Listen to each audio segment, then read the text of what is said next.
列に加わり歯車になる名前さえない頭数さタイムカードが俺の証わずかな金と夢を引き換えにしてそれでも何かを捨てきれないこんな毎日を俺は受け入れていくのかそして心を騙し続ける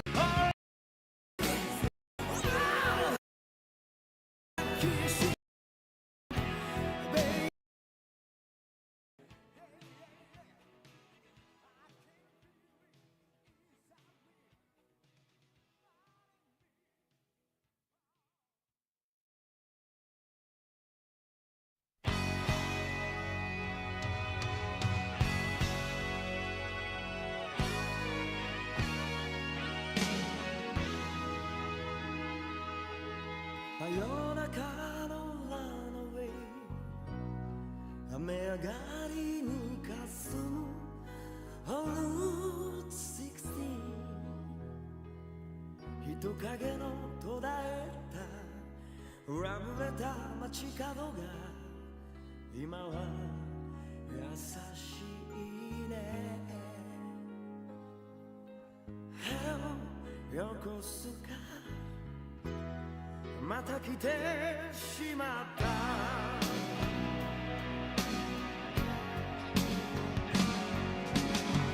絶え間なく押し寄せるベイエリアからの風に誘われて夢見た頃の出来事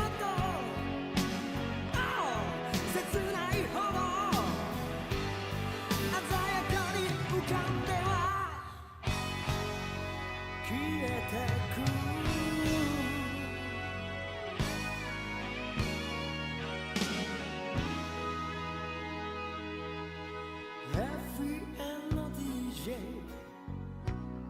フェンスの向こうにはアメリカ憧れだけで生まれた街捨てたけど夢は遠ざかる Oh, tell me よこすかどうすればいいんだOh yeah 絶え間なく押し寄せるベイエリアからの風を抱きしめてまだ見ぬ日々を思えば明日からも生きてゆけるかも知れない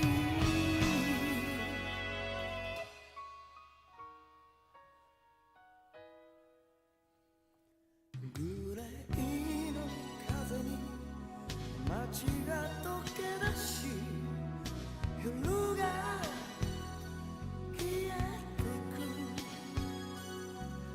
晴れは走り始める悲しみに背を向けて I'm still running against the wind Rock the bird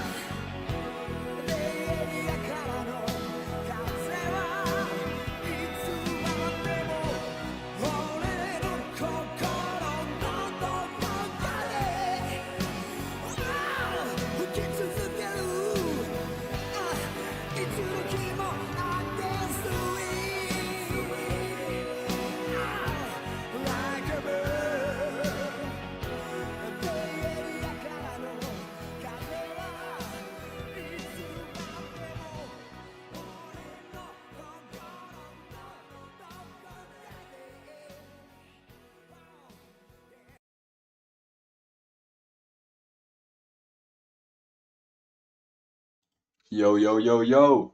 What's good, everyone? How you guys doing? How are you guys doing this morning, bro? Yeah, it's morning where I am. What's the time, bro? You guys?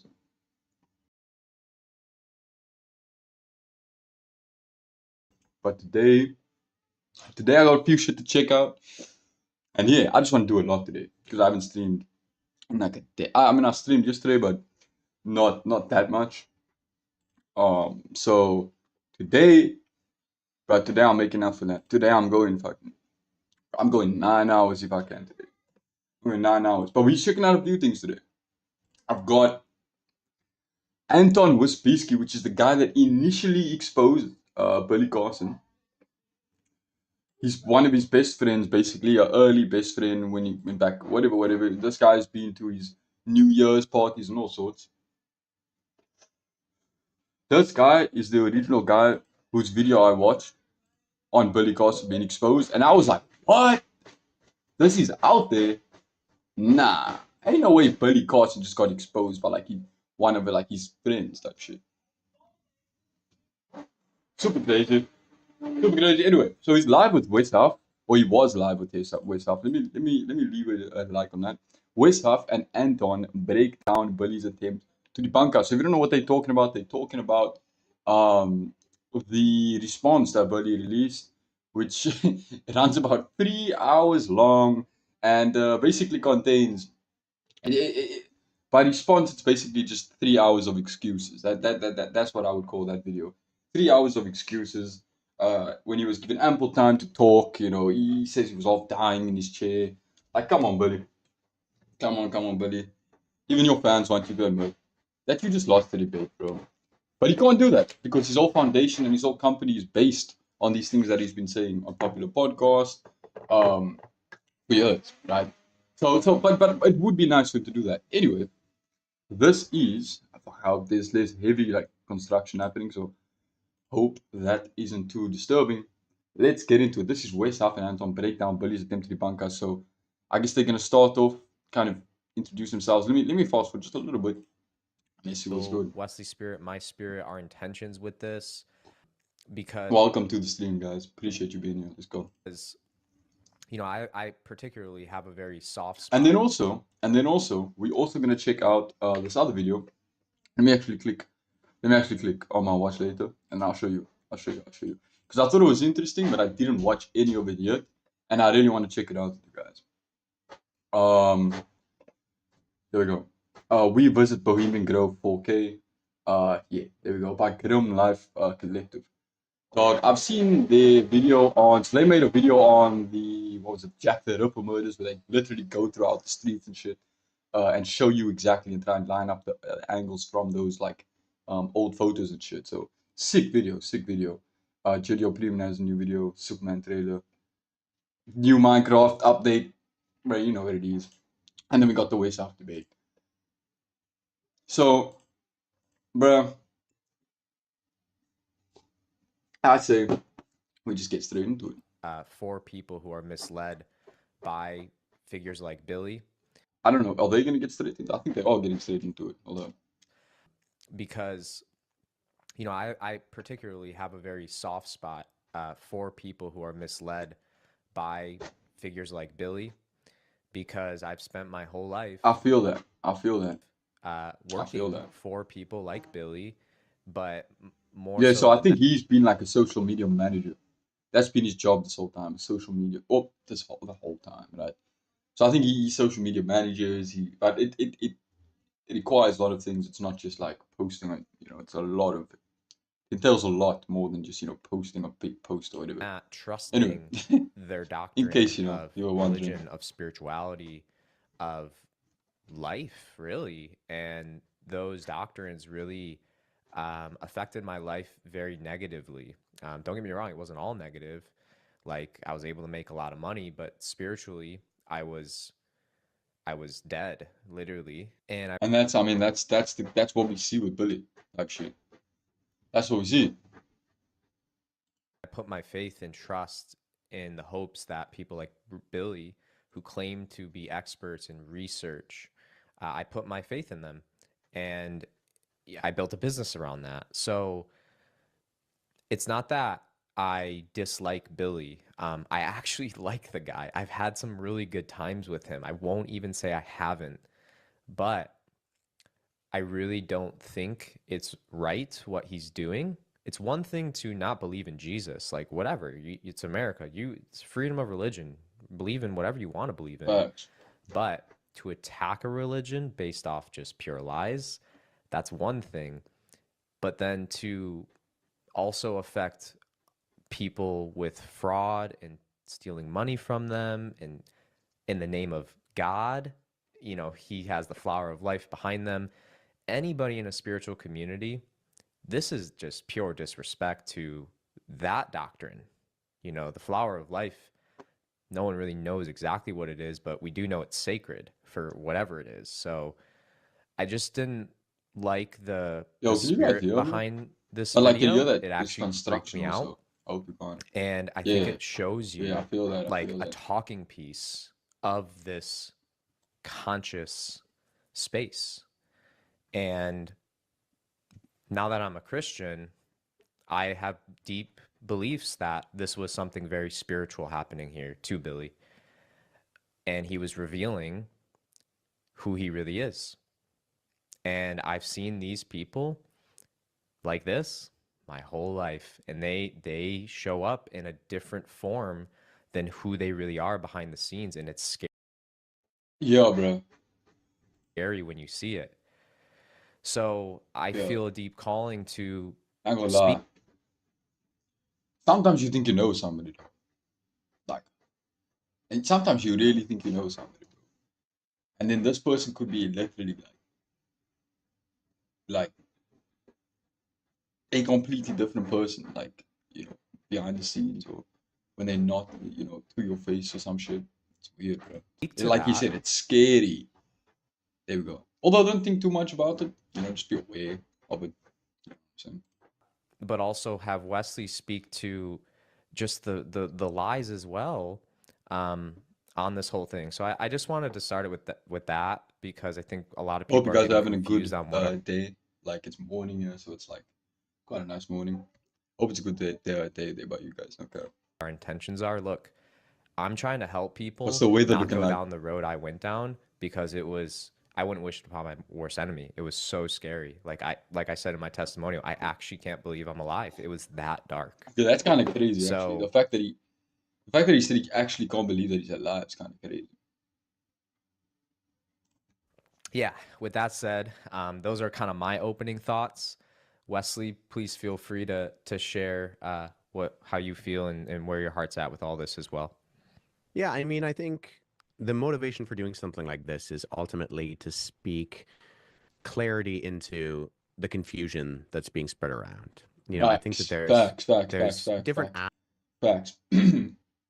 Um, Let me show you guys something. I'm not gonna do this a lot. I'm not gonna do this a lot. But let me show you something. Let me show you something. Videos. I released this video a long time ago. It was like one of the first different videos I ever did. Like, because I was doing vlogs before that. Like, and then quite a long time ago, 4 years ago, 11 months, 10 months. Then I released like Spark and Zero because I'm pretty hyped for Spark and Zero, right? Then I released this video, which is like, other than the Spark and Zero shit I did, Joe Rogan needs an archaeologist on his podcast. And like, it was just basically like, kind of what Wes Huff's like kind of said right now. motivation for doing something like this is ultimately to speak clarity into the confusion that's But I mean, he's definitely taking more of like a higher approach. You know what I'm saying? I'm not taking like a high stance of like I'm trying to speak clarity. I mean, sometimes I'll be like, yo, guys, this is what it is, right? But I'm genuinely like, this is genuine. I feel like Joe Rogan definitely needed 10 months ago an archaeologist on his podcast. And that's genuinely like what I felt. And then by that time, Phil and Tobel hadn't appeared yet, so yeah.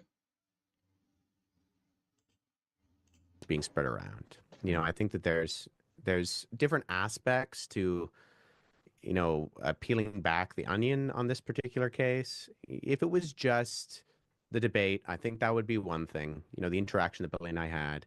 But then, unfortunately, Billy chose to go public and say not even just false things, but ridiculously false things. And so I think there's a place for just kind of clearing the air with Anton, with myself, even in regards to some of the background stuff with Mark, and saying like there's a truth to what happened and what is continuing to happen. And what Billy is propagating is just not that. And so this is an opportunity for people to hear from both of us and to get some just clarity around Yeah. Yep. the fog that I think Billy is trying to cast on this now. Yo, I welcome to the stream, guys. Welcome to the stream. Hope you're doing good. think that the Appreciate you being here. transparency of this is that a lot of people they're seeing through that, and they're seeing through the chaos that's being created. But we just wanted to, play some things and go over some details and Yo, is this his video that's doing this? Has to be. just make sure everything's crystal clear on what did take place Alright, so and they're gonna get into the response right now. what's been happening over the last little bit. Yes. Yeah, it's Beautiful. definitely his video. All right. So, Yo, with sorry that for your said, construction, bro. I'm defendant number 3. don't Wesley know. is defendant number 2. That is how Billy refers to us in this video. It's going to be a lot of people in here tonight. Got a lot of people popping in here tonight. It's going to be a long night. Got a lot to cover tonight. Got a lot to cover. All right. And as you know, I always bring receipts, so it's going to be a good talk. Okay. What is today? What is this video about today? Billy Carson. I wonder what he's sipping on. What do you think that is? I think Be a that's good talk. coffee or like Okay. cappuccino that he got from one of his 5 it's called fucking ships or some shit. What the fuck? What is today? What is this video about today? Billy Carson exposes fake debate video. All right. What is this? What is this all about? What is he talking about? What's happening out there? Wait, What's going debate video. This is on? Everybody wants to know what's happening, what's going on. Well, I'm going to tell you what's going on. Yes, I am. I'm going to tell you what's going on. So let's start from the very beginning. We're talking about 4 defendants. Actually, now there's a potential 5th defendant. Their names are defendant 1, 2, 3, 4, and potentially 5. These are not names of people because those people are actual defendants. And you'll see by the end of this video why I call them defendants. And so they're defendants, not people. You see, unlike this gang that use the name of Christ as their battle shield to go do evil things and do a lot of things behind the scenes that are very dark, and to try to create this global network for little old Billy Carson. They have to create, they have to attempt, and it's a bad attempt. They have to network with hundreds of thousands of people. He thinks like people are like really conspiring and linking to take him down, bro. He lost in the debate. Like, that's it. All over the world to supposedly end Billy Carson's career. Okay. I don't know about you, Wesley, but the only people I've networked in this process are you, Mark, and that's about it. Have you networked? I don't with even people? think I know 100,000 people. I certainly couldn't name 100,000 people. I'd start to just make up names. Yeah, I mean, this should be a red flag to anybody who's listening. Like, I am a relative nobody. I honestly am. Like, Same. I'm glad I had a note of Wes Huff before this. So, although I don't think he's a, but I see where he's coming from. You know, relative nobody. Yeah, it's so grandiose that these kind of accusations would be funny, and they are to a certain degree, if they weren't if Billy wasn't, I think, serious in his accusation. Now, obviously, I think he knows he's being dishonest. There's no possible way he doesn't know he's making this up. But it's just like, it's just so unnecessary. Yeah. Which means he's lying. Which means he's intentionally lying type shit. It would have been one It thing is if he'd come unnecessary. on and he tried It's to defend himself way in unnecessary. the way that he went about the debate. That's not what he did. Way He came on unnecessary. and he accused us of being in a global crime syndicate. So I don't really know. Oh my days, conspiring, global crime syndicate, fucking Templar order up in here. Billy, this ain't the Templar order attacking you. This ain't the Templar order conspiring behind the shadows. This is you lost in a debate, like dog. What That to say to that? Yeah, it's absolutely wild. I don't fully get it. And one thing you said is that he knows he's lying. Dude, I really don't know if he does. yo, Like, I that's know interesting. Nah. He surely has to. part of him does, but like Yeah. there's a part of me that's just like, yo, this dude actually believes his own hype. Yeah, I think that could be true. I think, I know people who I think are genuine, like undiagnosed sociopaths who are chronic liars. And I know for a fact that those type of individuals start to believe their lies. Mm. And maybe that's the case with Billy, but there's just no evidence for any of this. Whatever he's found, and I can't Hope you honestly guys, hope fathom guys what doing he good. thinks he's Hope you found. guys doing good. Thanks for But pulling up. it's just not true. So maybe he does believe what he's saying because he's like manipulated his own thought patterns into thinking that this is reality. Right. But if that's the case, there's some kernel. Maybe it's buried deep down, but there's no way he, when push comes to shove, when the rubber hits the road, actually thinks this is true, especially when he goes on to say the things that he does. Mm, mm. Really? No. So definitely, no. Especially because, like Anton, I understand his defense, but Wes makes a good point. Like with what Billy says later on, I mean, you have to be intentionally, but twisting the situation. But I don't understand. Like, I genuinely don't understand. Like how you could twist it like every single part of every single second that much though. Mm. Fascinating. Well, Like it's genuinely like he lived like he lived a different reality of the debate, a different version of the debate, and he's recalling a different version of it. That's what it feels like because what the debate that he describes is, am I still? Yeah, the debate that he describes, it's like not what happened at all. they don't realize they not only are they not ending my career, they're making me more famous because they call my name out every 5 minutes. I'm on their tongue and their lips every minute of the day. When they go to sleep, they dream about me. When they wake up, the first thing they do before they kiss their wife or their boyfriend, they talk about me. They post me in, I don't think that's the case, buddy. I really don't think that's the case. call my name 24 hours a day, nonstop. They're absolutely infatuated with me. And because of that, and because of what they have done now, they have created this whole Yo, he's got such a huge ego, eh? energy field. That's what's behind me now, this flower of life energy. They've created this energy. There's only one force that exists in the entire known universe. One force, one consciousness. There's only one.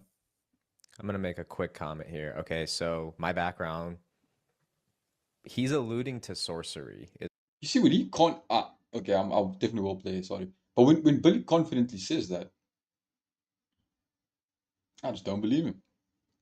Even if it is true, I don't believe Okay, him so personally. my background, he's alluding to sorcery is what he's doing right now. And he's actually not wrong in what he means by cultivating people's energy. But this is dark. It's one thing to I've heard want people. I've heard like yeah, like explain like it yeah. Let's just get into it. Nah, let's get into This is dark. Let's get into it. 'Cause It's one thing to want people to like pray for you and things like that, but he's actually alluding to real sorcery, which is just, and what he goes on to say like how he's deciding to use that power. A lot of occultists believe power is they believe it's a neutral force and the vessel influences whether it's good or bad. I used to believe that same thing, but I actually found out no, the source of power they're pulling from is actually dark, and some people can use it for light, but the source is dark. So it's just you're playing with fire.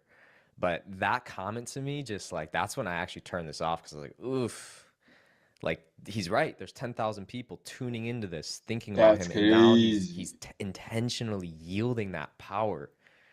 Oof, God, it just gives me the heebie-jeebies. And that one force can be used for darkness, and it can be used for light, just like the Jedi. The Jedi will use the force for dark. The Jedi will use the force for light. I'm sorry, and the Empire will use the force for darkness. It's up to the wielder of the power. But the true masters know how to turn You that mind dark pausing it for a energy second? into light. He's just yapping. He's yapping. I see what like you could pick it apart and blah, blah, blah. You could pick it apart and be like, oh, that's true. That relates to, real life situations and whatever. But he's just yapping. He lost the debate. That's what that's what happened. It might be relevant at this point. It is a good guy color, so we didn't miss that. That's hilarious. Wesley, what are your thoughts? I heard Jordan Peterson make a off, like kind of just an offside comment about Star Wars having undertones of the biblical text and Christianity. Yeah, I mean, I don't know. I think, there are these hero motifs. I mean, both C.S. Lewis and J.R.R. Tolkien discussed this. They were friends. If people don't know that, they were part of a group called the Inklings. I want to sincerely apologize for Wes Huff's lagging ass camera. They met in Breaking my brain as well. Houston Euler, bro, good to see you again, dog. What is good? Yo, how you doing, bro? How you doing, bro? Bully gets universal force from Star Wars.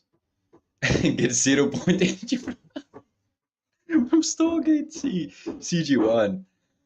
So he's like taking these terms and then like what, like using it as like a real life reference or some shit.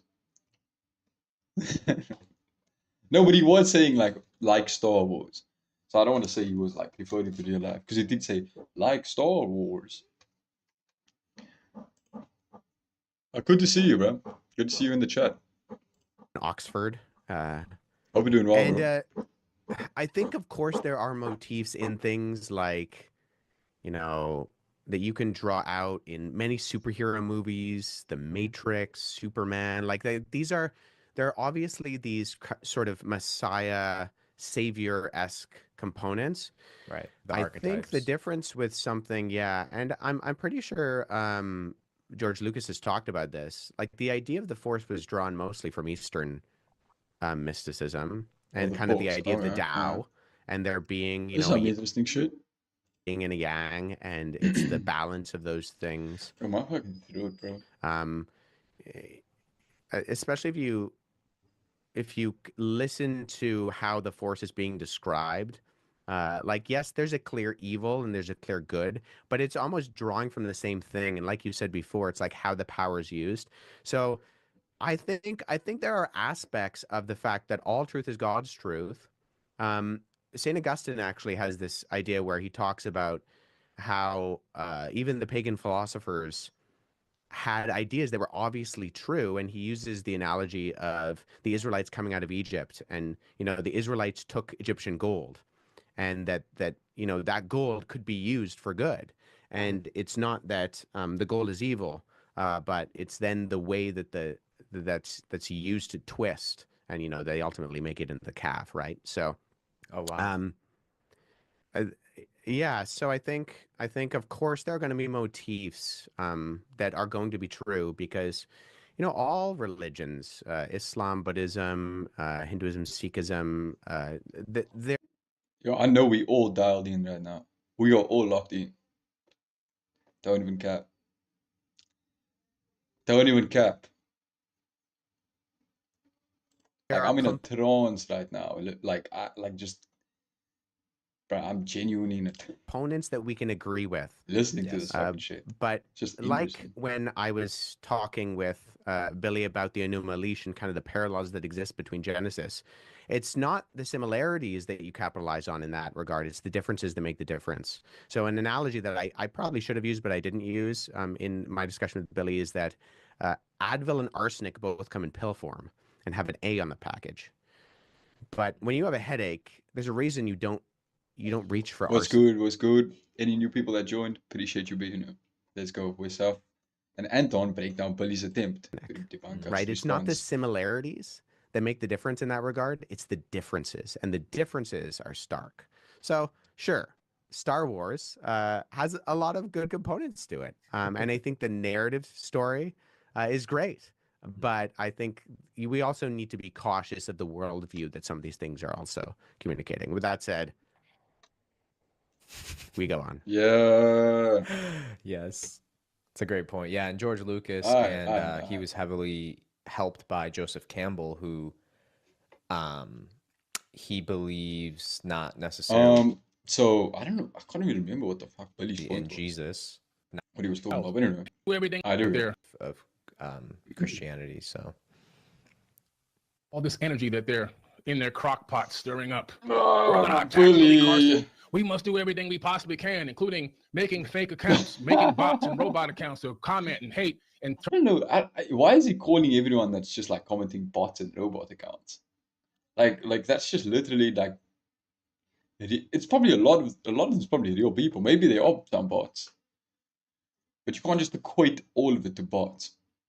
try to thumbs down videos and attack and threats against his 12-year-old child, threats against his family. But obviously that's fine. Obviously those people are actually like those people. You know, there's just something wrong with them, as there is something wrong with Billy Carson. You know what I'm saying? Maybe even more, because I don't know if Billy Carson will do that. Although Billy Carson did go to Wes Huff's house like late at night. You know what I'm saying? With his family at home, ringing the doorbell and shit, handing him fucking cease and desist letter. Like so, I he little hypocritical, Billy? Question mark. William? No. Okay. Which I'll go over. okay, that was none of us. If Christians are doing that, shame on you. That's ridiculous. Yeah. No. Facts. Any comment to that, Wesley? That's. Yeah, at minimum, I doubt there are Nobody any should be bots. yeah, Yeah, doing but that, bro. people I mean, who that's are, just common. I don't That's think just common sense, bro. Like what? Don't attack the man's family. You know, Christian religion is because it's the only religion that's ever attacked. I mean, I don't need that like straight up, I don't, yeah, but like it's, it's people definitely, should be you know, commenting. Any comment to that, Wesley? Yeah, at minimum, I doubt there are Billy any. Carson definitely attacks Christianity mainly, mostly. It's kind of weird. Bots. Yeah, but people who are, I don't think people should be commenting threatening things or negative things or going after Billy's kid. Nobody should be doing that. Yeah, Yeah. agreed. Like, Yeah, and both Anton and I would condemn that. Yes. As they try to track down. And obviously, Billy pulling up to his crib with a cease and desist letter ain't the same as someone like literally like threatening his kid, threatening his wife, threatening his family. It ain't the same. But like, and I see why Billy was mad. And actually, now this was before the debate even came out. Billy pulled up with a cease and desist letter before the debate even came out, which means it was before he got like any of these messages. Anyway, I mean, bro, he goes after Christians hard in their beliefs, bro. There are gonna be some mad people that have, that'll, I don't know, they'll do some shit, they'll defend what they believe in type shit. And that they shouldn't do it, the way that they do it sometimes. Goons or whatever you call these people, these zealots, track down, want to find out where I live, want to show up where I'm going to be, want to. That is fucked. Like, that's not good. And that shouldn't be happening to him. They shouldn't be tracking him down, tracking him and his family down. You know? That's obviously Beg really their fucked up. followers for money too. But try like, it's not, you know, he's framing it as like Wes Huff and like Anton. It's like they have this cult, they have this Templar shadow organization. Investigate and research me. Why are they doing this? Why are these defendants doing this? Well, there's two reasons. Exactly. actually. You just said defendants. Why are these defendants doing this, investigating and researching? You just lost the debate, bro. Even three. The first reason is clout. These defenders or defendants, I'm sorry, are actually clout chasers. Of course. That's what they are. They're pure clout chasers. Of course. Nobody really cares to know who these people are, except for the people that are in their Although their religion. I ain't gonna lie. That's probably me on my streams, bro. I mean, I ain't gonna lie. Like I title my streams. I'm on my stream Billy all the time. I ain't gonna lie. For one, I like laughing at him. I like laughing at him, and I also know like just you guys like laughing at him as well.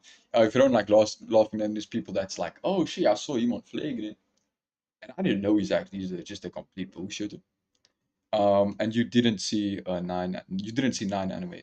Yeah, by the way, you didn't see that. You didn't see 9 anime there. Most Christians, Houston Euler says, most Christians watching this debate had never heard of Billy.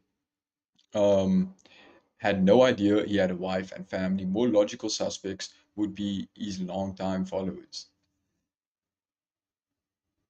So you think, no.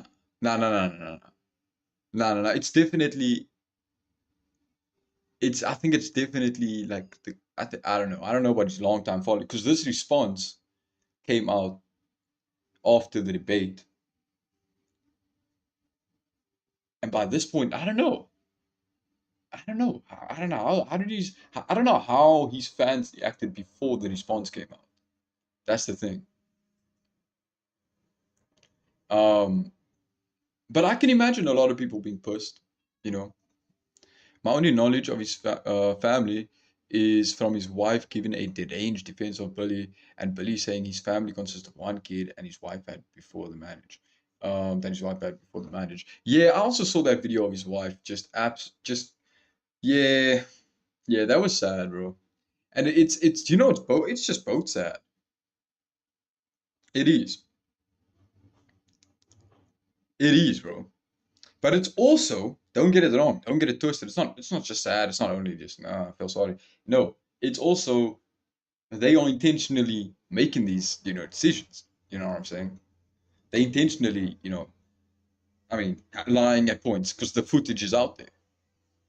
Houston Euler says Billy assumes that it's only Christians who are against him. I'm pretty sure the video that debunks ancient aliens was not made by Christians. Yeah, definitely, bro. I'm not a Christian.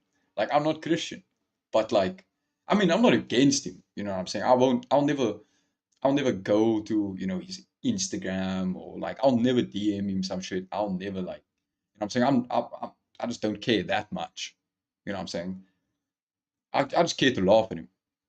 But there are but yeah, there's a lot of people out there like me that's just like, alright, this guy, and there are people that definitely think also that he's going on these podcasts, spreading these absolute, and that's a lot of people. A lot of people think that he's just spreading absolute bull on podcasts. So do I. I'm one of those people, by the way.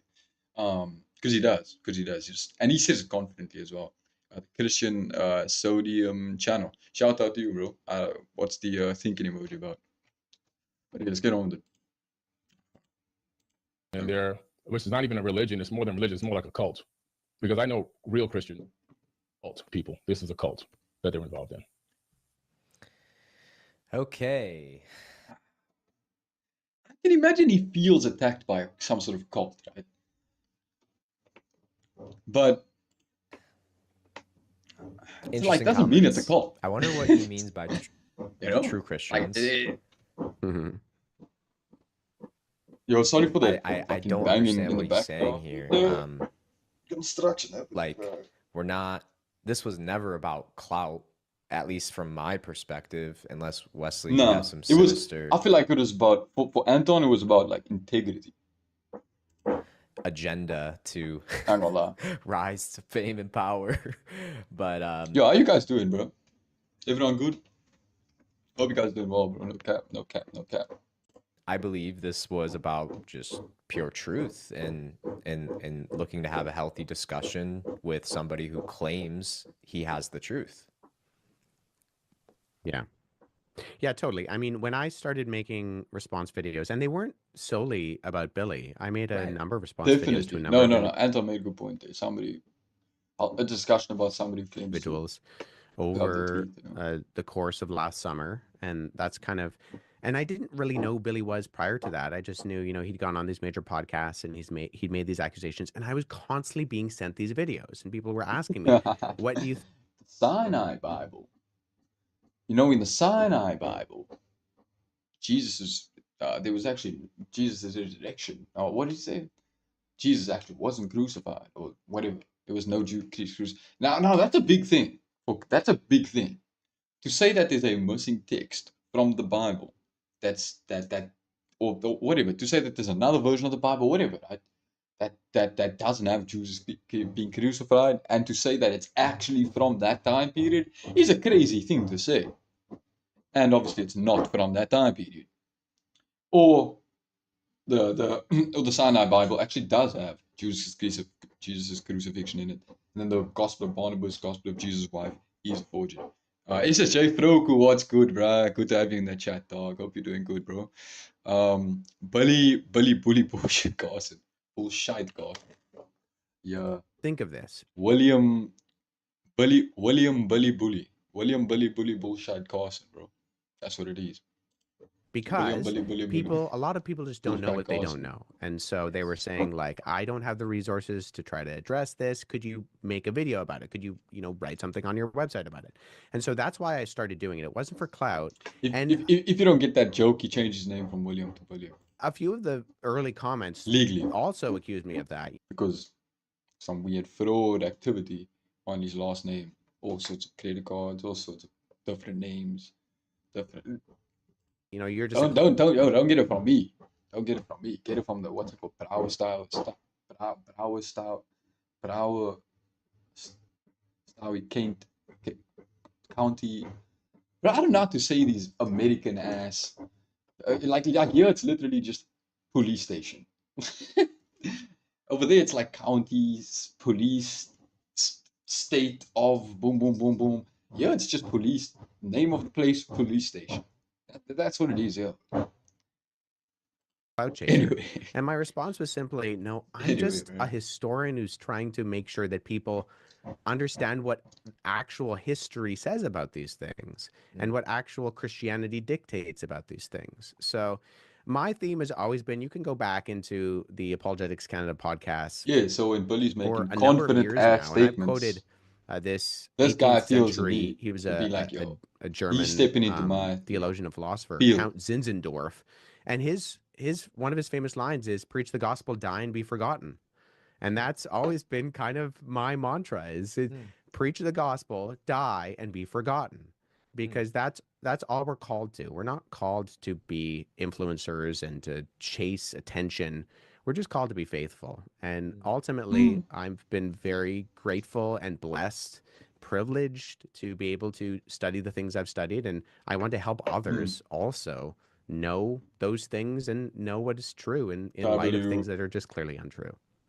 And for the record, what's happening with our audiences How you doing, now SSJ that's Froco, gaining bro? traction from all of this is people are finding kind of who Anyone they else in the resonate chat? with Hope you and guys doing why. good, bro. And Wesley, a lot of people resonate with you because of your really sound historical research and What's today? education Friday, right? and everything you do in your multiple languages and Dragon Ball Timer today. SSJ Froco, bro. Dragon Ball Timer. If you're still in the chat. Dragon Ball Timer, dog. You know what it is, right? Episode 11, dog. everything you know and stand for. I think you've We're set in the the end bar game very, now. very high for people in these apologetic spaces and people in all across academia in general who have platforms. You've set the bar so high, which is amazing. And then for me, people are seeing my kind of crazy background, working with people like Billy, and siphoning in that way. And I just gotta say, Wesley, again, like, you have no idea how important it is to be doing what you're doing with debunking people like Billy, because millions upon millions, like I told you, the 10 million number just through my own efforts, have been led astray because you have somebody like Billy sitting there with pure confidence, with no evidence, and it's not right. So, for the record, I just got to thank you again. It's I awesome, appreciate man, that. and your humility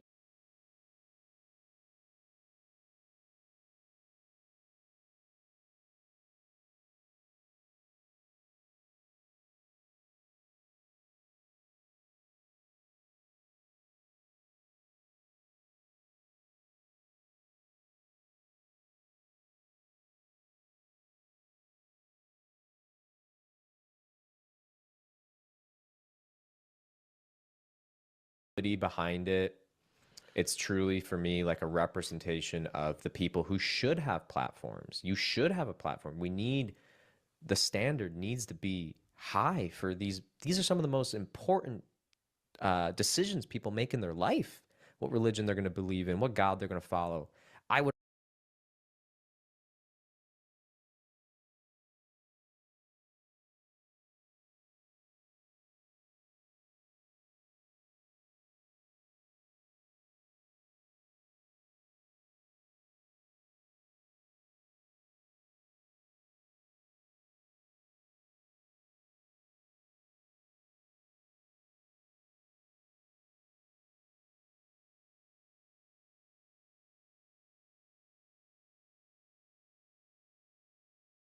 Am I back? Am I back? Yeah, I'm back. Alright. What I was saying was, I saw somebody got this comment from, somebody found this comment. I can't remember who it was, but somebody found this comment of this Billy Carson fan who commented on the Billy Carson video, and he was like, "Yo, thank you." I mentioned this on another stream. He was like, "Yo, thank you, Billy, like for getting me out of Christianity. Not thank you for getting, but like something about like I'm out of Christianity now, and it's like not thanks to you, but it's like because of you, and I'm like following you now or some shit, right?" And knowing all the BS that Bully, Bully, William Bully bullshit Carson, spurts, spurts objectively a lot of the time, right? Objectively, that's just sad, bro. That comment was just sad to read. argue that is the most important decision, because that dictates your top value, and from there your whole life will be dictated by that value. Some people like believe there's not a God, or they don't have a God. It's like, you don't have to be, whether you're a Christian or an atheist, you still have a God. You might not know it to be God. It might be a celebrity, it might be politics, it might be this, it might be that, but there's a God there at that top value. So Yeah. yeah. Yeah. I think it was G. Yeah, no matter like, even if you don't believe, like I would say physically, like in the Christianity or religious version of a God, you might believe that, and I don't want to quote Andrew Tate, but sometimes he says something that's smart. It's like good is God, right?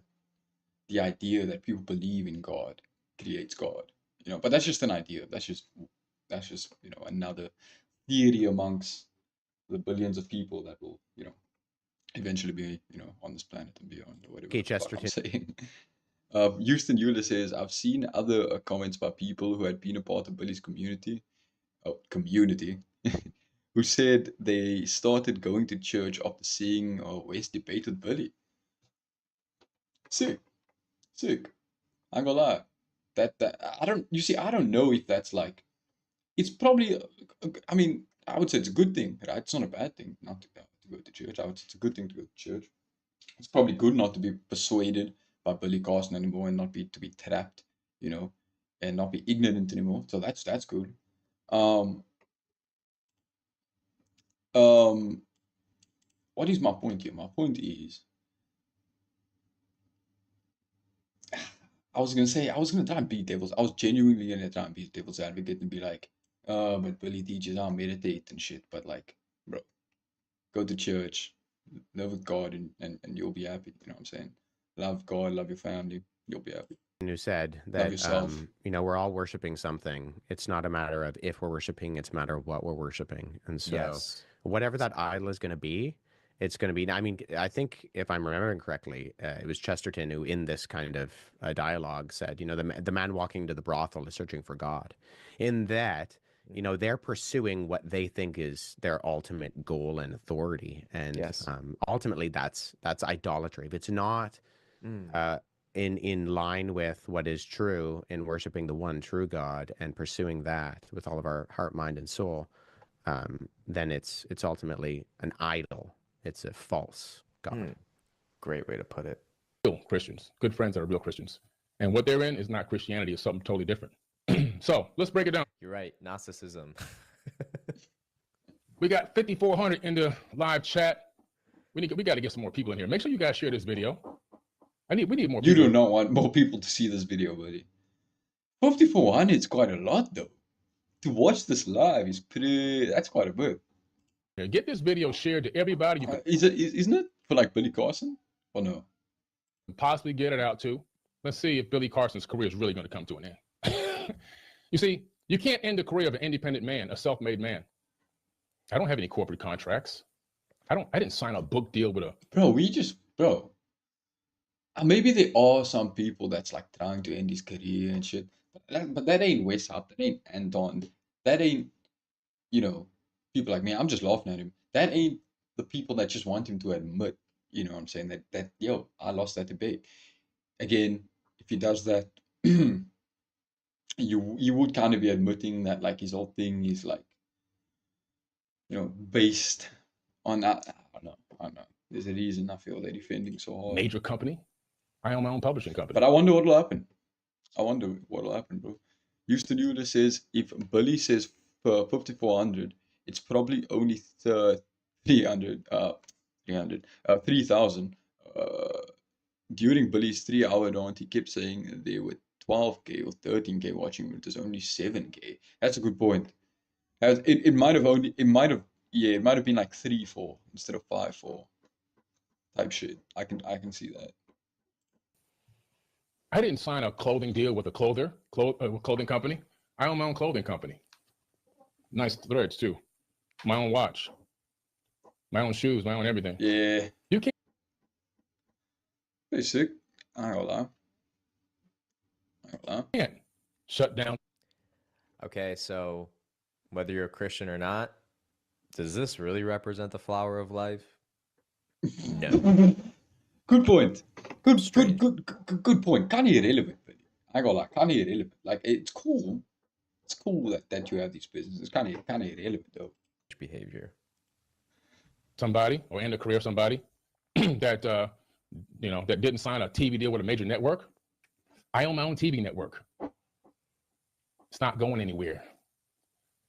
You can't shut down somebody or end the career of somebody that has over 140 social media accounts with over 10 million followers. And I really call you guys 10 million leaders because I don't have followers. I create leaders on my networks. Oh, okay. So if you sign up to the subscriptions or whatever, or the amount of subscriptions he has on his website,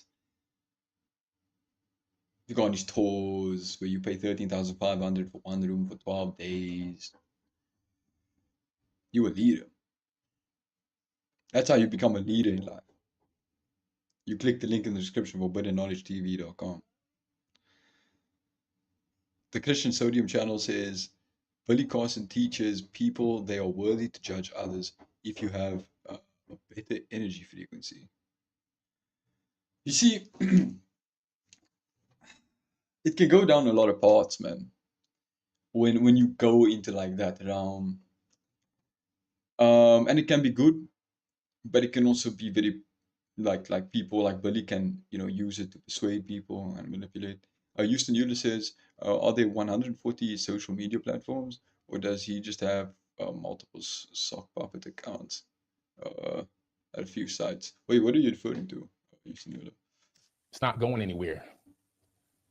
You can't shut Yeah, his TV network down somebody or end a career of somebody that has over 140 social media accounts Oh, okay, there we go. with over 10 million followers. And 140? Oh, yeah. Are there 140 social media platforms? Good question. Good question, Houston, bro. Or does he have multiple sock puppet accounts? A few sites. So like Billy Carson TV, Forbidden Knowledge TV, William Carson. Is that what you mean? It might be that, because like it's a good point. Like, are there even 140 social media platforms? really call you guys 10 million leaders. I mean, they probably are, but like it definitely makes more sense of what you said, though, Houston. Because I don't have followers. I create leaders on my networks. So you see, you can't really shut them down. You can't really end a career. All you can do is blow me up. And that's exactly what's been happening. Yeah, but not in a good way, though. But look, we're about to hit 6,000. We'll have 10,000 on here pretty soon. I'm just delaying a little bit. We'll have 10,000 yeah, that probably means pretty soon, which is phenomenal. That probably means 4,000 to 7,000. Keep sending more of your people over here. Send them on over, because this is going to be. I wish I got sent this. Let's talk about this. I wish I got recommended this. I don't know where this is live on, but I wish I got recommended this at the time. This Christian ideology, this cult Christian ideology, to where they want to attack children. They want to find out about the children. They want to find out. They want to show up at the crib. They want to show up at the house. They want to pull up. Oh yeah, they never said this in any video, but the people that they're connected to, which we're going to break down who they are. Is he really like saying like Wes Huff and Anton is connected to the people that's attacking Billy in a way that they should never be done, right? Like going to his house, going off to his family and shit. That's like that. They are actually, there's something wrong with those people. But it's literally just, I mean, bro, you are saying these completely falsifiable things and expecting, and then like, just, I don't know, bro. It's weird, bro. It's weird. Obviously, that should not be the response, but he should also at least just admit, and I'm saying like, where's you got that, bro? You got that. But I'll try and do my research more, and I'll try and, string my theory together, even more coherent now. A little bit today. I'm gonna say that's not what happened. That's not what he said at all. Save some for the legal system and I'll tell you the agencies that we're working with as well. But it's very interesting. You have to really begin to question the mindset of people and their real agenda, which is not spreading love and light and the gospel. It's really about domination, control, power, and taking over. Okay, so that to me felt like pure projection. Pure projection. Like, I don't want to be rude, but if anything, Wesley, you have been spreading the gospel. Like, that's what this whole thing was about. It just this is to me showing his cards. That's his ideologies. That's what he wants. He doesn't care about love and light like he says he does. That's not what this is. Yeah, I mean, if there's any kind of global conspiracy, it's the fact that all authority in heaven and earth has been given to Jesus. And so, like, the Christian Sodium channel says Christianity teaches no one is worthy to judge others, but we have good reason to love others instead, if there is hope in the resurrection of a man from the dead. Houston Euler says, I'm not believing he has Christians attacking him, based on all the lies we've seen him tell. I mean, it might, I mean, my thought process when saying that is like, when I hear him, just going on about that quite a lot, right? Like, people are coming to my house, like pulling up on my family, like this shit's getting like, it's like, obviously, we all kind of feel that, and I don't think that's coming from nowhere, I don't know if it's Christians. I'm not saying it's Christians. It could just be people, anyone, right? I don't know. I think he's just way too conspiratorial. So he's like, it's people linked to people. He thinks that the temple are conspiracy. He thinks it's a huge behind the scenes worldwide Templar global in the shadows conspiracy on him. The Christian YouTube channel says, dude was just bragging about his money and then accuses others of being like him. He's a big hypocrite. He's a big hypocrite, bro. Like some He's a big theologians hypocrite. have said that, there is no aspect of this earth where Jesus has not said, that's mine. And so if there is a global conspiracy, it's that everything in heaven and earth has been given to Jesus. And we want people to know Jesus and be freed from the slavery and bondage of sin. But that's it. That's the only global conspiracy that I'm involved in. Amen. You see, that's what it's really all about. When we were live, If Bully could, even if Bully shows screenshots, it could be a sock puppet attack. That was Bully, you never know. You really don't. yesterday, I wouldn't lie. My wife went live yesterday. Some of their zealotous cult followers, and you can go look at the comments. We didn't delete them all. They're there. I can't even repeat what was said about our son on this video because they will delete the video. But this is the following that these Yeah, but okay. 100%, right? Disgusting behavior. But he's using this more disgusting behavior to just completely negate anything from his side. It's twisty, dog. It's very twisty. Because yeah, that's the case, but it also doesn't mean that you can't like admit your faults though. Houston Euler says, I've seen people accidentally logging into their main account when trying to use their sock puppet to attack their main. Wait, what is a sock puppet, bro?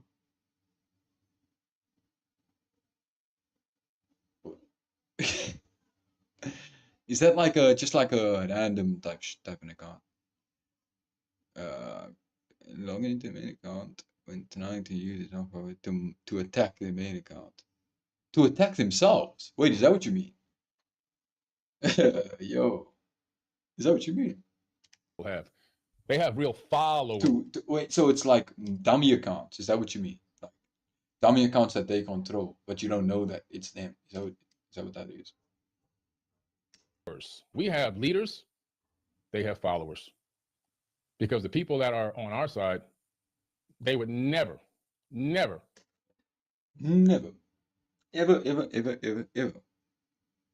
tell me when I'm wrong. Never.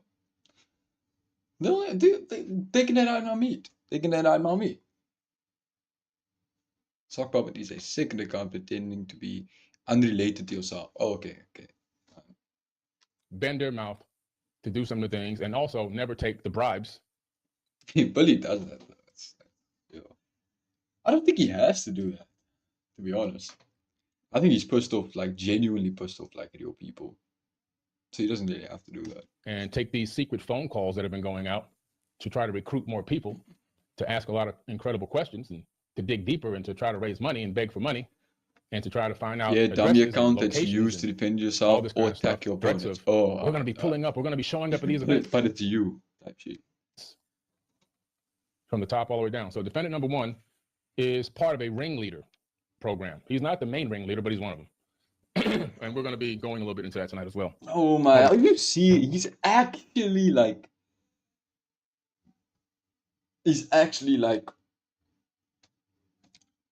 saying this is some sort of conspiracy or some shit.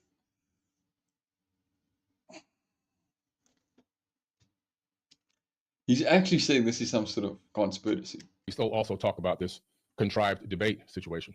But this organization that is defendant, I'm sorry, it's not defendant number one. I'm not going to actually call him defendant number two because he's actually technically number two on the docket that we have.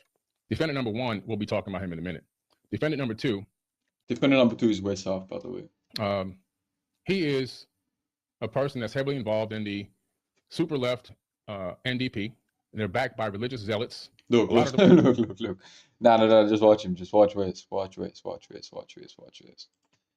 With the University of Ontario. For those who don't know anything about Canadian politics, the NDP is the National Democratic Party. So we have a three-party system here in Canada. We have the Conservative Party of Canada, the Liberal Party of Canada, and the NDP. This is just one of our three major parties. Now, is it left? Definitely. Like this would be our kind of European socialism style party. They're kind of, it's almost always they've never there's never been an NDP prime minister. They're always kind of third tier, but to make this out like they're some kind of like Bully Butter, Lando22 says Bully Butthurt Carson. That's a good one. like ultra leftist terrorist organization, they're just one of the major parties in Canada. Like they control ridings in certain areas of the country, sure. You know, a lot of people within Toronto are supportive of the NDP because Toronto is a very liberal city. But am I part of the NDP? No. Have I ever voted You're part of it, Wes. Admit it, Wes. You are part of the Templar Order. Admit it. for the NDP? No. It's just You're sounding a lot like Andrew Garfield now. like I think what that I'm getting Andrew Garfield ins. shows is just a complete ignorance of I'm smelling deception. A, Canadian politics, and B, the Canadian demographic. Anybody in Canada listening to that would be like, what? And then, as he goes on to say, you know, that, well, they're very heavily involved in the University of Ontario. I know this has been said a number of times across different platforms of people reacting to this, but there is no University of Ontario. It does not exist. It is not a real institution. I am a student. I am a PhD candidate at the University of Toronto. The University of Toronto. There is no, if you Google University of Ontario, it does not exist. So just putting that out there. Sorry. I just find that hilarious. That's wild. There's not even it it reminds me of things like it's a known forgery, like these different documents, you know, the Book of Barnabas, and it's like You know, there's a It's like, what are you talking about, Billy? Right? Where are you even pulling this from? correlation there. Yeah. you know what I think this communicates though? I mean, Mark Lack of told research. well, not even that. I don't think he's Googled me. Mark told Billy who I was going into Yo, this I appreciate you guys being here, bro. No cap. Thank you for everyone. Just like, if you're just watching, you know what I'm saying? Just watching your support. Thank you guys. debate, and I don't think Billy bothered to look me up then. Although a like would be appreciated, no pressure. Really, no pressure. And I still honestly, and I could be wrong about this, and that's fine, but I honestly do not think he's looked me up. Because if he did, Nah. my bio is on my nah. website. Yeah. It's on the Apologetics Canada website. It's on my YouTube. It's on all my social media And you would have known not to walk into that debate, I think. That's what I think. platforms are going to say Like his wife said, you would have had to pay $50,000 to debate Buddy. But he just like walked into it, really. Like he just walked into it, you know, knowingly. PhD can Knowing it was a debate, but he didn't look Wes up. Appreciate that SSJ Froken, bro. Know what it is. Appreciate you, though. candidate, University of Toronto, associated with Wycliffe College at the University of Toronto. Like those are that's going to be laid out. Yo, I don't know how long you're gonna be here, bro, but I want to play Sparking Zero, but I also wanna wait for my friend to get home. Very clearly. And so I have a hard time believing that even when this took place, this live stream, that Billy had even bothered to look me up, find any information on me. I think he heard I was from Canada and he just ran with that. Because as we're going to see going forward, he also seems to get things wrong. Billy demands, Houston Noodle says Billy demands 50K to debate him, then bragged that no Christians stay to debate him. Yeah, hypocrisy. Just questionable. I don't know. Just Billy is very questionable. Insane. So which I'm gonna hit the sub as well. SSJ Froko, dog. Bless, bro. Bless. Thank you so much, bro. Like really, dog. If you could turn on that bell, bro. If you turn on that bell, you know exactly when I go live. You know what it is, though. But thanks, bro. I appreciate it, bro. Appreciate it. Trying to get trying to get a community. You know what I'm saying? We've already been in talks with the University of Ontario, and they're heavily involved in bribes for What's false up, Dudetti? My dog. information and doing a lot of what you would call research. If somebody has real knowledge, if somebody has, My dog. if their word is so powerful, if their holy words that they know and all their history that they supposedly know is so incredible and so true, why they got to do all this for little old Billy Carson? Why they got to come for little old Billy Because Carson? you're not little old Billy Carson. You not. He genuinely ain't. He genuinely ain't. I'm pretty sure I've caught a live before. Now you definitely been in one of my lives before, bro. I remember you for sure. For sure, Ski. My other friend, he also had a chat. Rocky Wow, he was just in the chat, I think at that time.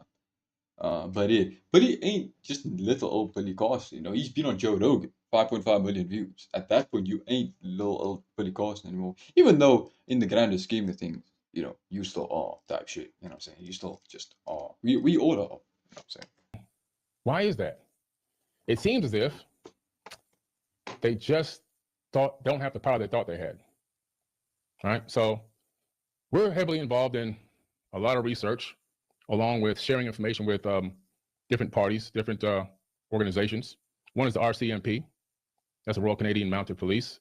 Through them, we were able to get connected with the VDP, the Vancouver Police Department, also the CFSEU, which they then linked us there in a conference call. So we're dealing with the Combined Forces Special Enforcement Unit, and they're involved in a lot of organized gang-related crime. That's what they're involved in. And why is it gang-related? Because in America, this would be called a RICO. When you put a group of people together and you begin to organize and you can. Yeah, he's just yapping.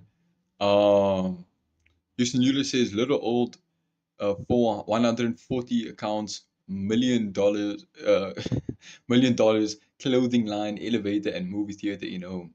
Little old, 5 aircons, 2 elevators, movie theater in his personal mansion, personal movie theater in his mansion. Little old chefs, these chefs have chefs. Little old Billy Carson. Conspire to attack through cyber attacks, through physical attack, through threats, and you also you create this environment for negativity. You create this environment for potential threat of life.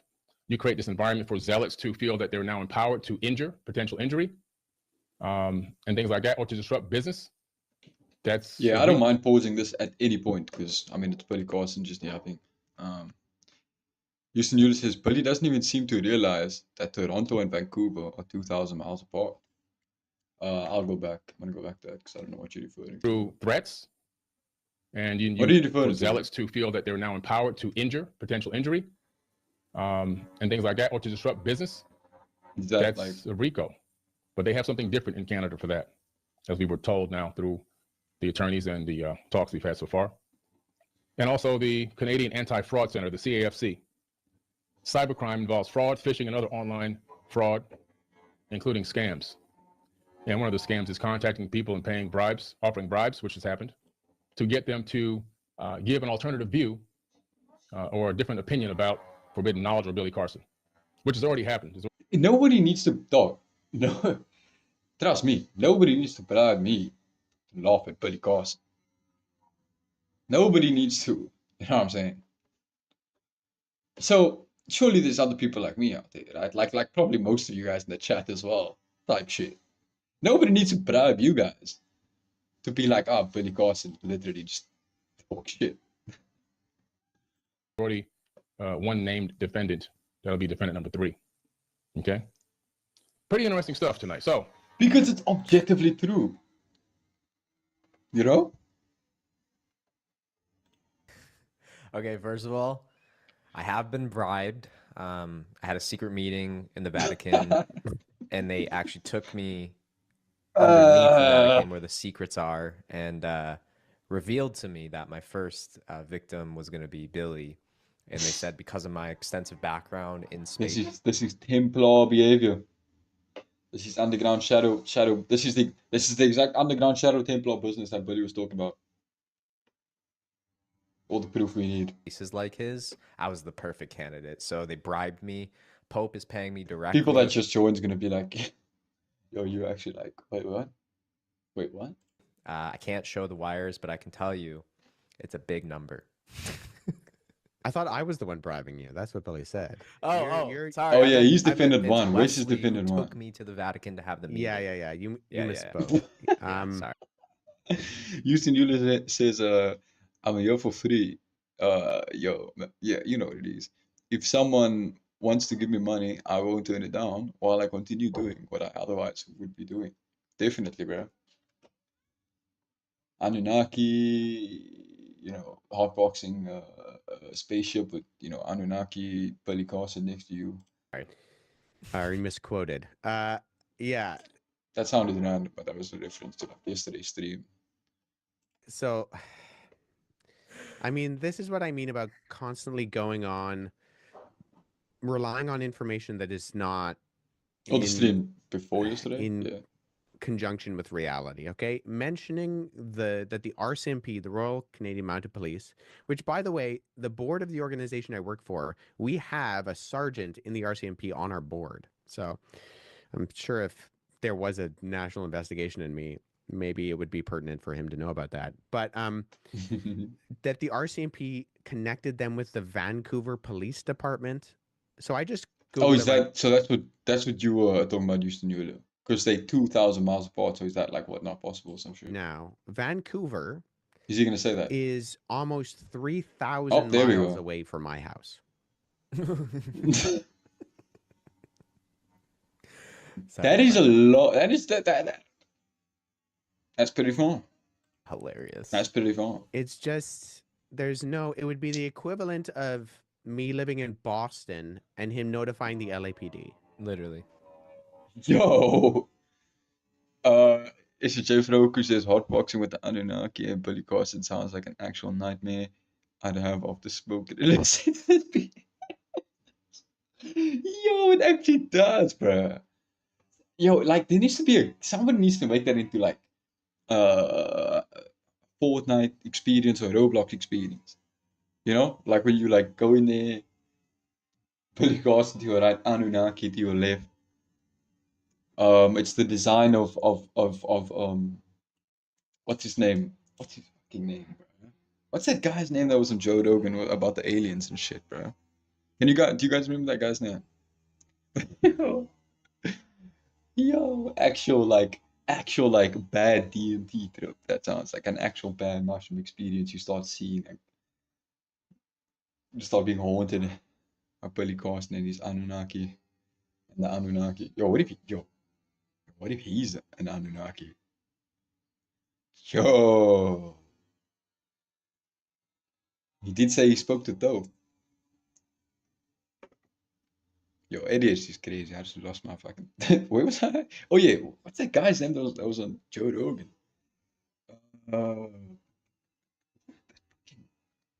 Bob Lazar. Bob Lazar, that was his name.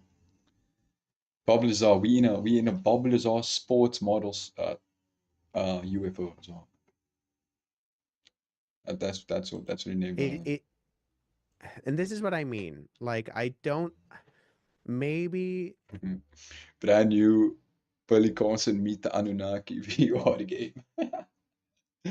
Imagine you. Okay, imagine that. Like, so you playing as Billy Carson.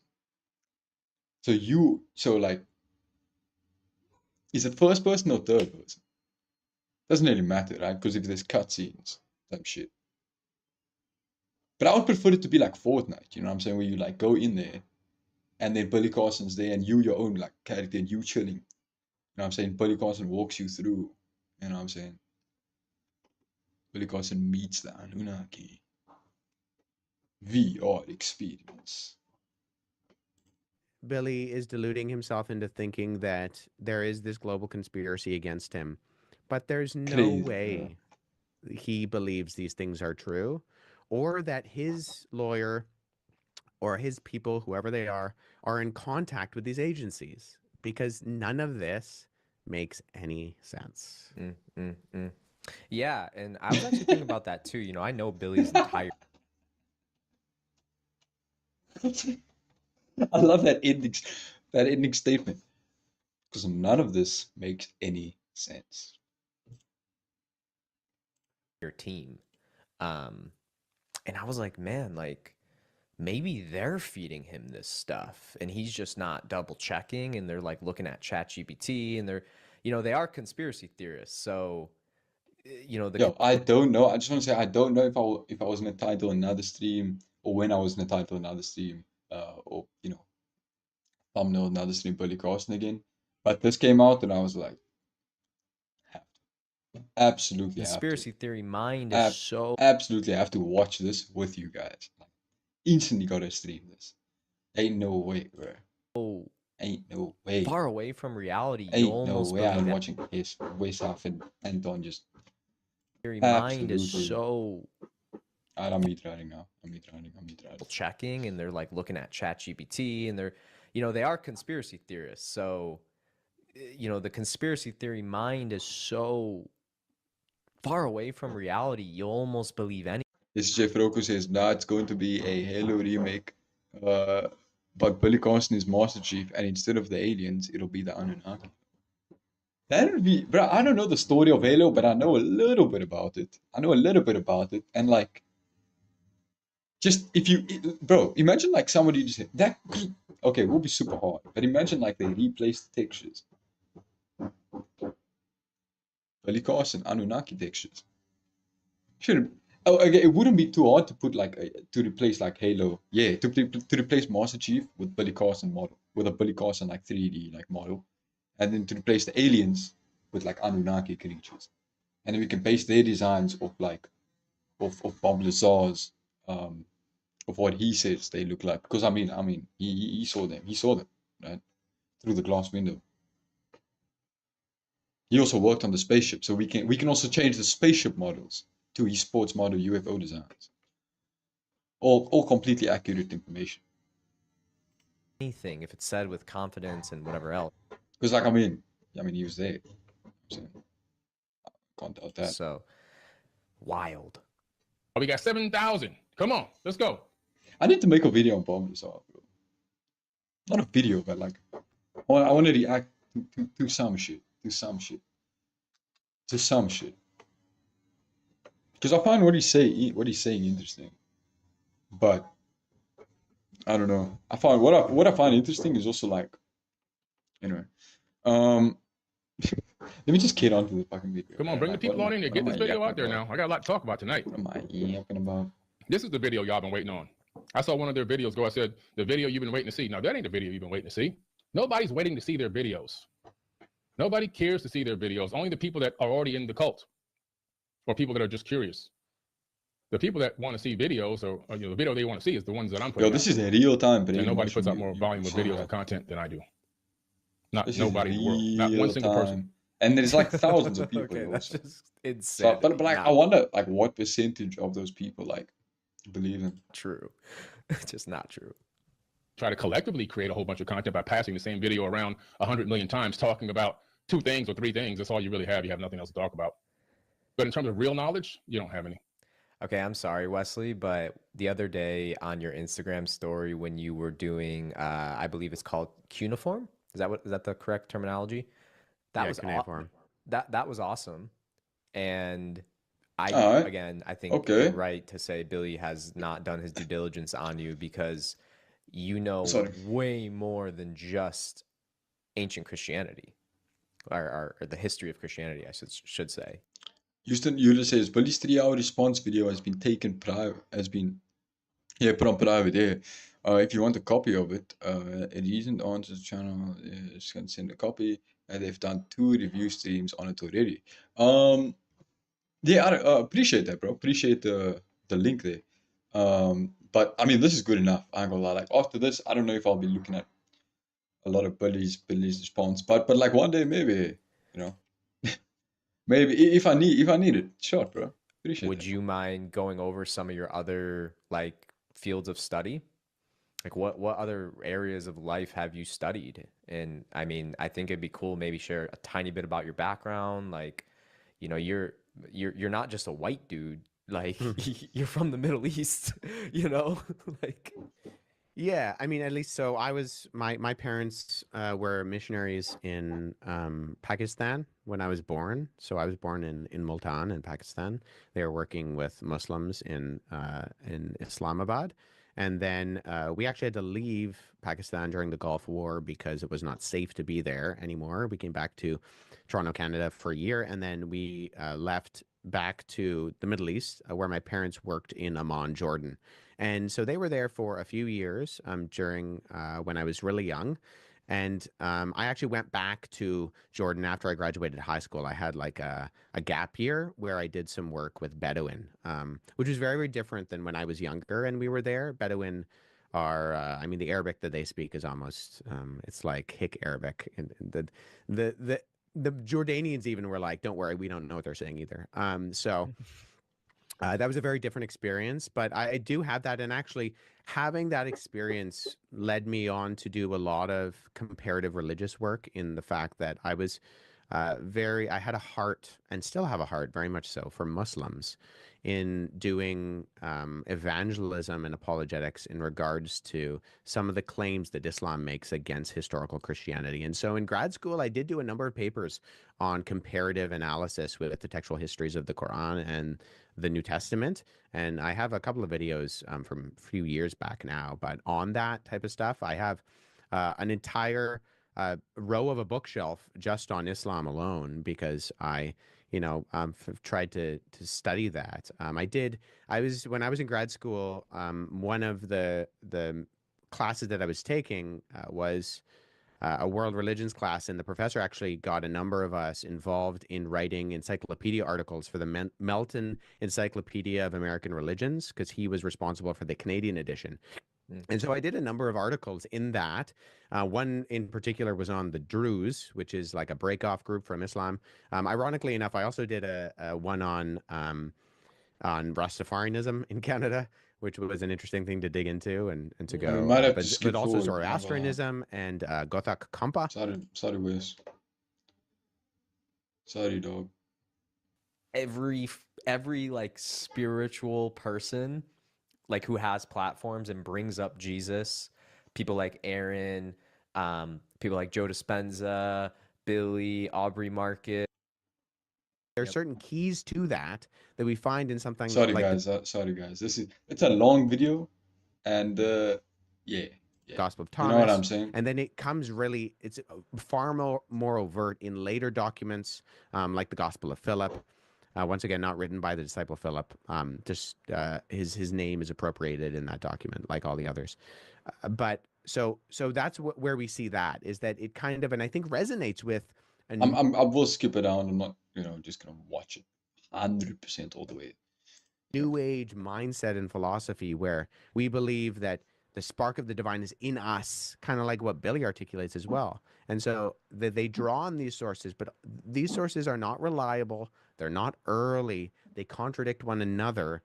And the way that they're often used, much like, say, Hinduism or Buddhism, if you actually talk to a practicing Hindu and then you kind of compare that to what the New Age kind of borrows from Hinduism, they're not the same thing. It's like cafeteria worldview, right? You pick what you like, you leave what you don't like, and then you just go on from there. But ultimately, it's not actually respectful to any of the perspectives that they're drawing from. It's not actually respectful to Christianity to invoke Jesus in the way that the New Age does, or to invoke Buddhism, or to invoke Hinduism, or to invoke Taoism, or Confucianism, or any of these things, because those worldviews have essential tenets and worldview claims that someone in the New Age actually has to deny by picking and choosing from its actual perspectives.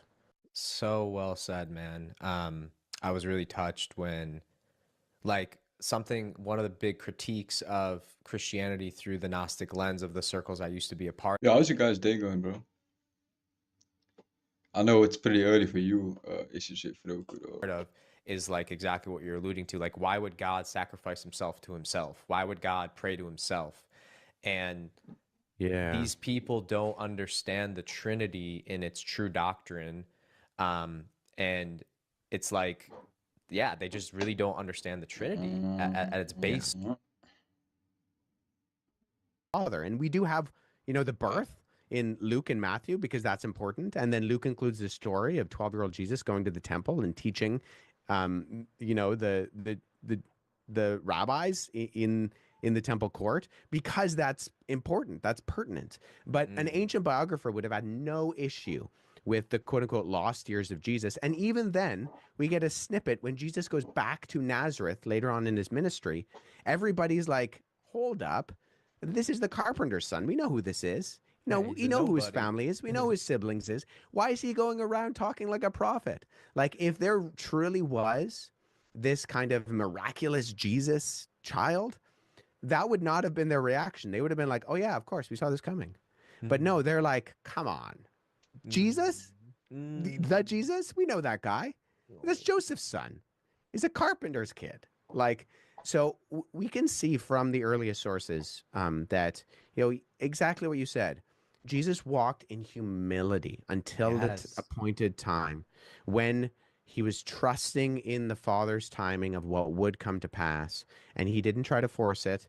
And he didn't try to, you know, do things on his own terms. He submitted his will to the Father as the second person of the Trinity, entering into humanity and taking on the finite form of human flesh, fully God and fully man, in ultimately to glorify God and save his people.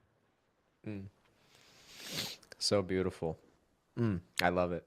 It's so good. Even from like, even for the Christians or even for the people who are non-Christians, like if you're really honest in your search, you can at least appreciate the profoundness of the story of Christ. It's just, anyways, I digress. Yeah, when I read the Bible, bro, I'm not a Christian, but when I read the Bible, like it just sounds, it just feels like, you know, I don't know. It's like it just when you read it, I don't know if it's like the way it's written or the words that's being used or the structure, but it just like sounds and feels and reads like something holy, bro. I don't know. I don't Let's get know. back You into know what I this. mean? Thank you for It's clarifying. a lot of holy, bro. Probably like if I could read the Quran, they probably, you know, like an English version, it would probably feel the same. That, Wesley. I think it's so important for my audience to hear this stuff. Let's start with defendant number one. Okay. I think I skip over this Defendant part. number one. Let me pull this out. People are shocked that I'm suing somebody. Oh, I've sued a lot of people already. This is. I'm not a dummy. I'm not one of these kids from the hood that just goes out there and gets into fights and shoots people. I don't do that. I use the same legal system that's been afforded to everyone else of every color and every race. Because people out there in this gang, this gang out there, I do call them a gang, this organized crime gang. Ah, man, when Billy's wrong, then it's a gang or organized crime gang attacking him. Like you just lost the debate, brother. They want to establish me as some type of a crazy guy who pulled up on a YouTuber when that's not what happened. Okay. Now I get that. Yeah, they probably he's probably has been personally attacked. His family probably has been like attacked. I don't know about like, you know, on social media, you know, probably they're putting up to his house and shit. I get that. I get that. But he also just needs like you also lost the debate, bro. And that's, you know, and I mean he also has been spewing like whatever he wants to spew about, you know, his channel and shit. Defender number one, equals the podcaster host who spent, oh, is that defender number one? Who spent the last half of the decade arguing with Huff in defense of his friend Billy. So Billy sees it as like a huge betrayal type shit. A huge betrayal from his friend type shit. But doesn't have to ride your meat, you know. I actually got He doesn't have to like go along with your lies. very sick. I was extremely sick and went in the hospital prior to this whole thing happening. And when I say I was sick, I was deathly ill. I actually almost died. We did a whole podcast about this maybe a couple of months back when it first happened. I'm still not fully out of recovery. Okay. This is me in the hospital and my wife sleeping on a sofa next to me. Well, in the middle of the night, you can see the heart monitor, the oxygen in my nose, and everything else. And I did a podcast about it because she literally saved my life and allowed me to make it back to America so that I can get. That's sick that he's still alive, bro. That's God bless, bro, for that. For real. The under 22 says Billy's career is over and he's pissed. He's pissed, dog. Nah, you're right. You're right. I don't know if his career is over, but yeah, he's pissed. Hospital treatment in America because where I was, they didn't have the proper treatment.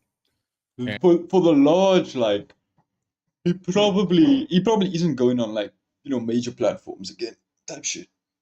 He probably ain't going on Joe Rogan again. He probably ain't going on Flagrant. He might get a podcast appearance on, like, a smaller platform. That's still relatively quite big. But I think his Flagrant Joe Rogan days are finished. PBD days. Concrete days. And why am I showing Or you? maybe not. Maybe they would actually love to have Wes and imagine Wes and Billy on Joe Rogan. That'll actually be super bad for Billy unless he just completely humbles himself. If he completely humbles himself and just like, yo, yes, and that entails a lot. But then yeah, that would work out. Other than that though, now. That also to establish a timeline. It's very important to understand what was going on. And yes, I was really in the hospital, and yes, I was really sick. Okay, here goes my hospital bandage that I take because everyone knows that my leaders out there, my leaders that are always on my accounts, know that I always keep receipts of every single thing. And that's my hospital bandage. And then I have my hospital bills. Right. This is my bill for the stay in the hospital, $37,000. Pause that for a second, $460. Anton. Yeah. That's one of the three. Right? I was gonna pause it. I genuinely almost paused it now when he said, "Can you pause that for a second?" Because I also wanted to like read it. So I think this is pertinent because Oh, you meant the video. You meant the video. Provide date. I'll just read it. Data service for yeah, he does. 13th of September. Eh? I guess Wes is gonna tell us when the debate happened, and then we can tell how. I wonder. Can he prove? I guess he won't show like what. That's one of the three, right? Right. He won't show what it was So for. I think this is pertinent because he does provide Oh, dates. So if you pull that, back up, James, pull it up. Yeah, he does. Yeah. you'll see the date there. Why is Anton laughing, bro? 9/13/2024. Okay. Yeah. That's November, right? Billy. So that would be November 13th. That's September, bro. Or no, sorry. September 13th. Sorry, yes, correct. September 13th. Okay, the interaction that I had with Billy happened on November 15th. So Yo, that's like 2 months I apart. can October. That's almost exactly 2 months apart. It was November. Sure. I'm wrong. You're right. Correct. It was October. October 18th. October. Sorry, I 18th, was looking yeah. at the wrong calendar. It's That's okay. October Okay, so it's one on the board. 18th. I was having lunch with a friend on the 17th when I saw Mark's message to me. And then it happened the next day. So what this means is that Billy was out of the hospital. Caught for with his more own than a month. evidence. Billy was out of the hospital for more than a month when this took place.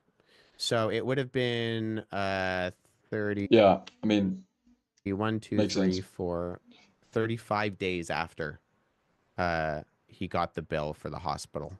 Oh my gosh. I did not notice this. Yeah, and I don't know if Mark wants me to say this or not, but Mark did tell me that he knew exactly when Billy was sick because he went and visited Billy when Billy was sick.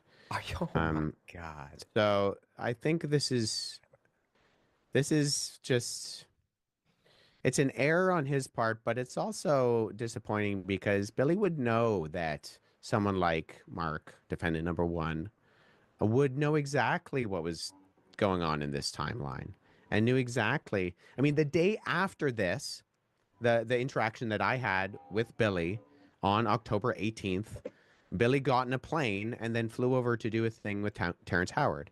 So if he was still so sick, The collective minds of consciousness.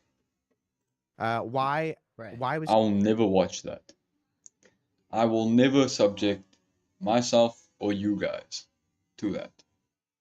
Ever. Don't worry. he going off to do a multi-day In case for a split second you thought I was gonna pull that up.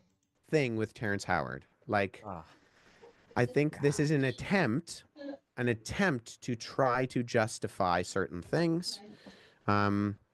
And I think, unfortunately, when you try to contrive a theory and try to manufacture a narrative, but you're talking about actual dates that happened, these things can be backtracked and verified. And unfortunately, I don't deny that Billy was sick. no, he was. He 100% He was sick. He was sick. just sick over a month before Yeah. him and I actually talked. And that's quite a while. That's quite a while. Like you can't be like using that as an excuse at that point. Wow. And Yeah. because I mean, we all saw the Bad, debate. you know, We all saw the debate. Jordan Peterson. Don't fool lie. us, Billy. Don't try and You know, fool don't us. lie. Because lie. when you, Exactly. especially, man, as a public figure, I mean, you should never lie. Literally. But there's a spectrum, right? And yeah, this is just bad. It's just bad. Yeah, but for the record, October 18th. 18th. There's another one here for $1,601. And there's another bill. I mean, oh, here it goes. $2,585. Okay. Is there a date here? I don't see a date, but it doesn't matter. These are all from that one stay in the hospital. Hmm. Okay, so these are the hospital bills. So I was I extremely ill and sick. And to add to that point, Yeah, that's quite a bit. Yeah, like for my US friends in the chat, bro. That I mean that's quite a lot. here during the session where I went over to Mark's house, which was right around the corner from me, if you look at my It's a lot arm bigger in the than lower it corner is. of the photo, you see that I just got the IV bandage taken out of my arm from being in the hospital. Okay, I just got the IV bandage out. I was in the hospital with a severe case of pneumonia, and that pneumonia was so severe that it literally almost killed me. And my whole right side was completely full of bacteria, and then the left side was almost full. I had only 25% oxygen support. My body was going into septic shock, white blood cell count trending up towards 40. I lost 22 pounds and was extremely ill. I noticed yesterday when my wife was talking and some of the posts that she had made, people were commenting, that black guy, these are the Christian followers of this cult. That black guy looks like he's on drugs, and people commenting, yeah, he's on drugs, he's a dope addict, and all these crazy comments. This is how they uplift you. This is the enlightened people. These are the chosen ones, right? Well, I looked sick in the video because I actually was sick. Matter of fact, before the video started, I had a bottle of water, and I told him, look, you may have to stop this a couple times because I can't really breathe that well yet. My lungs are still recovering, and I cough from time to time because I was trying to cough up still a little bit of phlegm in there from the pneumonia. After they Okay, so I have the raw footage. Not true. That is just not true. Yo. I got I mean, done I with think IVs, I they moved coughed me on to a couple times during it. Yeah, you did. I mean, we won't go into my sinus issues. I don't think that's pertinent to this. But you'll notice actually in the live footage, I'm doing it today too. I mute Right, you're myself a lot muting and cough. because I'll be here now, guys. I will be here now, bro. Like, give me like 1 minute. I don't have great sinuses. So the actual tablet or pill. You take these huge horse pills and got to keep taking those antibiotics until your lungs are clear. But it's still a long healing process, a 12-week healing process. And I got like a week and a half or two to go for this healing process. Now, why is that important? Why is that important to this whole thing? Well, because I wasn't even supposed to leave the house. I was extremely sick. I had just had a near-death experience in the hospital a few days prior, got released. I had been so sick for the 2 weeks leading up to the hospitalization, trying to get back to America, trying to stay alive. And then pause that for a second. I'm bedridden, and I just A few days prior. It's important to note. That's what I said. A few days prior. got to get up and do something. I can't stay. I just can't lay down like this. I just can't do it. Like for a person as active as me, it felt horrible. I felt like I was, completely useless. So I get a call from Mark. It's like, hey man, we're gonna hop on the podcast. I'm like, okay, yeah. I'm like, that sounds like a good idea. Something I can do. And all I gotta do is go around the corner from my house. I don't have to even leave the neighborhood. I don't have to go on an airplane, which is what I usually have to do.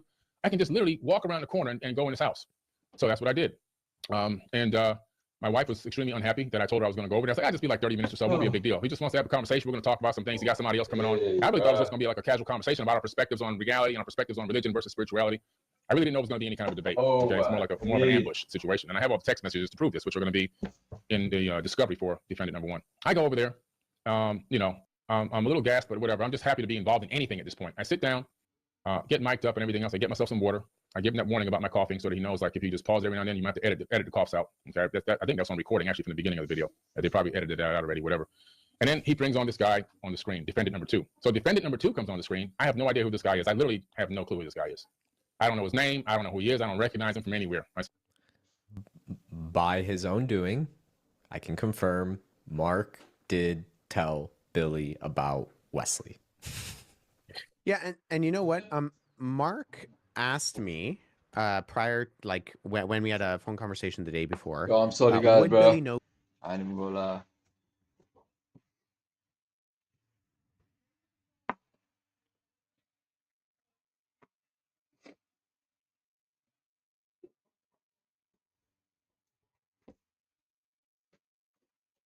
who you are? Would he recognize your name? He said, I'm gonna tell Billy who you are, but I just want to know, would he recognize who you are? And I said, I highly doubt it. In fact, I'm almost certain he does not know who I am. Yeah. I'm almost sure he still does not really know who I am. But so Billy was made aware of both my name, who I was, and kind of my background. You know what? I also think it's pertinent to say, it could be important to say this. I specifically say, and I have a message that I sent to Mark, like, hey, because in the initial DM that Mark sent me, he said, hey, like, I'm having Billy coming to my studio, and I wonder if you could, do this thing.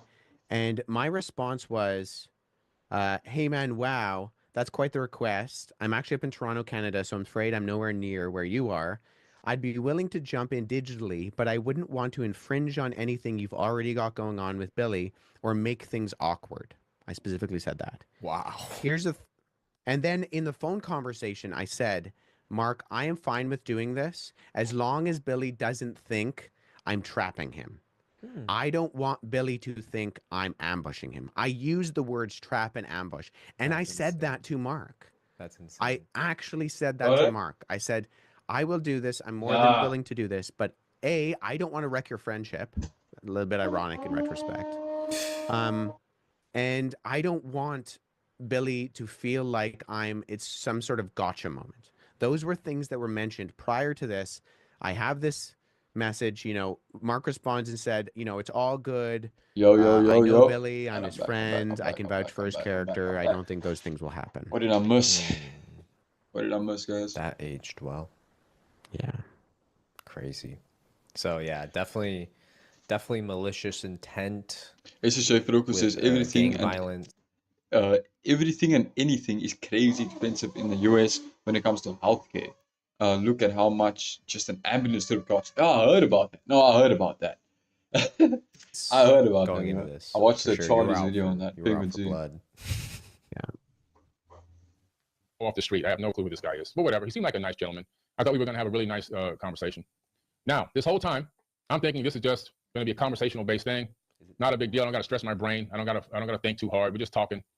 And then Mark gets this guy on the live feed, and he says, "Hey, we're gonna have a little debate." I'm like, "A debate?" He's like, "Yeah, we're gonna talk about this your perspective of religion and stuff and so on, whatever." And I'm like, "Huh?" I'm like, "Okay, whatever." Testing my mic. Never happened. And if for anyone wondering if that happened, the full and unedited, unadulterated interview is on Wesley's channel. Literally, it's so weird how Billy twists the whole thing. So go react or go watch it. I have it on my channel as well, but I react to it. You probably Well, I appreciate you guys for liking, bro. Thank you so much. But even if you're liking, even if you're not chatting, just you being here. Thank you. want to watch it in I would its say, fullness but, I with mean, no reaction. Know what it is. Yeah, so this never happened. So now in a debate, the way that this works, I've been in debates before, real debates. Okay, like from school, the debate club. I understand what a Okay, also not true. It's just he just lost the debate. Billy has never been in a debate, and he says he would debate anybody on shows like Patrick Bet David. Maybe I can show a clip here. Not true. second to none. I'll stand Oh, they actually showed the clip. Sick. by my research and investigation against anyone. Who have you debated? Whoever On did any- raise. Oh ever had, my like, a days, and he's saying that with his book on the table. That's scummy. Because that book is just completely based on lies. I can confidently say that. Not based on lies, but based on fairy tales. Because he's getting his information from a book written by a man in the 1930s named Maurice Doreal, and he just made all the shit up. So Billy's like, oh, I'm gonna decipher. I'm gonna make it more accessible to the the normie 9 to 5 worker bee Joe Schmo, like as Billy Carson calls us. And he's saying, no, I'll confidently debate anyone with this Second to book, none. I'll with this bullshit ass book on the front, bro, stand by my research and on the investigation table. Like, against I will any stand by my research and investigation against. I bet you will. Doesn't mean you're gonna win though. one. Who have you debated? Whoever On did any, raise. have you ever had like a public debate with anybody? Like it's on YouTube, we can see, or no? Haven't had a public debate. There's only one person that wanted to debate me, but he only wanted to debate me so that he can clout chase. Yeah. Is he a big name or no? Well, he's not a big name. He's trying to become big, but I looked him up first. I researched him before I disagreed, and found out that he had did some things like he had a sexual abuse on a 19-year-old minor, and I'm like, why would I make a guy like this famous? You're open to debating anybody. I'm open, yeah. Okay, so if we set up anything, So the only guy that was ever going to debate Billy has sexual assault charges. What is it? What did he say? Charges? Abuse. Yeah. Sexual abuse charges or whatever. I don't know, buddy. It seems like you again just trying to throw something bad at this cover so you could hide behind it. with anyone else that's maybe expert in the area of topic that you're okay with a panel like that? Oh, yeah. Okay. Actually is, because I've actually been in actual real debates. There's a moderator, a person that moderates. The moderator, him or herself, does not interfere with the conversation. They don't interfere, you see? They don't commandeer the conversation. Okay, now why didn't you say anything at the time, buddy? You knew the thing was going bad. Why didn't you say anything at the time? 19-year-old minor. Good point. Good point. I don't know why I said 19-year-old minor. And the moderator is there to allow both parties to actually get a chance to talk and get their point across. But that's not what happened. What happened was, as we opened this up, the moderator asked the first question, not the defendant number two. Okay? SJ Faruqi says 19 is an adult, a young adult, but still not a minor. Yeah, definitely. You definitely, like, for sure, you're not a minor, like, if you're 19. Like, I don't know why I said that. Maybe he's referring to, like, the drinking age. But, like, people, you don't commonly do that. Now, that's interesting. So I go, Again, it's like making things look the absolute worst it could possibly look, so you could hide behind that so you can hide behind the cover. So he just told you this thing and you just forgot that he's even talking about, that he's supposed to debate somebody. All manipulation, bro. okay, this is from the jump. I'm like, well, that's kind of strange. If this is a debate, then it's supposed to be a little bit more organized. I said, well, maybe He's so swifty. he doesn't have the etiquette of knowing debates like I do, because I've been in real debates and so whatever. I didn't think of nothing of it at that exact moment. So the first thing he asked me is about the gospel of Jesus' wife. Okay, not a big deal, but that's not true. The first Sorry. thing we asked, Mark asked Billy, was about the crucifixion. Houston Euler says Billy Carson is depending on the Gell-Mann amnesia effect, as described on Michael Crichton's Wikipedia page. The Gell-Mann amnesia effect. Let's see if we can find something. Amnesia. Okay, it's not doing. I think Gell-Mann amnesia effect is a defense mechanism where somebody forgets the unreliability of a source after reading an article on the subject they know. Well, that's full of it. Gets that.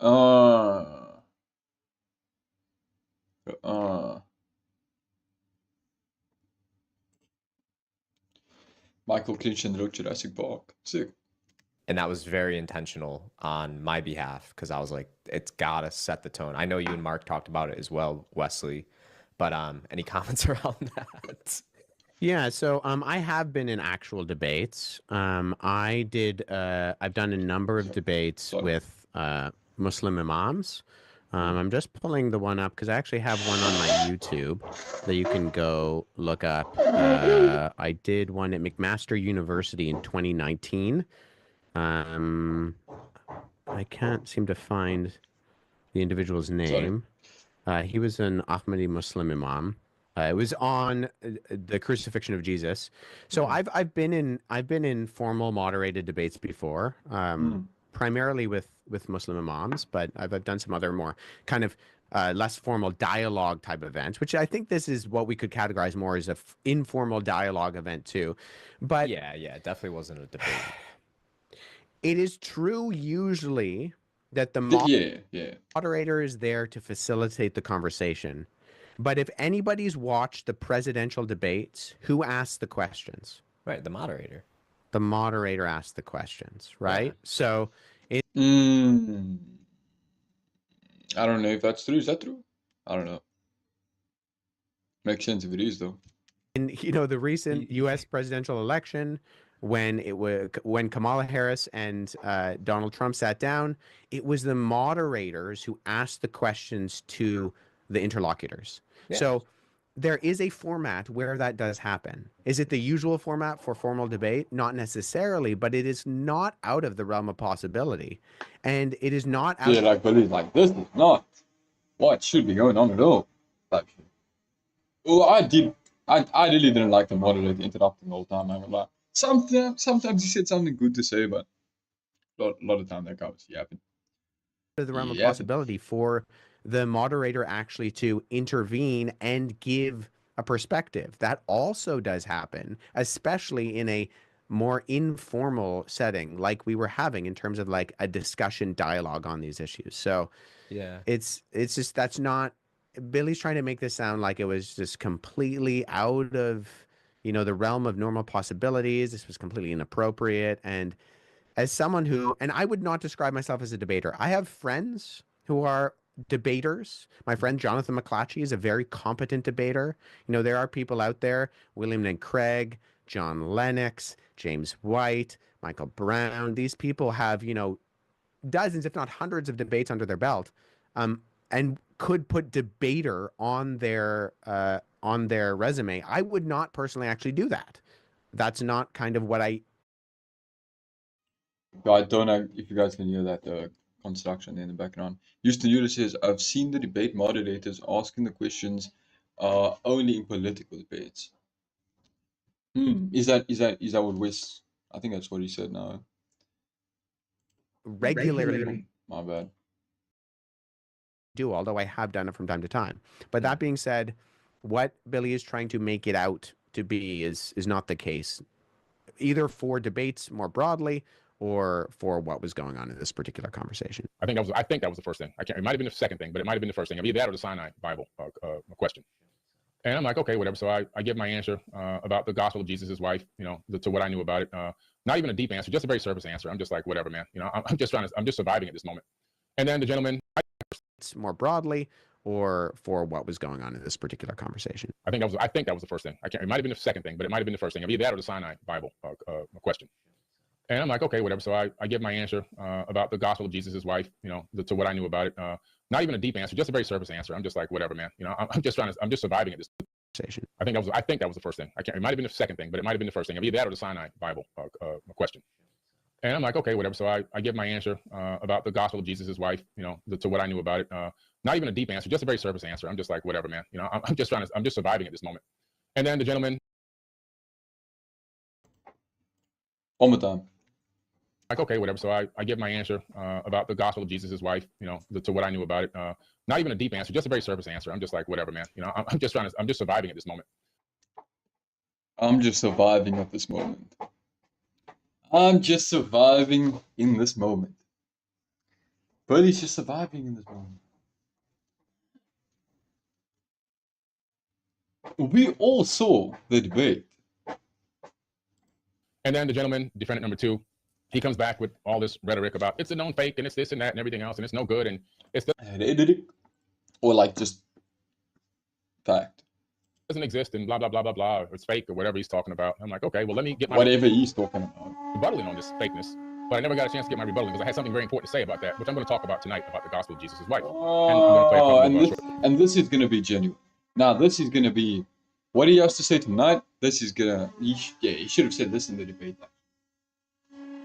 videos as well. Okay, and then the second question, or maybe it was the first. Like I said, I can't remember. And again, I was so sick and ill, to be quite honest with you. Maybe I did bubble my words a couple times with the Sinai Bible or the Barnabas text. It's quite possible. Look, some of y'all think I'm an alien, but I'm really human.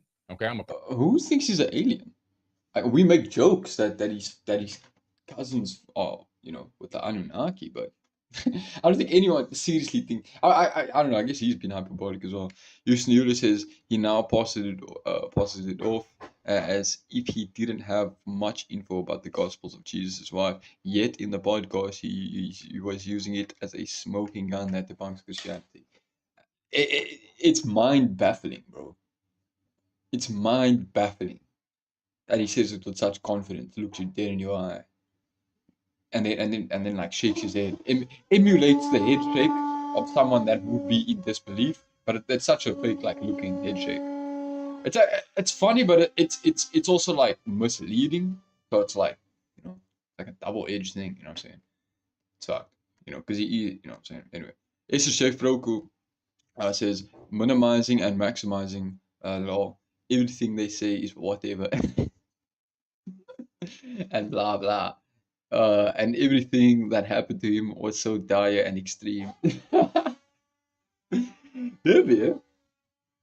person just like you guys are, and to that effect, and being in that weakened state, which he knew he caught me at one of my most weakest states. He saw how I only weighed 206 pounds. Bro, no matter when, no matter if Billy never went to the hospital, no matter if this debate took place months before he went to this $35,000 hospital visit, the exact same thing would have always happened.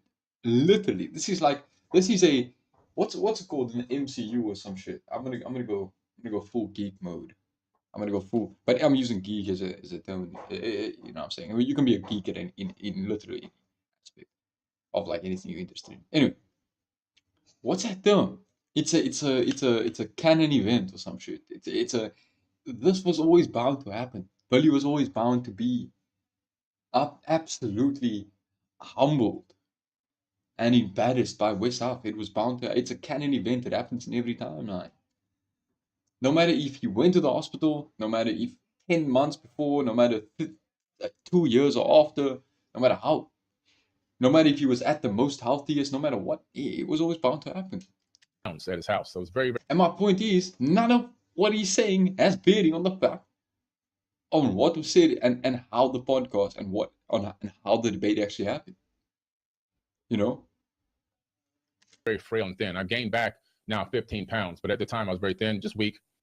But I'm human. I might have bumbled the Barnabas text for the Sinai text or whatever. It doesn't really matter. What matters is I never got a chance to answer any questions or get. Yes, he did. Yes, he did. Okay, so you see, so it's like it's weird because you just Barnabas text for the Sinai text or whatever. It doesn't really matter. Yes, it does matter. It matters because you are absolutely your foundations of everything you say was destroyed in 20 minutes. What matters is I never got a chance to answer any questions or get. Okay, no. And yes, it did. Yes, it did. It does matter. It does yeah, matter. exactly. It's not even accurate what he's saying right now. It's insane. Literally, Well, and right? not only did he get his view in, he conceded. Yeah, right. He conceded the exactly. point. He on when Mark asked the initial question which was why do you deny the crucifixion? That was the first question. He brought up the Sinai Bible, which, by the way, I think Billy is the only person who calls it the Sinai Bible. I can't figure out where he's gotten that from. Oh, he shows it. He shows it later on. Only 206 pounds. A poll says 42% of men admit to weighing more than 200 pounds, which is far too many people. How much is 200 pounds, bro? I live in South Africa. We use kilograms here, so. I mean, I guess I'm just asking you to actually calculate for me. Shit. At this point, you Where don't he have to. got the Right? term Sinai Bible You from? don't have to do it. No. Well, like I think he went into ChatGPT and like I Oh. don't know. It doesn't make any sense Yeah. to me. Well, yeah. Yo, yeah.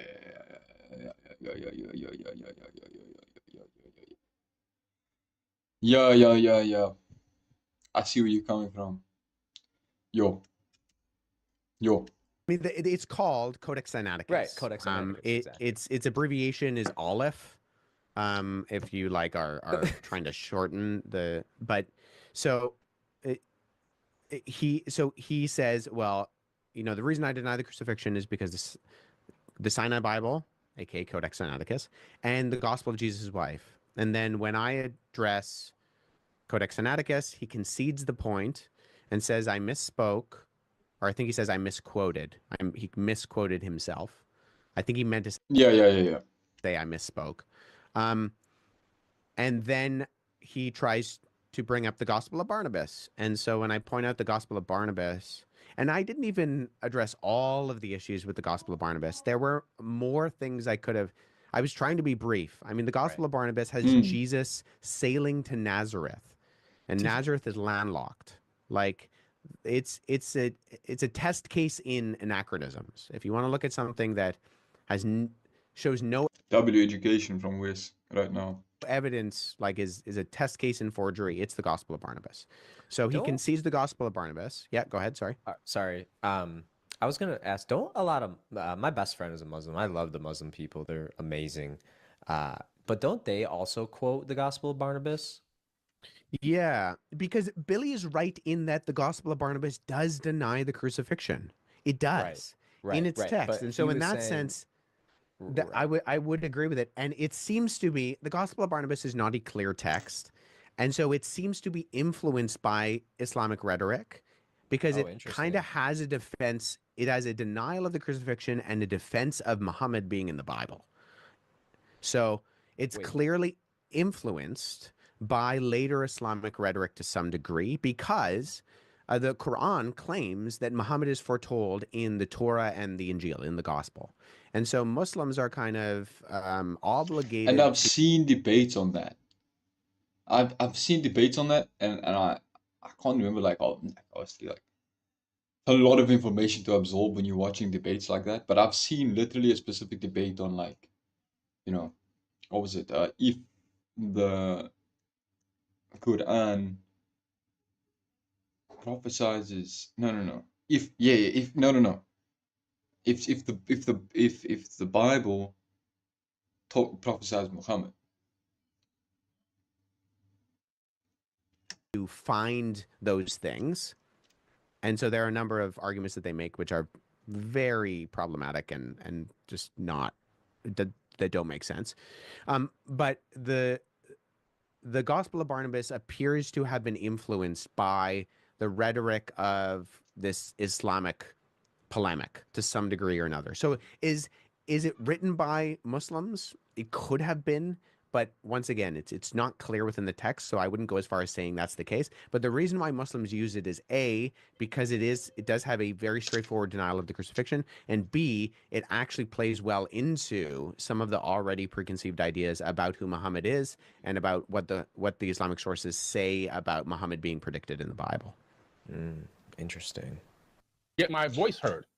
That's what really matters. But I'm going to break down the Sinai Bible tonight, and I'm going to break down the Gospel of Jesus' wife and some other things tonight as well.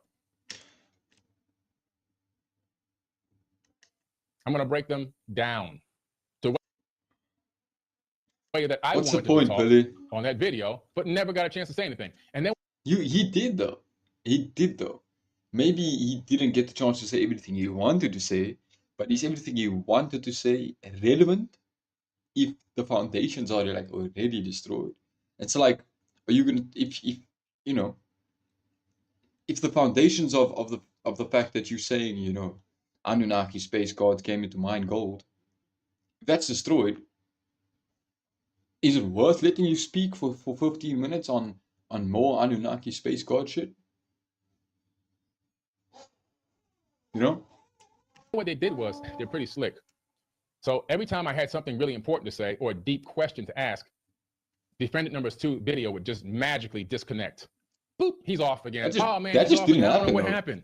Like, that literally just didn't happen. It happened at the end. I can First imagine that time was it like happened, I was like, that's genuine strange because it didn't connection happen when he was issues. talking in his video. It was very clear and crisp. Because like, look here. Even in this video, Anton's having this call with Wes.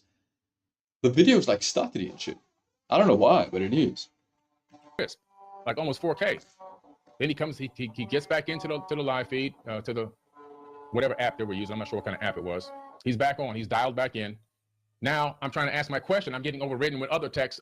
Bro, Wes is literally chilling, like just soaking his coffee, bro. Other words from defendant number one. He's overriding what I'm trying to say. Everything I've got to ask. He's talking over me. I'm the person that's supposed to be in this debate. I can't even get a word in. Defendant number one is the host, Mark. And who said it? Houston Muller? Houston Euler, sorry. What was it? But yeah.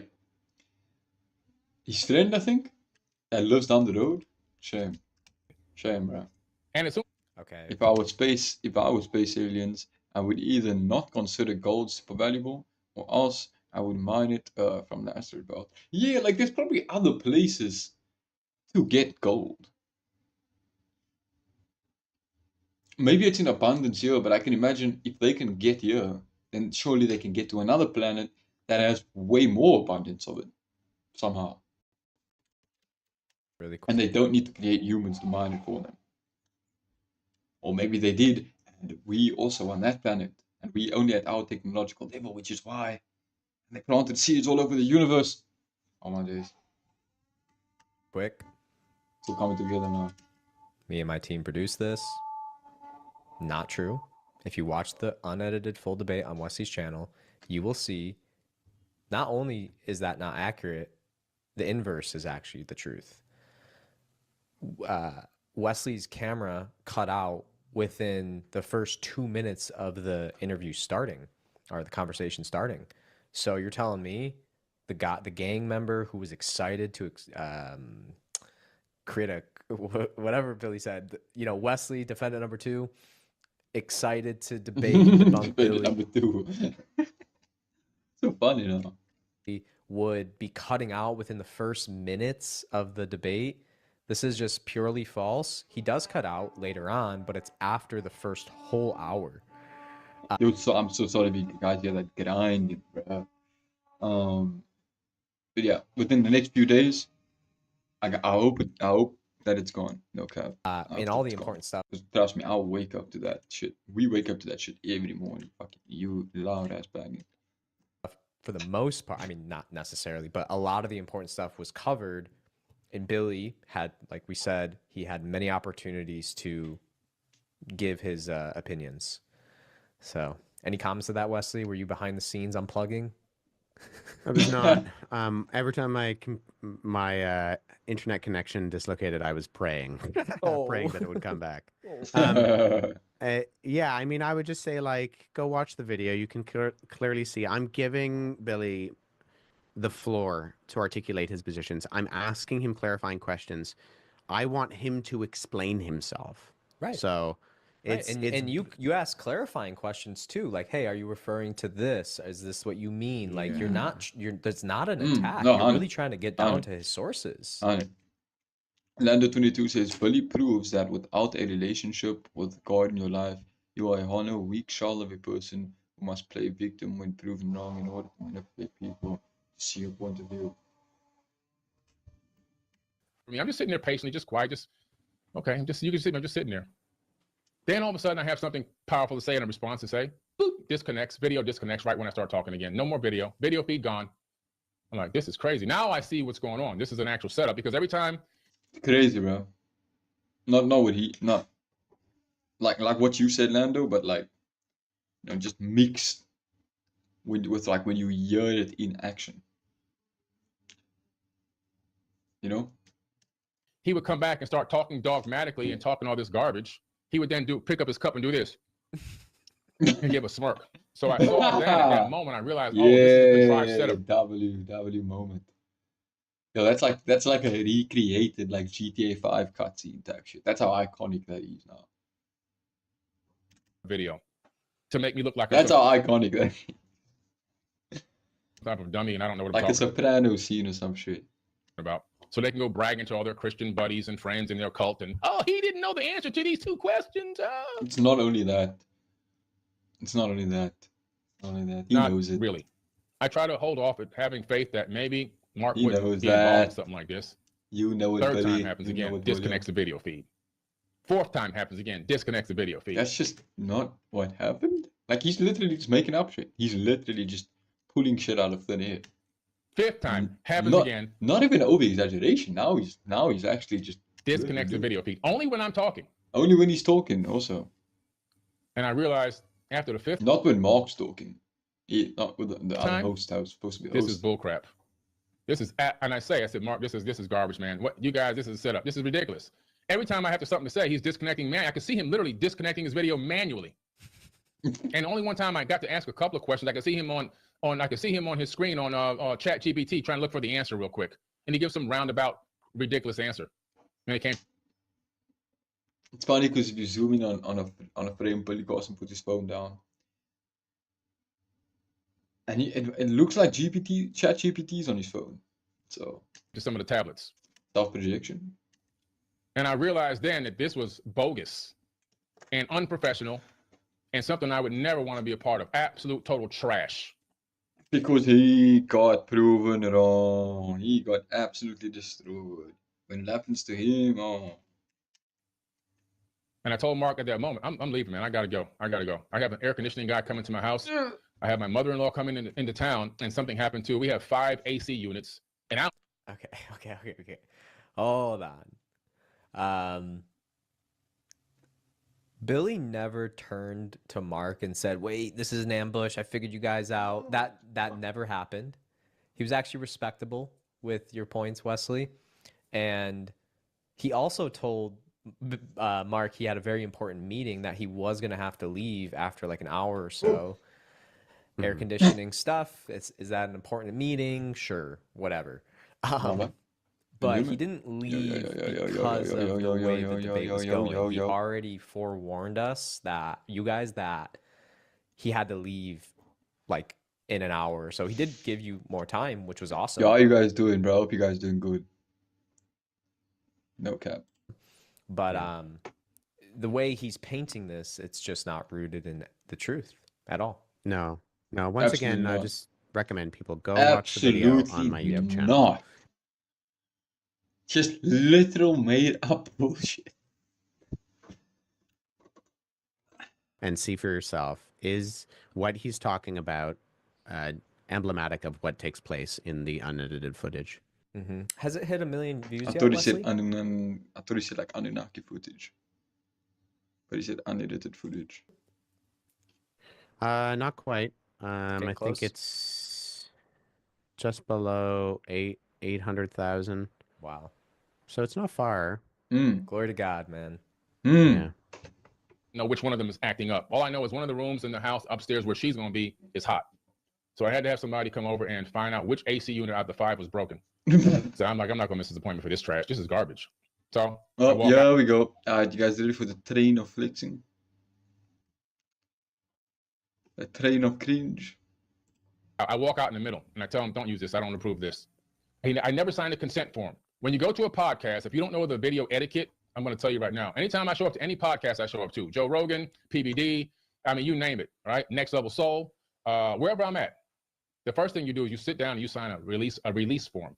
That's just basic standard legal. You sign a release form. He's salty. He's sad. Like that like, bro, I know it's hard, but look, I know. You're gonna have to, your basically your entire empire is gonna crumble. But it'll be worth it at the end. Come to the light side, Billy. I didn't sign any kind of. This is what his fans are saying, by the way. His fans are like begging him to come to the light side, pretty much. What's good, Rocky, bro? Good to see you, dog. Good to see you. The Billy Carson drama continues. The Billy Carson drama continues, brother.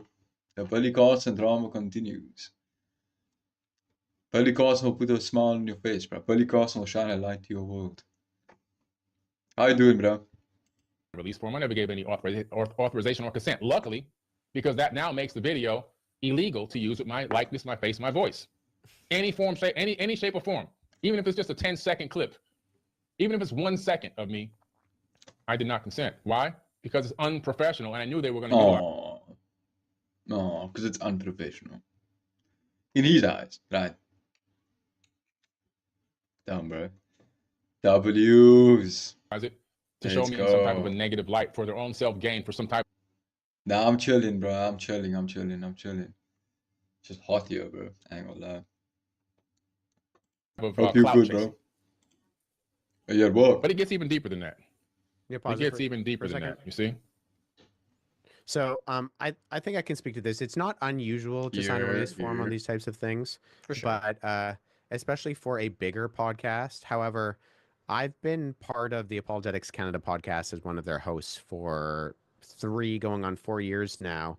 We don't get our guests to sign legal waiver forms. I think there's some wisdom to that in certain instances. I've also been, I mean, in the past month, I can't tell you how many podcasts I've been a guest host, or not host, sorry, an interviewee on, and I don't think I've ever signed a release form for that kind of situation. So it's not unusual, but to say that this is W, dog, W. We're gonna be on stream later. Yo, everyone. Me and Rocky and I, Rocky 4 in the chat, we're gonna be streaming later. If you're interested, go subscribe to his channel. Click that notification bell. Bro, we doing this shit. Please join the community, dog. You guys know what it is. We do quite I don't know, we don't do opposite. We do different content, but standard etiquette for check it out, guys. podcasts. Check No, it it's out. not. I've never Are you finna go to mosque? What time done you it, in and today, you bro? can go What time you in? on wesleyhuff.com, click on podcast. But yeah, we're gonna be live later today. Streaming some sparking, probably some Fortnite. There are, I don't know how many, dozens of podcasts that I'm, part of, and I have either never asked someone to sign a waiver form or myself signed a waiver form. So I'm sure it makes sense for PBD, for Joe Rogan. I can see that. Yes. But in just sort of the more like small setting, Mark Four. has Whatever. a following, but it's not like the millions Enjoy, of people bro. that Joe Rogan has. Enjoy, dog. Have a blessed one, bro. We at AC have Good a to see you, following, bro. but No once cap. again, nowhere near close to that. Sick to see you stopping by, And bro. so Sick. I think this is a bit of an exaggerated point. Yeah, it is. And, I have a background in working with, people who have podcasts. My current clients, one of them has a very big podcast, very well-known public figure. And, I mean, he has such close relationships with people. It's just like, hey, like, we're going to do this. This is the expectations. I've signed personally 6-figure contracts just on handshakes. It's really up to the people from a legal sense. So again, he's trying to, he's kind of pulling the victim card here, in my opinion. Safe, bro. Safe. So I walk out. My wife, Keep I get it back to the house. I'm easy. extremely pissed off and angry. I can barely breathe. I normally take the elevator upstairs when I was sick in my house. I have an elevator. I normally take the elevator up, but I was so pissed off, and I took the staircase Usually takes the elevator up. Probably has 2 of them. up to the loft where my wife was sitting. And when I got to the top of the staircase, I was so exhausted I couldn't even breathe. I almost dropped down on one knee. She's like, "What's going on? What's happening?" Bro, you lost the debate, dog. That's what happened. Like, She's like, I panicking. understand, like, this might have happened. God, damn. I told her what's happening to the best of my ability. She got pissed off. She got Mark on the phone right away. My wife is my manager. Oh, this is after the debate. And she called immediately, got him on the phone, said, "Billy doesn't consent to this. We signed a contract with another company to do an actual show called Versus, and with a very prominent figure involved in this, and all the different people from different areas of religion. It's a very organized debate system, and it's going to be a TV series. So I did sign that contract. I didn't know I was going over there to do this kind of debate. I thought Billy's really one of those people that's like, he can't stop bragging, bro. Like, he's literally just like flexing in like almost every single sentence. Unironically, though, it's just like become a part of his character because of the money, I guess. Like, I don't know. We're having a casual conversation on spirituality, and I wasn't really even fully in my right mind. I just almost died a few days before going to his house, literally. Okay, one small thing. I've been to Billy's house multiple times. He might have an elevator. I've never seen it. I mean, it is like a huge house, so that might not be true, but he knew exactly what he was walking into. Mark told him, gave him Wesley. We're going to talk about Christianity versus your theories. Oh, so he knew exactly what he was walking into. Like, you could say, yeah, he knew exactly what he was walking into, but when you say specifically, Mark told him, gave him Wesley. We're going to talk about Christianity versus your theories. And yeah, that's what happened. He took advantage of that, which is what happened. I can't say he took advantage of that. I allowed him to take advantage of that because for whatever reason, I was just Bully. SHJ Froker says, Bully keeps up with mocking religion and Jesus in particular. He's going to really get it low. There's a competition of people catching some kind of fainting spell or worse for mocking God. Wait, what did you just say? Oh, there's a. Did you say you fainted for a big? I don't know. Sometimes you trust people, especially when you've been around them that long and that much. Was that like a serious? That is like a serious comment type shit. Whatever the case may be, it happened. Because he's definitely gonna get it, and I don't think he's gonna continue mocking religion like he always has. Because now he's realizing, because of the bigger platforms that he's been on. She was very upset. And obviously this debate. And obviously people like me that and a lot of others out there that won't let this die because like fuck, you just like laughing at Bully. Although I don't know when I would have made another stream on him, to be honest. Not consenting immediately, and that ended that call. Then he kept trying to send me messages. He was sending me so many messages, which I'm going to put some text messages on the screen tonight, but I can't put all the text messages on the screen because a lot of it is going into evidence. Because defendant number one is going to be sued for $1 million, and possibly even more. But version of the That's so sad, bro. Defendant number one is the so many messages, which I host, because defendant pseudo host, right, of what that debate was supposed to be, and it's also his friend that lives down the street. Number one is going to be sued for $1 million, and possibly even more. But version. So that's just sad, bro. Of the debate, if you want to even call it a debate, I call it a defake. That's what it really was, an unqualified garbage. If somebody who really runs debates would have saw that, they would have laughed at us and said, "What amateurs? This is garbage." That's how crappy it was. But you got him to take the videos down because she really wears the pants in the pants.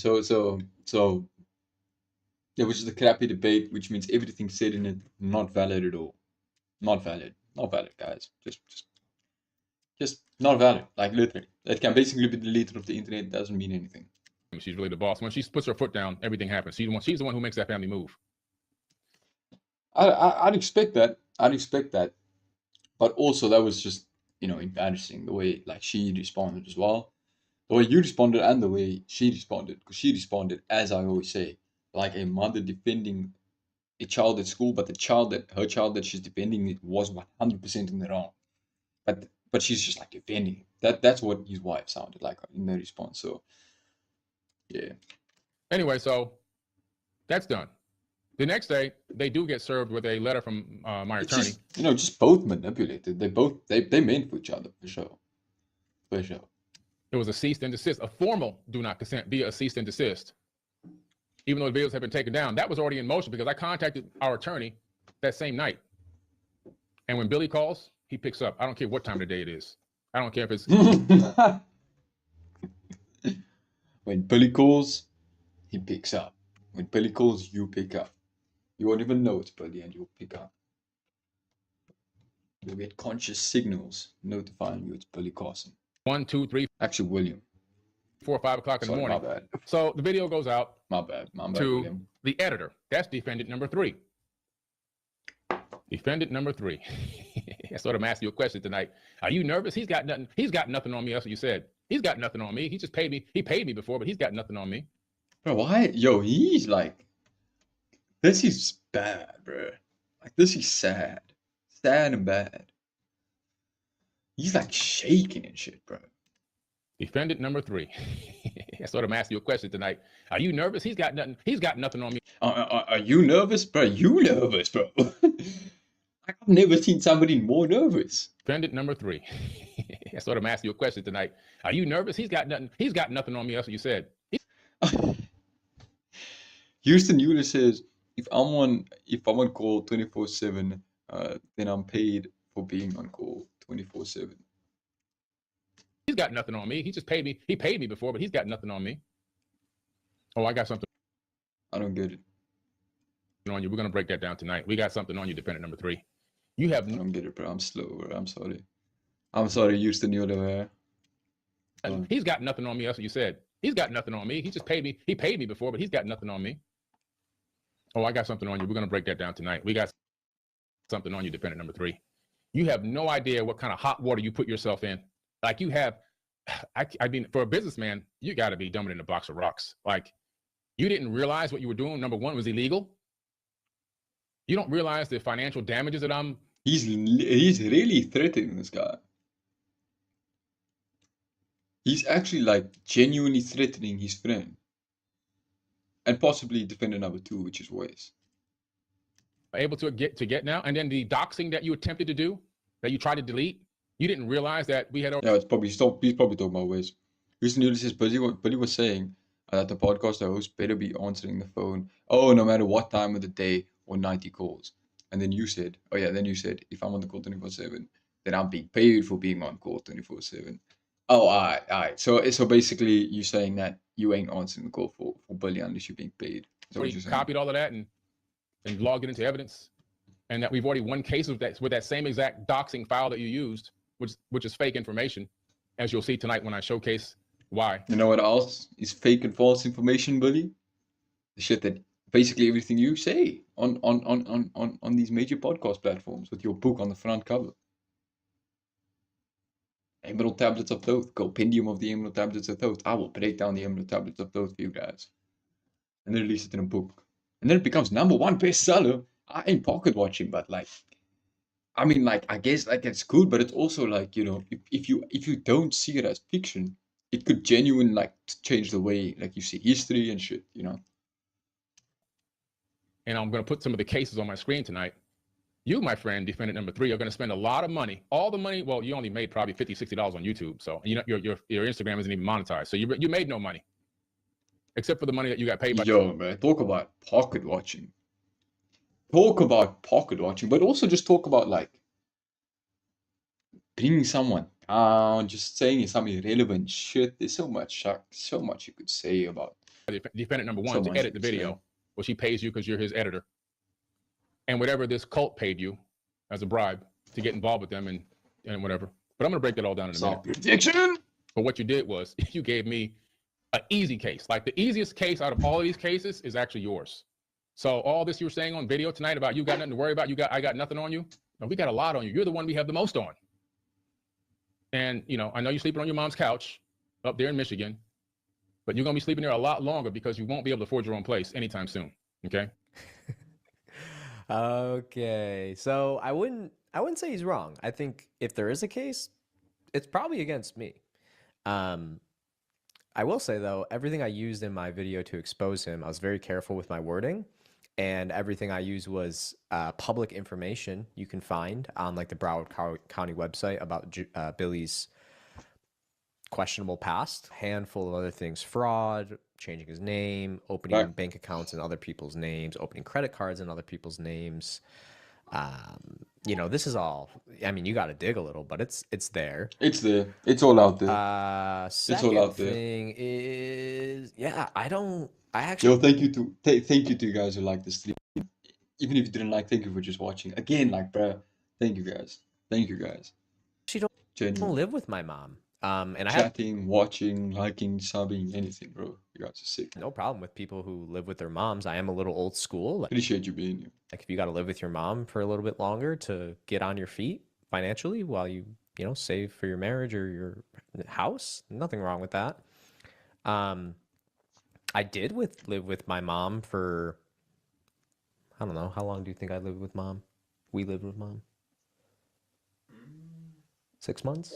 Yeah, 6 months when I transitioned from moving back home from I need to Florida eat to something, Michigan, guys. I need to and I eat bought a something. I'll be here house. now. I'll be here now. I'll be here now. I'm gonna go want some food quick. It's a 5-bedroom house. I did a funny Instagram video sleeping everywhere in it because this is just funny. It's just not true.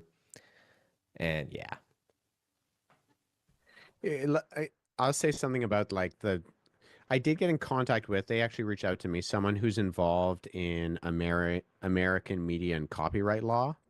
oh, And they reached out to me and they said, in case you didn't know, the use of recordings of individuals, including public figures like Mr. Carson, if he knew he was being recorded for public podcasts and consented to this by coming to the scheduled recording session, knowing the name of the person who was going on and he was speaking with, and the purpose of the subject in the recording, then none of the footage can be either claimed to belong to him or has any doesn't belong to him. She says this is a well-litigated area. Celebrities have often done things on camera in public that they have wished were forgotten. Consent cannot be rescinded ex post facto. So Billy's claim that this footage is illegal it's just completely inaccurate and false. Win this judgment against you. So let's get into this. Before I get into defendant number 3, let's go over a little bit more about this. Yeah, I'm gonna save him because that's like icing on the cake. I'm gonna save him. That's like icing on the freaking cake, man. Let me get into a little bit more about this defake, the defake. Let me get into this defake a little bit, okay? I told you what was happening in this thing, and a couple of the questions that have been brought up about the Sinai Bible and the Gospel of Jesus' wife. What defendant number 2 has tried to make 100,000 videos out of nothing. And what's so funny is his little henchmen and his little people that were already in the cult and already far left. You're ending Billy Carson's career on these 2 questions. Really? I can't figure out why he continues to call me far left. dude, it's probably because you're Canadian. Like, I don't know. I'm not far left. I mean, in Canadian terms, if I'm described as anything, it's far right. Now, I'm not far right either. Yeah. I'm conservative, but right. Canadians are very, very liberal on average, I think. But I am not. You guys are bordering on socialism, from what I can see. We're pretty concerningly leftist country, especially with our current government, which is man. Like the stuff you told me about the healthcare, like that stuff's wild. Yeah. Anyways, different subject, but I'm not far left by any stretch. Let me go back to my live chat real quick before I pull up this PowerPoint. Where are we at now? I'm at 11,499 people. The most I've ever had was 5,000. You guys doubled my popularity on a live video in one day. Thank you so much. Just pull up to Billy just now. Houston Newley says Billy was saying that the podcast, the host, better be on. Oh yeah, fuck, that's an old message. All the dark energy, all your listeners and all your followers and all your cult people and all your people that are in your organizations Billy. that are coming to watch my video with that dark energy. How are we going to see the fall of Billy Carson? That's dark energy. I don't want to see the fall of Billy Carson. Look, I don't want this man to go broke. You know what I'm saying? But I do want to see him not. I do want to see him just admit. You know, there's so much, bro. It's never going to happen. Hopefully it does, though. The frequency that's coming here. Hopefully it does. See this behind me? That's the face of God. God's not a man flying around with a magic wand granting wishes. God is a frequency, and it's your job to tune in. Y'all didn't tune in. See, I'm tuned in. So, all right, and you can get tuned in. I always say this. You can get tuned in for betterknowledgetv.com. How much is the subscription? If you use the code, you'll get a discount on the subscription. All this dark energy that you're bringing toward me, I've alchemically converted that energy into money. That's exactly what I've done. That's a fucking evil laugh right there. And I always point it out. If you want to see an evil bringing laugh, toward me, that's it. I've alchemically converted that energy That's it right there. into money. That's exactly what I've done. Oh my God. Frequency, and it's your job to tune in. Y'all didn't tune in. See, I'm tuned in. So all this dark energy that you're bringing toward me, I've alchemically converted that energy into money. that's exactly what I've done. Ooh. So So for any occultists, that is so disrespectful to any occultist right there. Because he's showing his unethical use of sacred technology for money. And if you're an occultist, you know the ramifications of that. what I'm watching tonight. And then I'm going to get back into defendant number 3 and break him all the way down. I'm going to break him all the way down, guys. He actually got on a video tonight on some show, like he's some type of superhero out here. This guy has 3 likes per post on social media, and he started a social media marketing company. We actually hired this guy. And his work was so bad, we had to get rid of him. We had to fire him. He was great in other areas that we had things we had done with him in the past, which I will go over. And I'm going to read a lot of text messages from defendant number 3 as well. Tons and tons of text messages I'm going to read. Quick comment here. I do own a social media company. My team does not do anything for my brand. So anything you see me post, I hope you don't think it's actually a reflection of my company. I actually do that very intentionally for a lot of reasons. One of which is to send a message to my clients that, look, we're going to make your stuff look good and professional, but what's more important to make good content is the context. I mean, if you look at any of my thumbnails on my YouTube, they look like a child made them, and I'm doing that intentionally. So I've always done this with my brand, and it's always been like a, hey, look, because I was a coach at one time and I only had like 15,000 followers, but I was able to make $500,000 my first year as a coach without having good content because I understand marketing. So I do that very intentionally as an example for my client. Hey, little room, what's good, bro? Good to have you in the chat, dog. How you doing, bro? Good to see you. 9 times out of 10, when somebody says something is happening to them, it's actually happening inside them, and they're projecting. I missed the context. I went to go get my food, so I don't know what you're talking about, bro. Let me rewind like a few seconds. Was he watching? But yeah, projection, self-projection, yeah, bro, that happens a lot. I mean, Billy Carson especially. And then he also said, so what he really means is he's filled with dark energy and uses it to make money. Interesting observation. Yeah, one time, and I only had like 15,000 followers. Do you guys know what acne is? Acne and biryani. You probably know what biryani is. Do you know what acne is? But I was able to make $500,000 my first year as a coach without having good content because I understand marketing. So I do that very intentionally as an example for my clients.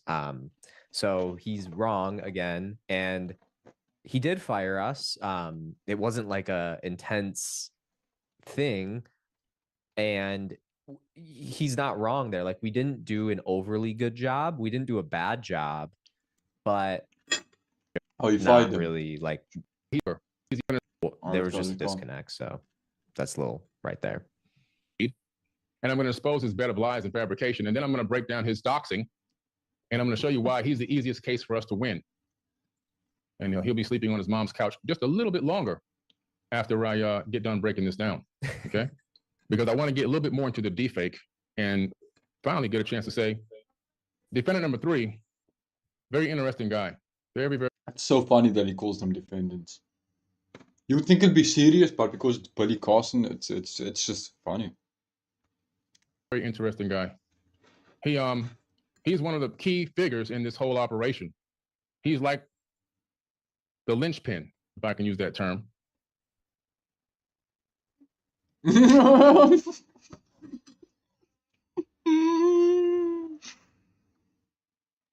you don't, sorry for my tune. If you don't get that reference, bro, the linchpin, I'm pretty sure is something Terrence Howard talks about. So the fact that he unironically, like, seriously said that is very fun.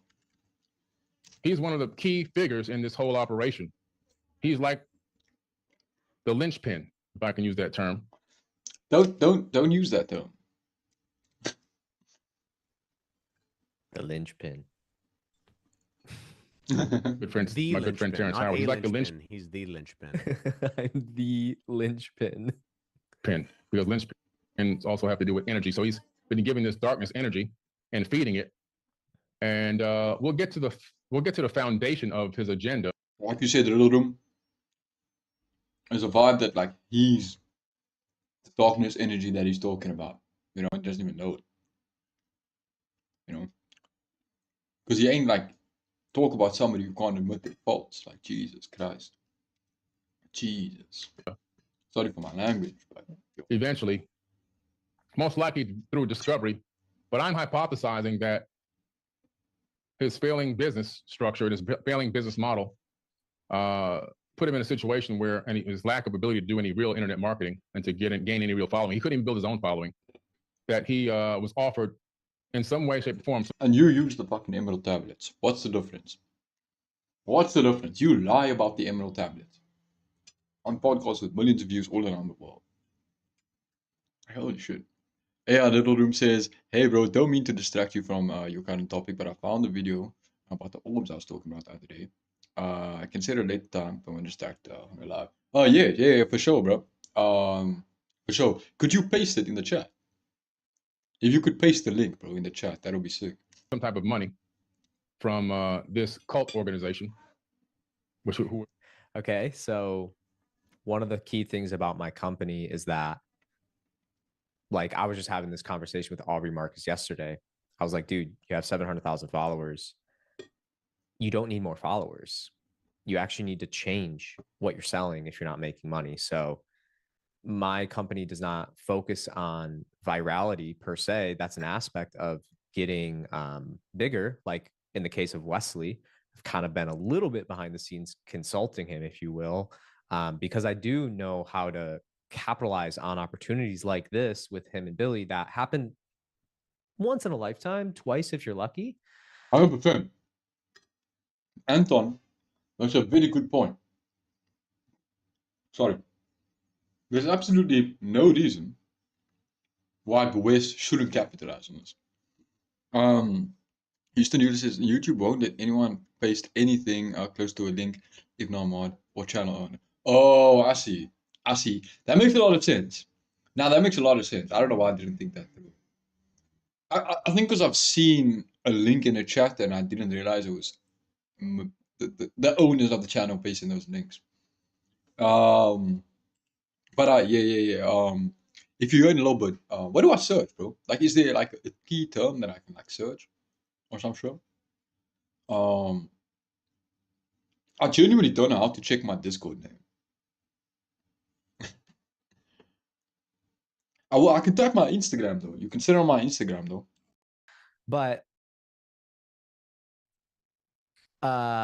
he's not wrong to say my company has been struggling. You know, I was when I was 23 years old, I was making $60,000 a month. I'm 29 now. It's the same company I run, but because of my transition in beliefs and working with people like Billy, like Joe Dispenza, you know, all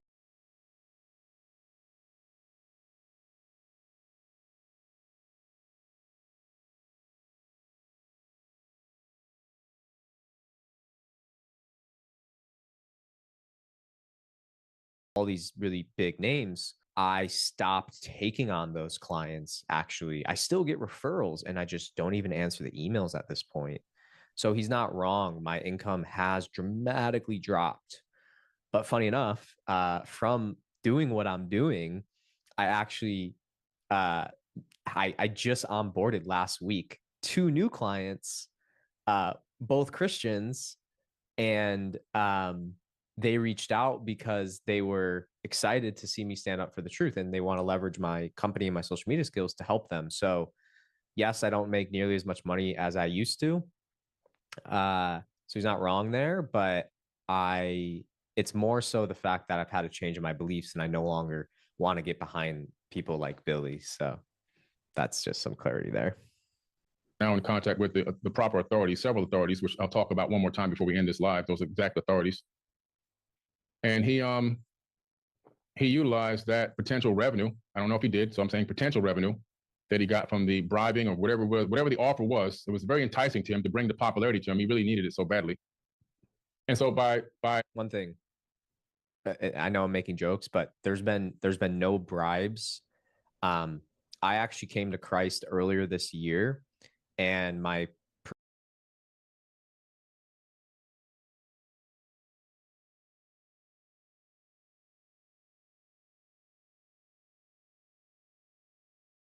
priest and other people close to me advised me, you don't need to broadcast this, man. Just get right with God.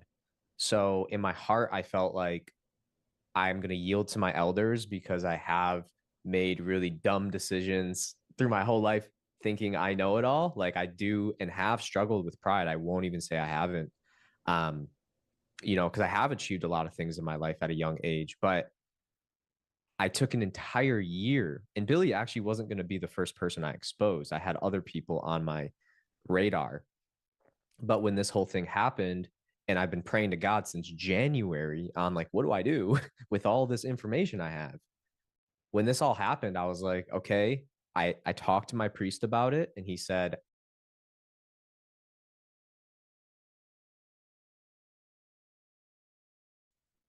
he encouraged me not to, but he didn't say don't do it. And he's not saying that because he wants me to protect these people, but there's like a spiritual warfare element to this all. And the Orthodox, I think, have a really good grasp of that, which was kind of why I leaned that way. But I just want to let everybody know, like, people think I'm trying to like monetize Jesus. You can't buy anything from me. My company doesn't even have a website. I don't do coaching anymore. Like, so I just really want to make that very clear that I've been praying about this exact moment since January, and Billy was not my first person I was going to do. It was going to be somebody else. And when this whole thing with him and Wesley and this all went down, and he sent me a cease and desist, my video was a response to Billy's first punch, if you will. So just want to clarify those things. Yeah. Let me also say no bribes. No bribes. And, Yes, no bribes. no threats. Didn't get paid. No threats. Because, yeah. Well, actually, I got threats. I got threatened. Well, no threats so we kind of skipped over some of the stuff with defendant number one, but and I think there's an issue with the continuity of the narrative that Billy articulates here, because he did seem to kind of express at one point that I was threatening Mark to get this out there. I have not threatened Mark. I've not threatened anybody, Billy or otherwise, and I would condemn anybody who is threatening, but I have paid nothing. I work for a non-profit charitable organization. We don't make profit. We have no profits.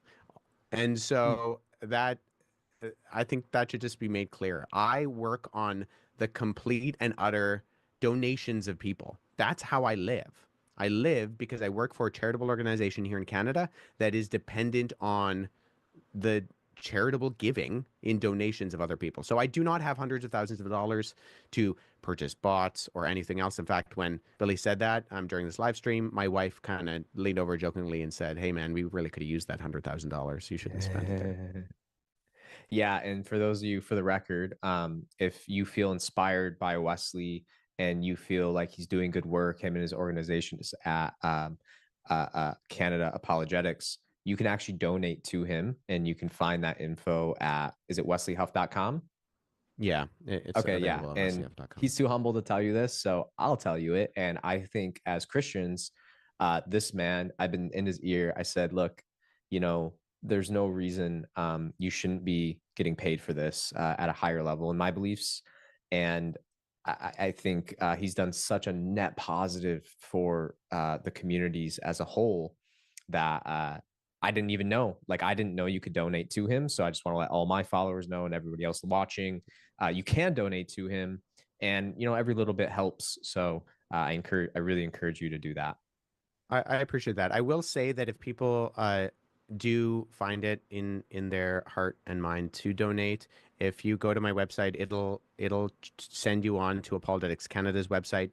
Just a note of sort of specificity there. If you go to the donations page and you're from the United States, make sure you click the U.S. donations button, because at that point, it'll go through our connection in the States, which will be able to get you a charitable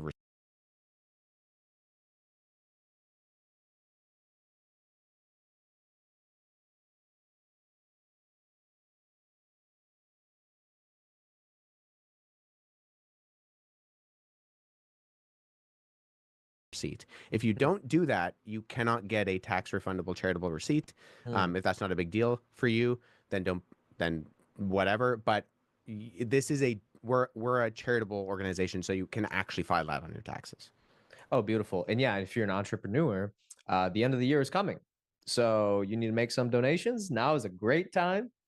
I will be making some donations. And I encourage everybody listening too, because Wes Huff is out here. From the bribing or whatever it was, whatever the offer was, it was very enticing to him to bring the popularity to him. He really needed it so badly. And so by that offer whatever offers they made him to get involved in the situation and to cultivate and to manipulate defendant one, he successfully did that to defendant one. And he was able to acquire this illegal footage, and I do mean illegal. And then he had a decision to make. Am I going to utilize it? Or am I going to do the right thing and let it go? But he had an incentive. There was an extra incentive for defendant number 3 to take this footage and put it out. He has a direct connection in some way, shape, or form to defendant number 1, which we will find that out in discovery. See, the money that you thought you were making and the popularity you thought you were making is all going to be spent on attorney's fees. And I don't care if I win or lose. I just want you to spend money. You see? Let's see if this is it here. Yikes. That was really dark to me.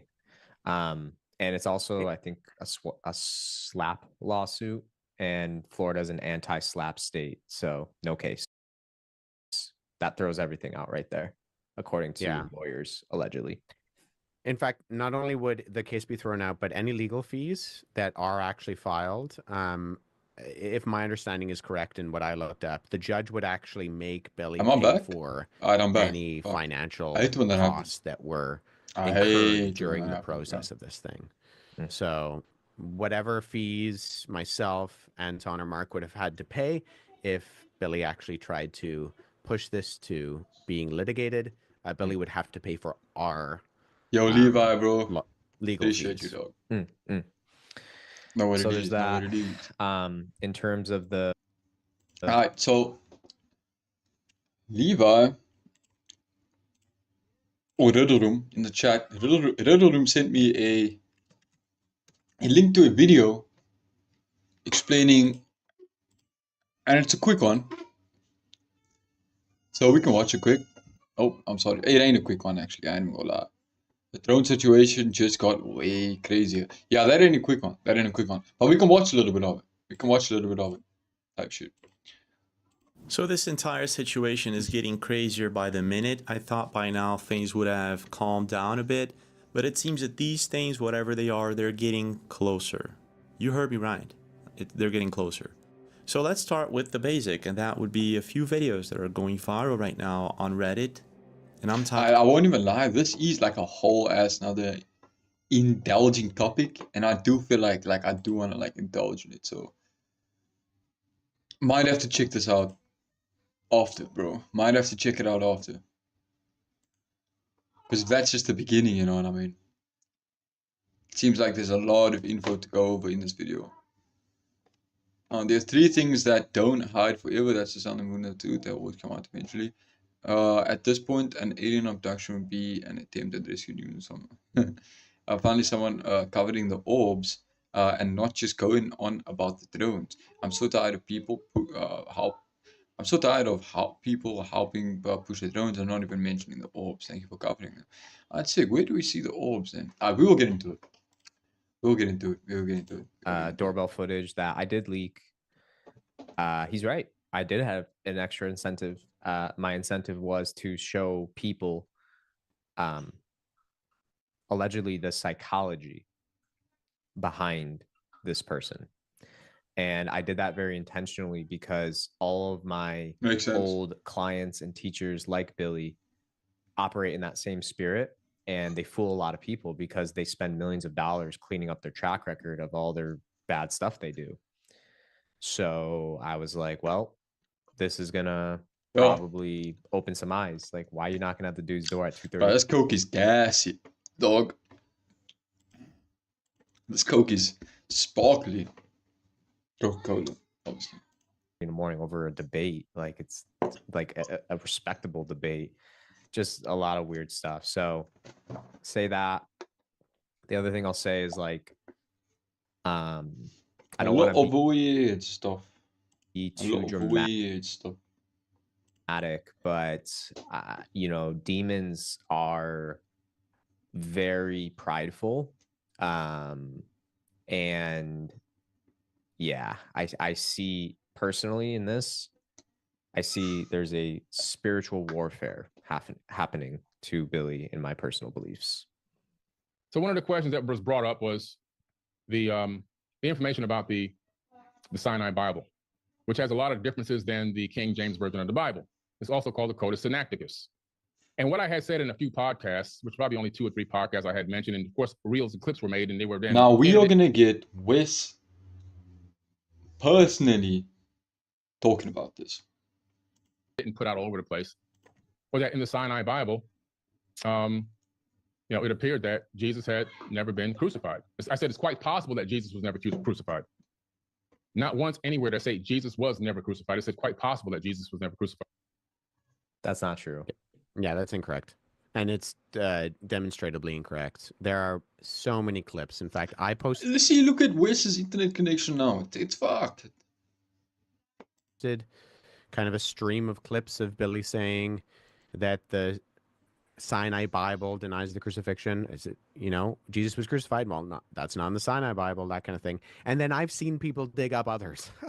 So there are ones that I didn't even find that people are posting of Billy multiple times saying that it outright denies the crucifixion. And so Billy did say, Houston Euler says, this looked like the ChatGPT response to the question. What are the differences between Codex Sinaiticus, aka Sinai Bible, and the that. He said that in and the this King James interaction. Bible? He's said it multiple times in the past, and it's just an incorrect assertion. So, and I mean, here's the thing. Anybody who's studied the history of the Bible, if you're comparing Codex Sinaiticus, a 4th century codices, to the 1611 King James Bible, a 17th century English translation, that's not apples to oranges. It's apples to Houston, orchards. There's no. we have a there's problem, no, Houston. You don't do that. It doesn't make any sense. So, Houston, we have a of course, there are problem. differences between an English translation done, you know, over a millennia later. Like it just what it reveals is that Billy doesn't know anything about the history of the Bible. If this is kind of the way that he's approaching it. Yeah, I mean, that's what it sounds like. So you can't help but like not think that. Because you just don't do it this way. Never mind the fact that he's wrong about Codex Sinaiticus. What are these passages here, James? If you could pull up the There's several of these ChatGPT responses where it just rolls with invalid assumptions baked into the question. ChatGPT responses. What do you mean by that, bro? you know, Yeah, so that's the what is longer he ending of trying to- Mark. Is it this what Billy is pulling up? Is this what he's talking about? Here's the thing. Billy is correct in this statement. This just has nothing to do with the original the claim. The original claim is that the crucifixion is missing from Codex Sinaiticus, which is outright false. In fact, the crucifixion is in arguably every book of the New Testament, and Codex Sinaiticus has every book of the New Testament. What he's talking about there are what are referred to as textual variants, which are differences within the manuscript tradition. Now, once again, if Billy had bothered to Google me, he would have found multiple videos that I've done on these very passages. I have done whole videos on the inauthenticity of the longer ending of Mark.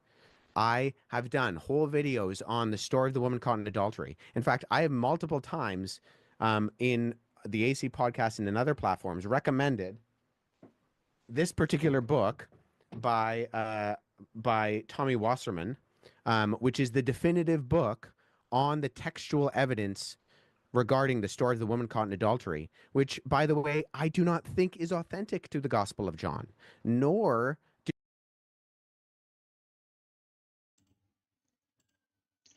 Billy's question was stupid, asking for the difference between a Greek text and an English text. There's probably not a single identical word.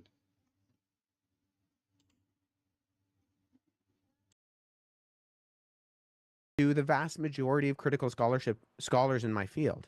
But that has nothing to do with his claim about Codex Sinaiticus denying the crucifixion. It honestly doesn't. I am well aware of the literature, and I would cite it more than just putting biblical archaeological review, which is not a citation. It's just a source, but if you're going to cite that, you need to put what the article actually is. But there's great, I mean, this is comprehensive to the point where, like, I just opened up to a random page, and this is the text up here, and these are all the citations at the bottom of the page. Like, there are more citations than there are actual, like, text. Like, that's how scholarship is done. Wow. So it's just silly. And even actually, How about the Luke one? The phrase "and he was carried up into heaven," describing Jesus' ascension. I can't speak to that one specifically. I'd have to look it up. But I mean, phrases are missed all the time in scribal. This is often done by accident. I have a video on my YouTube channel where I describe a textual variant that's very common with scribes that's called homoteleuton, which is it's just a Latin word that means similar endings. So we do this in English sometimes. If you are copying something and you come to the end of a sentence and say the word at the end of the sentence is the, T-H-E, and you're looking at the page, you go back to what you're writing and you write the sentence, and then you go back to the source you're looking at and say 2 sentences down also ends with the word the, T-H-E.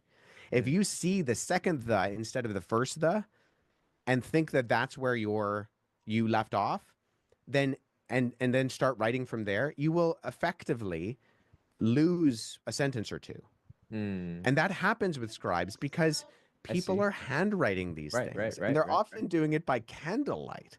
So like these mistakes happen, right? These Riddle Room says he was carried up to heaven. Is it true? We don't need to insert nefarious intentions when scribes either miss something or add something. The vast majority of the time, 99% of the time, with these scribal issues, it's completely understandable. We can explain it almost immediately by looking at it and looking at what could very well be the case. So if Luke 24:51 in Codex Sinaiticus misses that, I mean, that doesn't deny the ascension. It just mentions that particular phrase in the Greek is missing. Do you have the clip from the Can I Trust the Bible series? Yeah. Would you be able to pull that up?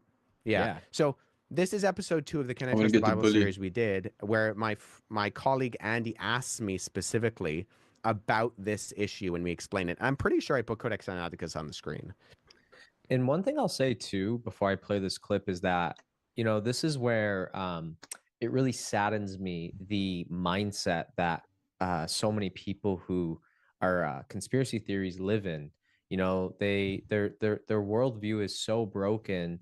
They think all of this stuff is conspiracy. Like if it's just an honest error, they're like, oh no, it's a conspiracy. They're trying to cover stuff up. They're trying to change stuff, and I lived in that mindset for years, and it's really sad because there is genuine mistakes. There are genuine people. Not And there are genuine mysteries. There is genuine archaeology. There are genuine mysteries. everything's a conspiracy. Not everything's a lie. Like there is truth, capital T truth. And yeah. Okay, so we're going to play this clip now. Add a citation note at the end of the page. Okay, the earlier we go and the more we look at the different manuscripts, we can see that this was added at this point.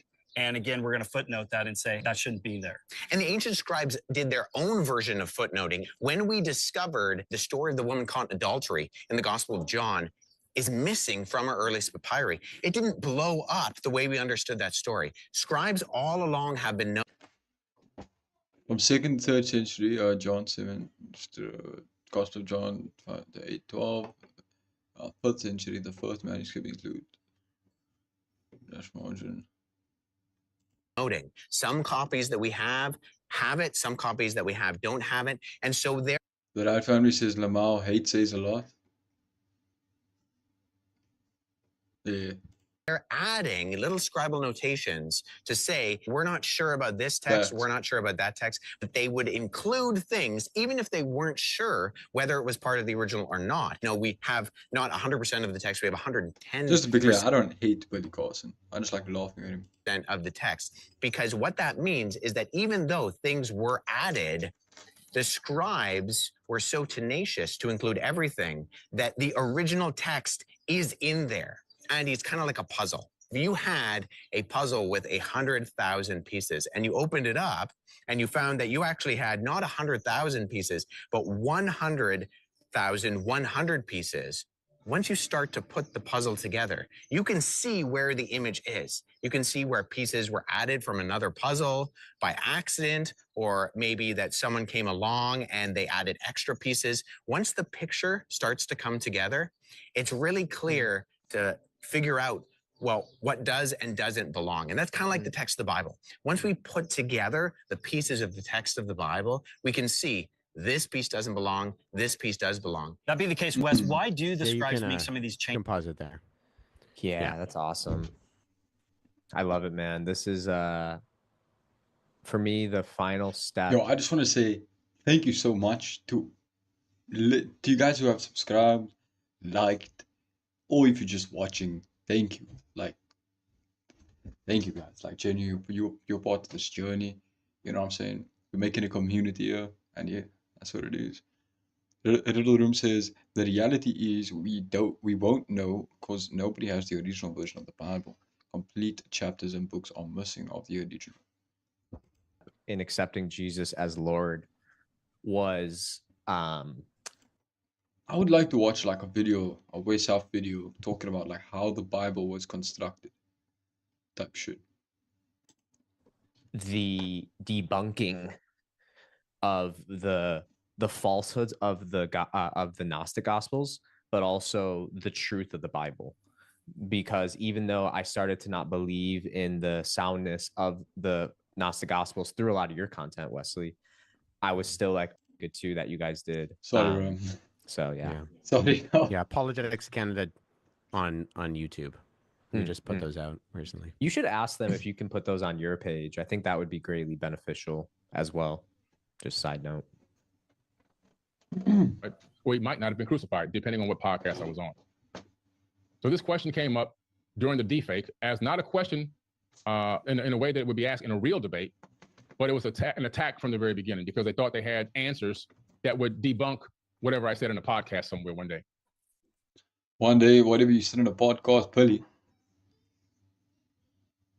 It's your. What do you mean? One day, whatever I said in a podcast, one day, you've been saying this. He's very well aware. He's well aware that he says it all the time. So the Codex Sinaiticus, often referred to as the Sinai Bible, is a 4th century Greek manuscript of the Bible. In contrast, the King James Version is the KJV, is an English translation completed in 1611. Comparing these two involves examining differences in textual context, translation choices, and theological interpretations.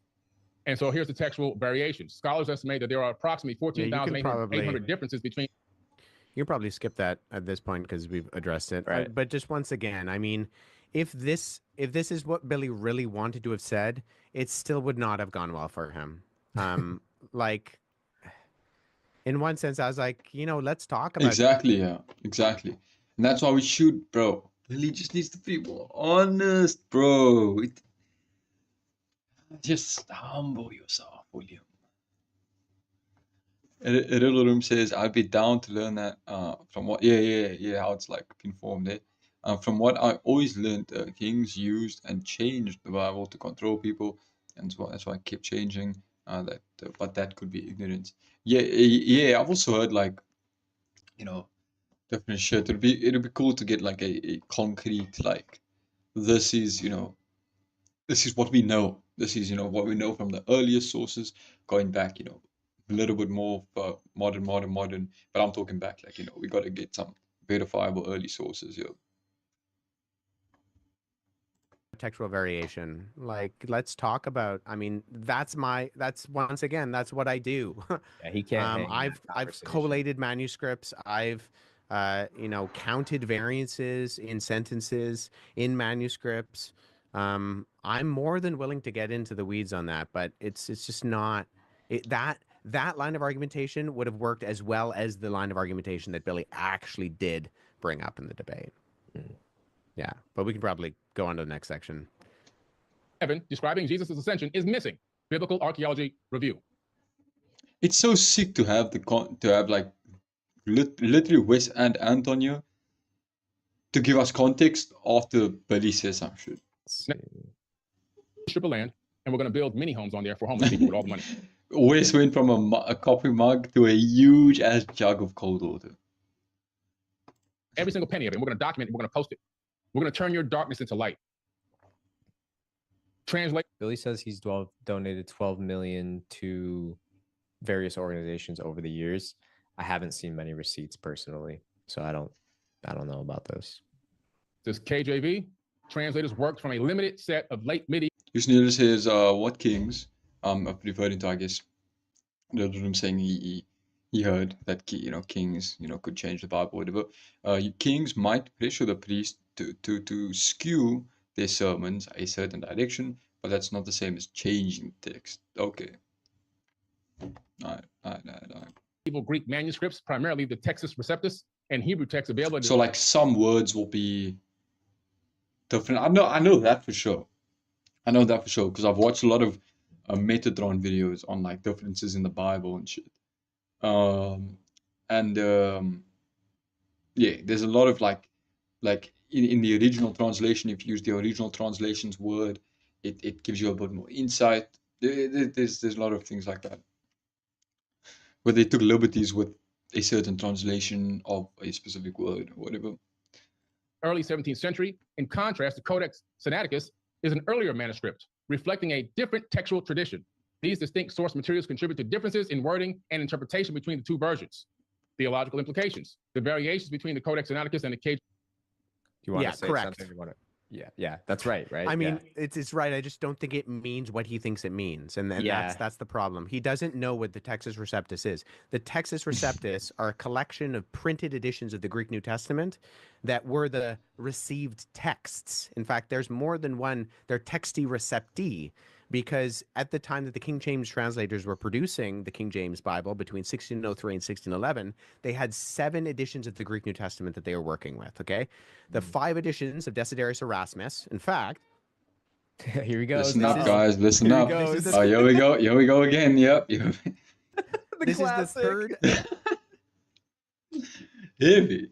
Edition. This is the 3rd edition of Desiderius Erasmus's... Textus Receptus. Can you show the cover? Yeah, so this is the 1522. Oh, cool. Figure out where my camera is. 1522 Erasmus, Greek Latin New Testament. And this is the primary volume, along with the updates by a guy named Stephanus and then a guy named Beza that the King James translators were using. So these were the Texti Recepti. And yes, they are derived from a later, different stream of manuscript traditions than something like Codex Sinaiticus. But this is irrelevant. This does not mean what Billy thinks it means. So it's just, unfortunately, what he's doing is he's pulling in information. I don't know where he's getting it from, but he's pulling information. He's getting it from the loosest ends, bro, of the string. In that I think he thinks makes it sound like he knows what he's talking about. Facts. No, that's exactly what he thinks. That's exactly what he thinks. Perhaps the 1611 King James translation didn't use Codex Sinaiticus because that wasn't discovered until. Good point. To differing theological understandings. For example, the absence of certain passages in the Codex Sinaiticus, such as the longer ending of Mark, affects narratives concerning the resurrection and ascension of Jesus. These differences highlight the importance of textual criticism and biblical studies to understand the development and transmission of biblical text over time.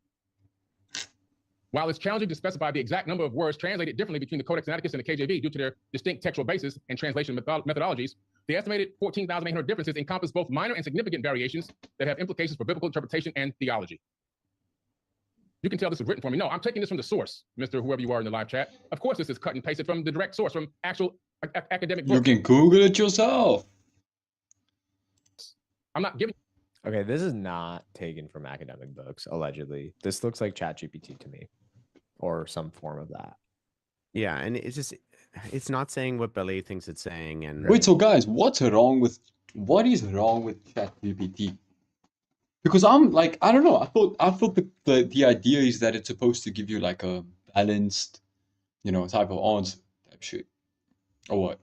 Like, what's the thing? Like, what, people have problem with ChatGPT. Like, or is the idea, is it like stigmatized? Like, do your own research instead of like just Googling the answer quickly on chat and regurgitating what you hear on ChatGPT. Is that like what the problem is with it type shit? Riddle Room says changing text is not the only way to change a bio, my friend. Like also omitted info and also things got lost, made up translation, different languages. For sure. Sometimes ChatGPT makes up its own info. You can Houston Euler says you can see from the color of the hot links in that document that Billy hadn't even bothered to click through the link to look up the actual source. From the color of the hot links in the document.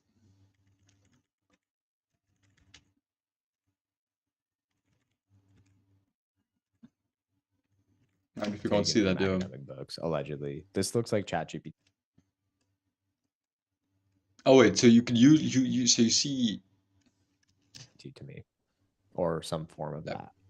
Yeah, and it's not saying what Billy thinks it's saying. And I mean, I've done textual work. I'm not surprised though. I'm not surprised. Like with the shit he says, it's like the loosest ends of the string. It's like, of course he didn't look into it, and if he did, then he has to just be intentionally lying. It's not. This is not a proof positive for anything he thinks it's saying. Reading academic books. Come on now, tune in. Get your head on right. This is not basic IQ stuff. The next thing was about the gospel of Jesus' wife. That question came up. In podcasts, I have been noted as saying it's quite possible. Damn, they're only 43 minutes in of this video. I said they discovered the gospel of Jesus' wife. Fact. And then I go on to say, we 2 hours in though, so we haven't got as much time. Maybe 3 podcasts. It's quite possible that Jesus never died, that he may have been married. And his Merovingian bloodline could still be on the planet till this very day. My wording is very specific and basic. Guys are jumping up and down over there. Oh my goodness, we got to debunk it. Go ahead and do what you got to do. Listen, man, I'm the king. I'm the GOAT, okay?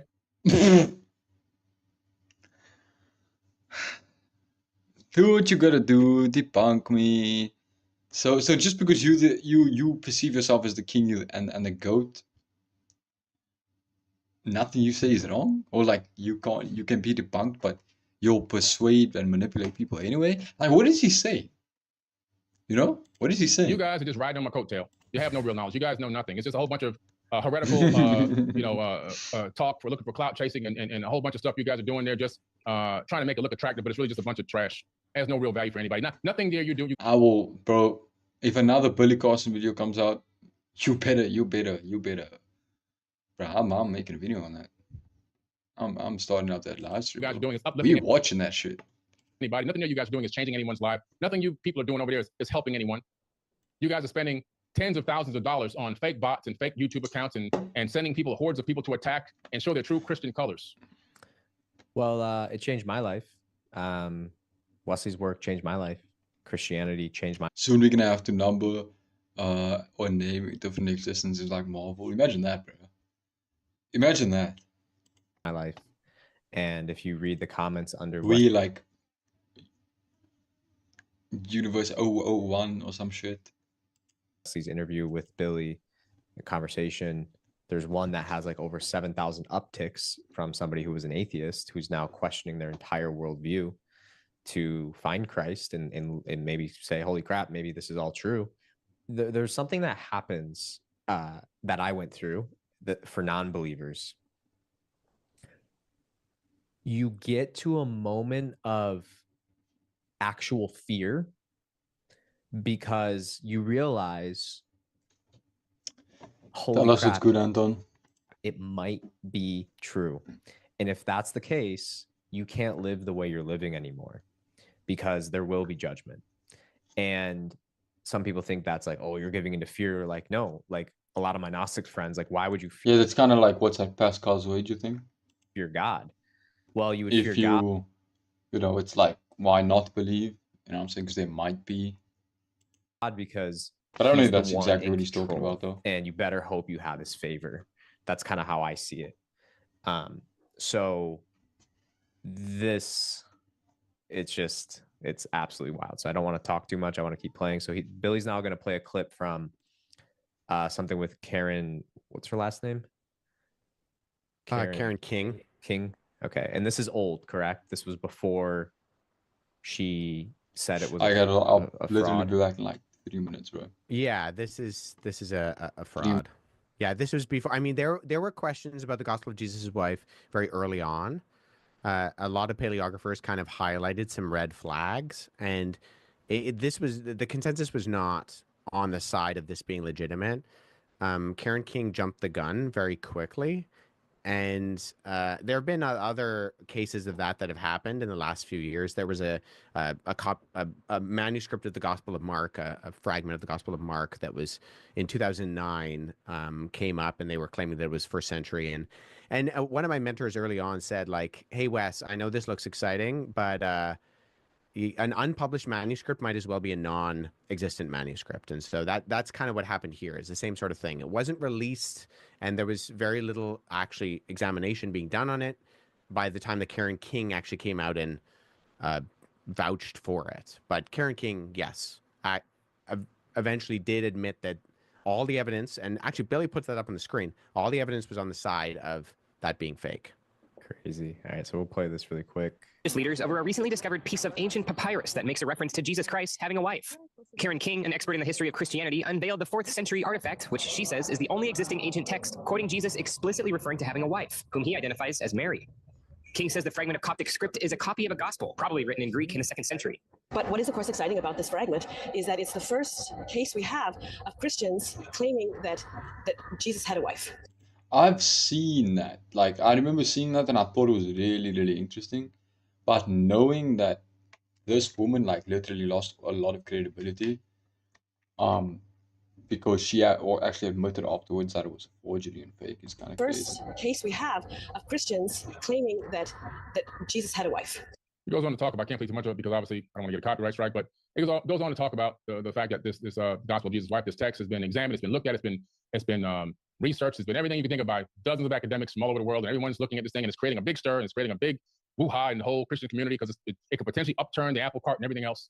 But there's also some talk about it. Maybe this thing is real, maybe it's not real, maybe it's fake.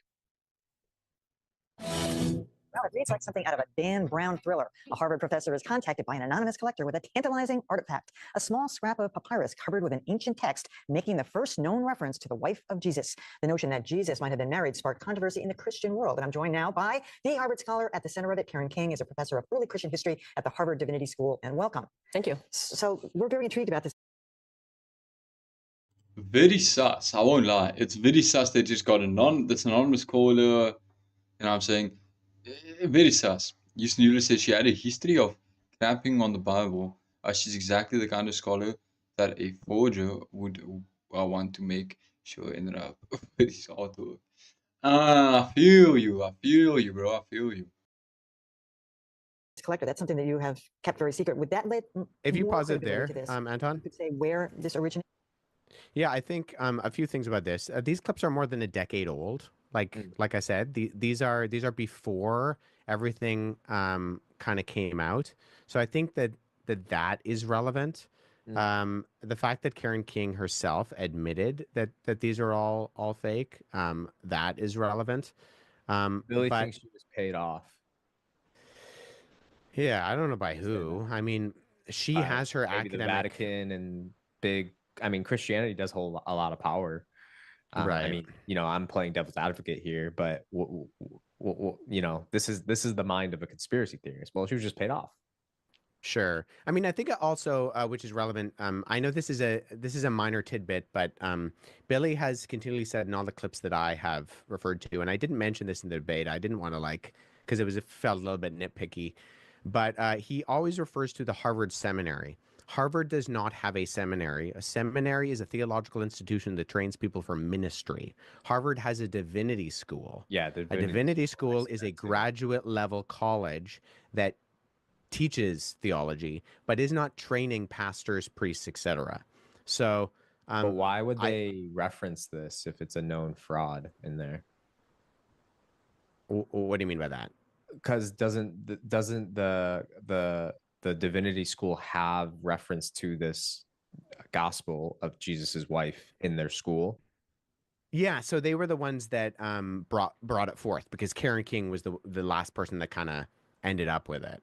But my point in saying that is that Billy continues to use the wrong term for what Harvard is.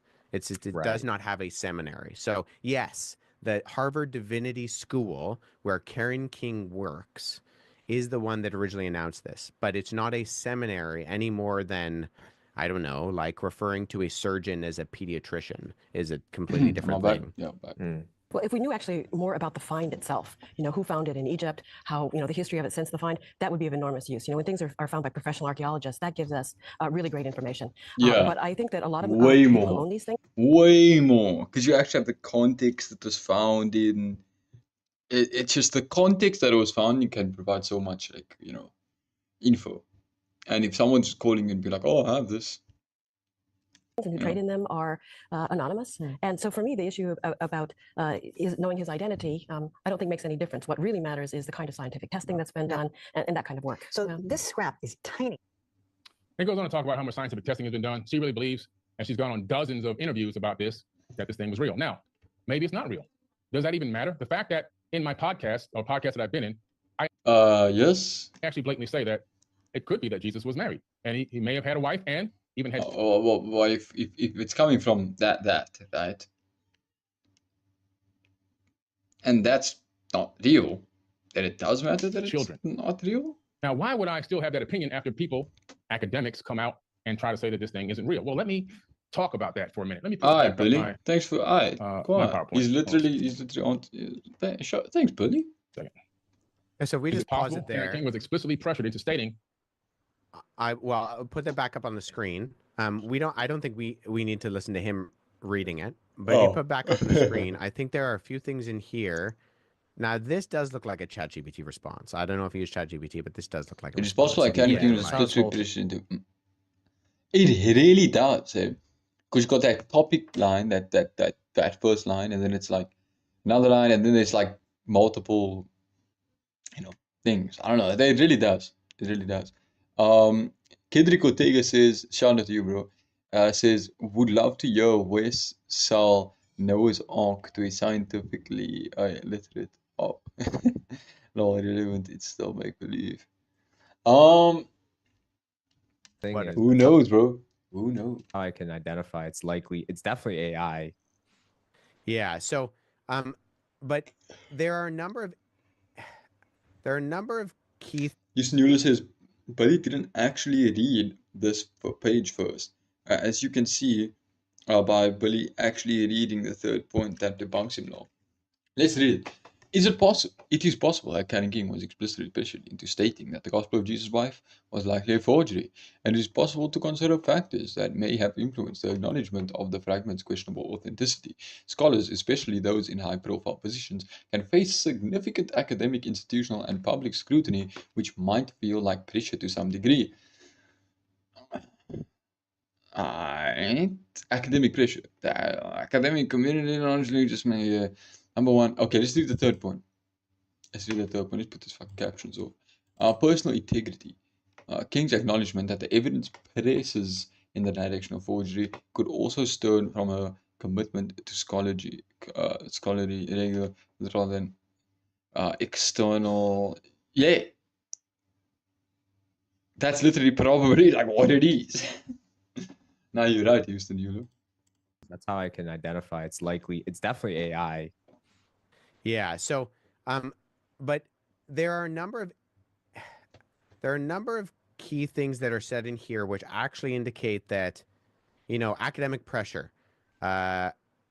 Reputable scholars publish detailed examinations, and institutions emphasize rigorous standards, this overwhelming consensus could have created a sense of academic obligation for King to align with the evidence. Yes. And that's what you did, right? Like, of course you would do that. Academics change their mind all the time based on the evidence. That's just reputable, honest scholarship. And then the last one says King's acknowledgement that the evidence presses in the direction of a forgery could also stem from her commitment to scholarly rigor rather than external coercion. In other words, she has a commitment to be honest about all the evidence that is presented to her rather than lying about it to save face. Yes, of course. That's what it says. I don't know why Billy would put this up. This does not communicate what he's saying. Well, this is his team for sure. It's just it's very it's sloppy and it's foolish. Like, it's conceivable that indirect pressure arose from the need to maintain the integrity of these institutions. Yes. Because they're not trying to save face. The integrity is based on the evidence. So admitting you're wrong is part of establishing that credibility. If she had doubled, tripled, quadrupled down on it being real when everyone else everywhere is saying it's fake, that does not contribute to the integrity of the institution. It's a mark against it. So I don't think we necessarily need to listen to Billy read all this, but all I say is, like, man, it's so unfortunate that he put that up on the screen, because all he's communicating. Yeah, and then the Council of Nicaea. Oh boy. Now it's interesting. I don't think he got that. That's the scholar was honest. Filled again. Yeah, let's move on. Yep. I don't think he got this from ChatGPT, because I have a hard time believing that even ChatGPT would give him this. Oh, ChatGPT lies, man. That's definitely I not. didn't know that, bro. I didn't know that. On God, I thought ChatGPT was like the end all be all of like research now. This is I mean, this is not out of the realm. I mean, you can give it prompts to lie. Yeah, I guess. Now, he's trying to argue, you know, that we see examples in other places in church history of people being deceitful to cover up things, and he uses the Council of Nicaea as an example of this. And I mean, this acne is insane. Damn, if you guys haven't tried acne, you need to eat acne, bro. I like biryani, but like thicker type shit, more like moistier. I have just like moisty rice with chicken. So much content on the Council of Nicaea. I have like hours of podcast interviews on the Council of Nicaea. My colleague Andy and I, in the next episodes of the Can I Trust the Bible series, are going to go to Iznik, Turkey, where the Council of Nicaea took place this upcoming year, and talk about why we know what the Council of Nicaea actually said is what happened, and address conspiracy theories like Billy's talking about here. Like, I am very well versed in the Council of Nicaea. Shout out to you guys, bro. Nothing to do with any books of the Bible, conclusively. Absolutely. That is a Dan Brown contrived, conceived fabrication. Who's Dan Brown? He wrote the Da Vinci Code. Oh, the movie? So, yeah, it was a book, and then it got made into a movie. But it was made up by him. So it appears to have come from another source called the Synodicon Vetus, which predates that, which is also just it's made up. We know what happened at the Council of Nicaea. We do. Houston Euler says, I once asked ChatGPT how tall a bridge would need to be so that someone would reach the speed of light when they hit the ground.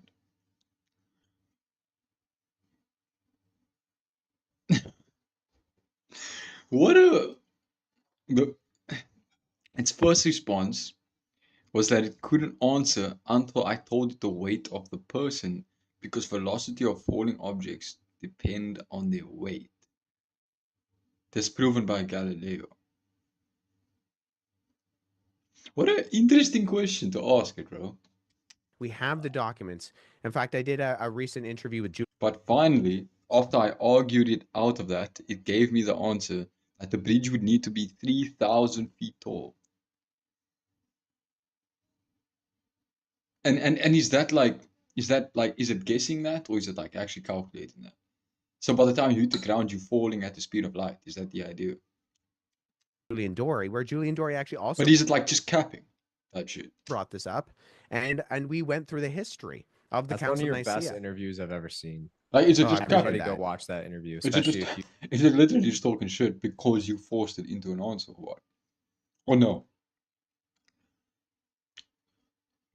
So I then asked, I assume you said, you meant asked, I then asked how tall the bridge would need to be for the falling person to reach twice the speed of light when hitting the ground, and it gave me the answer of 6,000 feet tall. Huh? That makes sense.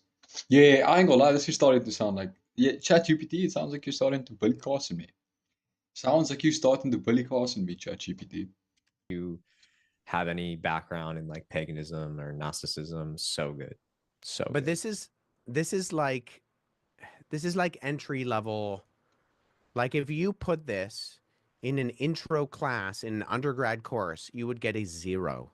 You would get a 0 because none of this is not even remotely like there's no semblance of truth to talking about the Council of Nicaea having anything to do with canonical decisions. It did not. Wow. It had nothing to do with it. So The room says, like I said earlier, I think ChatGPT pulls answers from alternate universes. It'll argue into the dirt that it's been factual, and when you tell it it's wrong, it apologizes. Imagine that though. It's tapping into like the hive mind of ChatGPTs in other universes. this is if Billy's trying to establish credibility, he's doing a very unfortunate job. This is a video of me speaking in Korean. 안녕하세요 여러분. 저는 빌리 카슨입니다. 포비든 노랫개로도 알려져 있죠. 만약 여러분이 성장 가능성이 I said this when I saw this video last time. This AI video of Billy actually like just it looks more lively of a person than the real Billy Carson. Like this AI actually made a better feeling Billy Carson than Billy Carson just feels to look at and be around. Not look at, but like be around and listen to. It was like, look at the mannerisms, this AI Billy's actually like smiling and shit. Look at this Billy. No, normal Anunnaki, real world Billy. Dull, bland, fucking egotistical. Don't want to be around him because he just lies. Korean. 안녕하세요. AI Billy. Smiling. This is alternate universe AI Billy. In this universe, forbidden knowledge is like some genuine like academic thing.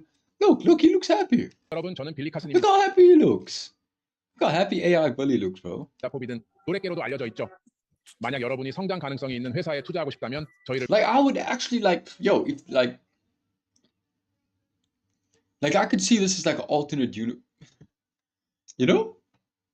Houston Euler says the ChatGPT bot was using a variety of databases compiled on different dates. So in the year 2023, it would say the current president was Donald Trump, but when asked current date, it would say, 꼭 살펴보셔야 해요. 기억하세요. So you 1라운드에서는 can't just rely on ChatGPT is the point type shit. 주가가 주당 1달러였어요. 왜냐하면 저희의 사전 평가액이 2천만 달러였거든요. 스타트업 치고 나쁘지 않죠. 우리는 정말 놀라운 성과를 냈고 몇 Yeah, that does look AI though, I ain't gonna lie, that looks fake as fuck.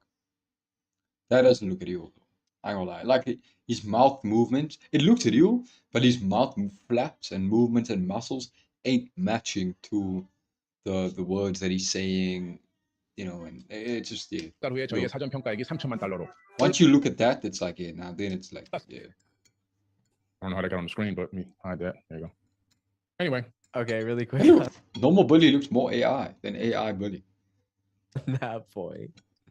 I think he was doing that to try to say that the interview or the conversation with you, him, and Mark Crazy. was potentially a deep fake. Like, what was he Crazy. trying to do there? That was really weird. Crazy. Super weird. Yeah, I think Stupid. I think he's grasping at straws at this Genuinely. point. Like, is it a setup? Is it a deep fake?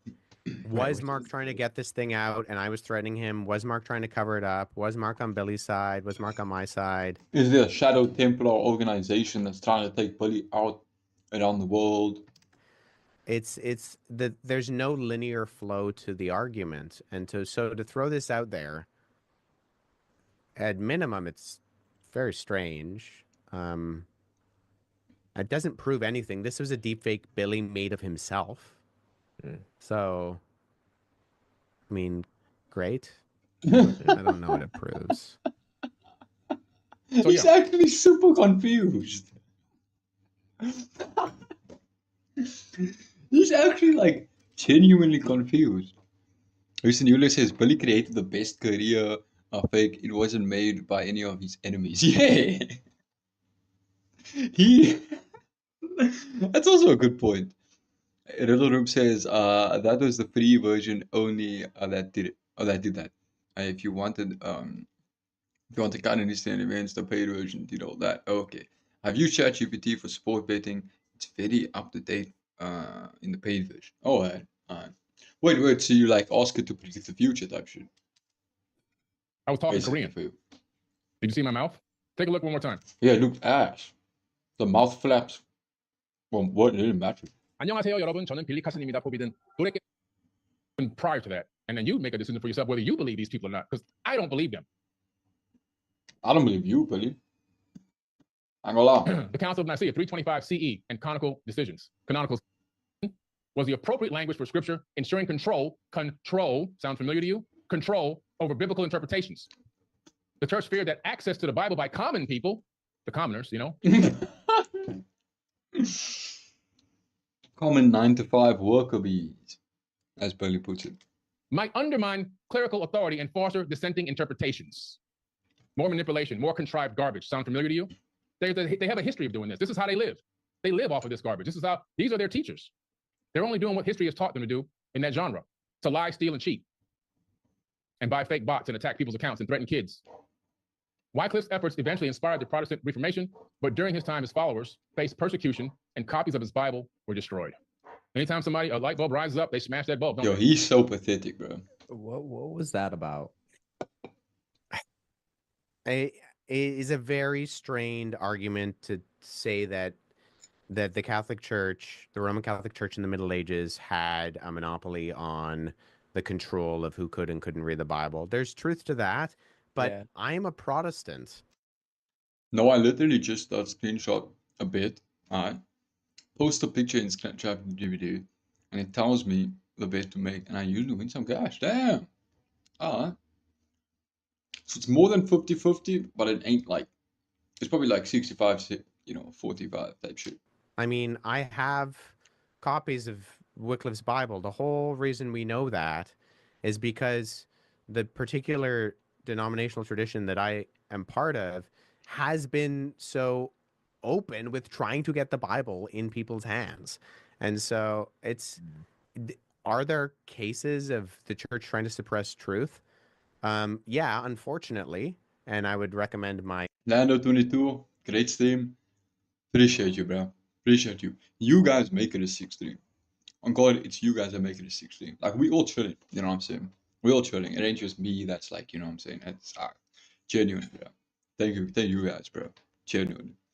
Like, I'm also just, I'm just chilling and having fun with you guys. Like, no cap. Lucian Euler, does the bot consider info such as Patrick Mahomes' injury? I do not get that. Sure, somebody else will, though. my friend John Dixon's book, Bullies and Saints, where he highlights some of those things. But this is irrelevant. To try to tie this into us and saying that we're hiding the truth, it's just a very... You're part of the Templars, Wes. I smell deception. You're bully castining me right now, Wesley. I can smell it. Oh, you were asking out there in the room? Alright. It's a web that doesn't, like, the beginnings and the ends and the middles, it's not clear where anything is. So I think he's trying to string things together that he thinks maybe make sense, but they don't actually have a, like, systematized correlation between how point A, B, C, D, how those are flowing. They're kind of jumping all over the place. They're not gonna smash this bulb. That's a new era, baby. I'm a self-made man. Yeah, I think we can skip this. The I mean, Vatican's handling of the Dead Sea Scrolls. 20. he's just continuing, and none of this stuff is relevant to anything that actually He likes pertains glazing to himself up. Yeah? what we were talking about, or it's conspiracy, like you said before. It's more conspiracy. It's not based on reality. It's Look, a little bit more. look at possible instances where people covered things up. Right. Okay, great. That has nothing to do with what happened to you. Right. To go. I'm not done. I got a lot more to go. Again, like, thank you guys, bro. Like, you know, for being here. All right, I'm done. But I mean it, bro. I mean it. You guys are lit, bro. Taking my time tonight. How y'all doing in that live chat? No, we got a lot of bots, but y'all don't know we got 5 people cleaning the bots out. We got a lot of bots. I'm sure you do. I'm sure you do, William. Time a bot post, we got them cleaning them right away. So you don't see most of the bots. It's very up to date. It's up to date to the very second we are living. You know, it's a useful sports, live sports. In that live chat, we got 5 admins in there cleaning. 5 great human beings filled with the light. Like, thank you guys so much for 13 likes on the stream, bro. Like I have behind me, that's Christ consciousness. We gained like 5 subscribers already, like just in the stream, bro. So thank you guys, genuinely. Live every day, it'll be sick to have you. It's behind me, the face of God. Not a man in a white robe. Caesar Borgia, a brutal killing murderer, is the image that people are walking around with this Jesus image all these years. That's a big conspiracy theory as well, that the image of Jesus was changed by the Roman Catholic Church. Any truth in that? I don't think so. I mean, the image that I usually put up is like, if you see my thumbnails or whatever, it's Christ Pentecrator, which is an image of Jesus. I usually use the one either from St. Anne's Monastery, the base of Mount Sinai, which is ironically where Codex Sinaiticus was found, or the one from the Hagia Sophia in Istanbul. And those are both, one is a 3rd century and one is a 4th century image of Jesus. And he's portrayed there as, you know, a Mediterranean individual. So could it be true that Borgia is this image that was possibly copied and used as kind of like a template? Maybe. But do you know how many images of Jesus we have before that? And nobody thinks that Jesus, any true historian or anybody who's reading the New Testament is going to see, who is Jesus? Well, he's a 1st century Jewish, Middle Eastern itinerant preaching rabbi. Like, nobody who's honest is claiming anything otherwise. So The son of a pope that killed his own brother. Craziness. I believe in God. And I've said that 100 billion times. I believe in God. I believe there's a God. I don't doubt that one bit, because the quantum physics and the mathematics proves that God actually exists. I'm not an idiot. The evidence is all around us. The evidence is even encased encoded into my own hand. The distance between the digits in my finger, the distance between the last digit of the pinky to the bottom of the top of the wrist.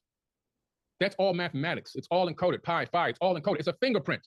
The fingerprint of God is everywhere. It's everywhere. I see what he's saying, and I'm curious to what Wes and Anton are going to say about that. But I see what he's saying. It's a different kind of, like, I see what he's saying. I see where he's coming from, right? We can see where he's coming from. But he believes himself is God, or at least claims that. Yeah. In the sense of, like, God created us, God created stars, stardust in stars, stardust in us.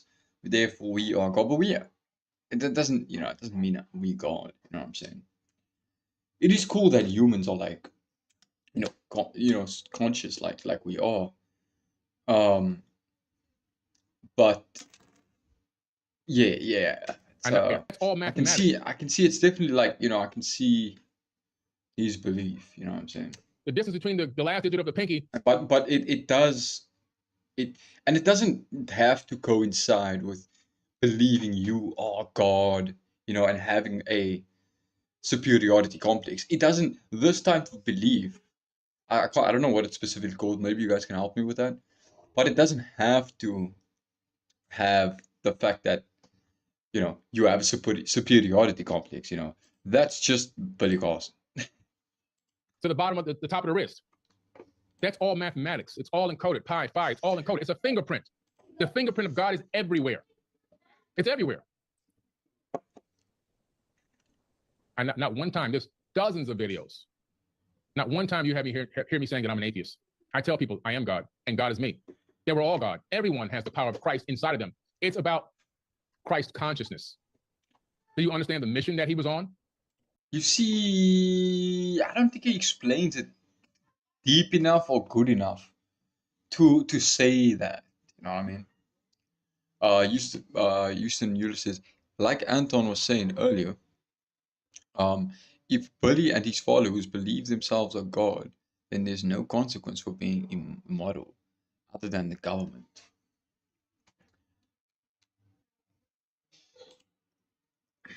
I don't know, because then that's a different argument, right? That's like, does, then like, because I feel like it's interesting, because like, does God create models?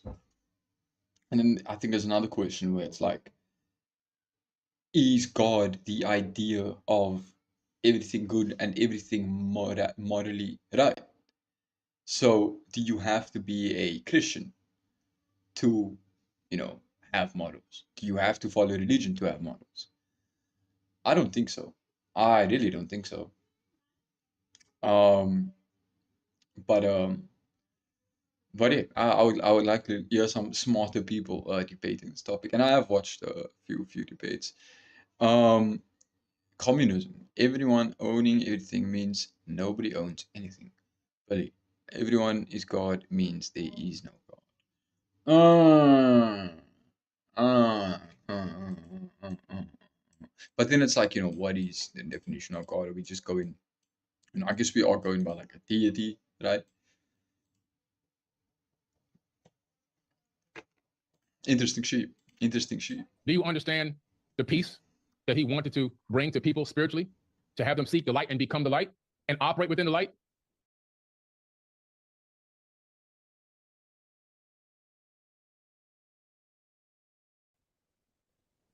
How come I can see that and understand that, but you guys can't? And you're wrapped up in the actual religion itself.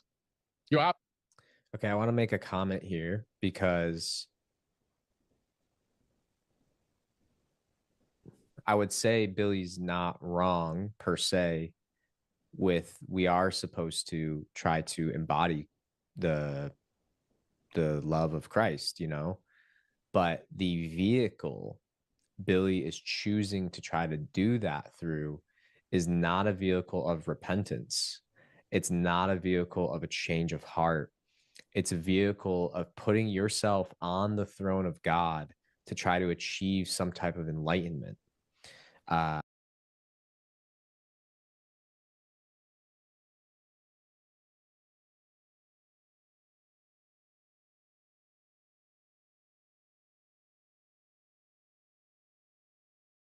This is what almost every New Ager believes.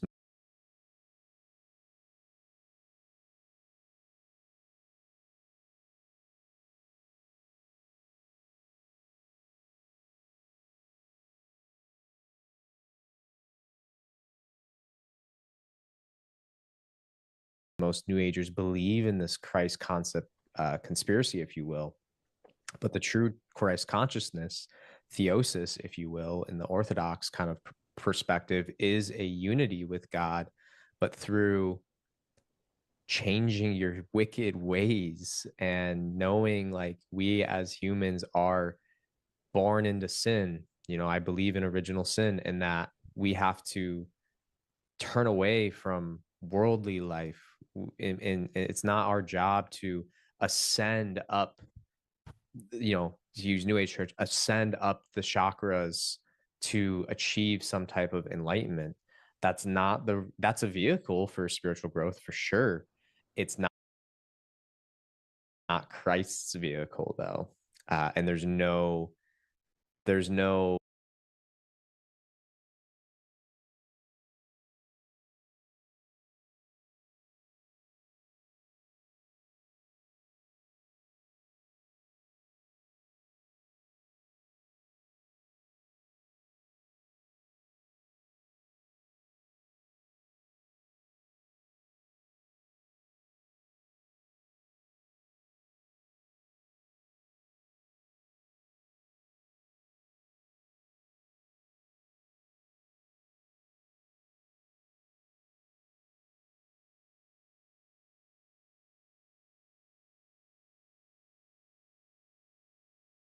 mention of that in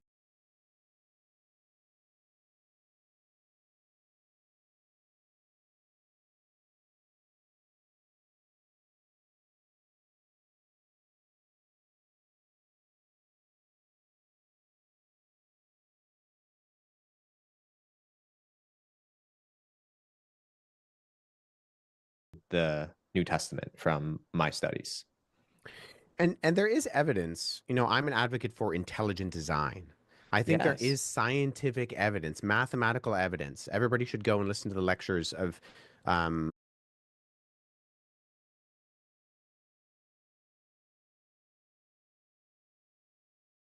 I back? Yeah, I'm back. I'm back. Yo, yo, yo. Oh, that's annoying that that happens, bro. That is annoying that that happens. Not shot, guys. Thanks. And there is evidence. You know, I'm an advocate for intelligent design. I think there Yes. is That is annoying. scientific evidence, mathematical evidence. Everybody should go and listen to the lectures of John Lennox, who's a mathematician. He Alright, taught at Oxford. okay. And he still lives in the city of Oxford, but I don't think he teaches at Oxford anymore. I think he's emeritus. And he has some great presentations. He actually debated Richard Dawkins on a number of topics. Richard Dawkins. And he is a brilliant mathematician. Stephen Might Meyer have to react to that. I had a funny feeling you were trying to talk. No, bro, I was definitely trying to talk. I was talking. So when I see that chat, and I'm like, and it's like, oh, no audio. It's like, not again. Not again. has an excellent Gotta reconnect now. book called The Signature in the Cell. He's a biologist and talks about the evidence that we see from creation, the scientific evidence for a creator. But that's not what Billy's talking about here. He's not talking about things like the fine-tuning argument for the existence of God. It's I want to hear all this shit, bro. This shit sounds interesting. much more vague and esoteric than that. And so I think we Facts. just need to be careful, especially people who might not be aware of this kind of stuff. There is actually a level of truth to saying, you know, there's DNA evidence for the existence of God. There are complexities to the universe that exist for the existence of God. My friend Dr. Jonathan McClatchy has some excellent presentations on. You see, now that's like, fall. You know what I'm saying? I would like to hear, that evidence, being presented in a digestible format type shit, instead of just some paper that I have to look up and read through. I ain't gonna lie. But this sounds interesting. For the existence of God. My friend Dr. Jonathan McClatchy has some excellent presentations on intelligent design. He's also a biologist. But it's the kind of castigating it in this new age light. It makes it actually strips the actual power and validity of an argument from intelligent design from it. Operating in pure, unadulterated darkness. Extremely evil, conniving, manipulating. That's you. That's Pearly. That's literally him, though. That's crazy how he's describing himself, eh? Operating in pure, unadulterated darkness. Extremely evil, conniving, manipulating. You don't believe in your own stuff that you guys teach and preach. Because Like, it really sounds like he's talking about himself, though. Doesn't it? if you did, you don't believe in your own stuff that you guys teach and preach. Because if you did, you would not need to spend hundreds of thousands of marketing dollars to attack one person and track a person down, making all these contrived phone calls and offering bribes to people. And yes, we have witnesses on that, by the way, all entered into evidence. Putting bribes to people. Please tell us, guys. And you wouldn't have to do that if you really truly believed in your power and the power of your Christ and your God. It tells me that you don't believe in God and you don't believe in the power of Jesus either. You're just out here floating, fabricating things and doing darkness in the name of God, which is even worse. Even worse. You're pissed off at me because I have a different perspective of God than you do. And it's pissing you off so much to the point where you're willing to jeopardize your own freedom, your actual real freedom. That's just admit that you lost the debate, Billy. That's all you have to do. That's all you have to do. It's not gonna take anything else. Just admit you were wrong. Just admit you were wrong, William. And your bank account to attack in a very dark way. Not even realizing all the energy you're throwing at me, I'm accepting it and alchemically converting it into light. I could have put this video out the next day Projection, or the eh? day after. I said, to my wife, no, Projection, I'm going to bro. wait. Let the anticipation continue to build. Let it continue to build. I want more energy. I want all of the energy that they can send me, as much as I can max out. Let them make 50, 60, 70, 100, 1,000 videos. Get all of their hoard together and send them all to me. Because then he's gonna make more money. But he's not realizing that the more time he's spending not being honest with himself, not being honest with his own fans, not being honest with just the whole internet, it's just dooming him further. And that's exactly what you guys did, exactly as I predicted. So one comment there is that he says that that's what happens with the change of image of Jesus. That whole conspiracy is rooted around esoteric wisdom, that if you change the image of Jesus and Anton knows what's good. Anton knows what's good because he's like, I think, worked with Billy. He's I think done a little grifting. I think don't want to just put that out there, but I'm not too sure. Millions of people. So he knows what's good. You kind of absorb He their knows what's power. good. You know, it's a very dark kind of thing. But he literally just said that's exactly what he wants. It's very dark. This is satanic now. I mean, that's what this is starting to go into. So I just waited patiently. I let the anticipation build. I let the videos go out there and let them get in circulation. I let the hype build up. And then I just absorbing right now at this exact moment in time. I'm actually eating that energy, that dark energy. I'm taking it all in and I'm alchemically converting it into light. You see? That's the difference between me and you. No, he's eating the light energy and he's turning it into dark energy. That's what he's doing. Now, let's get back into talking about some stuff real quick. All right. One of the things I wanted to talk about when he accidentally disconnected his video again was this. I'm talking about Abraham and Isaac. God is supposed to be all-knowing and all-loving and all the same. He's all the same all the time. He's the same all the time, right? Well, if that's the case, and you really believe that the God of the Bible is the creator of the universe and has all-knowing, all-loving, omnipotent, and omniscient, that means he's everywhere at all times and knows everything before it even happens. All-powerful. The word all is big here, all-loving. Let's take a look at this. Then God said, by the way, God said this according to this text. I don't really believe this is really God, the God of the heavens and earth and created the universe. I don't know how much time we'll actually have to dig into this. Yeah, I mean, he's pretty much ends up saying that if this was to happen in modern times, like, you know, people would be in mental health asylums for wanting to sacrifice their son to God. And again, I think your whole thing, the Bible was written for us, but not to us, is relevant here. But yeah, I like that. The Bible's written for us, not to us. I like that. I know it's I like probably that. I like that really saying. long discussion, but do you have any short Wes saying handed comments that can just give people a little bit of peace of mind? Because, you know, this is stuff I've struggled with too. Some of the older Testament stuff is harder to really understand sometimes. Yeah, I would say, you know, we do need to see some of this stuff as archetypal to what God is foreshadowing for Jesus. I mean, the whole point is that this happened on Mount Moriah, where the temple was eventually built, and that the temple then stood as a place of, you know, where God brought his people to him. And unlike Abraham, where God stayed his hand and said, I do not sacrifice your son. Listen, guys, this is Education 101 right there.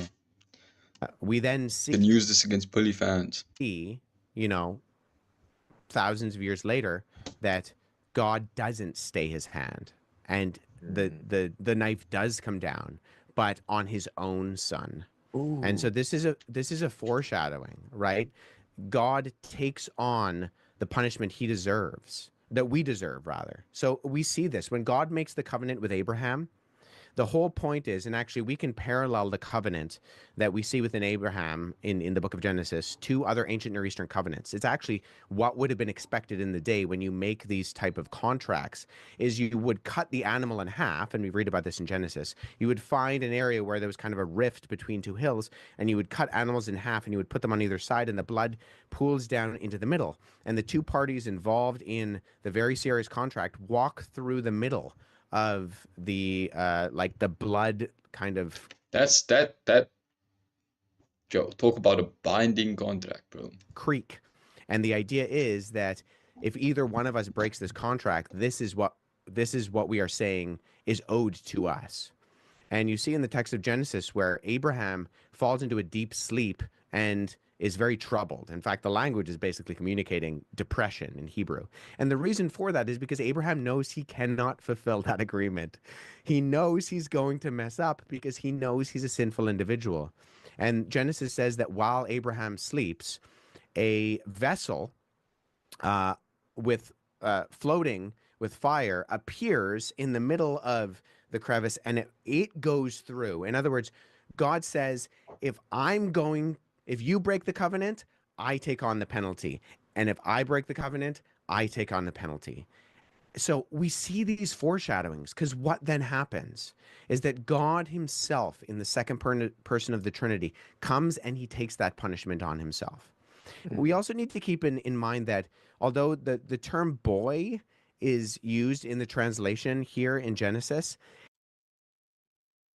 scripture, Sorry, guys. and even when Just we have to put do it that. in isolation in terms of something like just looking at Had the to do that. historical and grammatical and syntactical context of what's going on in the particular passage, it's just so narrow and isolationist to read the text like Billy's reading it right now. And it's an emotional argument. It's not an exegetical argument. He's not walking through the text and providing a contextual understanding of what was going on, what happened up until this point with Isaac, with the promises that God made to him, what then happens in terms of what God says. Because what was God's promise to Abraham? I will make your descendants as numerous as the stars in the sky and the grains of sand on the beach. That was his promise. And God had shown his faithfulness to Abraham up until that point, and Abraham had every reason to trust in that. And so he knew that if he did this, what God was asking him to do, God would be faithful no matter what. And that's why the Jewish rabbis say that Abraham So the bully clip's coming up. I'm gonna watch the bully clip, and then we still gonna listen to it, but let's do something in the that background. Jesus would, or not Jesus, well, yeah, arguably, I mean, same difference. Right, That God would resurrect Isaac. Now, can we say that that's what was going through Abraham's head? No, because the text doesn't say that. But is it reasonable to assume that based on what we do see happening? I think it could very well be. Beautiful. What happens and all that good stuff, all powerful, but he just couldn't predict that Abraham was actually going to follow his orders. Are you kidding me? I mean, is this a comedy that I'm reading? A dark comedy? Is this a dramedy that I'm reading? You mean to tell me this God didn't know that this guy was going to follow his orders, so why even put him through the motions? Is that what you guys are telling me right now? Never got to ask that question. I mean, I can go on and on and on. You would think that Jesus in the New Testament would have a different view of slavery, but slavery is still approved in the New Testament. Okay, this one's important. So this is things that, and I just want to clarify, these are things that Billy, I guess, wished he brought up during the debate. The things he says he never got the chance to.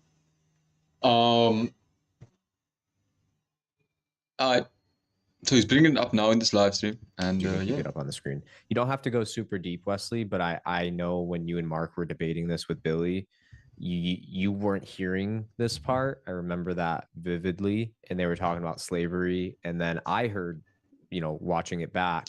It's gonna be a long explanation. You can hear you, but I don't think they heard you. And although we're almost done with the video, you heard them. So do you want to just briefly talk about historical Christianity, and how it actually liberates women and slaves, and Paul's letters and how they're out of context from Billy's point of view, and again how the Bible's written for us, not to us? Yeah, so I'll say a number of things. Like you said, I would articulate the Bible is written for us, but not to us. And what I mean by that is that this is a collection of books that span a long period of time, right? The Bible is 66 books written over a period of 1,600 years on 3 different continents by close to 40 different authors in 3 different languages. Yo, And we see multiple genres included. We see biography and history and poetry. We see genealogy. We see wisdom literature and philosophy. And sometimes those even overlap, where you have historical narrative and then there's poetry involved within that. And so I think,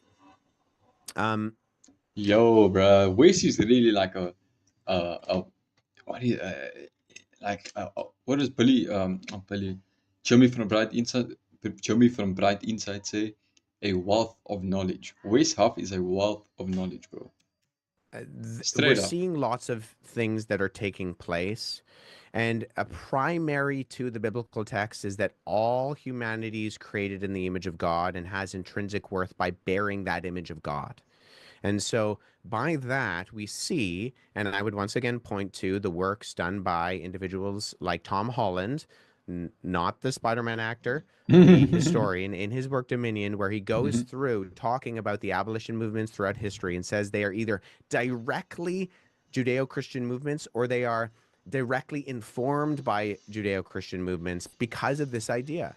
And that the Yo, earliest can you hear abolition that like movements throughout grinding in the history background, were, bro? I hope you can't. and I think I mentioned this in my interaction with Billy, I don't were think you by can. individuals like the Cappadocian Fathers, who preached some of the first sermons directly saying that slavery is wrong and it's sinful.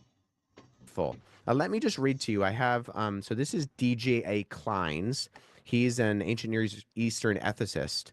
And so he has this article called Social Responsibility in the Old Testament. He says, it is not extraordinary, not to say amusing, that the one society in the ancient Near East that had a law protecting runaway slaves was the society that traced its origin to a group of runaway slaves from Egypt. The point is that Israel had experienced God as the one who is sympathetic to a runaway slave. So, this law is not just an ethical or legal principle in defense of human rights, but a reflex of Israel's own religious experience, a fundamental characteristic of biblical ethics. And that's what we see throughout the biblical text, right? The final, part of well, let me rephrase that. So, it was never natural to understand slavery I apologize for Wes Huff's bad connection. as something that God wanted in the Old Testament. In other words, it was not regarded as divinely ordered and a part of creation itself, as though slaves and free were different degrees of humanity.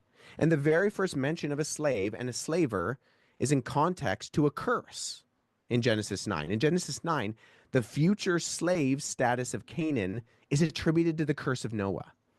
And slavery is seen throughout Scripture as unnatural, fallen, and even cursed, and in no way, in a sense, an essential part of the unchangeable nature of creation.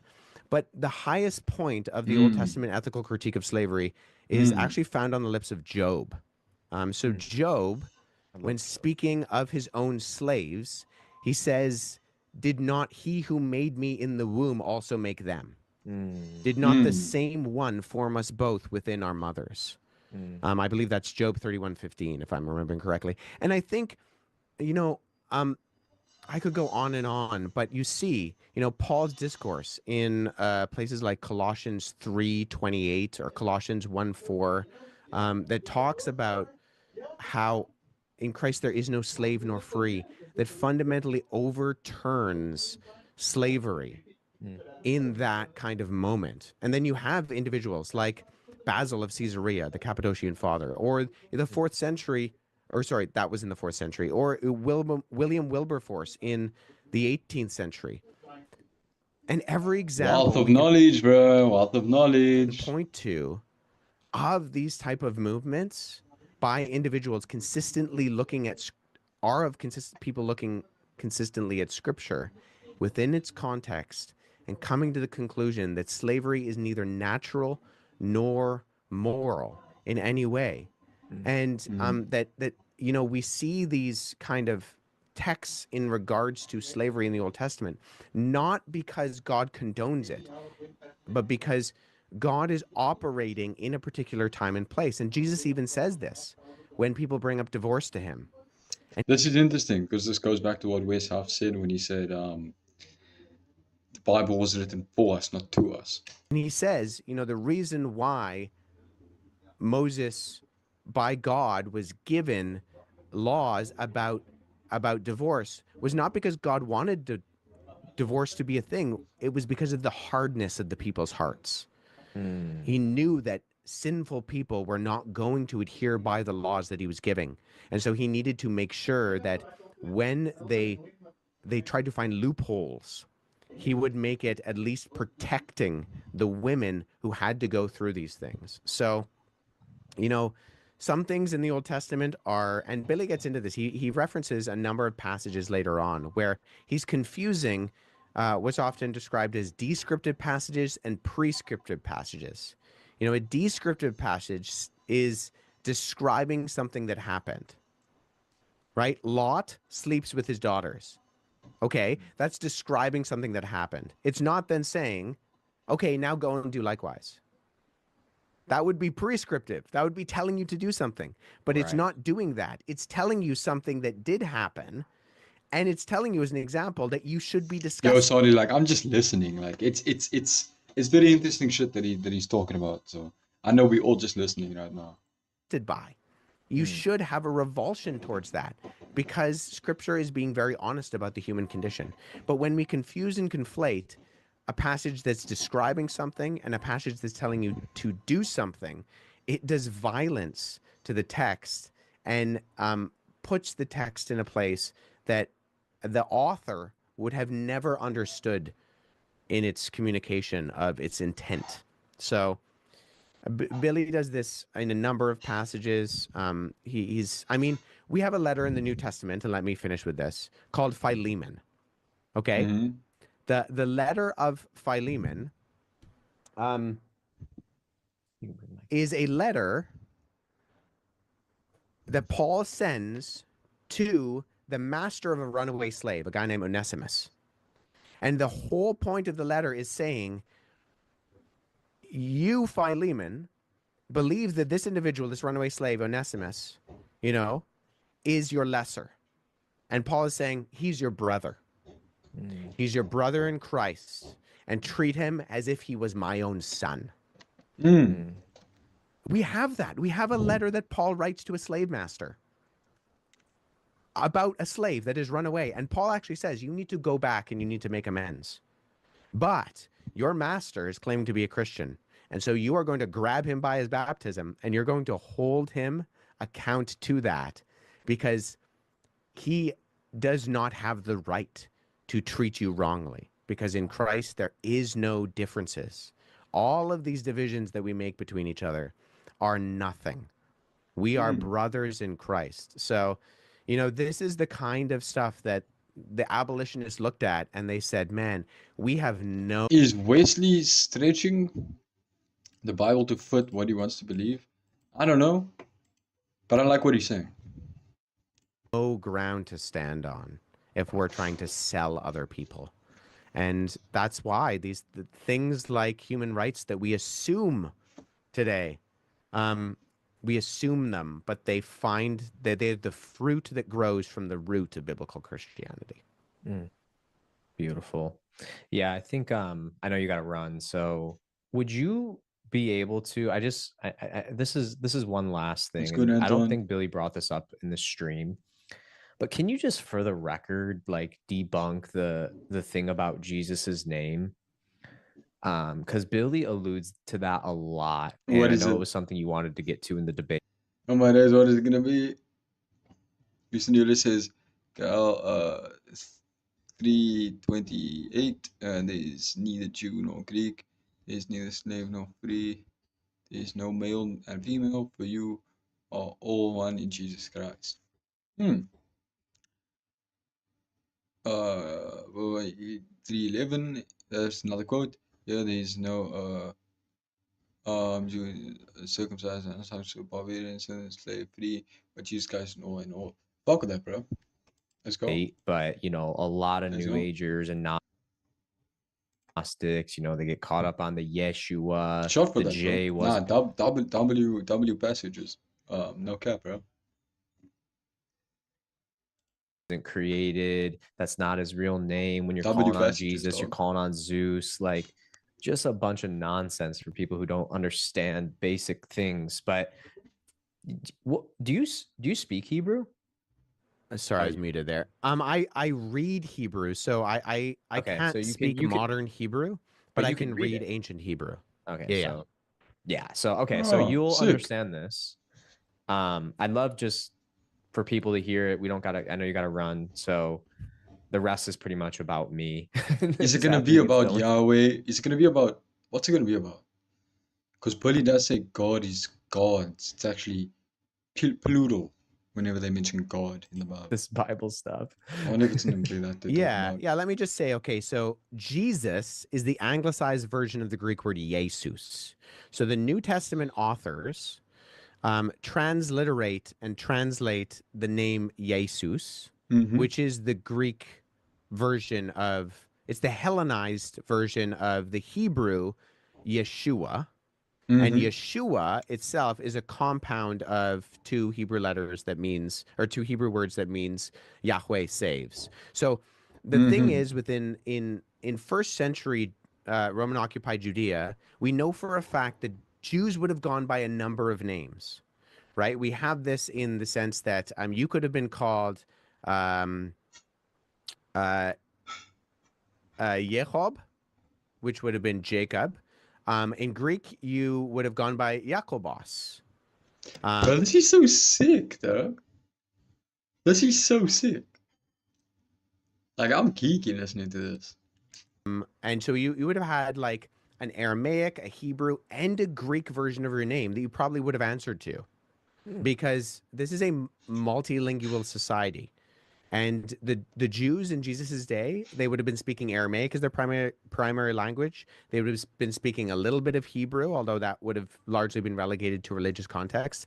And they almost certainly would have known some Greek, because at this time, the Roman soldiers that are running around are still speaking Greek. So you need to know what they're saying, right?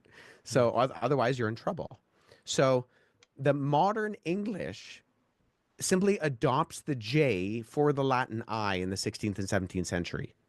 So by the time we get to, say, the early modern English Bibles, like the King James, that Billy likes to talk about a lot, the Latin Iesu, in its nominative and vocative forms grammatically, from the Greek Iesus, just incorporates the J, and Iesus turns into Jesus.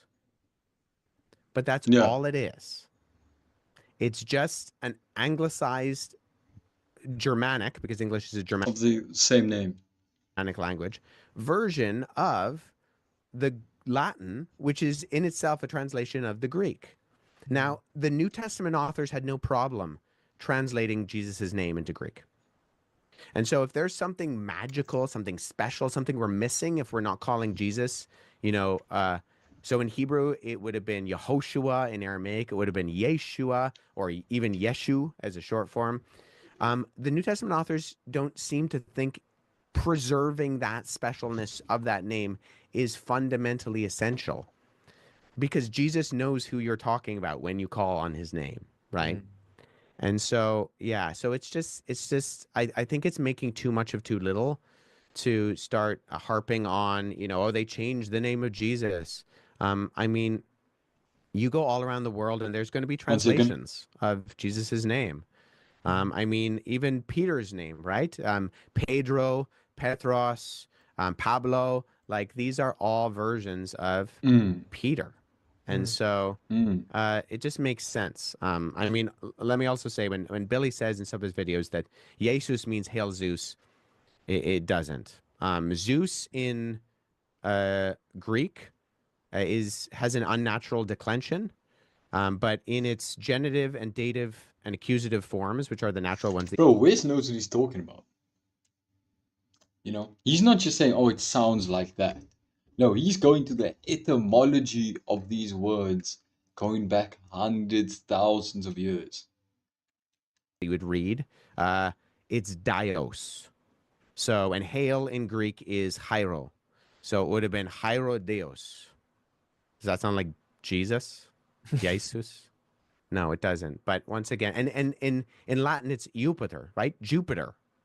So it's more examples of Billy, unfortunately, just either not doing his homework, fabricating things wholesale, but at the end of the day, communicating falsehoods about who Jesus is and what that means for people who follow Jesus. Yeah. Yeah. So everybody listening, you can have peace. Like, man, Wesley, like for real, people are actually scared to say Jesus's name because of things like this. I mean, this is a very real popular topic amongst New Agers. Yeah. It's very So unfortunate. you can have peace knowing that when you pray to Jesus. Thank you guys for being here, bro. You're not praying. Really, thank you for being here. You're not doing any of This that. is a 6th stream. So I know you got to run, man. I Talking really points. appreciate you doing this and your time. Everybody make sure you give Wesley a follow. And like I said, if it's in your heart Show to us donate, more, Anton. Show us more. that would be awesome. But any I last really words? Show us I another really hope clip. people see this as, we're just trying to clarify the confusion of these details. Yes. What Billy has put out is just not accurate to the situation at hand. It would have been one thing if he just came out and said, like, hey, I made some mistakes. We're just going to move on from here. But to accuse us of criminal activity, to 100%, bro. Man's actually is delusional. Man's actually is delusional. All he has to do is admit that he was wrong and then lost the bet. just make wholesale facts up about who I am and who Anton is and our lives, and it's just it's too bad. Let me just say that. Yeah. But I think people need to realize what actually is true, and at the end of the day, what Billy is putting out there is not true. So, I mean, he had a beef with me harping on the things we talk about and saying, oh, that's just, we've just talked about, 1% of all the things that I talk about. And my point in capitalizing on that was like, hey, Billy, if you're getting all these things so badly wrong, it actually brings into question everything else you say. It does. Exactly. It brings into question if the you have alien shown, stuff, so if you have shown that you cannot 1,000%. 1,000%. That's why you can't just be like, well, if you say so, let's just move on to the other thing. Nah, it's like you just. accurate research. William. If the evidence on the table is that you don't know how Houston Euler says, it's just Billy seeing stuff that fits well into his shtick and then adding it to his claims. 100%, bro. As I always say, he finds the loosest ends of the strings and he ties them together and then sells a book about it. how to do that, then That's just what it is. Or he sells the information, or he sells the idea of, like, being awakened, by his forbidden knowledge.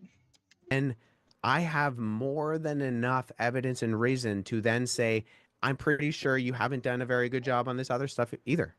Yeah, that I can't trust that. Exactly. Because you have no methodology that actually communicates that you know how to research and critically look at evidence and look at facts. It's embarrassing, bro. And then conclude based on that inference. It's embarrassing. We all make mistakes, and we all go through periods where we change our minds and shit, but that ain't Billy Carson.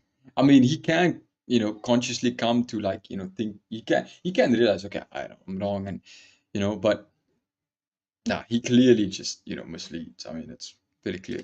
Of what actually did happen in the past. Yeah. But yeah, thanks, Anton. I really appreciate you having Yeah. me on Yeah, and, it was and sick. clearing this up. It was sick, This whole bro. fiasco, I think, is interesting to say the least. But if nothing else, it's brought us together, Yeah, and heck I've yeah. really appreciated that, and that's been good. Same. And God It's is sick. God It's is sick. doing Hello people have probably found ways from this shit. amazing things. So, God can draw a straight line with a crooked stick, and He's doing that. Amen. Thank you for you guys. Thank you for like those of you who liked. Thank you so much. Thank you so much. If you didn't, it's so good. So good. But yeah. Yeah, thank you so much, Wesley. Yeah, you just said that as well. I just appreciate who you are, and online, offline, having the same person is. Let's go to this bully clip, yeah. He actually worked for Dr. Joe. This is the linchpin that took the illegal content and distributed it online.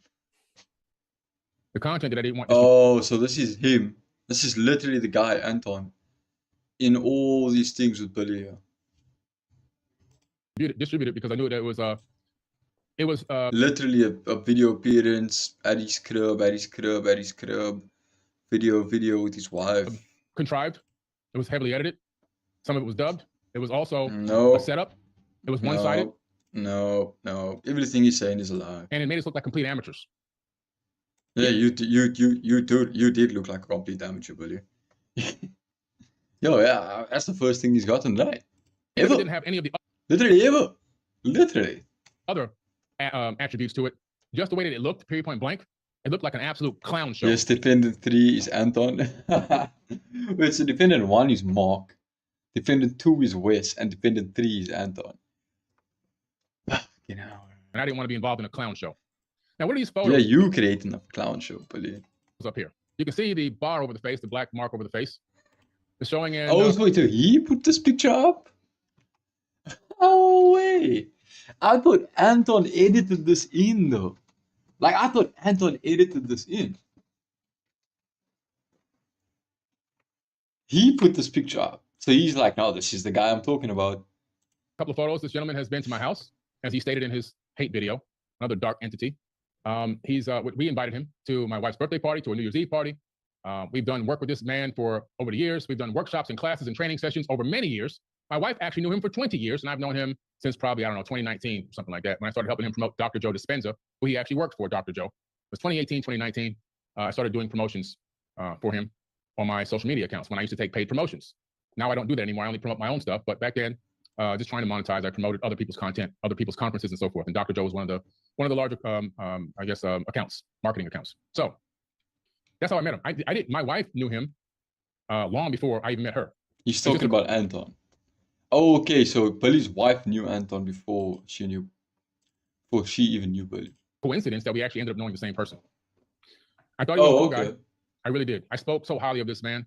Again, another person. Bro, just because he didn't hide your meat, and you were manipulating this man to that, you were manipulating him, and he didn't hide your meat. Like, he's betraying you. Like what? I let in my inner circle. I really thought he was a cool person. I thought he was on the same He is a cool person. Anton seems cool. Billy's on that. I've done several things with him over the years. But like, in a way, in a way, I can see why. Like, he's a somewhat interested person, but there's just too much deception and manipulation. Breathwork meditations and workshops and classes. Paid him money. He paid me money. Matter of fact, here's the last check he gave me right here. This is paid from his company. $11,000 he paid me. I was in a live workshop with him, Reverend Michael Beckwith, and a couple of other top-notch speakers. They were all good guys with a lot of real good knowledge. And my payment was $11,000. He paid me by PayPal, as you see witnessed there in my receipts. Okay. This gentleman gets on a video and says the other day. Now let me go back. I digress. Let me go back. Let me paint a better picture of defendant number 3. He was on the frequency of the Christ consciousness and loving and helpful and cheerful. So basically what Billy's saying, yeah? He was on the frequency of the Christ consciousness and loving and helpful and cheerful and happy when he was married to his beautiful wife. Yeah, buddy. Basically means he was these things that don't even matter when he used to meet Radley. Pose. And something happened and he turned dark. He started gradually turning dark. I'm not sure what happened within their relationship, but it ended.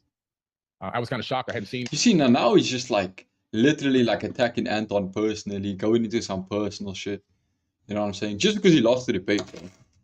Just because he lost the debate and he was publicly absolutely embarrassed and humiliated. Like, yo. Heard him together in a while. And when I found out that it had ended and he had actually moved from Michigan to Florida. Sad, bro. It's sad. It's sad. He's really trying to like step on his high horse here. But it just looks sad. I said, okay, well, we'll do some things together. He claimed in this video that at that time, which would have been either, I don't know, 2019 or 2018, that I told him I was 70 years old. At that time, it would have been probably 48. I told him I was 70 I gotta analyze. Body language analysis activate. Years old. That looked fake. At that time, which would have been either, I don't know, 2019 or 2018, that I told him I was 70 years old. At that time, I believe that he does believe that it is a ridiculous thing to tell somebody that you are 70 years old, which is why that reaction, like, oh, can't believe that, man. So crazy that you would ever do that. That is somewhat genuine. But I also believe Anton when he says that Billy did say this to him. So I believe that there's a bit of, 2019 or 2018. There's definitely 50% deception there, 60% deception, but 40%, oh yeah, that actually would be stupid to do. But 60%, oh, I did do that type shit. Years old. At that time, it would have been probably 48. He claimed this is one of the most asinine things I've ever heard in my life, and I'm gonna tell you the stem and the root of. He uses the word asinine. I didn't know he's a man. I didn't know he manipulates for it. It goes into defendant number. I'm joking. But Andrew Tate, I just hear Andrew Tate using that word a lot, you know. 4. He claims that I told him that I was 70 years old and I did that so I could sell colloidal silver. How in the world am I going to sell colloidal silver by telling people I'm 70 when I'm clearly... Yes, the age 70 was part of Billy's selling of colloidal silver. I kept him looking young. Yeah, it's exactly what he's talking about now, yeah. Clearly in my 40s. And as some would have thought, I was in my 30s at the time. Exactly, that would be a stupid thing to say, Billy. Or why would like people lie about that? Even your wife was like, oh, did you Billy say he's 70 or something? I would have sounded like a complete bumbling idiot. Now, if that was true, and everything else he said in this hate video, he's a cocaine dealer and all this, he's laundering money and all this. If he felt I was doing all this stuff, why did he do business with me for 5 years? Just as recently as that last invoice was paid, just in last year. Why do business? Well, maybe he cut off after last year. With me, if you know that I'm just lie. If somebody came to me his age and told me they were 70, I would say, oh, I can't do business. This guy's a psychopath. I got to walk away from this guy. But yet and still, he did business with me for years. Whew. Okay. Reply to it, Anton. Let's go. Houston Euler says Billy spent this whole debate saying a lot of silly things. So there's that. Yeah, that's that. That's literally lots to say there. Short. I'm just going to be short with it. My ex-wife does not exist. He's alluding to an ex-girlfriend. Oh my days. And then he's like, oh, they got divorced. Married. So that kind of shows you the lack of intimacy of our supposed friendship. 100%. I was not in Billy's inner circle. And if I was, his inner circle is strange because it's not like my inner circle. Like, I've been to the guy's house, I think 3 or 4 times. We've done less than 10 workshops over since 2017. So I haven't been overly close. They've worked in business type shit. Makes sense. If you will. I didn't know about his fraud when I first met him. He did lie to me about his age, and that made me question, but I was a dumb, naive kid. I mean, I was young. I'm 29 now. I was a young guy. I have a lot of issues. I've had a lot of issues about, I have a father wound, right? So typically with people with father wounds, they look for a father. So I clinged to people like Billy, and Billy was not the first one I've clinged to. I've clinged to many. And then ultimately I cling to Christ because he is the spiritual father, if you will, the true father. But, yeah, everything pretty much for the most part what he's saying here is true. He did tell me he was an older age than he actually is or was. And there's evidence of that. You could see that in my video. There's probably at least 20, 30 comments of people confirming they saw that as well, his own followers. So all that stuff is what he's saying right now is a lie. Yes, I did a workshop with him and other spiritual leaders last year. And it wasn't about God, like it was about law of attraction, which was something I used to teach about. Again, I don't believe in that stuff. I don't teach that stuff anymore. He also alluded to me. Yeah, I think that's really all I want to say there. Just kind of clear the air. Yes, I did pay him $11,000. All that's legit. Those were for the ticket sales of the event, and we gave him a code for his followers to get more people in, and that's really why I stayed around Billy, was because I really knew he wasn't doing good work, and I believed what I had was good. So I was like, well, at least I can help people, funnel them to my thing and let me help them. And I never talked about what he talks about. I mean, I'm keeping my old content up for a reason. Like, I didn't delete it. I deleted some videos. It's just like super cringe lifestyle stuff that is just like, ugh, I can't even watch it these days. But in terms of my teachings, my old teachings, I kept everything up. Like, he's talking about me stepping on the neck of women and things like that. Actually, if you listen to the words I say, I pretty much talk about how feminine empowerment in today's world has become masculine. Women are not being liberated in their femininity. They're being liberated in their masculinity. They're saying they're queens, but they're really behaving like kings, and it's all disguised.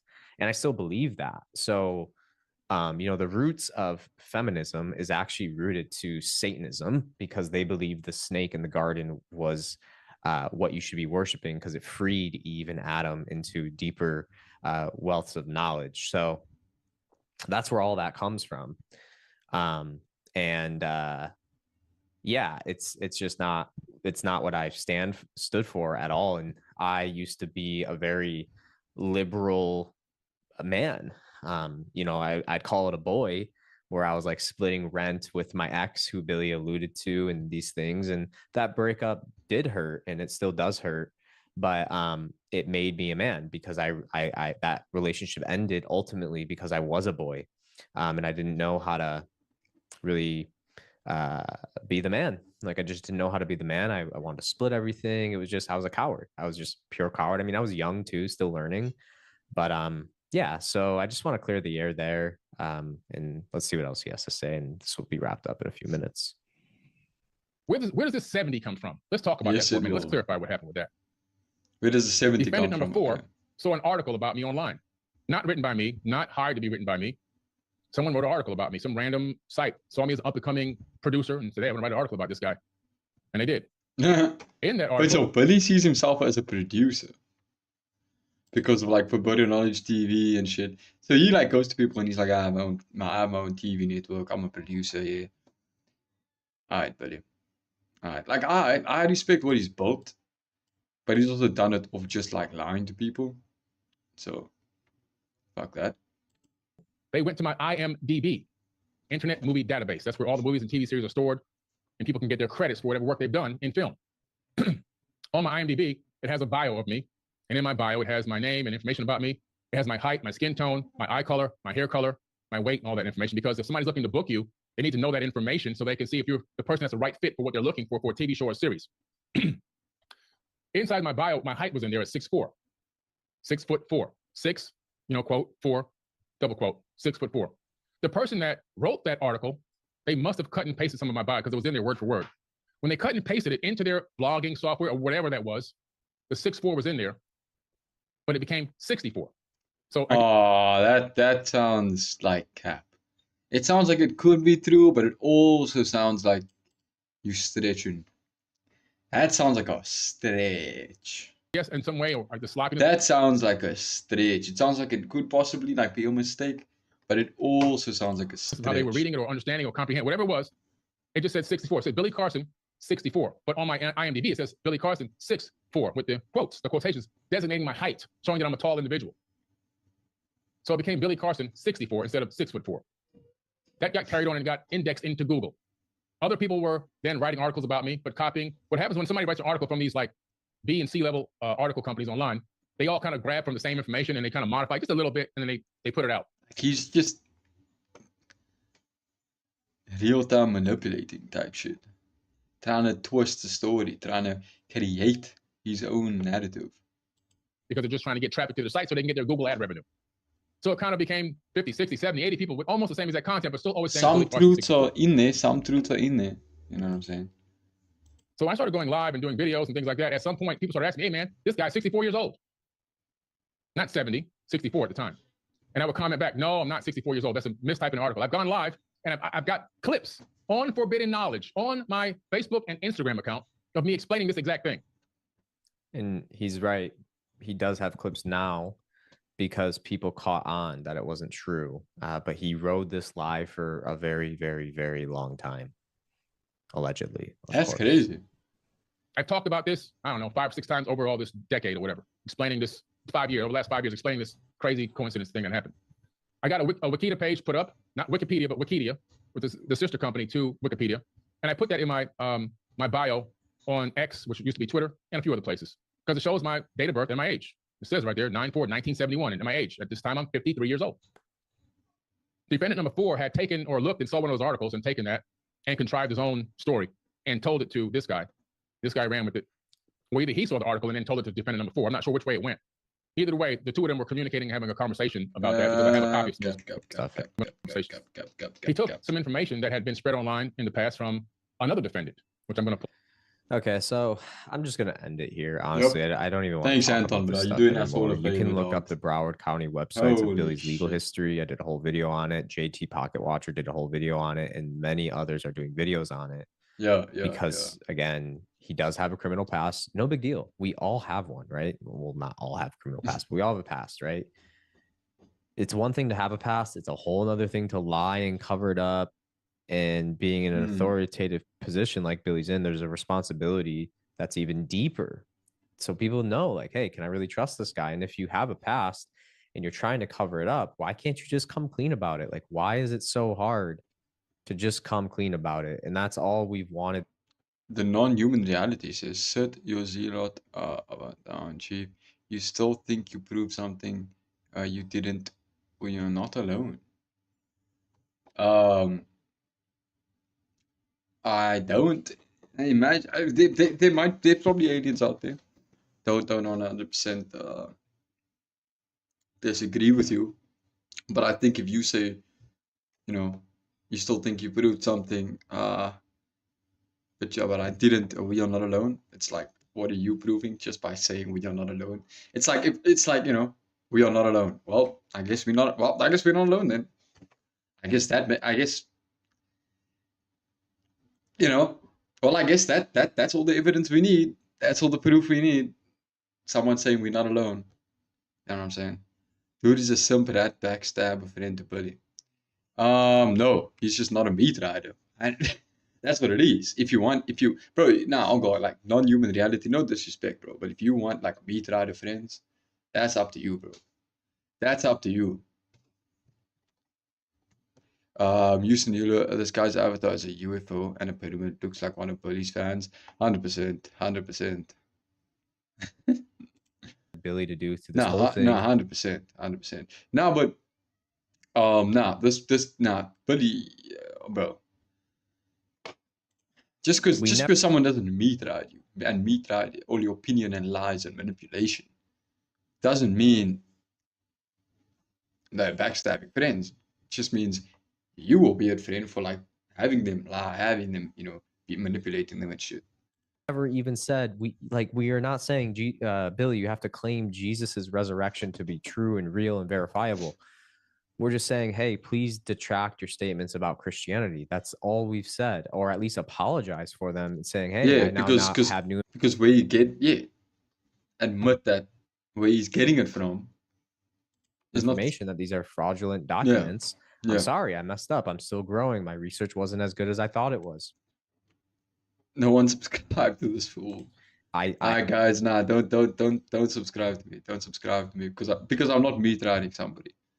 If somebody is not utterly meat riding somebody, then you shouldn't subscribe.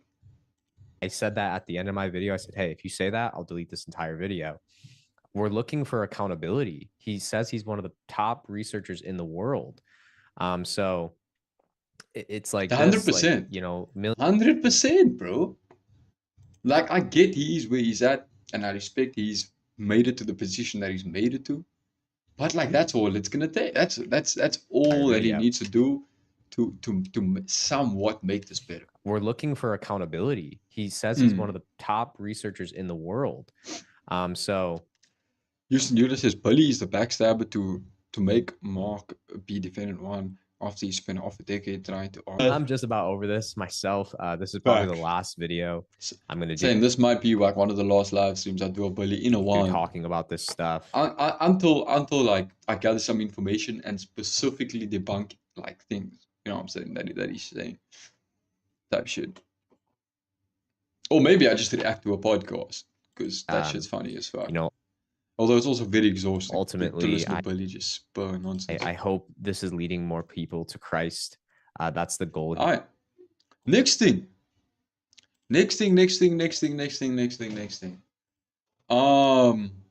Dodo Room, bro. Are you still in the chat, bro? Are you still watching, dog? Are you still watching? We got the New York Jersey drone situation just got very crazy. Let's check this video out. Let's check about this this particular video over here of a swarm, a massive swarm of these orbs hovering above the clouds, and a person on an airplane caught this very high quality footage. This was recorded by Easily Amused EE on Reddit, and he posted and said, "Some video clips from my flight to Newark, New Jersey. The flashing blue lights were interesting because I could never see them with the naked eye.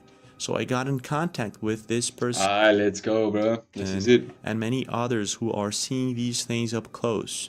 There's also another person who got almost in direct contact with one of these things just recently. I'm going to show you guys these videos right now.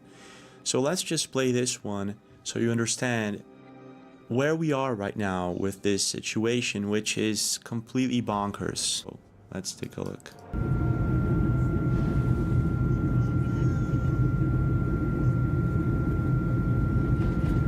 That is weird, eh? Corridor crew needs to make a reaction video to these clips. Look at that.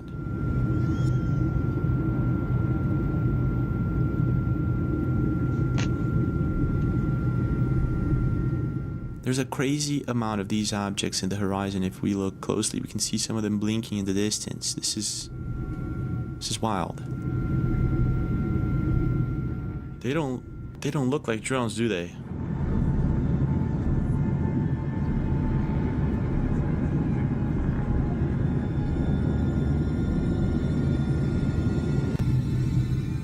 So I'm guessing that this was a very long flight. I mean, he started recording this during the day and then he's still recording it at night.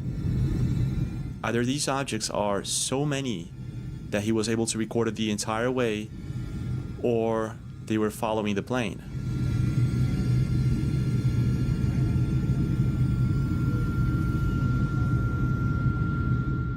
What's interesting is that they don't seem to be interacting with the plane or interfering with. Lando22 says, I bet Billy Carson can tell you what the drones are. Yeah, I don't if he won't be able to tell you exactly, you'll definitely have some crazy loosest ends of the string theories about them. With the plane at all. Those aren't drones, the Riddle Room says. Look at that. That's a drone. See, that's a drone.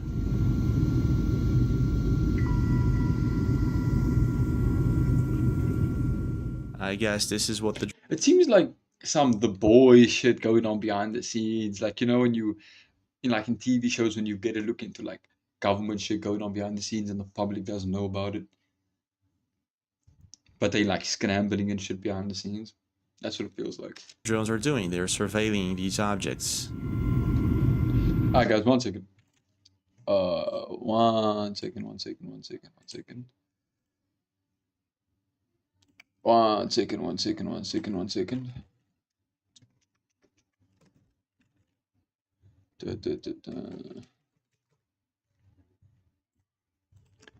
I just want to change the title of the stream real quick. The drones are after the orbs. Keep watching. Okay.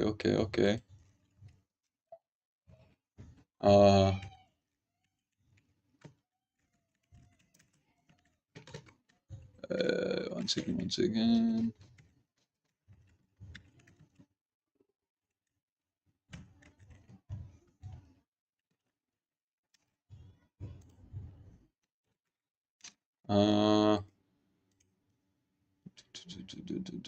Or do I not have space?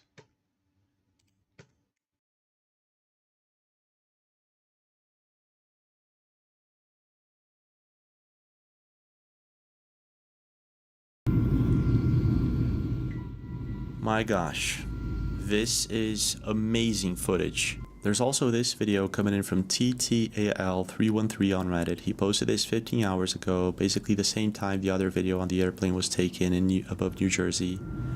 So this guy was taking out the trash when all of a sudden this thing comes very up close to him.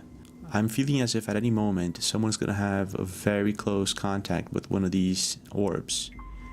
And besides this video that I'm about to show you guys, we have now people reporting volcanoes going off in New Zealand. We also have airports being shut down. More of these crazy interferences that are happening in the US, and not just in the US, now it's happening in the UK.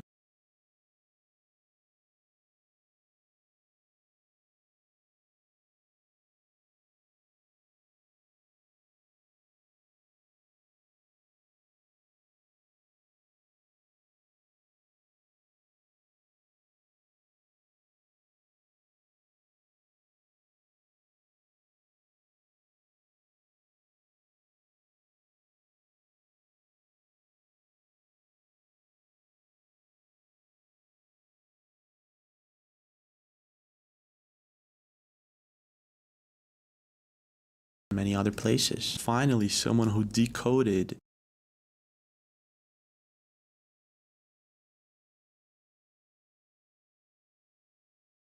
Alright, I'm back now, yeah. I was saying,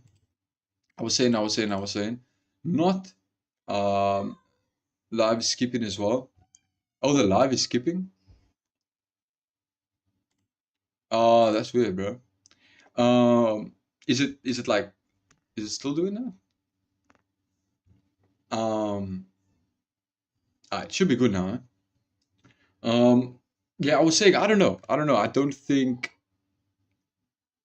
Well, the video. Oh yeah, I don't think that that's too convincing because like there's a volcano happening in New Zealand while like the orbs are playing on the TV. Like things are probably like okay, a volcano erupts, Air Force base get shut down. It's like these things probably have been happening, but now that's like it's just in our minds. It's like oh, it's weird that it's happening with the orbs here, but it's always been happening. I wonder if it's that type of thing because it's very easy to see patterns, in the US, now it's happening in the UK and many other places. Finally, someone who decoded the interferences on the radio stations, experienced divers hearing radio static in the ocean without using any kind of equipment. And I actually got in contact with these guys, and we're going to be taking a look into what they have to say about this. We also have videos of swarms of these objects hovering above Florida and many other places all over the world. So whatever these things are, they are showing up in numbers now. And last but not least, we have Grush's lawyer, Alessandro's lawyer, Danny Sheehan, who gave a talk at Yale 2 months ago saying that aliens are coming to intervene because they can't allow us to destroy the life-generating capabilities of the planet. And they know it. So then I thought about the Deagle report about 2025 and how that seems a bit far-fetched, but okay. The population of the I don't want to be a party pooper, but like I don't know where that's coming from. Entire world massively decreases. Someone knew about this. So why are these orbs here all over the world? If they're alien, it could just be that they're here to warn us about something. Could have anything to do with They haven't warned us yet. AI, quantum computing, nuclear power plants, or even the sand theory. We're going to be taking a look into all of this, but before, let's start with Trevor, who went to take the trash out at about 8:53 p.m. in New Jersey and almost had an up-close contact with these orbs. Check this out. Let's see, Trevor.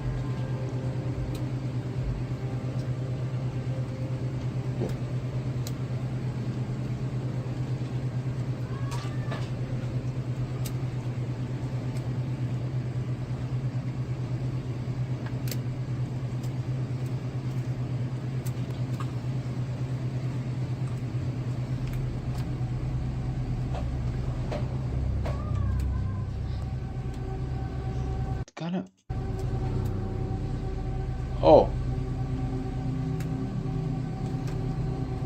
Oh, wait, let's go back to that.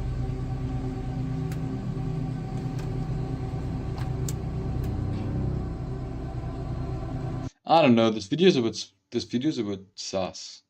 This video's a bit sus, though. Like, I don't believe this video for some reason. Like, my gut is telling me this video is faked. But I don't want to be a part of it, you know what I'm saying? And I don't want to instantly go there, so that's just what my gut's telling me because of like, why is he like filming? It's a bit suspicious that he's already filming before it happens. It's so still. You can clearly tell he's holding the camera. But he's so still, he's not even making a sound. You can't even hear breathing, like not even a gasp. Could be a fucking alien spaceship and there's not even a gasp out of your chest. I don't know. I'm just big. Multiple people in the world are recording this, bro. Yeah, no, what's the word, bro? Forgot the word. I forgot the word.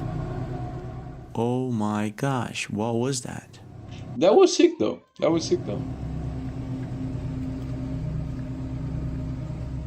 So whatever this thing is, it got really up close to him, and he recorded a 360 video so people understand that this is not the reflection of his window or anything like that. He also has CCTV footage of him recording this object. So it's really Okay, nice so that he he's did just chilling. I ain't gonna lie, that guy's just chilling. all this. He went through all this trouble to show people that this is legit. And the thing is, we can't discern or acknowledge what this thing is. This is what makes me think that this is either superior technology or just a guy flying his drone. Like, because this guy genuinely looks like he's in a suburban ass neighborhood. Type shit. Although that, I don't know. What flies like that switches direction so easily? I mean, how far is it though? You know? How far is it? Is it like super far in the sky, or is it not that far? Does it only look far because of the clouds and shit? You know? Because if it's super far in the sky and it's shining the light and it's going that fast and it's maneuvering so weirdly, that's weird. seems to be transforming and shifting from invisible to visible object. I don't know. Or this is possibly a hologram like some suggest. It looks literally just like a flashlight or something. It looked pretty close to him. But there are more videos, so let's take a look at them.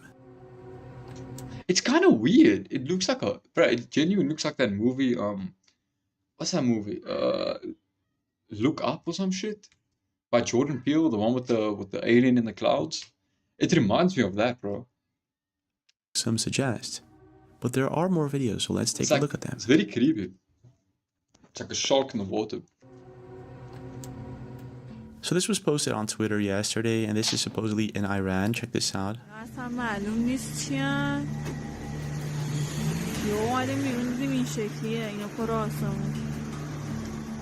That is a massive fleet of objects. It seems looks like what? Seems like some of them are blinking in and out. Like, isn't that stars? We usually see these orbs doing.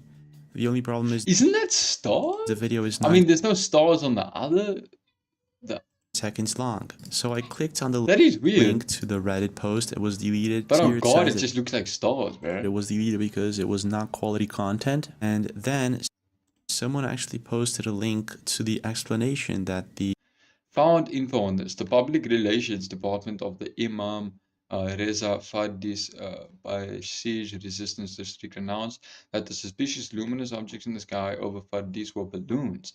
The public relations department announced that after further investigation, it was determined that the moving luminous objects in the sky were a number of illuminated helium balloons that have been released into the sky over Fadis during a celebration at an industrial company. The public relations department gave in Karaj, and here's their explanation, their official explanation to what really happened. And they say that these what I do know is that it's not a fleet of alien spaceships. That's what I do know. Suspicious luminous object It ain't a fleet of alien Anunnaki spaceships. That's what I do know. Are indeed balloons. Suspicious, you say, huh? It's weird, Weather balloons. but I don't think it's Just Anunnaki space aliens. weather balloons. I mean, it could be balloons, but I'm gonna lie, weather balloon, that sounds sus though. Lol, not ships. Orbs. What the orbs?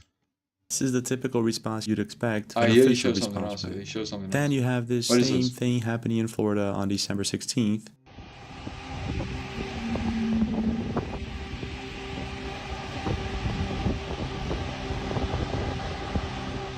So the video. That is weird, bro.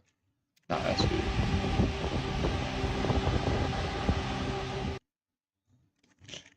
They are moving slowly. It's not like it's static. It is moving slowly.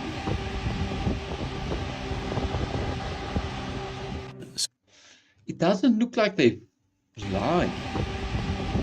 It looks like they're more like floating upwards. Bro, on God, that could literally just be those lanterns, dog. What are those lanterns? I don't know if you there's a what's that movie? You know those lanterns, like it's Thor tangled. It's like they light the lanterns and then they float it on the water, or they float it up into the sky and then all the lanterns float up. If it's like a funeral purpose thing. That does look weird though.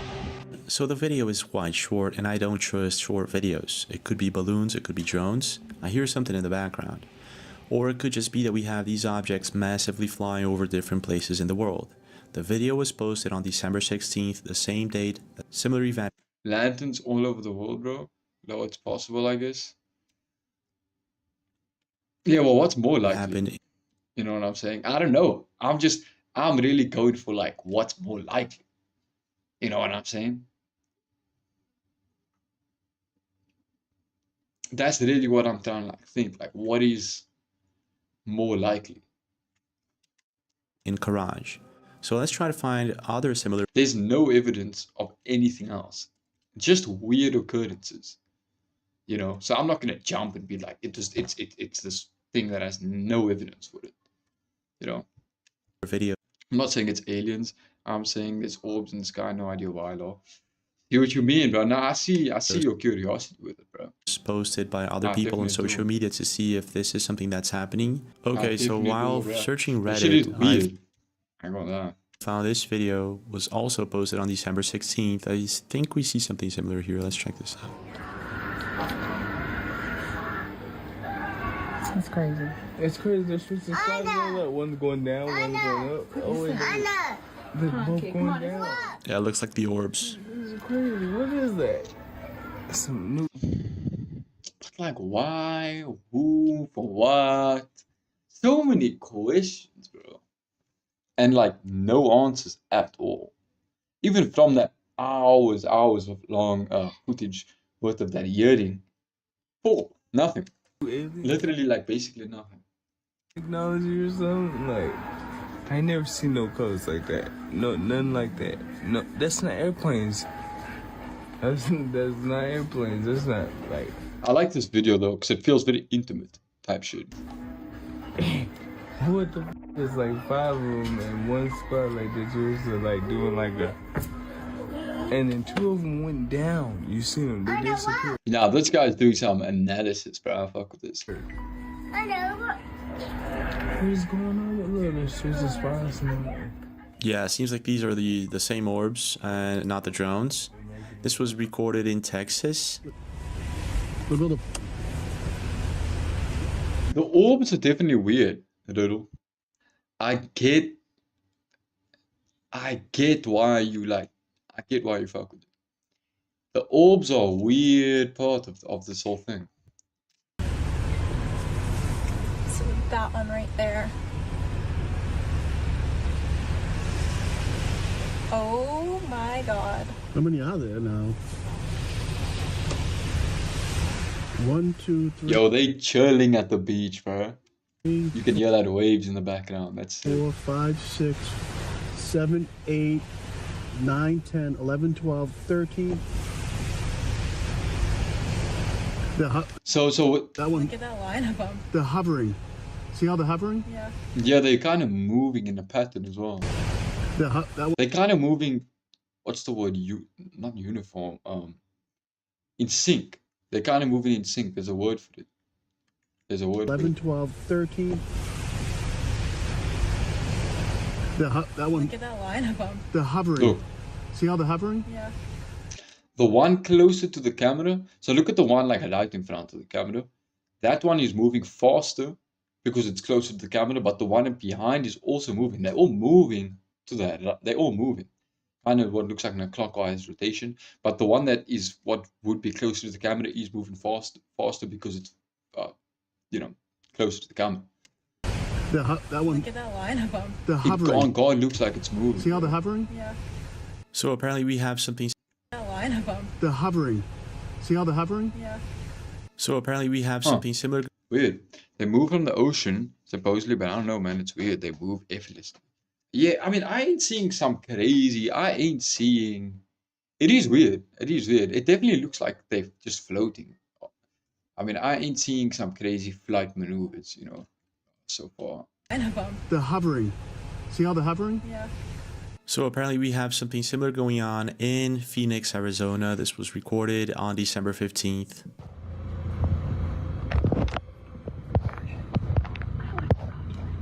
How do I get to it? Keep chasing. What did it drop? That's all you can do is follow because we don't have. I can't just text and be like, hey, can you give me your location? Baby, yo, Thor's getting scared. Look at him. On camera, they're both moving together right now. Holy shit, there might be another one behind it. Yeah, I see it. Honey, whatever This is fucking creepy. giant bright thing is, these That one right smaller there. ones are leaving it. Yeah, they don't want to. Oh, all right, look at baby. Look, look. Smaller ones are leaving it. Yeah, they don't want to. Oh, all right, look at baby. Look, look. So whatever these things are, it seems that they're showing up in numbers and Wait till you see the lady that got the close-up.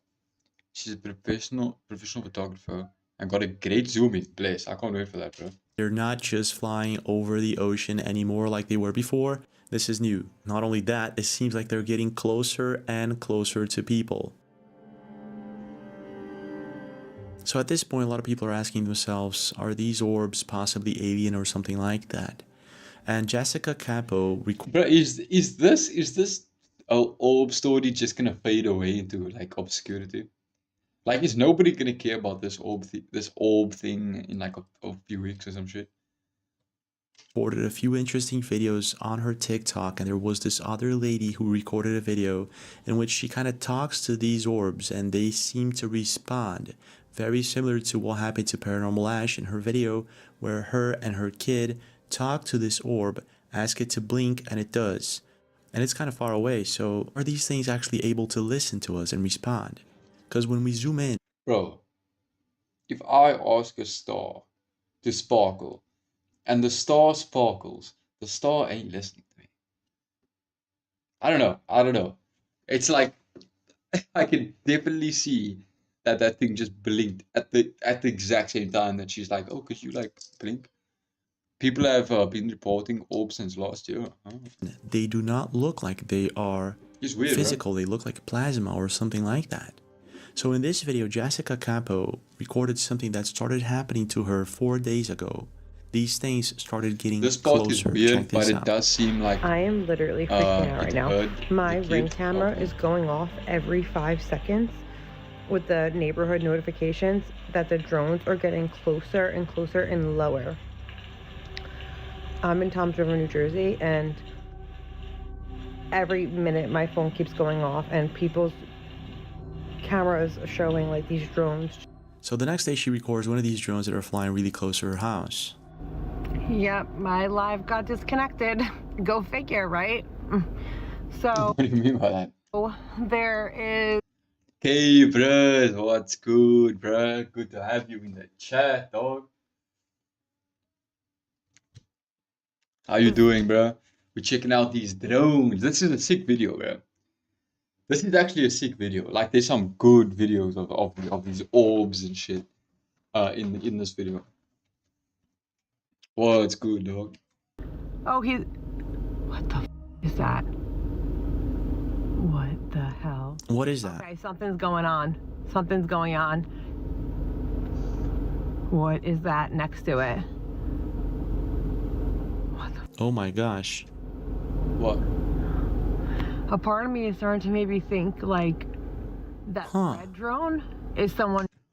Rildrum says right now the media bullshit actually footage from actual people. Yeah, I like this. I Like someone here. Right, not. Yeah. Putting not, it not up, that media. like police yeah, or something like that. And the one above it is the unidentified drones. I don't know. That's not accurate. I am just. That would be sick if like if the government, if that red one is actually the government and they like up there investigating what that thing is. Saying my theory, because that red drone is really low. It's kind of weird. What's what, bro? And oh my god, look at that one going. What the Look at that. going? Oh. Wow. It went close. That's not a drone. That red drone. What the fuck, guys? It doesn't fly like a drone. What the hell is happening? It's going low. I mean, I've definitely seen drones fly like that. I don't know what this guy's talking about. I've seen like POVs of a drone flying like that. Nothing flies like that. Yeah, I don't know, bro. I've seen a drone fly like that. I don't know. It doesn't fly like that. Doesn't seem that crazy. A drone. What the hell is happening? It's going low. It's getting lower.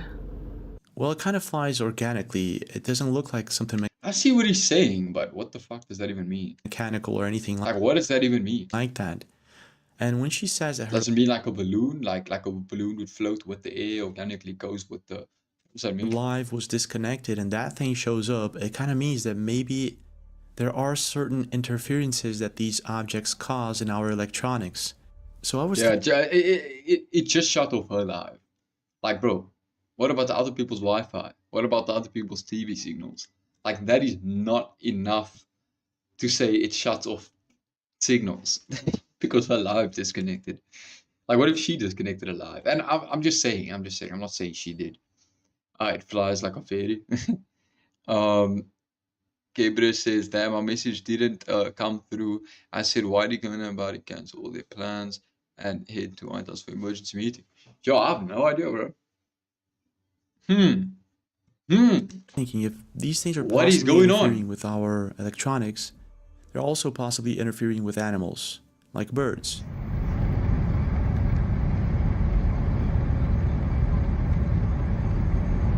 That is a huge flock of birds. Holy shit.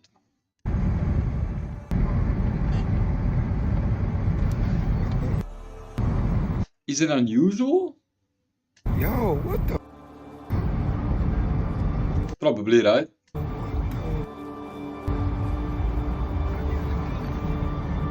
Oh my days, yeah, that is pretty fucking crazy. That's like a horror movie, holy shit. Oh god, that's a horror movie. They going on a cut. It's like 10,000 birds, yo. That was in New Jersey 2 days ago, and before you say it's a murmuration or it's just migration, there are more videos of other places in the US of something similar. Rildrum says that it's unusual because they are flying north instead of south. They're going on, and people are noticing that it's different than what they're used to seeing when they see a murmuration or migration. There's also a bunch of videos of interferences happening in England and other countries. Apparently in the ocean. Enough evidence to say that these things are causing the birds doing that though. But it is weird. Also, and a guy who tried to decode one of these radio signals. But first, let's take a look at Pauline Morgallo's account.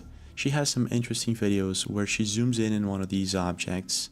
And this is her video. See if I can do this today. Where am I? In between those two trees. So she sees one of these orbs. She has a Nikon P1000 camera, which is a really good camera. Let's go, guys. Let's go. Get ready. Get ready. Gonna give it a good zoom in. Get ready. Get and ready. Apparently these things are organic. They're not mechanical. But what? The craziest part is she's going to try to talk to this thing. What? This is crazy. What? She's gonna give it a good zoom in. Like it looks like a star in the daytime from here. And apparently these things are organic. They're not mechanical. But the craziest part is she's going to try to talk to this thing. It looks so weird, bro. What the fuck am I looking at?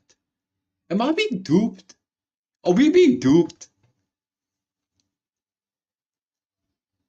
Or is this just so out of this world that I actually just can't conceive of like my brain can't comprehend what I'm looking at right now?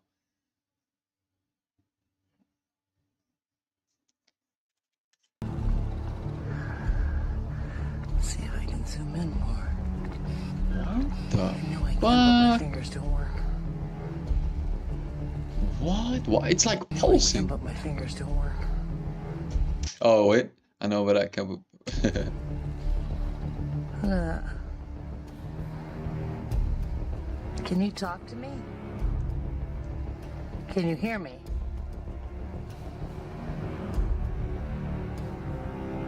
God is That's such a good. nice shot, bro.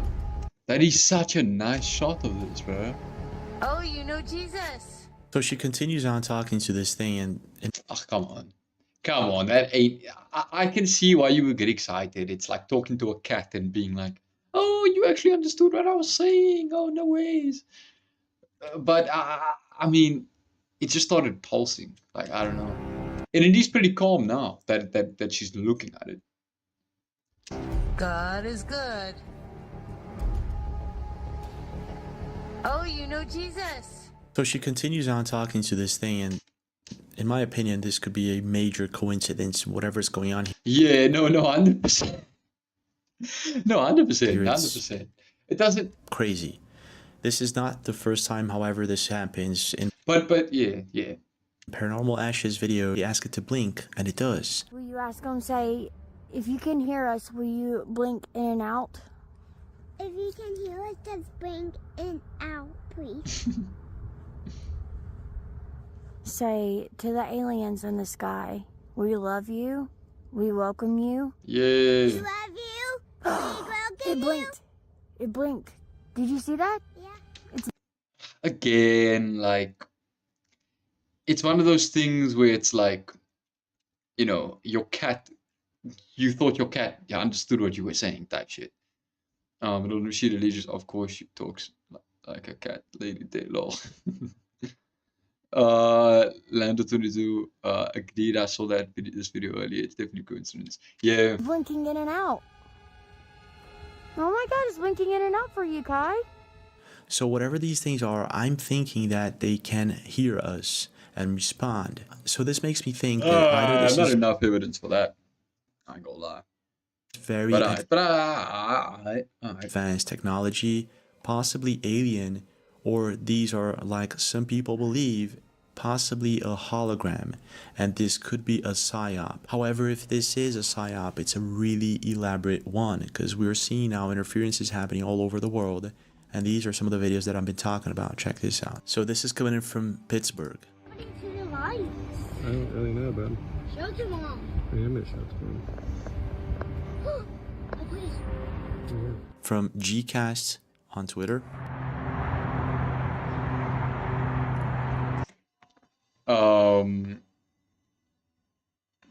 Landis says I haven't seen any of these things in lower. What's a lower, bro? Lower. Middle says I'm not saying what he is saying. A fact and to believe in it. I'm just showing you this to show. Yeah, no, for sure, bro. No, for sure. I get you, bro. I get you, and it's interesting, and like it's interesting, bro. I like that close-up shot of the orb. I just think it's funny. I'm just kind of having a bit of fun with it. You can actually see one of the orbs up there in the sky. Oh wait, so the lights are like messing around? I mean, I don't want to be that guy. But could someone be at the mainframe just flicking the switches? Because none of the car lights are going off. None of the store lights are going off. And it's just this block that's lights are flicking. And there's more. It's not even like the block. It's look, it doesn't even go like a block ahead. It's literally just this car park lights that are flicking. Anyway. I'm just yeah. And there's more. Oh my god. What are these Teslas doing? Oh my god, my phone's making Oh fun yeah, of weird. I'm gonna lie, I spoke too soon. Noises too. You're right, little room. You're right. Person says this is how Teslas update their system, but someone said this. This is called updating.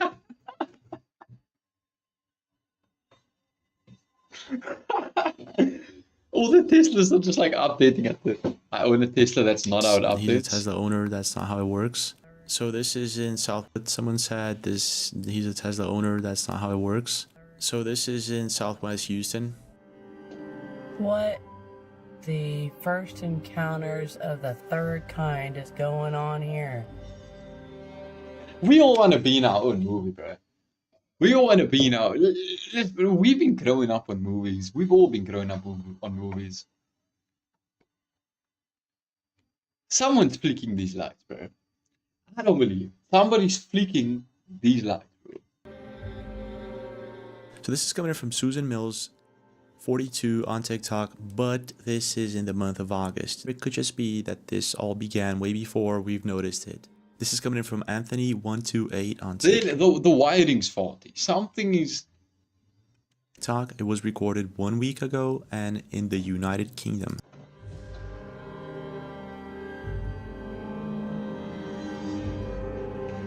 I don't think this is that crazy. Like, I don't think this is that crazy. What do you guys think? Like, I don't know. I wouldn't even. Oh God, I wouldn't even have added it in. If I was this guy, I wouldn't even have added it in. Like, it seems like this could happen down my road. So the thing is, if this is not a coincidence, if this is a real interference that's happening because of these alien ships, then it could just be that they're interfering with animals and migration patterns and all that. And I found a couple of videos suggesting that something of that sort is happening in New Jersey. It's a cool narrative. It's a cool story. It's a cool narrative. I like it. I like the narrative. I like the idea.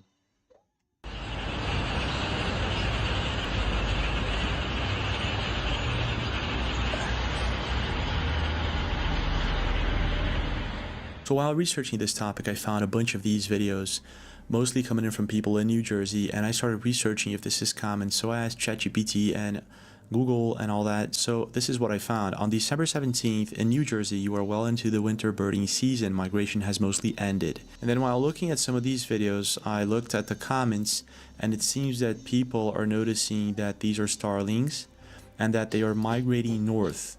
And this is what I found out. The starlings in the northern hemisphere generally migrate southward or remain residents, so it's not common that they're migrating northward. And I guess that this is why Just Eric posted this video 2 days ago and noticed something bizarre. I guess it's like, yeah, it's like all the little bits add up type of thing. But I'm done with this bird shit, bro. I'm gonna fuck with this bird shit. Like, I'm gonna be honest. North for some reason on these. It's interesting, it's scary, it's kind of freaky, but like, I don't know. 2024.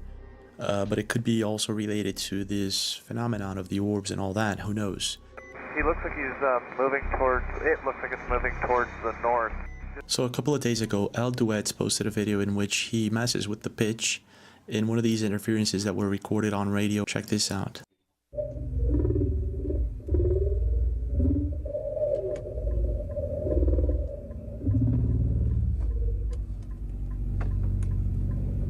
And everything, but she's just constant support and What am I listening to? This is serious, bro. When birds fly in the wrong direction, that means something is going on with the bird's polarity. Probably, yeah. Nah, probably, bro. I ain't gonna lie. You might be right. Doesn't mean orbs, though. You know what I'm saying? It's a whole different thing. Like, I'm watching this video for the orbs. You know what I mean? And for the aliens and shit. Not because Earth's magnetic field.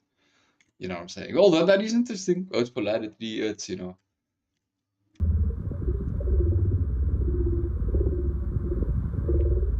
Sounds very alien. Although, okay, I guess he just named the file Aliens 1. That's a very biased thing to know. Although, I guess when you hear this, it's like, it would make sense why you'd click Save As Aliens 1.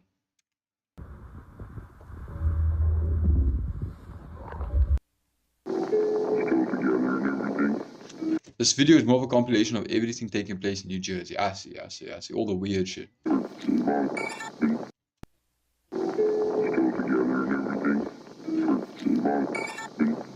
So you're not only in love with her, but she's your best. What are we listening to, bro? In this other video, a person sped up one of the interference. There's a radio station that when you drive under the drone, it picks up these signals. Oh. This isn't got this message.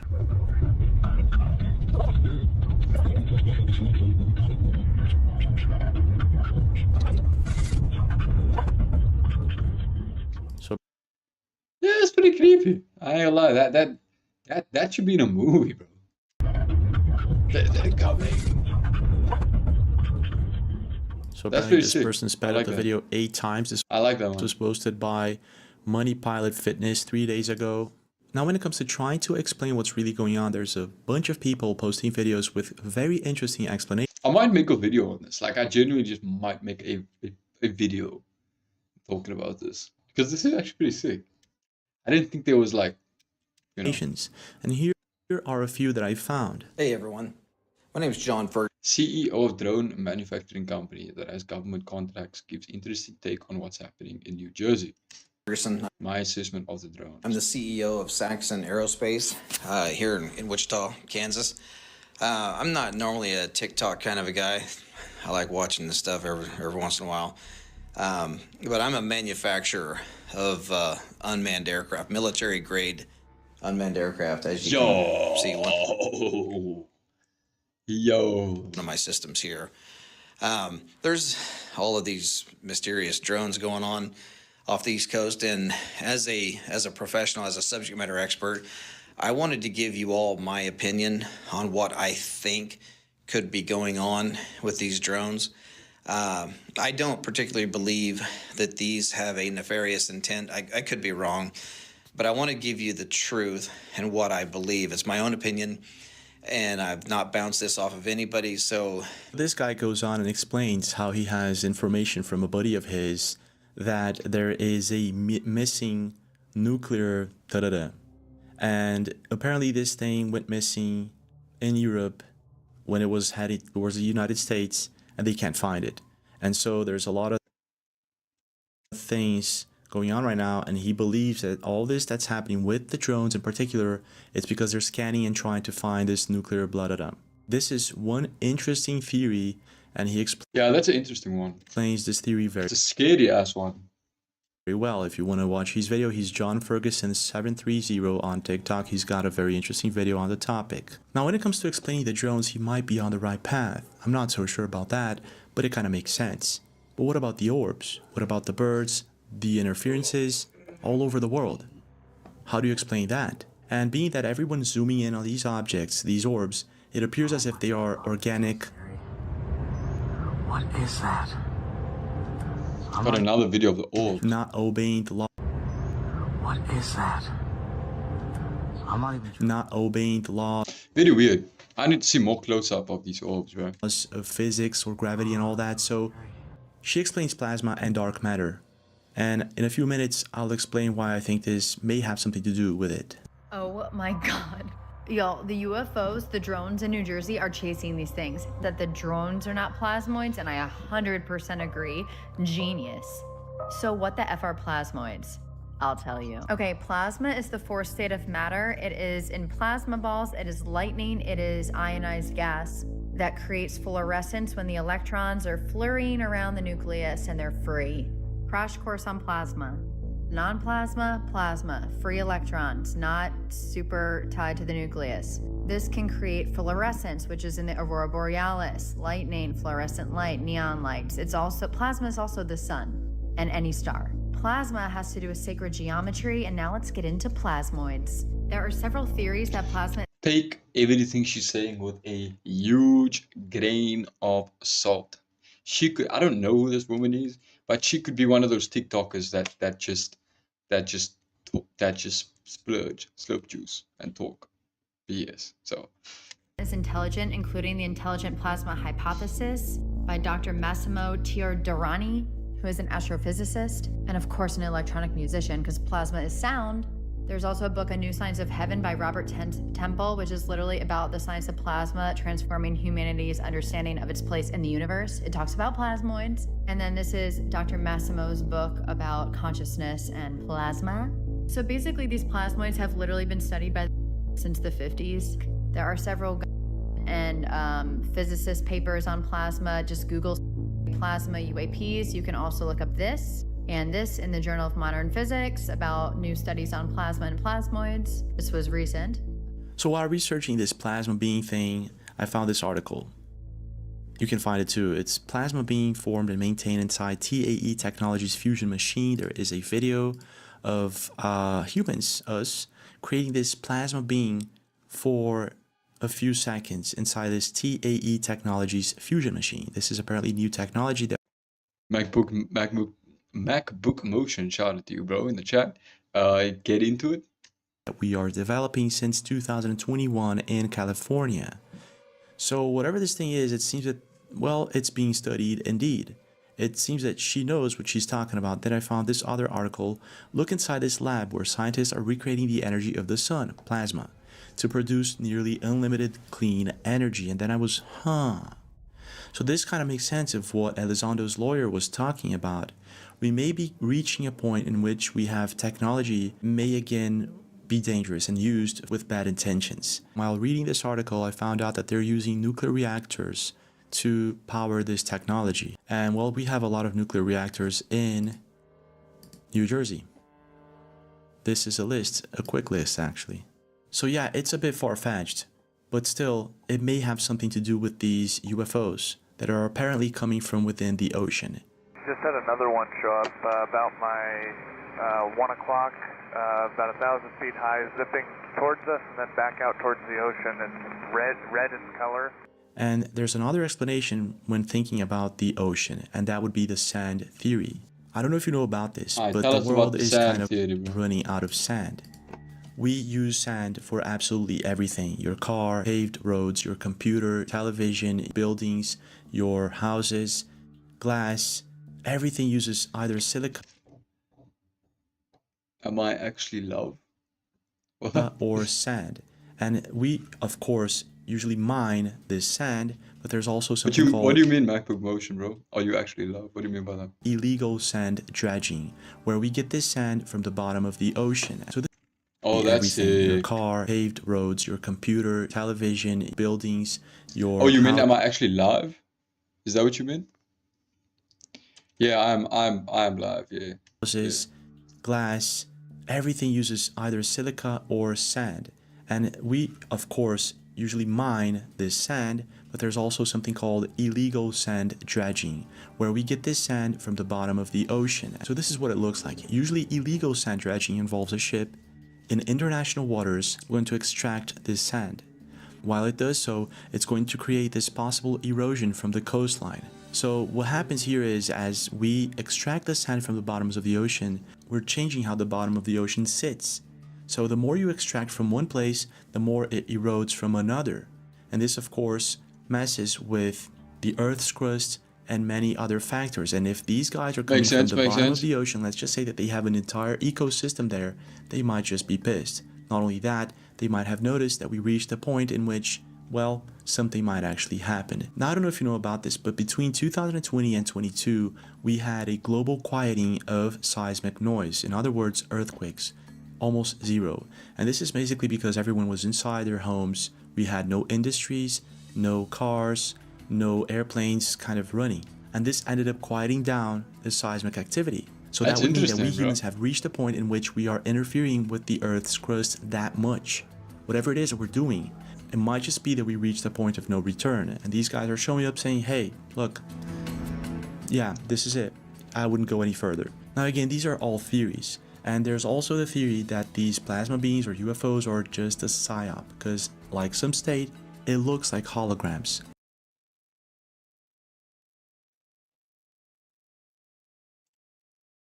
I want to watch this one. This video. So that was interesting, bro. That was interesting. Room says that's what they think happened near South Africa in the water. With the are you talking about with the sand extraction? Definitely want to get into this video. I definitely want to get into this video. Let me just go, yeah, let me go, yeah, let me go, yeah. And do that. 1 second.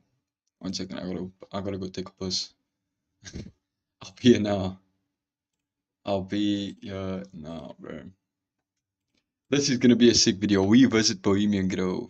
Chrome Life Collective, yo, they sick. They went to what was it? Jack the Ripper, all these locations. What are your thoughts on the drone so far? Andrew, bro, I'm gonna go piss and then I'll be back and then we can talk about the drones before we get into this video. No cap.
So the drones, bruh. So the drones.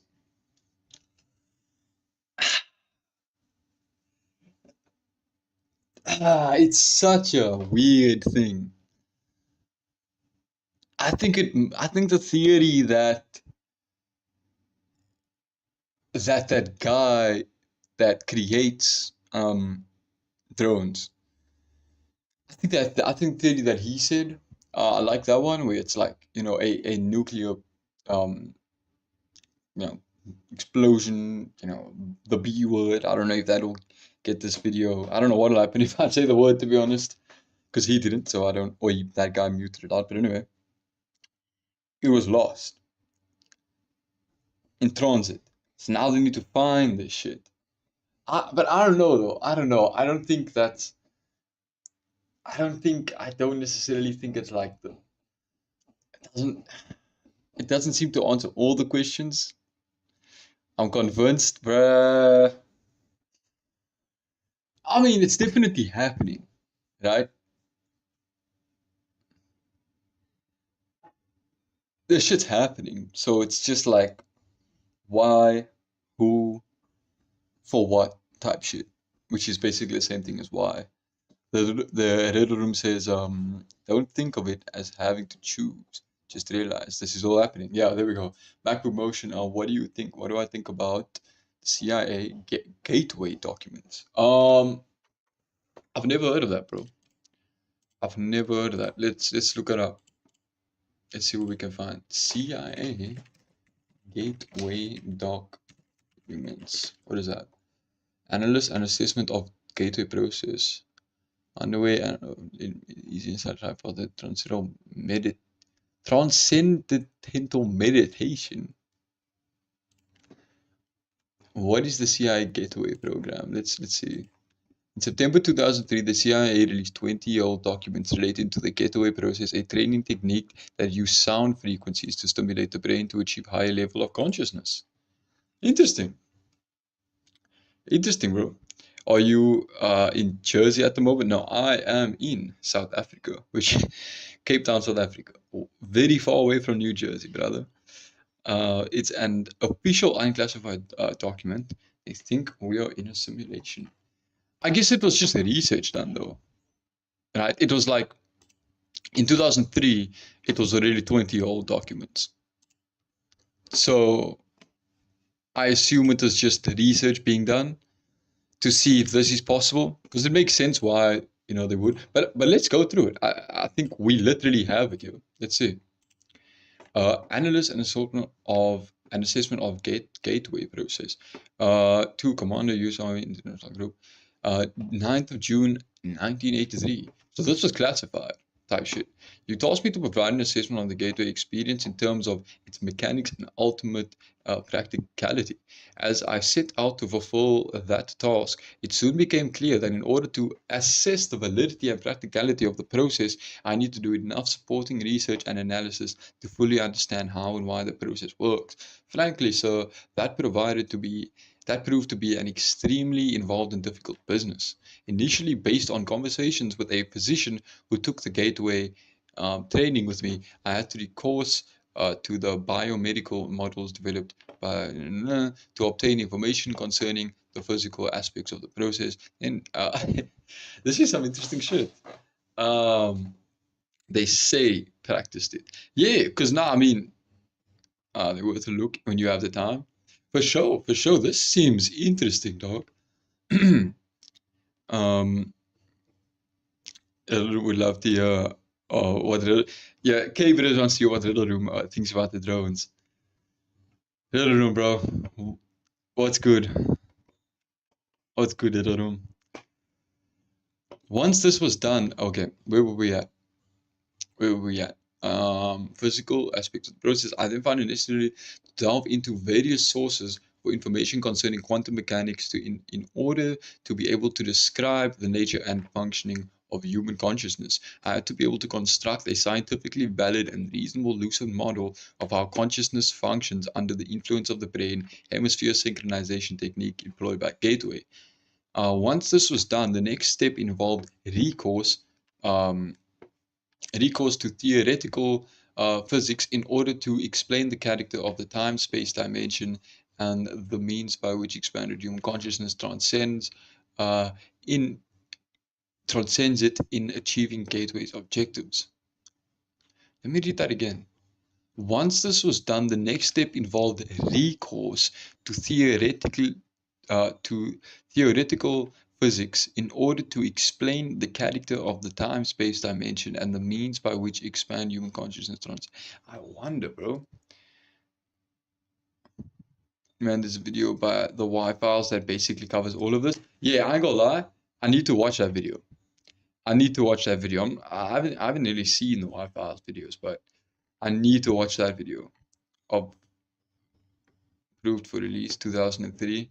Gave it experience, but an introduction in order to describe the Monroe Institute technique for achieving altered states of consciousness, the gateway, aka the gateway experience, involving brain hemisphere synchronization or hemisync. The most effective way to begin is to briefly profile the basic mechanics which underlay of it. So they were really, bro, the CIA were really diving into human consciousness, bro, on like a deep fucking level, bro.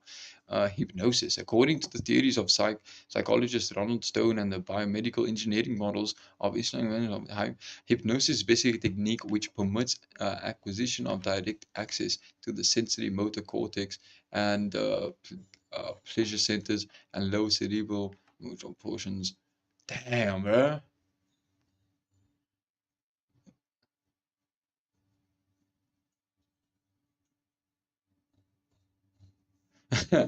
Yo, K-Briz and Drill Room is yo, you guys are having a chat, bro. I think the same thing about the drones. I thought about COVID. Someone made it and put them here. People think that COVID is serious or happening around the world. Either we learned quick. Don't even remember what's the full theory. Yeah. Yo, fuck with it. What's this? The homunculus.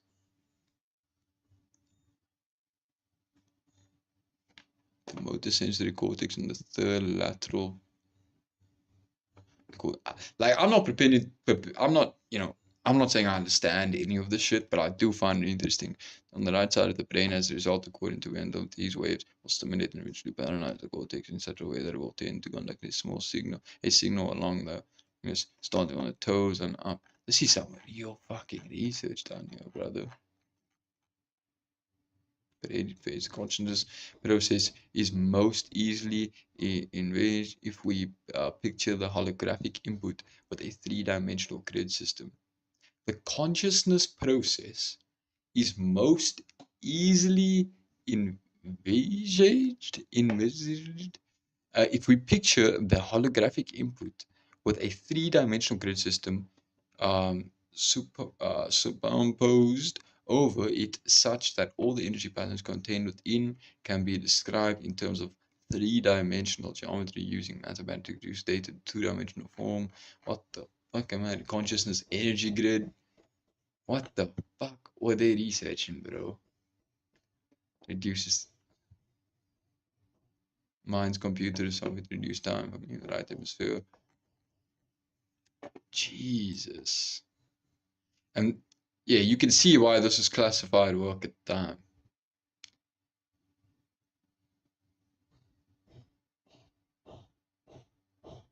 This is some crazy shit, bro. Bibliography. Let's see at the end. Is there human image from the outer perspective? Conclusion. There we go. Let's see the conclusion. There is a sound and rational basis in terms of physical science parameters for considering Gateway to be plausible in terms of its essential objectives. Institutional insights of not only personal but of a practical and professional nature would seem to be within bounds of reasonable expectations. Wait, what? Institutional insights are not. However, a phased approach for entering the Gateway experience in an accelerated mode would seem to be required if the time needed to reach advanced states of outer consciousness is to be brought within more manageable limits. From the standpoint of a beginner using the Gateway's tapes to achieve non-spirit focus too. Damn, bro. The speed step is to achieve listening, getting out of the body's state under conscious control. Alter hypnotic suggestion to stress ability to consciously control out-of-body movement and maintain it even after REM sleep state ends. They were really studying this shit, dog. Why would they unclassify it, do you think? Ronnie Bird, what's good, bro? What's good? What's good? Good to see you in the chat, bro. Hope you're doing good, bro. Why would they unclassify it? Probably because it's like, I mean, they wouldn't have unclassified it if it 100% worked, right? I feel because then it makes sense that it's like top, like secret knowledge that like people's not supposed to know. I don't know. I could be 100% wrong though. Within unidimensional out-of-body perspective, use multifocus approach. I wonder. So someone probably became president or some shit in 2003, and they were like, nah. And I mean, you can imagine in the 80s, from like 2003 from the 80s to 2003, like the project was probably like abandoned type shit. The research was abandoned. The funding was use multifocus approach to solve problem of distortion in terrestrial information gathered trips. So they fully talking about like being. It reminds me of the DMT research that Graham Hancock talks about, where they keep you in a state of that DMT state, that higher consciousness state, and then so they can map it out, kind of. It reminds me of that. Anyway, Ronnie Bird says, "Good morning. It's 7 a.m. Yo, it's 7 a.m. by you, dog. Where do you live, bro? Where do you? It's like 4 in the afternoon by me. Probably on one view in the target object here in time space one viewing it at focus 15 as it slips into the immediate past, and one viewing it at focus 21 as it slips in the immediate future. Debrief all three and compare data gathered from 3 points of view. If care is taken to ensure that the three all go out of body together in the same environment, their conscious energy system should resonate in sympathetic oscillation. They can tune into the same target on different planes, dimensions, and with greater effectiveness. This is the 80s, so obviously we know more now. Type shit. It's 7 a.m. where you are too, Rildrum. Oh, alright, so that's like US type shit. Encourage pursuit of full self-knowledge by all individuals involved in the foregoing experiments to enhance objectivity in out-of-body observation and thinking, and to remove personal energy blockages likely to retard rapid progress. Be intellectually prepared to react to possible encounters with intelligent non-corporeal energy forms when time and space boundaries are exceeded. What? Bro, why is the CIA saying this, bro? Be intellectually prepared. This is the conclusion of the Gateway Project in the 80s. Be intellectually prepared to react to possible encounters with intelligent, non-corporeal energy forms when time-space boundaries are exceeded. Arrange to have groups of people in focused state unite their altered consciousness to build holographic patterns around sensitive areas to repulse possible unwanted out-of-body presences. What the fuck is going on, bro? Andrew just got his mind blown. Bro, I'm genuinely like... the orbs. The orbs! It's the orbs!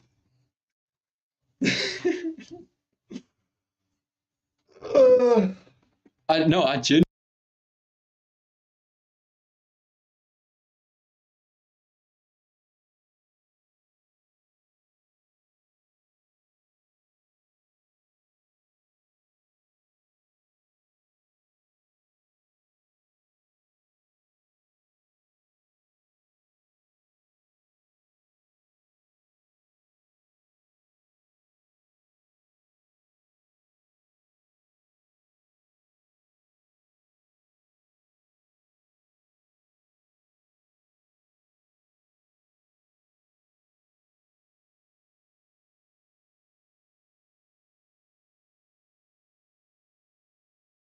I don't think I'm... Yeah, I'm back. I'm back. It can only be the orbs. Now the orbs are interfering with my communication systems. That's what's happening. That's what just you guys literally witnessed it in real time. Are we done? Oh, and then we got the bibliography.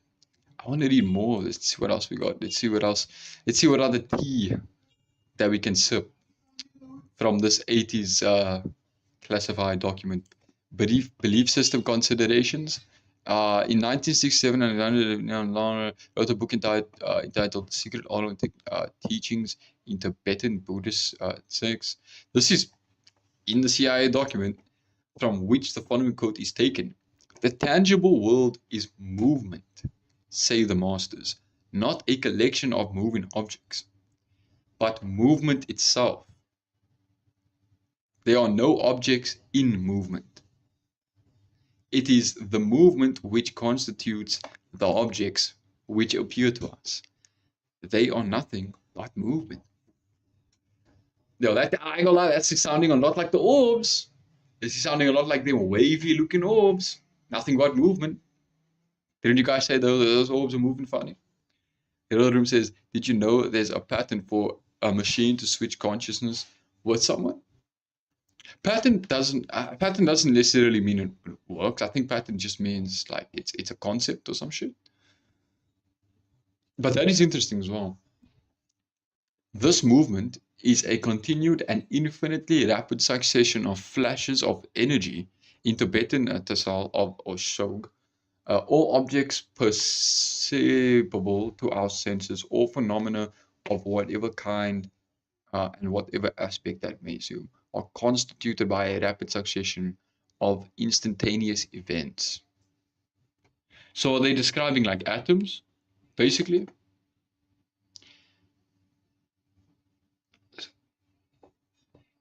Because that sounds like atoms. The tangible world is movement, not a collection of moving objects, but movement itself. Like everything is moving, but we just observe it. And I actually heard there was a guy on talking to Brian Keating, I think it was, and he was talking about consciousness, I think, and how we perceive the world. And the reason we perceive the world is because we are in the place that we're in, right? So we see the world like how we see it, and we are living in like this plane of like 3 dimensions, whatever, because we are humans, type shit. But if you were like an atom, you know, exist in what seems like a different reality almost. The classic description of the universal hologram is to be found in the Hindu Sutra, which says, in the heaven of Indra, there is said to be a network of pearls so arranged that if you look at one, you see all the others reflected in it. That sounds like the orbs. It always goes back to the orbs. It always goes back to the orbs. In the heaven of Indra, there is said to be a network of pearls so arranged that if you look at one, you see all the others reflected in it. I have cited this quotation because it shows that the concept of the universe, which at least some physicists are now coming to accept, is identical in its essential aspects with the one known to the learned elite in selected civilizations and cultures of high attainment in the ancient world. The concept of the cosmic egg, for example, is well known to scholars familiar with the ancient writings of the Eastern religions. The cosmic egg, nor are the theories presented in this paper at variance with the essential tenets of the Judeo stream of thought. The concept of visible reality, i.e., the created world, is being an immanent of an omnipotent. I can't read. An emanation of an omnipotent and omniscient divinity. Let me read that sentence again, bro. Let me read that sentence again. I'm actually tweaking. A lot of you guys don't see the orbs because you don't believe in the orbs. Don't hate when I catch one and train it. I mean, they do seem to respond to humans. It'll probably train you. You can take it for a walk, bro. You can take the orc for a walk, put on a leash. They're kind of cute, actually. I want to read that again. The concept of visible reality, i.e., the created world, as being an emanation of an omnipotent and omniscient divinity who is completely unknowable in his primary state of being. Of visible reality as being. The absolute at rest in infinity is a concept straight out of the Hebrew mystical philosophy. Even the Christian concept of the Trinity shines through the description of the absolute as presented in this paper. The description of energy totally at rest in infinity, and in infinity fits the Christian metaphysical concept of the Father, while the infinite self-consciousness resonant in that energy providing the motor force, portion. Subconscious, the consciousness, so much consciousness. So much consciousness. I think I've awakened my consciousness because of this fucking paper. Motivational aspect. It is step-by-step procedure which involves repetitive practice of the techniques concerned. Probably stay away from the orbs now that I think about it. A role of REM sleep. It is interesting to note that Bob Monroe informed the Gateway class that finished 7 May 1983 that an ex-trainer of his operating in Charlottesville, Virginia, found that he could guarantee out-of-body movements by bringing participants down into a rapid eye movement. REM state of sleep, and then use the hemisync tape technique. This may be a function, the fact that most go into out-of-body state.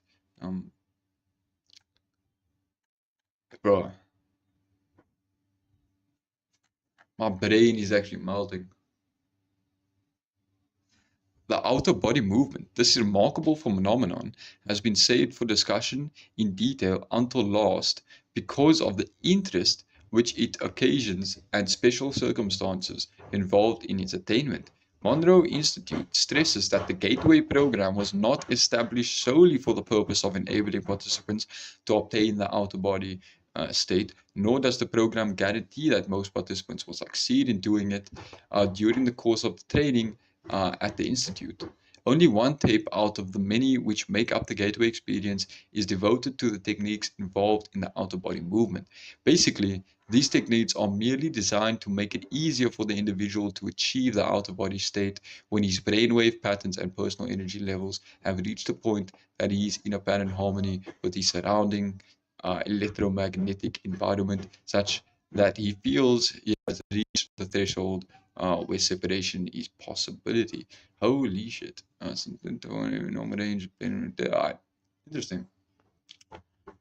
Living body map. The technique provides amplification for application of energy to means healing specific areas of the system of the human body. The configuration of the participant's body is imagined, and then the various major systems such as the nervous and calculated systems are remote viewing. In addition, the energy bar tool is used as a portal for initiating the follow-on technique called remote viewing. In this, the participant turns on. Bro, they were fully like, I don't know if you guys have heard of that show. What was it called? Is it this? No, that's a song. Wait. I think it's called this. Wait. This show. Behind Her Eyes. Almost like Behind Blue Eyes. Have you guys seen this show? This is a good show, bro. And I don't want to spoil it,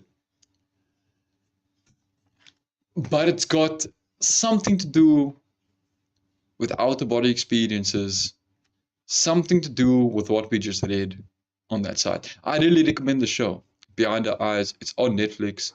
Really, really recommend it. British noir, supernatural, psychological thriller.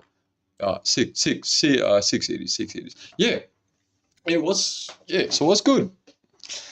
What's good? Yo, we just went full geek mode. We went full science mode now. Full science mode.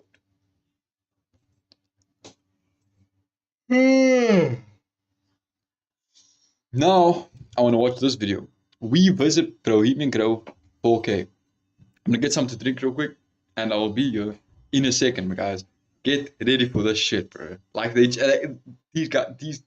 couple's actually gonna visit Bohemian Grove. Let's go. I'll be here in like literally a minute.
I'm back.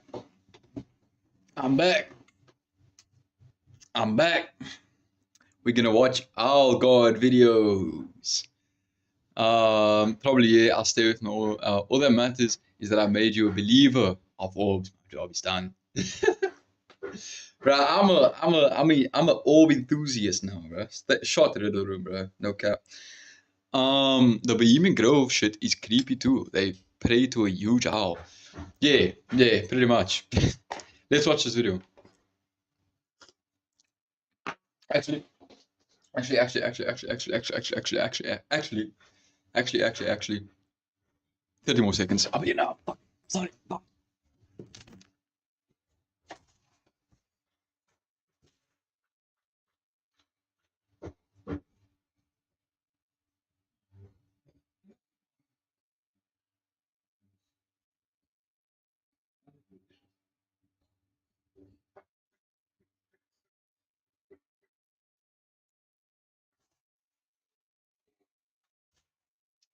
Here we go. Bohemian Grove. We visit Bohemian Grove. Okay.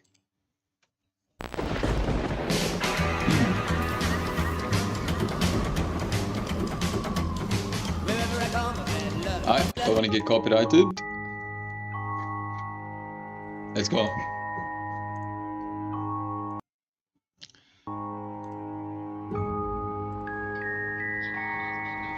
Let's go. San Francisco, California. For today's grim adventure, we find ourselves in San Francisco, Can I hide this, bro? Can I hide this? You see, because when I'm reacting to a video, I like to have the channel and the name of the video and like all the information like under the video. You know what I'm saying? So you can go to the video, you can go to, you know exactly who I'm watching, you can go support them if you want to. I like doing that, but I hate it when this blue thing is here because then it just cuts that out, bro. It's so annoying. Where today we're going to be talking about one of the most controversial secret societies. You feel me?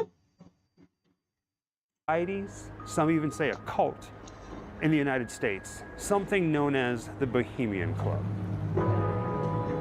So let me ask you something. When I said Bohemian Club, did it sound familiar? Did it ring any bells? Well, how about if I say something like Bohemian Grove? There we go. Now, if you're a fan of cults and secret societies and Yo, they so sick, bro. I like how like the wife just like, oh, I assume it's his wife. She just like stands there because they know the shot that they want to create. Like they're very like visionary, like artistic people. You can see it. And I appreciate you guys here. I appreciate you. Like, thank you so much for watching. Thank you for liking. Thank you for if you subbed, if you liked, if you chatted, even if you're just watching. Thank you so much, bro. Thank you so much. conspiracy theories, then Bohemian Grove might sound familiar. You see, up in Northern California for 2 weeks out of the year, the Bohemian Club would get together in the middle of the woods for, well, let's just say nobody really knows what or why they do this. It definitely seems like some blink twice type shit going on. Except that the Bohemian Club is an all-men society that is... Sus. Well, its members are filled with people that have power, like politicians and presidents. And... It's crazy. It's beyond crazy. Now a question. What they did to jump the redwood? Wait, they did to pump the redwood? have Herbert Hoover, Art Linkletter, Jack London, and Richard Nixon all had in common? Well, they've all been members of the exclusive all-male Bohemian Club in California, where every year at this time, the elite from around the country get together for 2.5 weeks of fun and games. Steve Shepard has this special assignment report.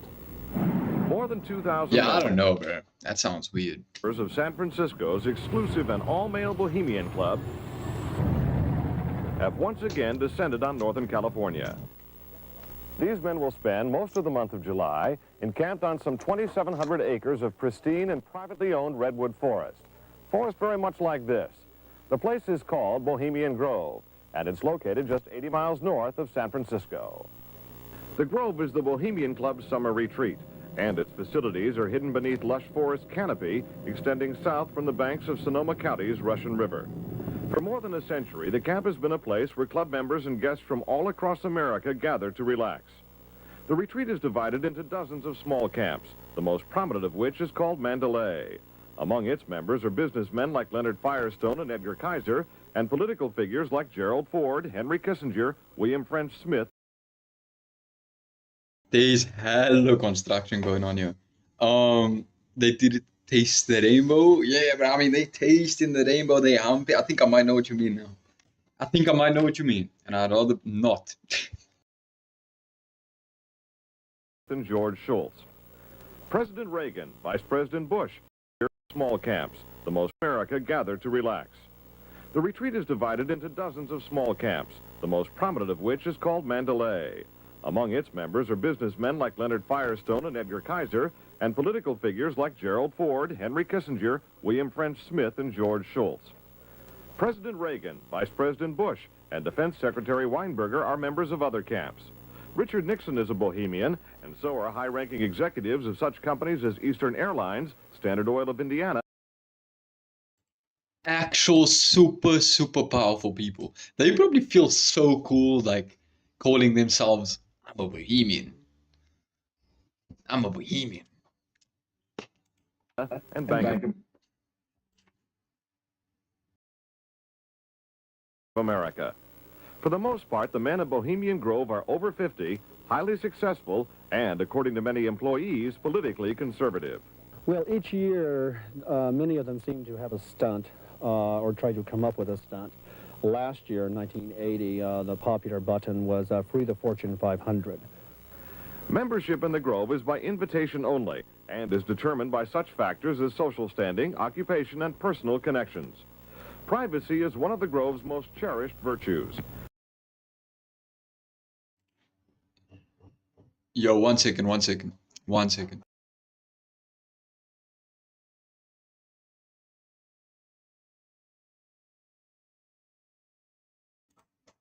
Riddleroom says bunch of rich guys in a forest with no women and only other people, and the only other people are young child servants. Not hard to figure out demonic. Bruh, it's bruh, nah. It's, I don't know what, bruh. Because like they'll be like, no, we just doing dances, we just rich people that want to be rich, you know.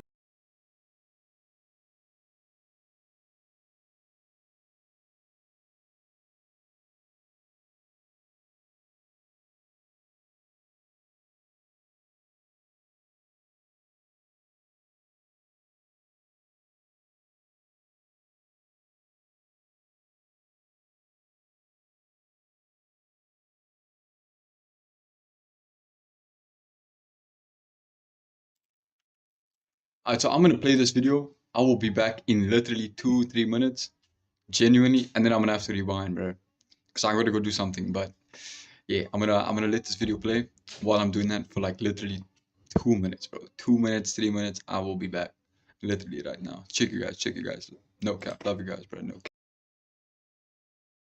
Members may not photograph, record, speak, or write about activities at the retreat. While many public officials are Grove members, the press is a distinctly unwelcome guest. We're from ABC News. Well, get back to... Can we talk to somebody in the... That the Bohemian Club is an all-men society. That is, well, its members are filled with people that have power, like politicians and presidents, and it's crazy. It's beyond crazy. Now a question. What have Herbert Hoover, Art Linkletter, Jack London, and Richard Nixon all had in common? Well, they've all been members of the exclusive all-male Bohemian Club in California, where every year at this time, the elite from around the country get together for 2.5 weeks of fun and games. Steve Shepard has this special assignment report. More than 2,000 members of San Francisco's exclusive and all-male Bohemian Club have once again descended on Northern California. These men will spend most of the month of July encamped on some 2,700 acres of pristine and privately owned redwood forest. Forest very much like this. The place is called Bohemian Grove, and it's located just 80 miles north of San Francisco. The Grove is the Bohemian Club's summer retreat, and its facilities are hidden beneath lush forest canopy extending south from the banks of Sonoma County's Russian River.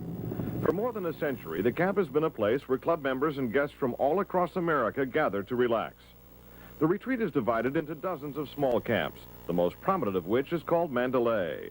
Among its members are businessmen like Leonard Firestone and Edgar Kaiser, and political figures like Gerald Ford, Henry Kissinger, William French Smith, and George Shultz.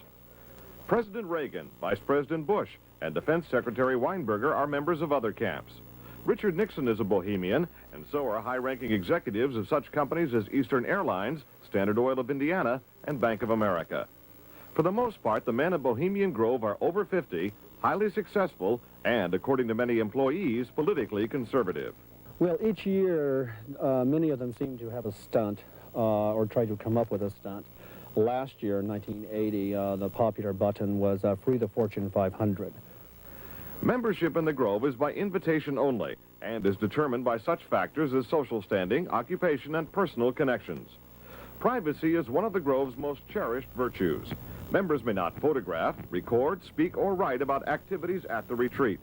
While many public officials are Grove members, the press is a distinctly unwelcome guest.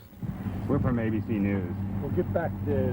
Get back there. Can we talk to somebody in the... Get back there. Anyone willing to navigate a boat up the Russian River can get a glimpse of the northern edge of the compound, but that's about all. Still, there are outsiders who have researched the Grove. Sociology professor William Dumhoff found out enough to write a book on the place. Well, I think it's a playground for the powerful. It's a place where wealthy men from all over the United States gather for 2 weeks to relive summer camp with this ceremony called the cremation of care that begins the 2-week encampment where the body of dull care, symbolizing woes and concerns, is burned on an altar in front of a big owl statue. We're starting this video out in the heart of San Francisco because it is here where the Bohemian Club actually have their headquarters. They've been here for quite some time. And unless you know what to look for, you wouldn't even know that they are here. So the intersection where the Bohemian Club is at is actually on the corner of Post and Taylor Street. And like I said, unless you know what to look for, you would have no idea that they are here. So we're going to walk down, we're going to show the building, the clubhouse, and show some of the most interesting plaques that people walk by every single day that are on the side of the building. It's nuts. And then there's a bar that has an owl on it. And if you didn't know this, the Bohemian Club, their motto, well, their symbol, their logo, is that of an owl. Now, before we go any further, I want to point out that the intersection of Taylor and Post is actually pretty busy. But that building right there, that giant red brick building, that is the headquarters for the Bohemian Club. Now, before we walk over there, I want to show you what's across the street, kind of catty corner. There's a bar known as the Owl Tree. We're going to be talking about that in just a moment. But this little area right here is shrouded in so much history and mystery, and nobody realizes it. That's one of the entrances right there. See the guy wearing the suit standing at the door? So right now I'm standing with my back to the main entrance because there's a guy in a suit, almost like a security guard or like an usher, and he took my picture when I was standing here looking at a plaque, which is on the left-hand side of your screen. I'm going to show that to you guys in just a moment. But it is bright.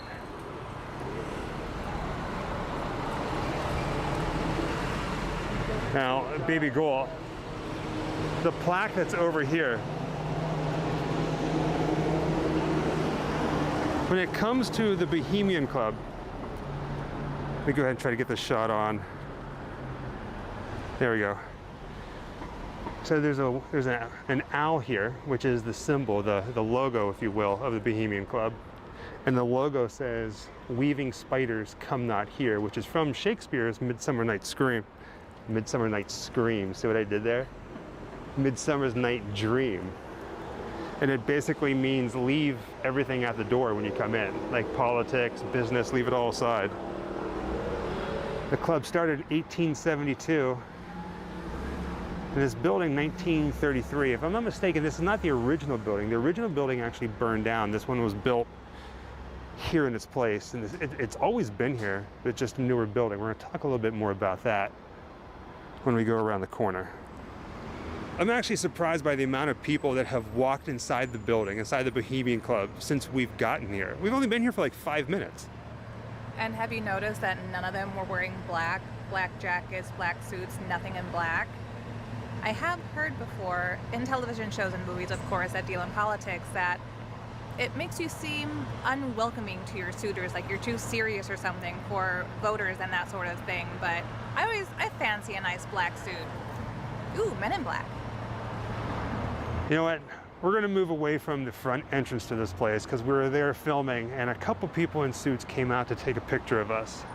I don't know if that's a good thing or not, especially when it comes to the Bohemian Club. But we wanted to point out this. Just like up in the front, there's a plaque here. And like I said, I don't think this was the original building. I think that it originally burned down. And this was actually on the original building. And when they built this in the 30s, they put this on it. Let's go ahead and get a closer look at that.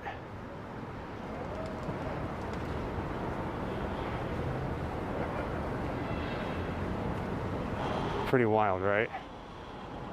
And people just walk by it all day long. Now, baby gold, let's go down to these doors.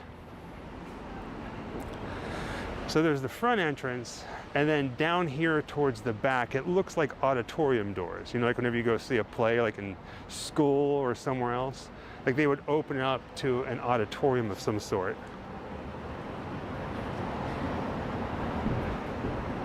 Maybe for some crazy meetings. I say that jokingly, but I know if you're watching this, you're going, wait, some sort of conspiracy, something was going on here.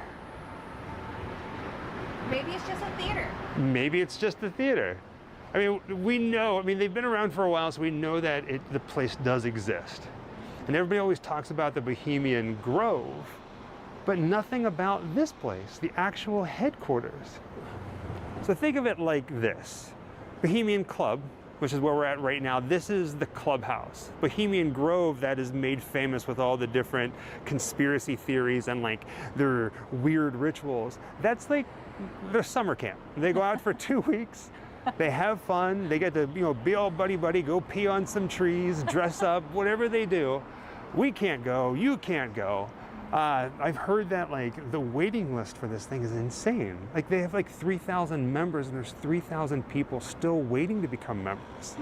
Like $60,000 buy-in. I mean, but you have to be invited. I mean, or maybe we are members like already. Club 33. Right, of Disney, but like with like a little bit more stranger. Knowing the history of this place and knowing that the logo of the club, if you will, is an owl. You can pretty much see them everywhere. If you see an owl here in San Francisco, chances are it has something to do with the Bohemian Club. Aside from what we just showed you, there's really nothing to see out here. Again, if you didn't know what to look for, you'd have no idea that this place is here.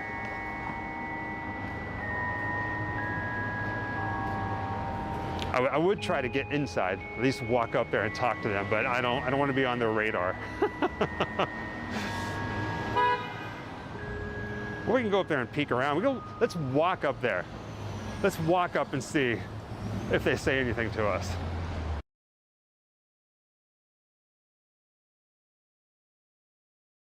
What's good, guys? What's good? What's good? What's good? What's good? I won't lie. I'm gonna have to rewind it because I need to see it. I need to see this. I know you guys watched a few minutes of this already. But yeah, please bear with me. And yeah, hope you don't mind watching the second time with me type shit. Let's go.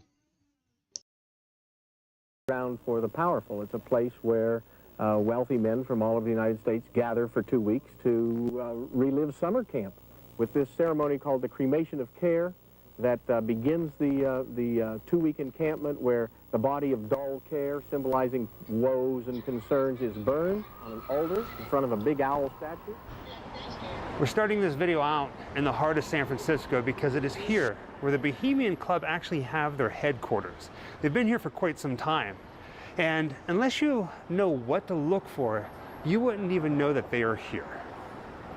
So the intersection where the Bohemian Club is at is actually on the corner of Post and Taylor Street. And like I said, unless you know what to look for, you would have no idea that they are here. So we're gonna walk down. Hey, Andrew Zotal. Subscribe, I'm live every day. No, I'm joking. Appreciate you guys being here though. Like, I'm LIV3 It would be sick to have you in the chat. But yeah, I didn't know they have just a meeting building.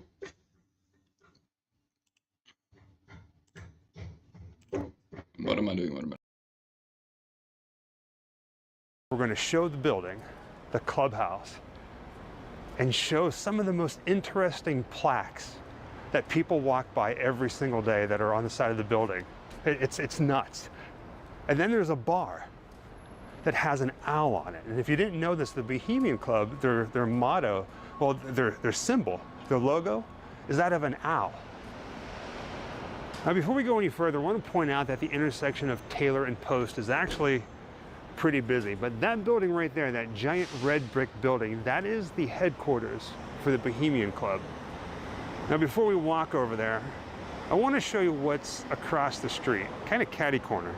There's a bar known as the Owl Tree. We're going to be talking about that in just a moment.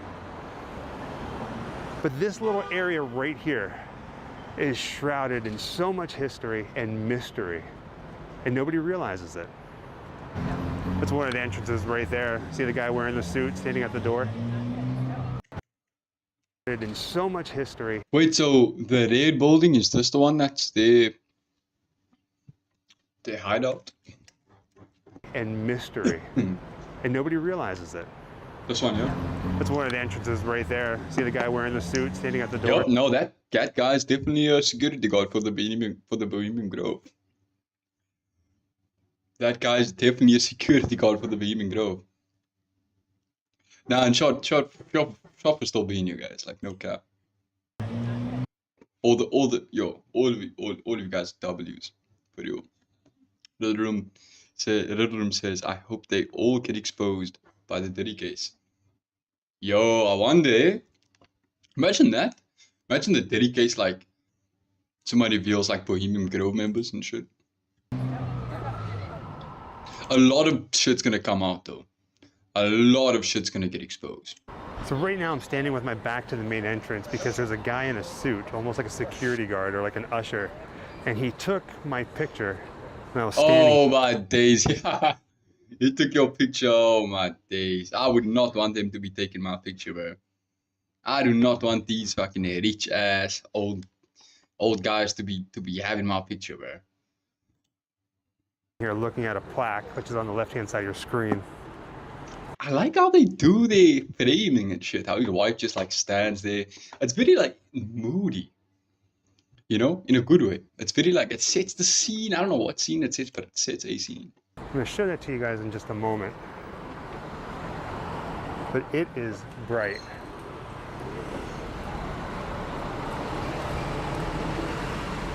Now, baby girl, the plaque that's over here, when it comes to the Bohemian Club. Oh my god, that is boy. That weaving spiders come not here. Sounds like you guys are weaving some shit in there. Now, but I can imagine that it was maybe when it was created in 1872, it was maybe based on something like good, real. Maybe. I don't fucking know. Let me go ahead and try to get this shot on. Wait There till we you go. see the one with the little kids. So there's an owl here, which is the symbol. What? What you mean? The Like, logo, if you what? will, of the Bohemian Club. And the logo says, "Weaving spiders come not here," which is from Shakespeare's Midsummer Night's Scream. Midsummer Night's Scream. See what I did there? Midsummer's Night Dream. And it basically means... It makes sense why they took his picture. I mean, I guess he can be doing anything type shit, and this is a secure place. But it also makes sense that he's here as a fucking tourist. Like, are they really like not expecting people to be pulling up here? There's a stone with the men and kids coming up. Oh, okay. leave everything at the door when you come in. That's like weird, politics, business, leave it all aside. The club started in 1872. in this building, 1933. If I'm not mistaken, this is not the original building. The original building actually burned down. This one was built. The guy talking even hints now. Weird it is. Oh yeah, because you guys watched this part already?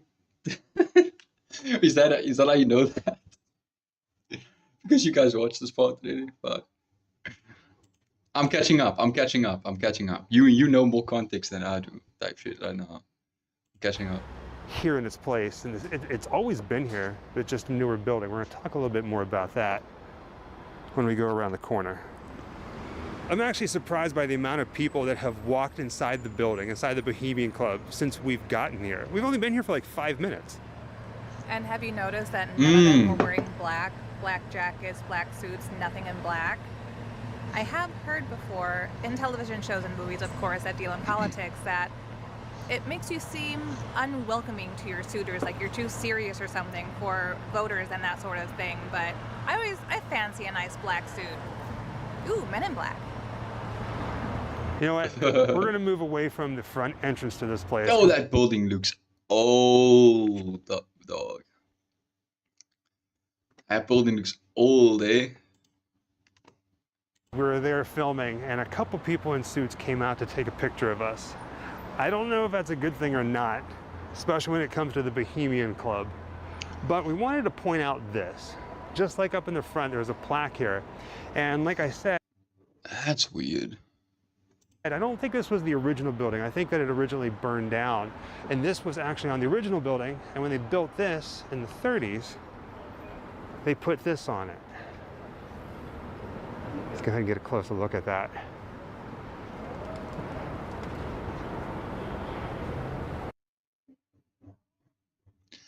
So that guy's talking to this woman, and that guy's looking down, probably in the conversation. That woman's looking up at that guy. This child's looking up at that guy. This guy's holding a baby. She has a bear? Is that a bear? You would think she'd be holding a dog. Why? It looks like a bear, bro. They make sure you don't want to climb it with all the rubbish around. Oh, makes sense. Pretty wild, right? That guy's like... And people just walk by it all day. Oh, that's hella wild, bro. And they kind of observing. It looks like these people are observing this guy holding that child. I wonder what it's supposed to like symbolize. Long. That guy doesn't look too happy though. I ain't gonna lie. These people here on the right don't look too happy. Oh, am I tripping?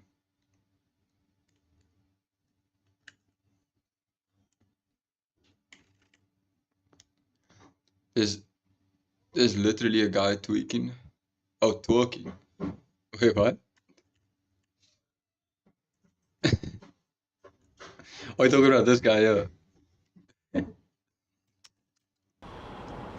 We mean late in the video. By it all day long. You mean late in the video? Girl, let's go down to these doors. So there's the front entrance, and then down here towards the back, it looks like auditorium doors. You know, like whenever you go see a play, like in school or somewhere else, like they would open up to an auditorium of some sort.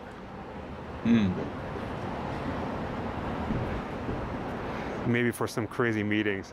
Nice catch, nice catch. I say that jokingly, but I know if you're watching this, you're going, wait, some sort of conspiracy, something was going on here. Maybe it's just a theater. Maybe it's just a theater. I mean, we know, they've been around for a while, so we know that the place does exist. And everybody always talks about the Bohemian Grove, but nothing about this place, the actual headquarters. So think of it like this. Bohemian Club, which is where we're at right now, this is the clubhouse. Bohemian Grove, that is made famous with all the different conspiracy theories and like their weird rituals. That's like their summer camp. They go out for 2 weeks. They have fun. They get to, be all buddy-buddy, go pee on some trees, dress up, whatever they do. We can't go. You can't go. I've heard that like the waiting list for this thing is insane. Like they have like 3,000 members and there's 3,000 people still waiting to become members. Like $60,000 buy-in. Yes. But you have to be invited. I mean, what? Or maybe we are members like already. Club 33. Right, of Disney, but like with like a little bit more stranger. Knowing the history of this place and knowing that the logo of the club, if you will, is an owl, you can pretty much see them everywhere. If you see an owl here in San Francisco, chances are it has something to do with the Bohemian Club. Aside from what we just showed you, there's really nothing. So I think this is where you guys ended. This is where you guys stopped watching. Again, I think. if you didn't know what to look for, you'd have no idea that this place is here.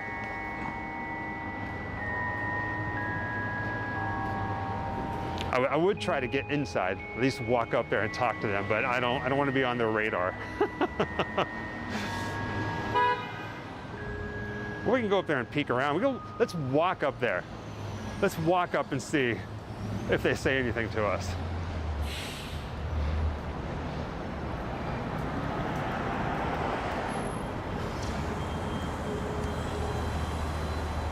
Yeah, he's still standing up there. What's that? There's another plaque there. I think. This feels like one of those things where you dare somebody to like, you go do it. No, you go do it. No, you go do it. It's like, I'm not doing it. I'm a scaredy cat. We'll go up together. I know. Goodbye, cruel world. Hey, how you doing? Hello.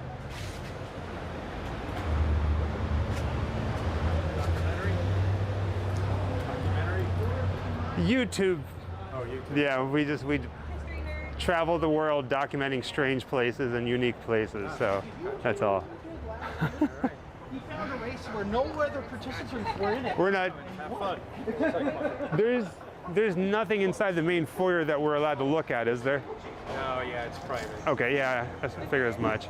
But it doesn't hurt to ask, so. Yeah, that doesn't hurt. No hurt. Thank you. Well, thanks for asking. Of course.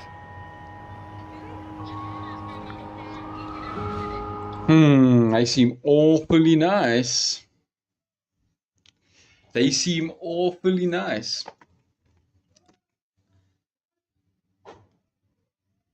Alright, so we're gonna watch until they get to like the forest area, and then I'm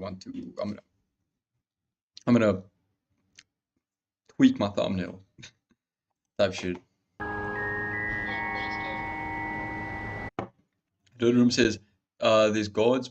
These guards probably never even been past the front entrance. Yo, that's a maybe, eh? Imagine that, bro. Because they just like employees type shit. As like, you know, literally to guard. Baby Goal. While you were up here looking at the lanterns, I was down there talking to the doorman, and he was telling me some very interesting things, but he actually asked me to move on. He said that the manager was telling him that his guests were starting to get a little nervous. I guess they have some sort of function today. I understand. Right? That's pretty wild. The doorman was actually really nice. Why would their guests be getting nervous, bro? Like, it's just a guy walking around with the camera. This is the flipping Bohemian Grove Clubhouse building. Like, prepare to be filmed. Before we left, that we had to come up here and take a look at these lanterns. Man, they are gorgeous. There's one on... Yo, look at that, bro. That design is sick. Room says, when he asked if there are things in there they can't take pictures of, or all he could reply is, it's private. Like he himself didn't know what's inside. True. I mean, he can probably see inside, or maybe he's walked in the front main foyer, you know, maybe, I can imagine him walking in like the main front area, but like this average, guy just walking on the road can't, Both sides of the door here. One there. And then the second one right over here. They're massive, look at that. Yo! They so big. That's a good shot of it. Yo. How hard you try, baby girl, you're not going to be able to reach it. I know you want to touch it. Let's go across the street and get a better look at this building. Trying to get this entire building in frame is a little difficult. It is massive, but it is beautiful. Look at this. At the money, bro, with all that thing the size of a human. Yeah, bro, yeah. Justice. This is an old building, bro. And you can't really tell from here. We're going to point it out here in just a moment, but there are tons of little filigrees and little owls that you can see on the building itself. We're going to point it out as best as we possibly can. The first one we're going to point out is the doorway above those lanterns. There's another emblem there with an owl that says, "Weaving spiders do not enter here." I don't know how well you can see that. It's a little difficult from this far. And if you look right up here towards the top of the building, above all of the windows, you'll see the face of an owl. Yo, nah. So weird. I feel like there's a basic meaning of what the owl represents, but like I wonder what it represents to them. Like the owls everywhere, bro. Oh fuck. The Bohemian Club's motto, well, the logo. I keep saying motto. The motto is "Weaving spiders not enter here." The logo is the owl. Again, like we said, unless you knew what to look for, you would have no idea that they are there. But once you see it, you can't unsee it. The owls, the logo, everything.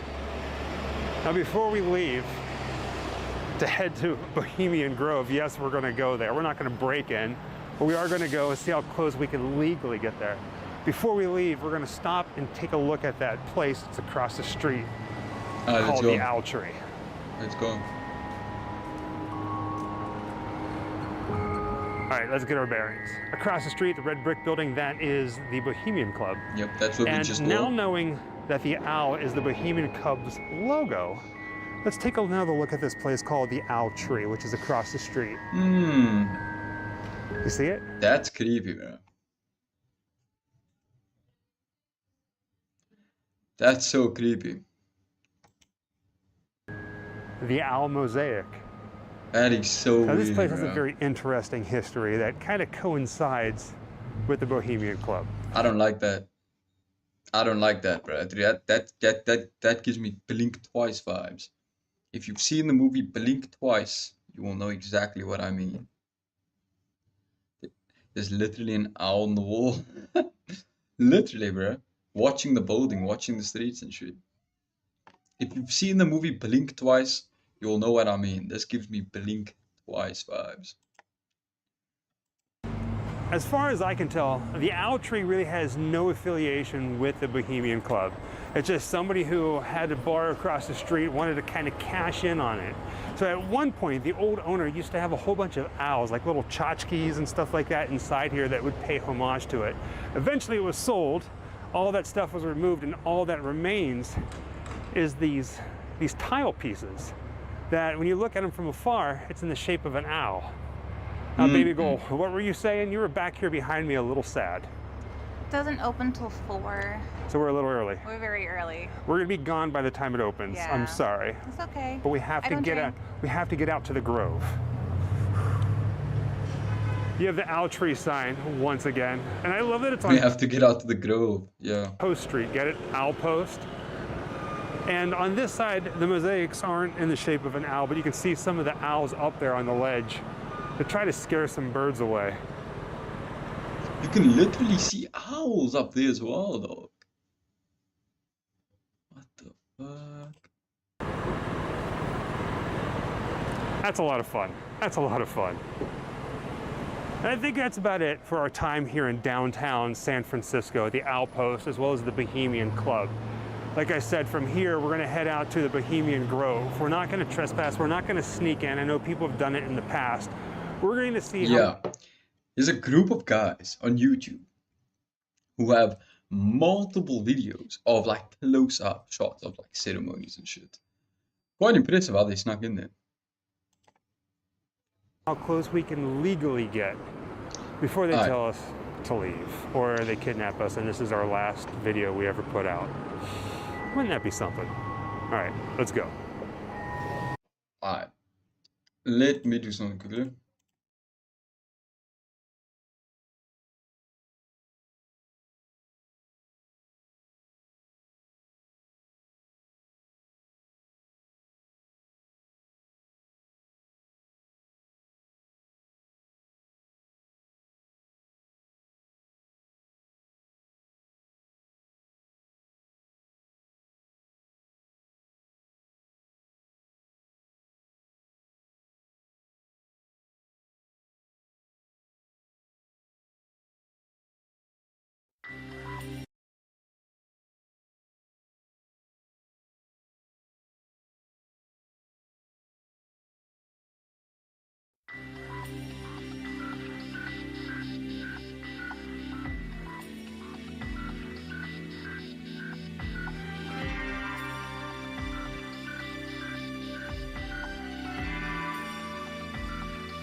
Yo, bruh.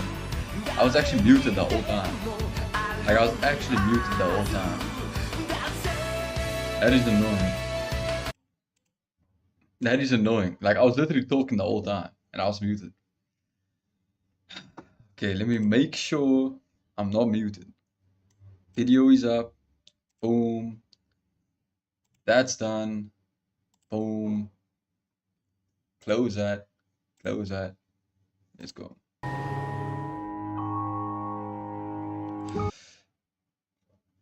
Let's go. Bohemian Grove. I wonder how close they can get. Like, I wonder like how close they can get and what they can see and what they'll find along the way. Type shit. Let's go, guys. Let's go. Let's go. I'm gonna make it full screen because you can't see the name of the channel and the name of the video anyway. So like, because of this blue shit here, so I'm just gonna make it full screen. I know it'd probably be better. I just like showing, you know, the channel name and the video name, but in this case, full screen immersion mode activated.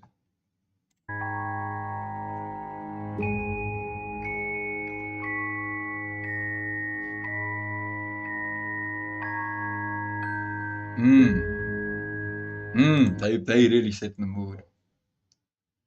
They really set in the mood, right? I like it. I like the way these videos are done. Yo, these American forests are crazy, bro.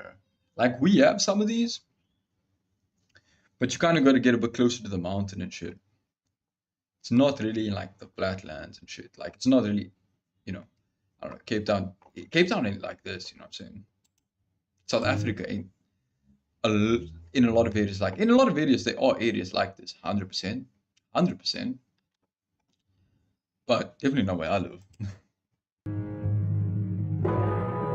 I gotta like take a bus to get to some shit like this. I guess I could skate, but it'll be like a 30-minute skate.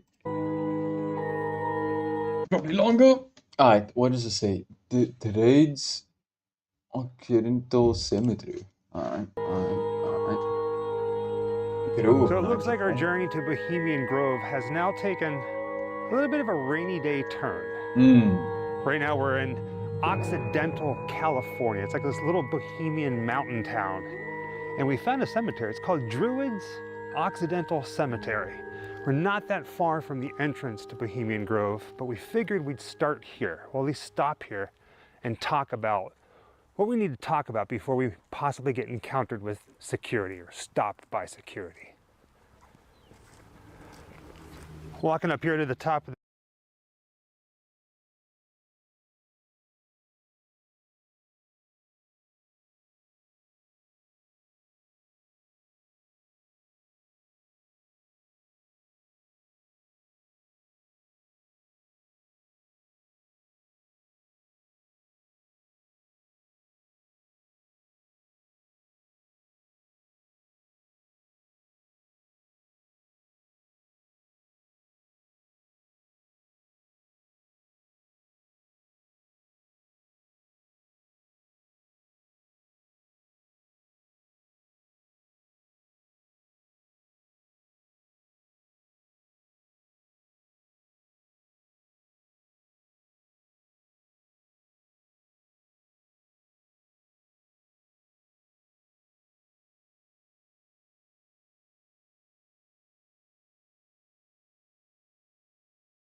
I'm back. And I'm back.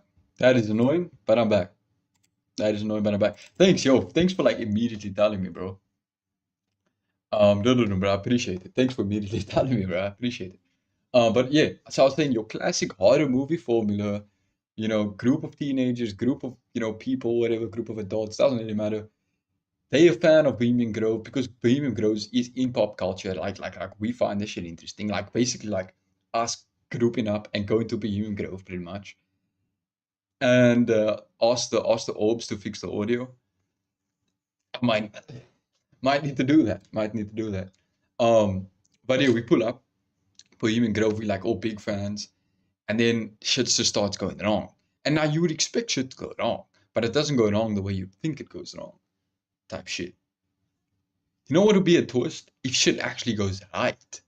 Like, oh shit, like we actually seeing, but the whole time the strings are being pulled. So we are being like pulled along this path, you know, like, and then at the end of the movie, the twist is like the owl god is like this real thing, and he was pulling the strings the whole time, kind of like a Hereditary, where like the grandmother is in control the whole time, and she's been pulling the strings the whole movie. So basically, a classic, just a Hereditary ripoff of people. You know, there can be a few kills in there, can be like a slasher, you know what I'm saying? Just a classic, you know, doesn't have to be anything crazy. I want to see a movie set in Bohemian Grove. Let's continue. The cemetery. Oh god, like, oh, no, actually though, what do you think? What do you guys think? What do you guys think of that though? What do you guys think? Is that a W script? Is that a W like script idea, or is that just like ass? And there's a reason it hasn't been made, or is the higher elite stopping that movie from being made? I think the orbs can hear me. I ain't gonna lie.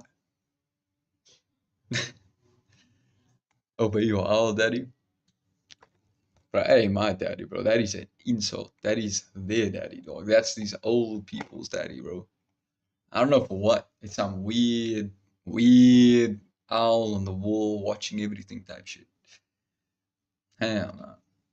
Believe it or not, I always wanted to make a movie about this place. Oh shit. That needs to be done, bro. Maybe one day. I mean, maybe one day, bro. Maybe one day. I kind of have a semi-script in my head to this day. Bro, on God, it could happen, bro. You could do that, dog. On God, you could do that. You could literally be the person to do that, bro. Don't give up on your dreams, dog. Jessica's losing her mind because there's this really bright double rainbow. It's pretty glorious to look at. Yo, that's nice. You ever here by the open crypts, baby? Yeah. Yeah. I can see both ends of the rainbow. The rainbow actually is inside the cemetery. I always thought it would get shot down. It might. It probably will. But don't give up, bro. Don't give up. I mean, there probably genuinely has been scripts shot down that involve being set like at the Bohemian Grove type shit. So, you know, it's not really, you know, it's not about like how good it is, or, you know, because it doesn't have to be crazy. It's just, you know, say if you want to make a movie, you know what I'm saying. But I see what you mean. I see what you mean. Just like it's difficult to sing, bro. It's very easy to sound ass at singing. It's very easy to sound dog at singing, dog. Very, very easy. Like, I notice myself all the time. I'm like, oh my days, I sound dog right now. And it's the same when it's like, it would be very easy to make a bad movie script.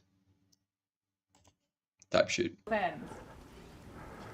Look at that. It's amazing.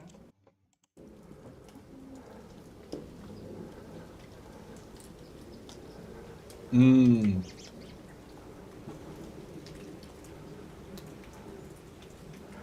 Talk about magic, right? It just started raining again. In just a few moments, we're going to be leaving the cemetery and heading over to Bohemian Grove. Well, the entrance. Not entirely sure what to expect. We're not sure if there's going to be a security gate or guards or people in suits like down at the headquarters. But we were able to get the GPS coordinates to the road that goes back to the main camp at Bohemian Grove. Now, let me just go ahead and say this. We're not going to trespass. We're not going to sneak on to the property. I know people have done that in the past, whether it was at nighttime or just running through the woods. What we're going to do is try to see how close we can legally get to Bohemian Grove before we get kicked out. Now, baby girl, let's go ahead and say this. If we get to Bohemian Grove and there's a security gate, like a fence or something that says no trespassing that crosses the road into Bohemian Grove, we're going to call it quits. That's as far as we can legally get. If we get there and we can drive the road into the property, let's go in and see if we can find somebody and ask, how do we get in contact with somebody to get permission to be on property? Make sense? And who knows, maybe in that time from driving on property and encountering someone, we might see something very interesting. Game? Perfect. Knock on wood.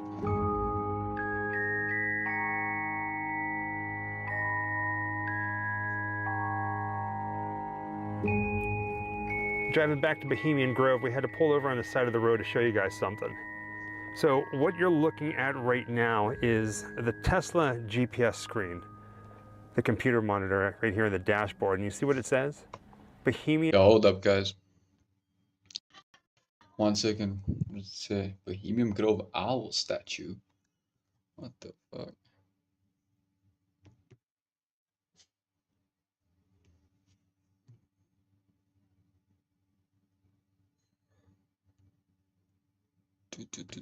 One second.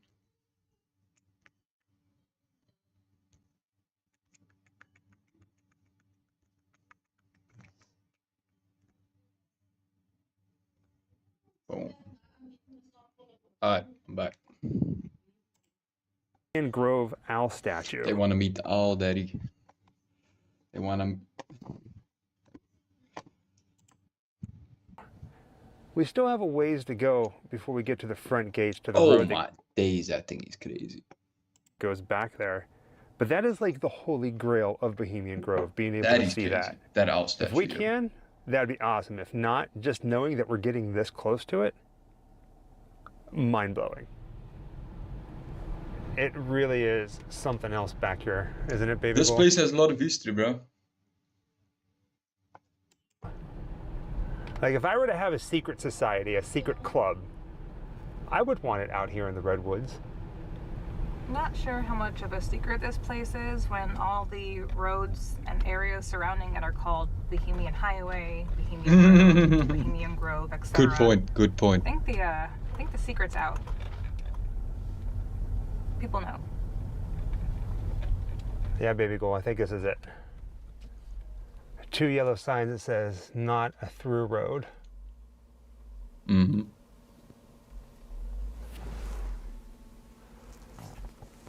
Yeah. You see the lights on down there? Mm-hmm. Let me go ahead and move that around.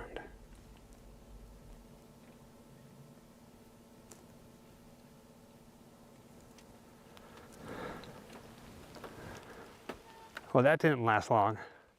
It was almost as if they were expecting us, because as soon as we got here, somebody came out. Oh, they came down the road and they said, turn around, no trespassing.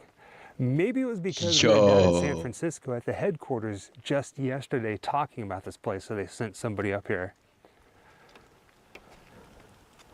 So this is as close as we can get. As close as anybody can get legally without trespassing on this place.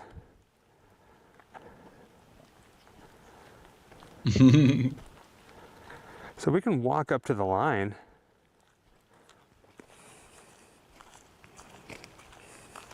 It's kind of like Area 51, isn't it? This frog. Yo, look at those tall ass trees over here. Frogs.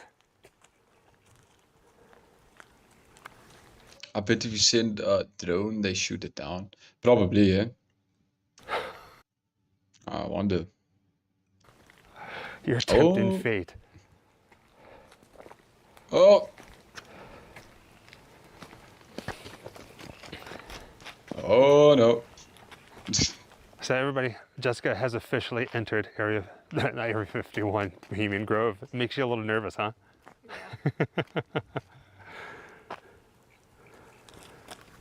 So it does exist. And it is right here.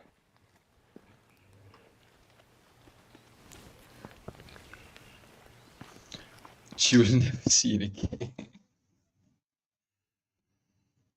Moments after this video's footage was captured.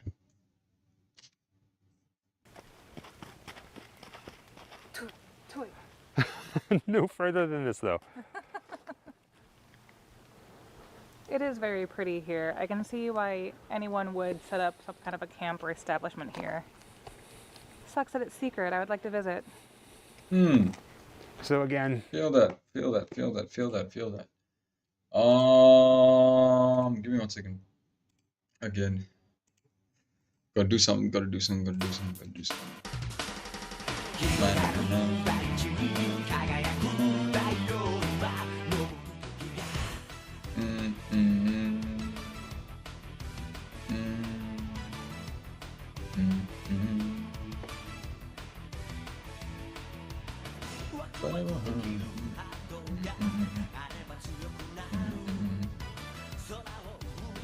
I played this specifically, so because they can't claim this. This is a song from a game on the PS1, so they can't claim the song. Fall back, never mind. Where's that shit? Never.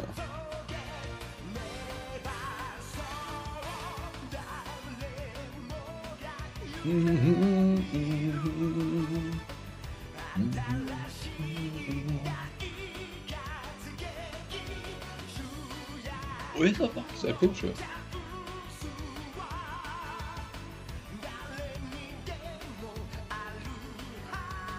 Where the... Oh, yeah, it is. Alright. No. 1 second, guys. 1 second.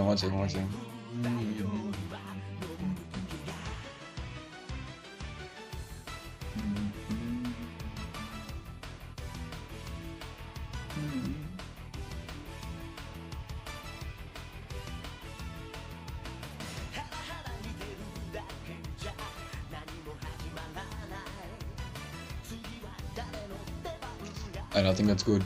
I've been literally like 1 minute. Hold on. Never give up, never forget, never mind, never give up, never.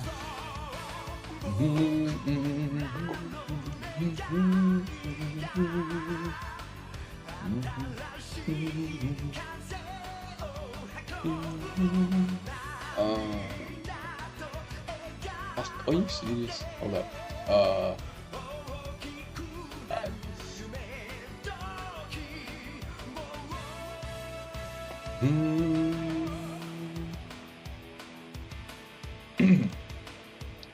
Studio.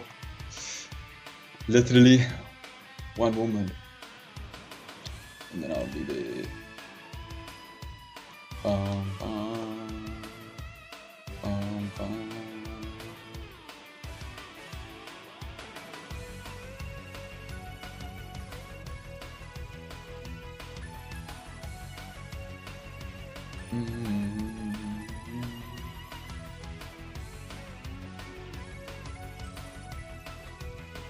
I think we're good.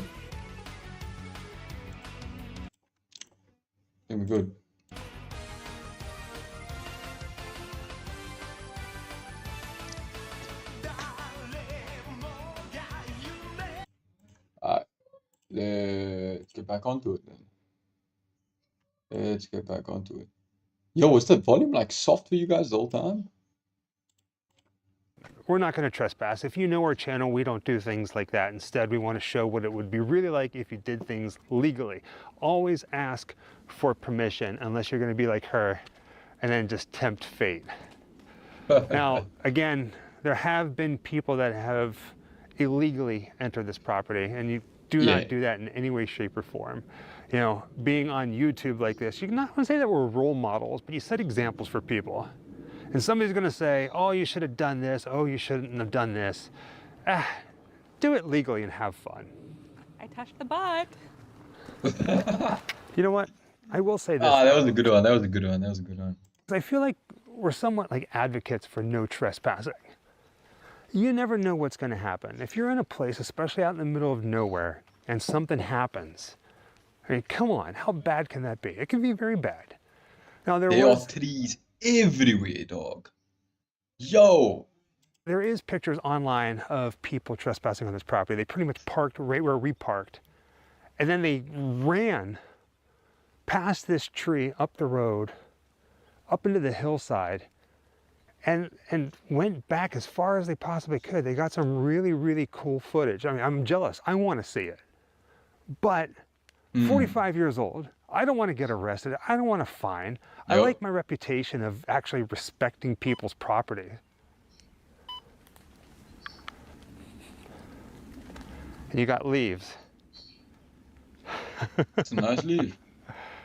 You always got leaves. You can't crunch in these leaves. Holy shit, I've never seen a big ass leaf like that before. Though, they're not crunchy. They're wet and soggy.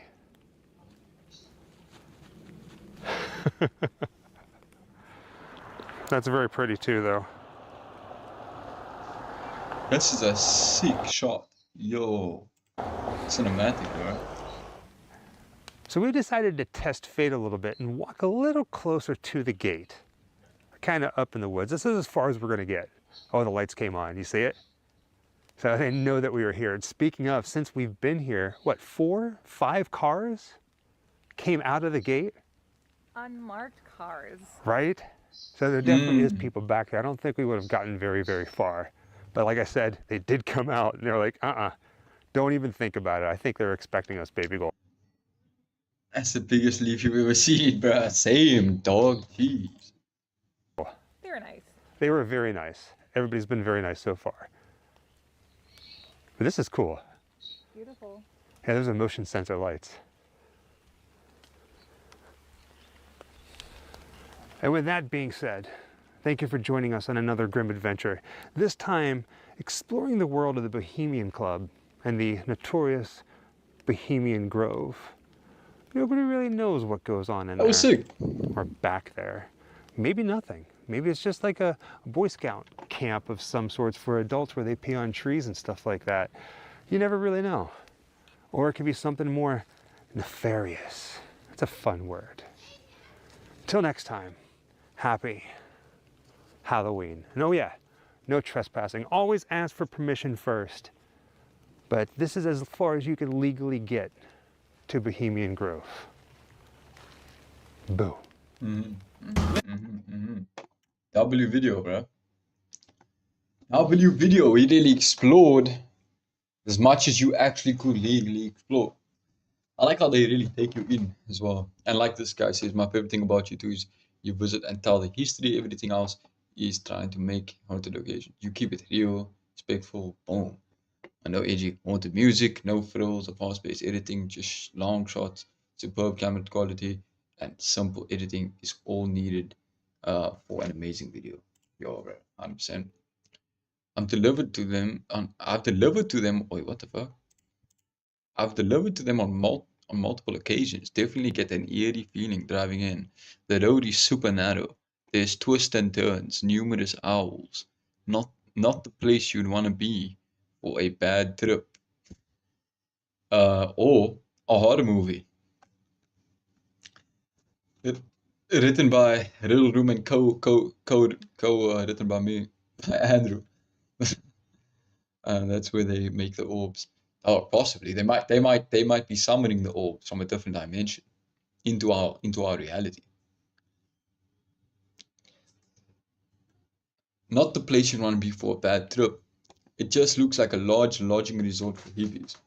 You kind of get a feeling of don't ask questions while you're there. Treat the place like Vegas. What happens there stays there.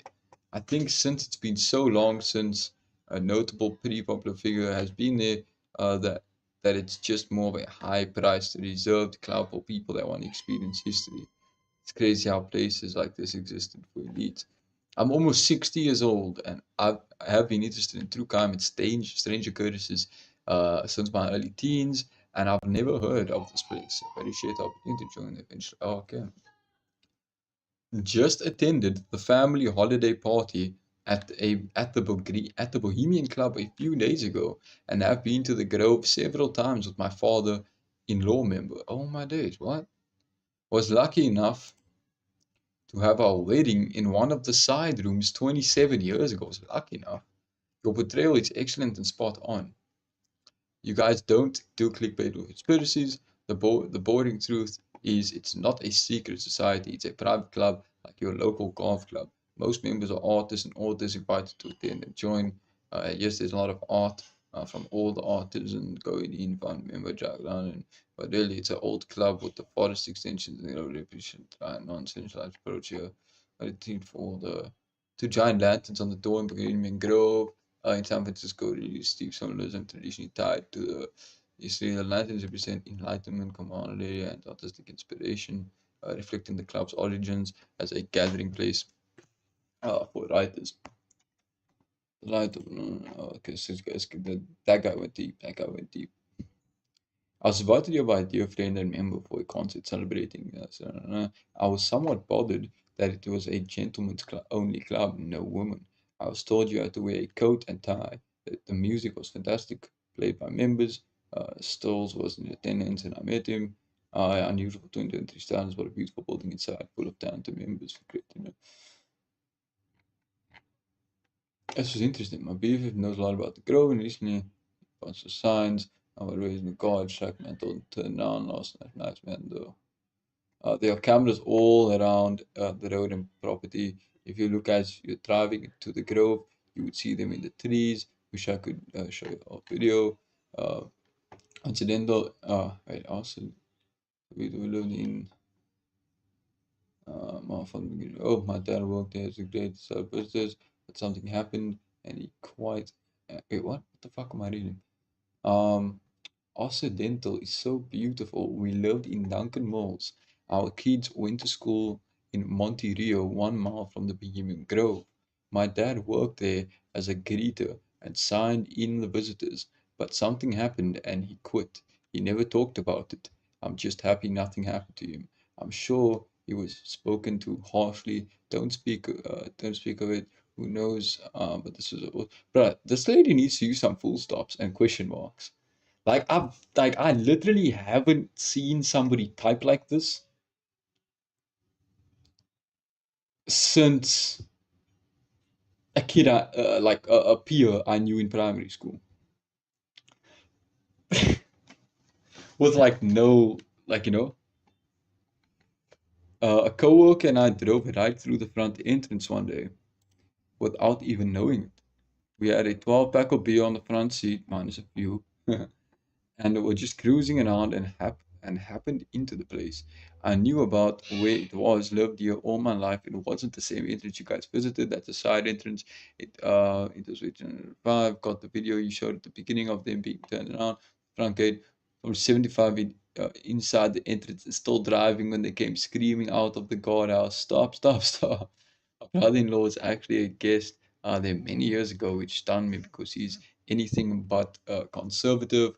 But he does have some important connections in that world. I wish I'd filmed it. The people friendly but firm. Worked there a number of years back for 2 days. Installed a stainless hood over a Wolf commercial stove in Kissinger's camp. A small cabin with a great kitchen upgrade. Not a big deal. The people who work there are very nice. They did a pretty thorough background check on me before I was let in. Yeah, they're always big and cool. Just suggestion, use some nail clippers. I love the video. I like this exterior lanterns, amazing. Yeah, this is interesting shit. Alright. I need to go take a piss. Man. I'll be in now.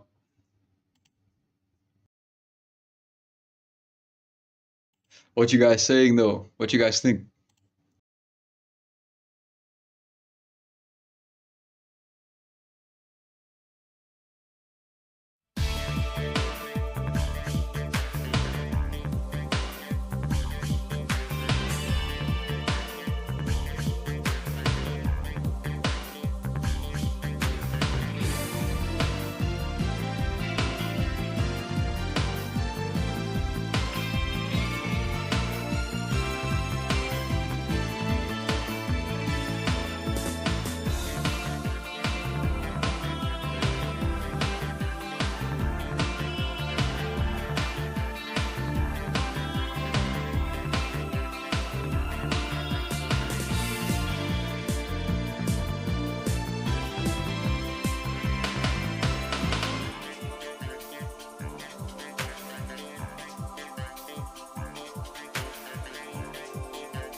Bunch of weirdos in a forest.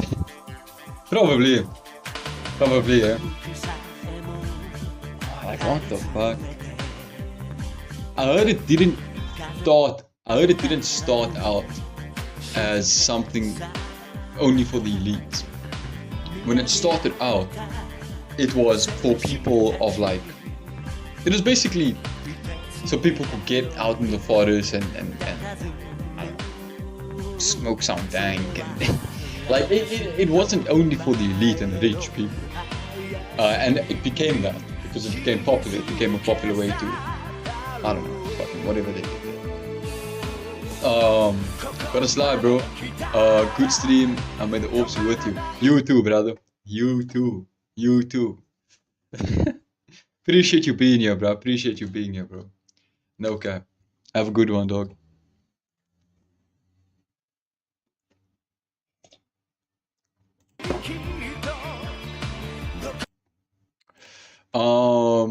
But what I want to do is oh my days, did I really do that? I want to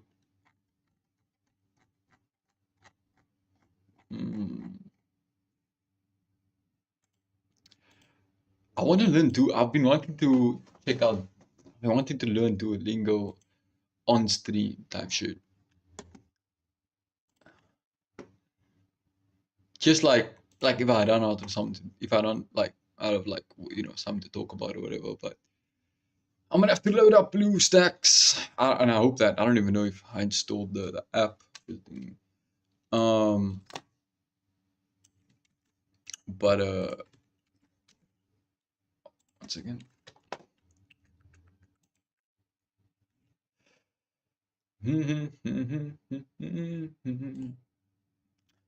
don't know if I installed the app. I'm also gonna need to retitle the stream. Type shit at that point. Wait, do that, do that. But yeah. Yo, what's the time? Oh wait, it is for you guys, bro. Got me this again.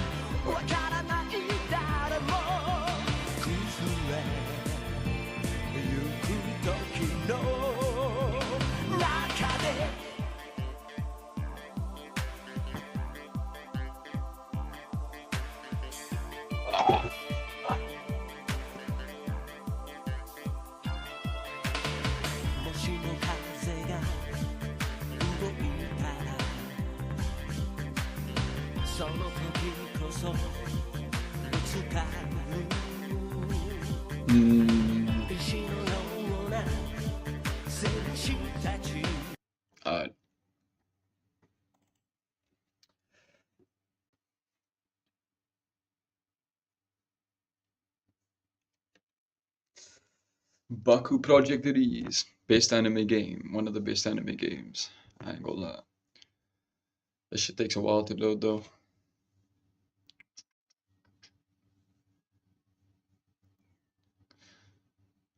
You guys know Bakugan. If you know what Bakugan is, W.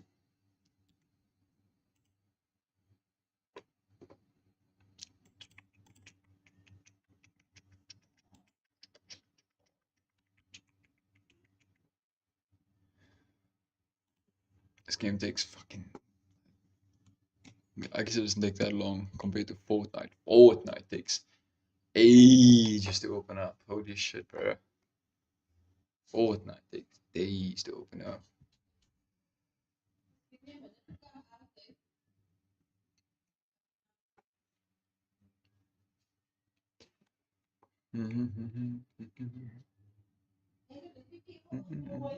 Yeah. Am I in? Oh, my sound ain't up. Wait, hold up. It's my sound at? I'll take on new challengers anytime.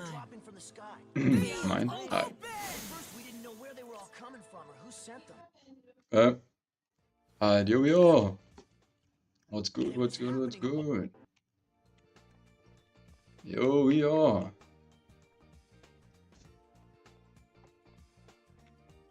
Here we are. I want to battle somebody, bro. I want to battle like a real person. You know what I'm saying? Not an NPC. Yo, what's good, bro? Want to battle, dog? What's good? Alright, I'm gonna stand here so I don't just join in on his battle. I'm gonna go piss quickly.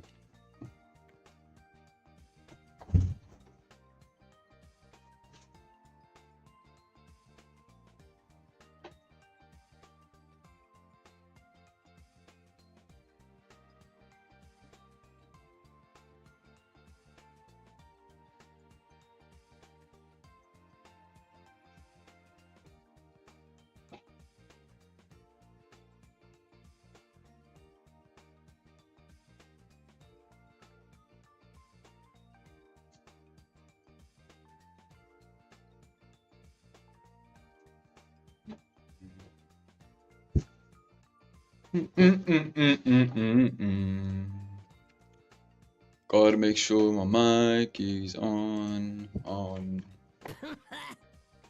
Shuji, I ain't gonna lie. You done for. Nah, I ain't gonna lie. Shuji's too weak. I'm too strong for Shuji. What's good? Oh, but she's also Ventus though. Ugh. I don't feel like that. 290 Serpenoid Subterra. Let's do it then.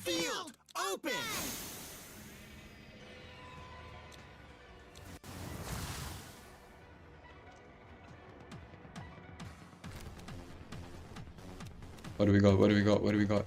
Pirate Circles of Chaos. If they only two bunkers, one of them attack an enemy. 50 G's present. I'm gonna play this for now. Alright. Let's go. What are we playing? Who are we playing? Let's go. I got. Let's do Swords. If he attacks me, that's gonna be annoying. Because I like to set up my strategy with my Ventus. I like having two Bakugan on the field. What's he gonna do? Oh, he's actually attacking me, bro. Come on. That's why I threw out my Swords. Couple minutes from one of your hand. Transfer 50 G's from your opponent's Bakugan to Juggernaut.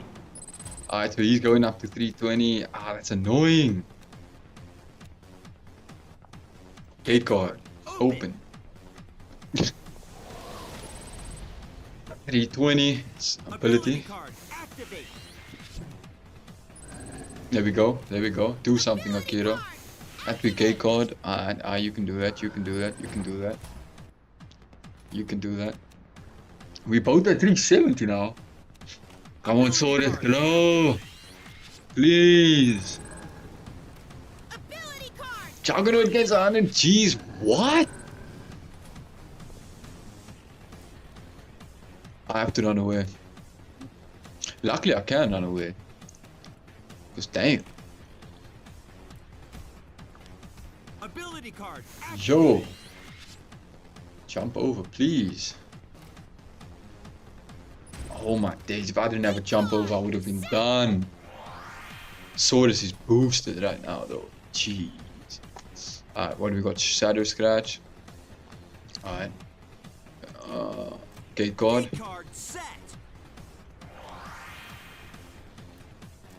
Ravenoid. I'm definitely... Actually, let's throw my Percival. I have one more jump over. I can take him out. Unless he nullifies my ability. That would be annoying.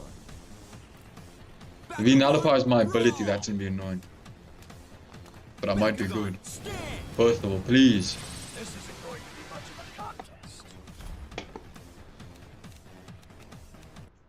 Jump over. Juggernaut. Ability card.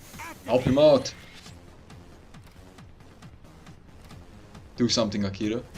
Yeah. Didn't have to gate off him to take to use power. Could get. What is that to get cheese? It's not enough. Let's go. His Juggernaut is done. His Juggernaut is done. His Juggernaut is done. Whew. Second wind. Alright, skip my turn. Oh, end my turn.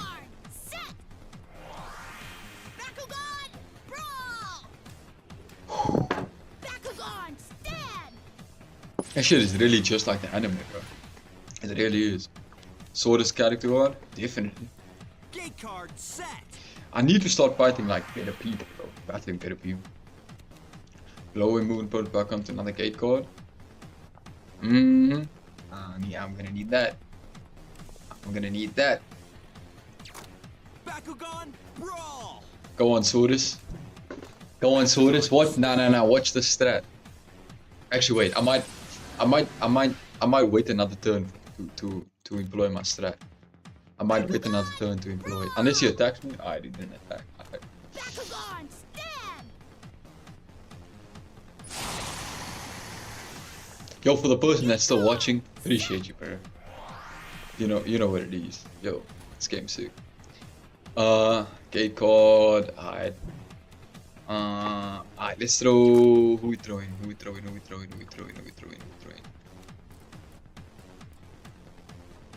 Like I should. I'd also land on his gate card. Alright, watch this. Watch this. Watch this. First of all, stand. Watch this. This is gonna be a W strat. Watch it. So my first was at 290. Is this my gate card? Yeah, I don't have any abilities for my first of all, but watch this. Watch this. First of all, move, Serpenoid. 2 swords. Stop me, Akira. Do something.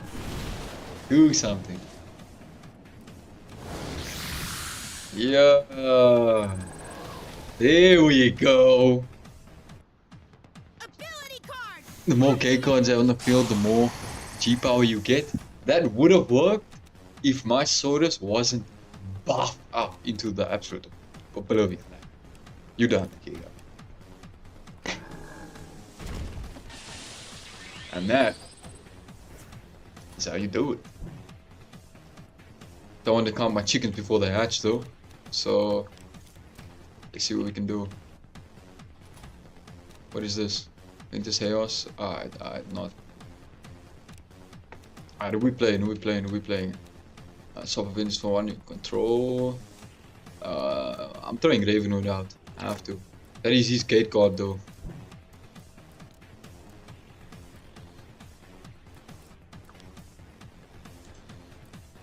Fuck it. Bakugan stand.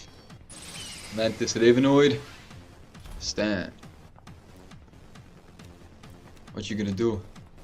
Akira? Or what am I gonna do? It's a better question. Nullify the attribute gate card. Yes, please. Oh wait. Boom. Activate Shadow Scratch. There we go. Yeah. Yeah, nah, Ravenoid, you can do it, bro. You can do it. He still got his gate card, but did we nullify that? Does it have to open first? Like, Gate card! fuck, that's annoying. That is annoying. How much is he getting? He's done for. He's done. I could have activated second wind also and brought out Swords if I really needed to. Game over. If I really needed to.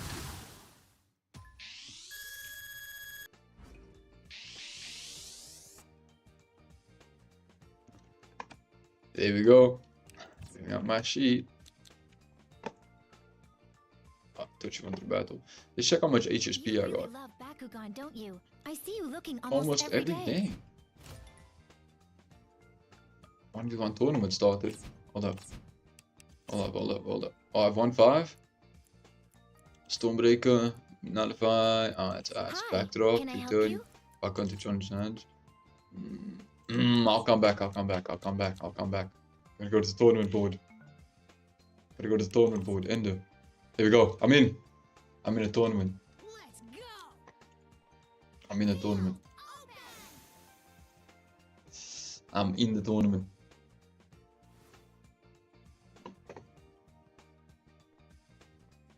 Hi, how can I help you?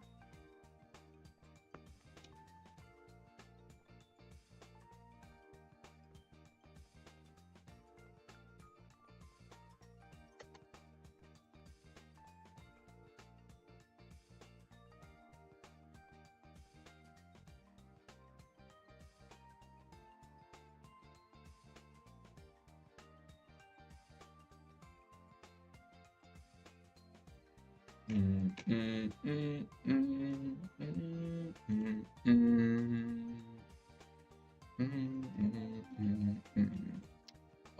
second, guys. 1 second.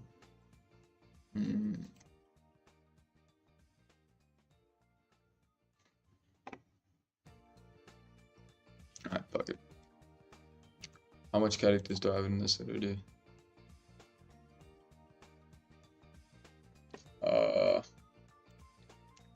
Yes.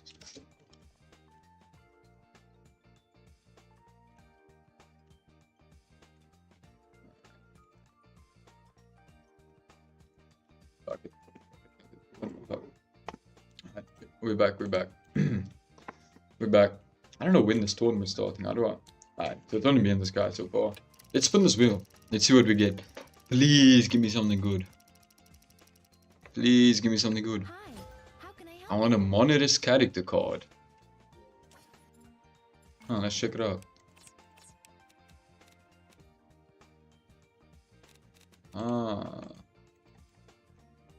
Monolith's power levels doubled. Oh, that could be useful if I ever decide to get a Monolith. Alright, let's have a few more battles. And let's make it a bit harder on ourselves. Julie? Am I ready for Julie? Am I ready for Julie though? I'm gonna lose. I don't know if I'm ready for Julie. Let's try.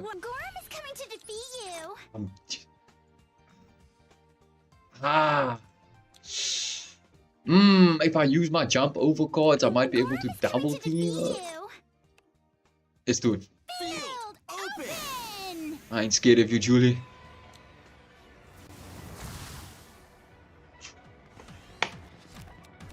Alright, what are we choosing?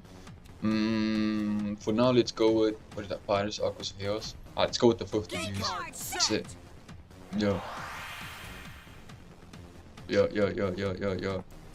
do we got? Swordless Glow, Shadow Scratch, and Jump Over. We got to jump over, that's good. So I'm gonna start out with my Swordless, just to be safe. I can't take any risk here, bro. She's got a strong ass substituted deck, bro.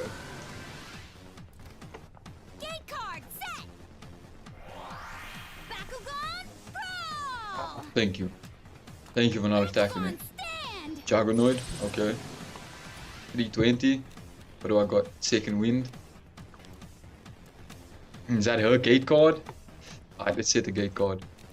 Gate card set. I'm out of time. Shadow Scratch. Alright. I got jump over and Shadow Scratch. Should I wait? I'm throwing Percival out on my card. On my 70G gate card. So unless she nullifies the card, Percival's done. I do have jump over though. And I also have updraft in case I need to pull up. In case Ravenoid needs to pull up to the fight. And I can take Percival out today because he's my weakest. But yeah, that's all I need for now. So good, so good, alright. What you doing, Joel? Okay. Is that Golem? Subterra Golem, alright. Alright. We do back on the same team. Okay, that might be clutch. Gate card set. Alright. What is this? Jump over. Alright, Ravenoid. Alright. I'm taking out a Golem. Bro. I have to do it. I'm taking out a Golem. This is such a risky move though.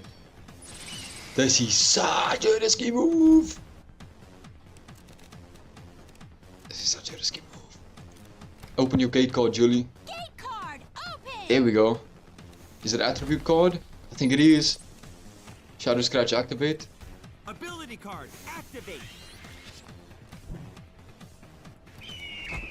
Here we go. Back down. Got you back down. What you gonna do, Julie? Now I'm only gonna use my jump over as an emergency because I'm playing Shadow Scratch again. Ability card activate. What you gonna do, Julie? Well, she ain't doing anything. throw and set a gate card, there ain't no space. So you can't do that. There ain't no space. My Ravenoid is actually stronger. My Ravenoid's actually winning. Nullify the... Yo, my Ravenoid's actually winning. Goose up! Increase your substitute backup by 50 Gs. Ah, that's exactly what you needed. Now I actually need to do something. Yeah, jump over. Percival, pull up. Wait, what? Sordus. Pull up. Wait, what?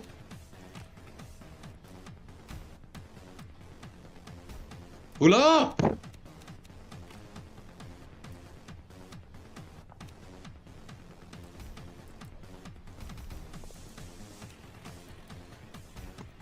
No! Bro, what? What? I'm glitching. I'm literally glitching. What?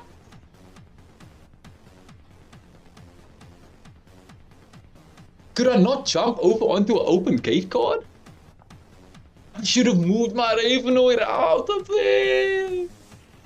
I should have moved my Ravenoid out of there, bruh. Ability card, activate. Ability card, activate. Are you really gonna transfer my Sordus' G's that I just gave him? Damn, you dirty, Julie. You actually like... Damn, but I'm stupid though. Oh, that was so annoying. Bakugan, stand. Falcon, yeah?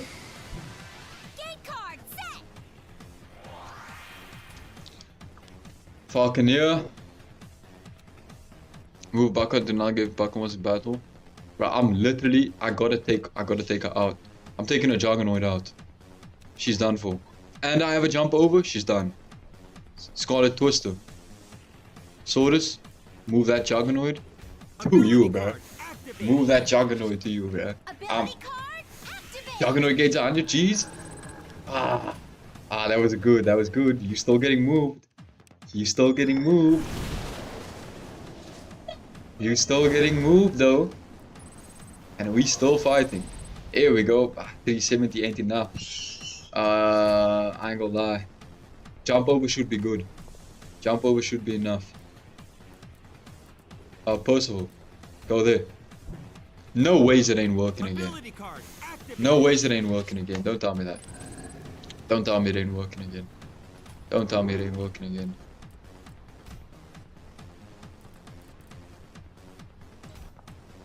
Why is it not working, dog?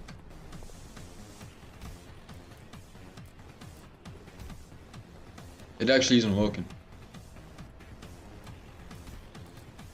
Can I not do it while... I'm running away. I'm running away. I'm running away, I'm running away, I'm running away, I'm running away. I don't know what happened. I don't know what happened, bro. I guess I can't do it while the gate card's open. I gotta remember that. Oh my days. And she's coming after me. And she's coming after me. I hope she has no ability cards. I hope she has no... And her sword is... And her flippin'... Gordon is at 380, bruh. Nullify its opponents at... An opponent's at... I'm done. Gate card, open. I'm done.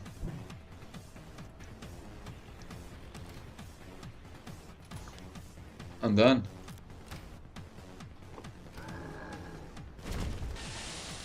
I'm done. Gate card set. I'm done. All my strategies haven't worked out because I've just been playing stupid, bro. I've only got Percival on the field. I can only skip my turn. Bakugan, brawl. She played. Bakugan, stand. Yeah, I'm done. I'm done. I'm done. At least I'm going to my gate card. That's something. Percival ability. Ability card, activate. This isn't going to be much of a contest. Nope. It's GG's, bro. It's GG's. Yes, we won! It's GG's, yep. Nice, nice, Julie. W. Oh, days. I could have actually taken out a Golem, though. I could have actually taken out the This Golem. little freak show started. I might be able to win this one. I might be able to win. Oh, is he? I think this guy's Aquas. Me just fine. 370. Challenge you.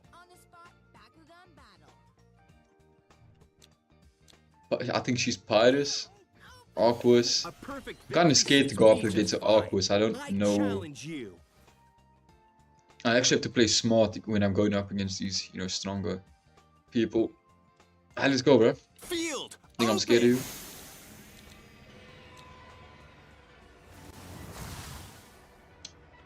Let's go then. What do we got? What do we got? 50 Gs. I'm just gonna play my 100 G gate card. Gate card set. Off the bat. Off the bat. What do we got? Jump over, shadow scratch.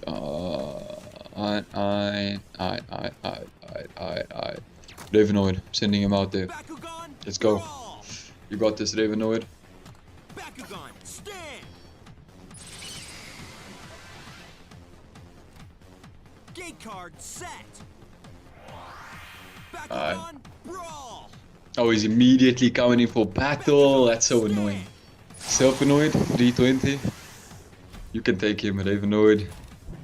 You got this. Shadow scratch. Ability card activate. Cut him down to size a little bit. Do something, Klaus. There we go.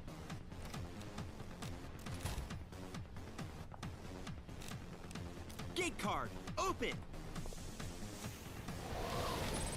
100 Gs, I'll take it. I'll take it. I'll take it. I'll take it. I'll take it. Easy dubs. Easy dubs. Easy. 50. Let's do it. Gate card. What is this? What is this? A battle. Move your gate card with the reverse block from opening. Alright, what are we doing? What are we doing? What are we doing? Let's go possible. Please don't attack me, Klaus. On God, please don't attack me, bro. I'm trying to get a strat going. This isn't going to be much of a contest. Bakugan, brawl. Oh my days, he attacked me. Monitors? Oh my. Not monitors. What is that? What is that Bakugan called? Cybernoid. Gate guard, I need you. Fuck, this is annoying. This is annoying, this is annoying, this is annoying. I might have to run away. I'm gonna have to run away. I have to run away. I have to run away. Gate card set.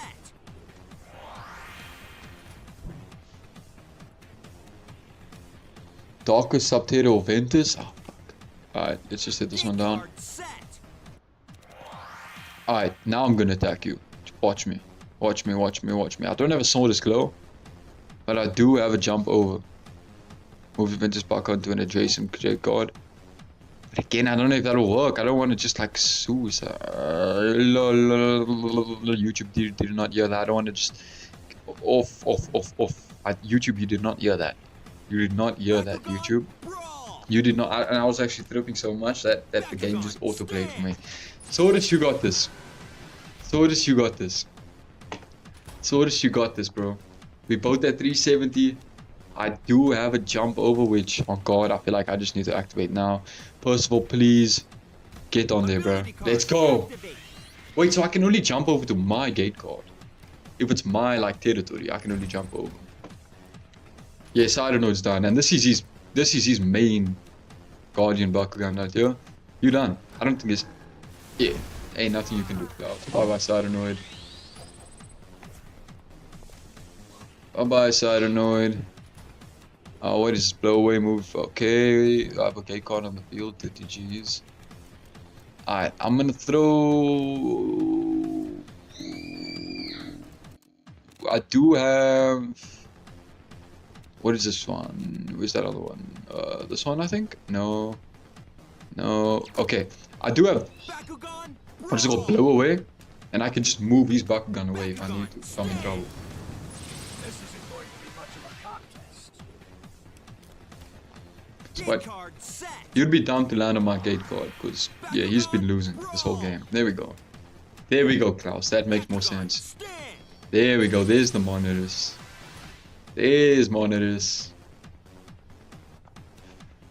There she is. Alright, who are we getting out here? Ravenoid. Let's go. And I think move event back on to an additional opponent. Nullify. Yeah, I mean I might as well just attack. Might as well just attack and take him out. Stand Ravenoid, you got this. I don't think this is actually really annoying. Is this my gate card? You see, so I don't think I can use jump over now. Because this is his gate card, right? Oh, I can. Maybe because it's closed? I actually might have lost, so that was a move I had to do. Monitors! Bro, Monitors gate card? Bruh! I have to move him. I have to move him. I have to move back Monitors off of her own gate card. That's crazy. Thank God I was able to do that. Oh my days. Oh. Alright, what do we got? Move events back onto gate card with the opponent present. Another fly, move back on. Okay, so alright, I'm doing this. I got a dub plan. I got a dub plan. Hold up, what is this? Hold up. Fuck, I'm running out of time. What is this? Alright. There we go. Scarlet Twister activate. Oh my days, I had 0 seconds left. Because Bakugan gets 50 Gs at start of every turn. Not gonna be alive for many more turns longer. Monitors, I'm sorry. Go there, Percival. Or move it even right there. And then I'm gonna activate my air battle.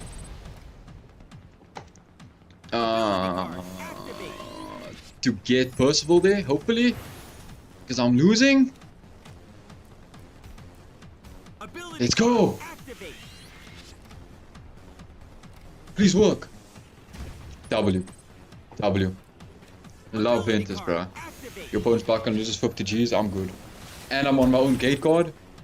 Ooh, that actually hurts. What the fuck? Nullify. Be good.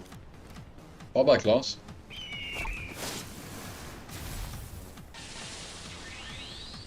Bye bye, Klaus. Too bad, but we're done.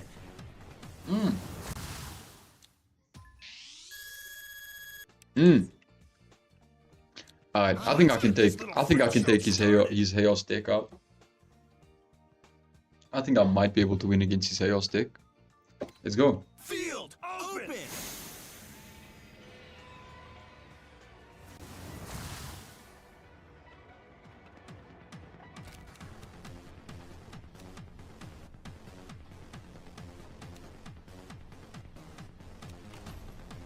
Gate card set.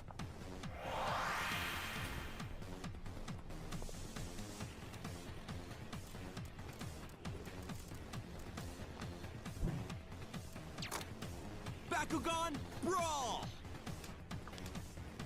Bakugan, stand! This isn't going to be much of a contest. Gate card, set! Bakugan, brawl! Bakugan, stand!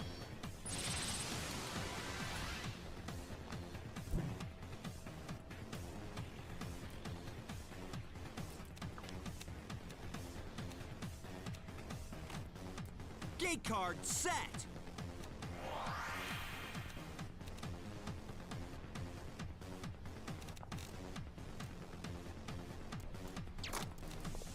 Bakugan, brawl. Bakugan, stand.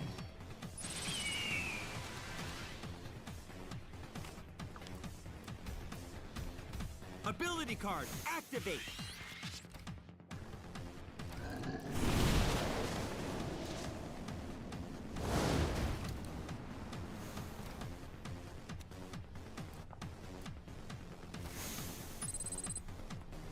Ability card, activate!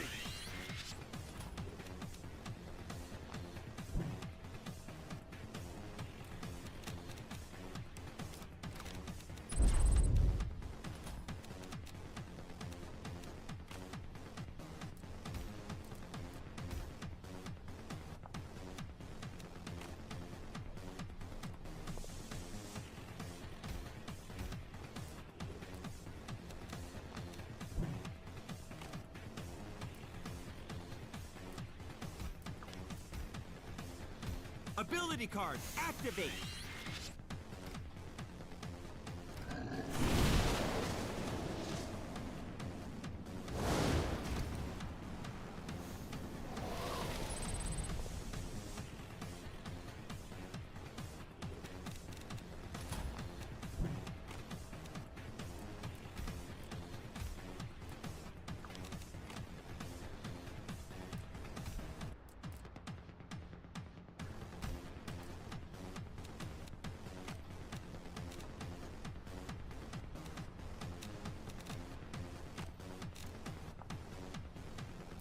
Ability card, activate!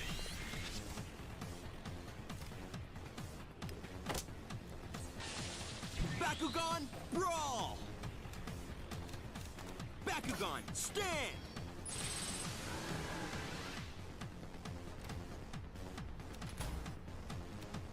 Ability card, activate!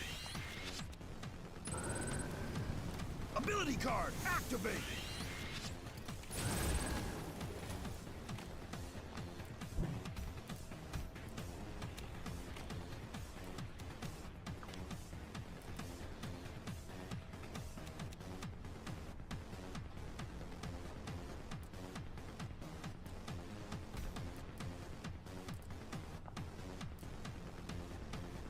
Ability card, activate!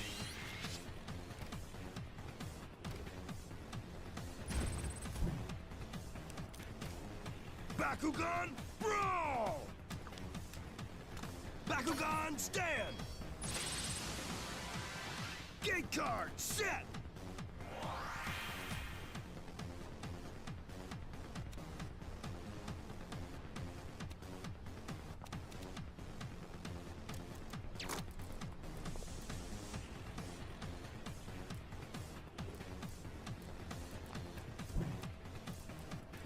Bakugan, brawl!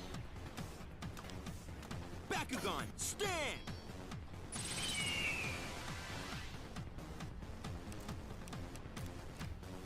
Bakugan, brawl! Bakugan, stand!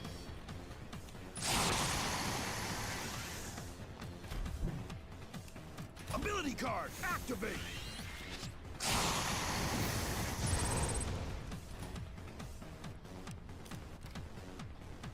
Gate card, open!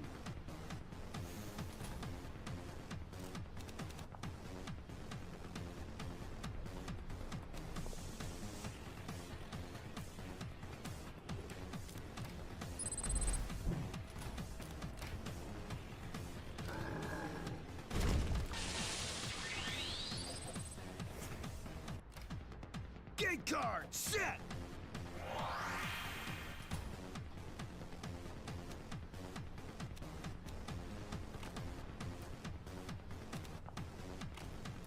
Gate card, set!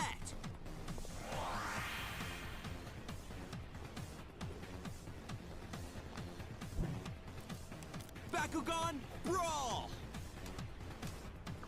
Bakugan, stand!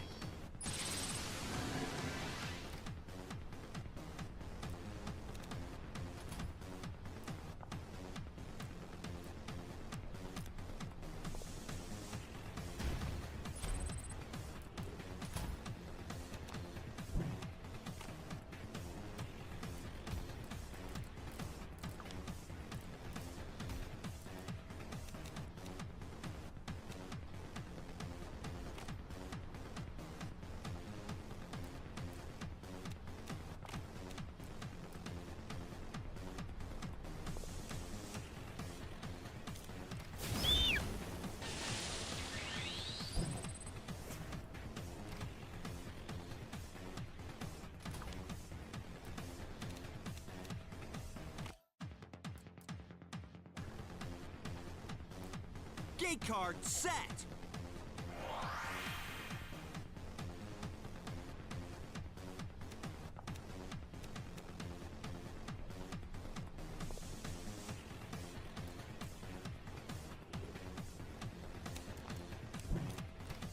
Bakugan, brawl! Bakugan, stand!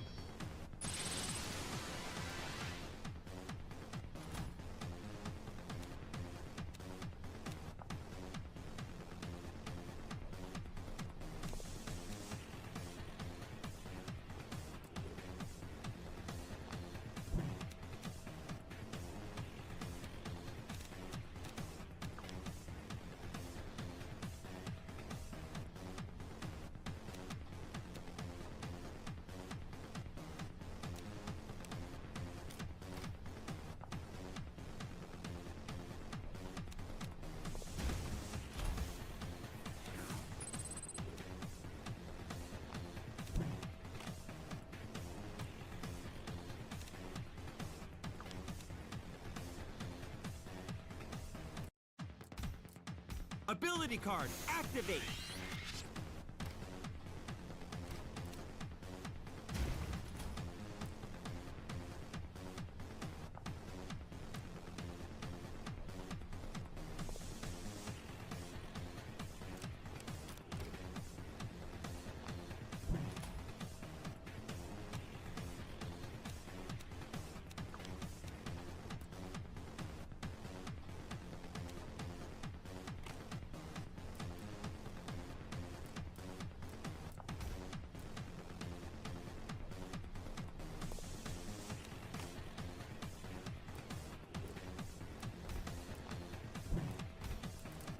Ability card, activate! Ability card, activate!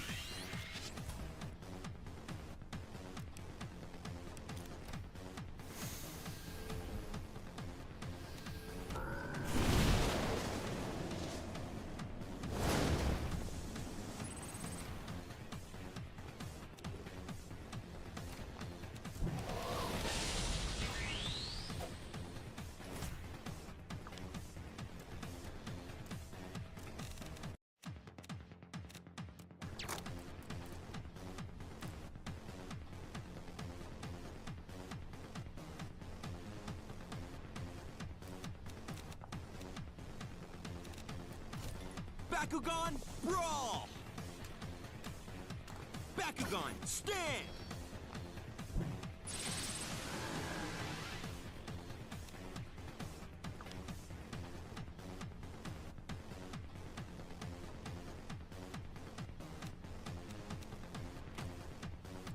Gate card set!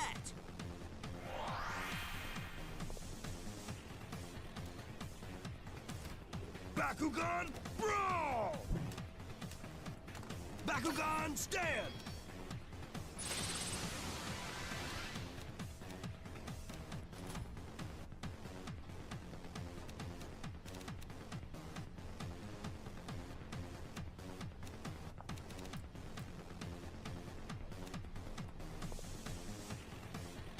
Ability card, activate!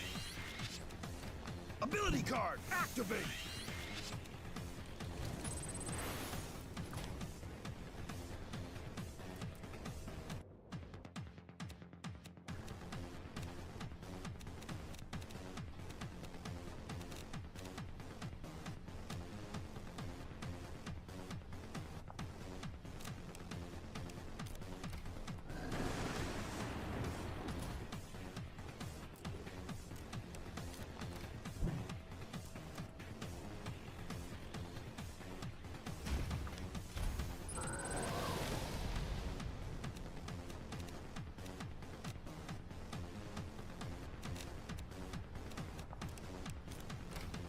Ability card, activate!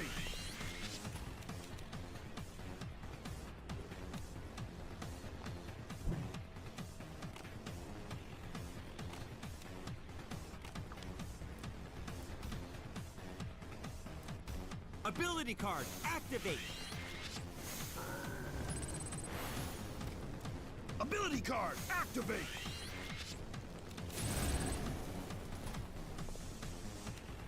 Ability card, activate! Ability card, activate!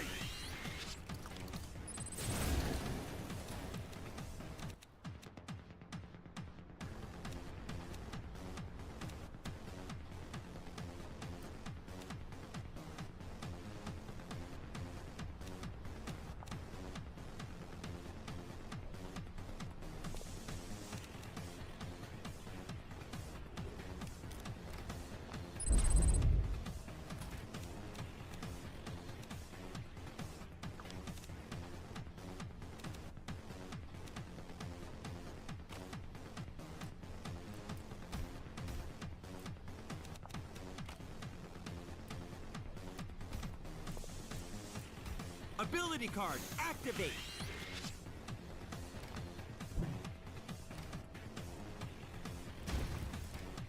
Ability card, activate!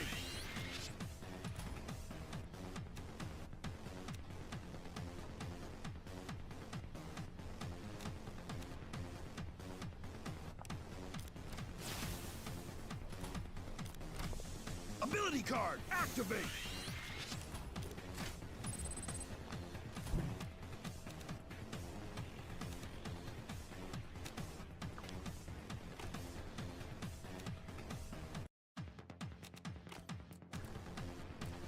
Ability card, activate!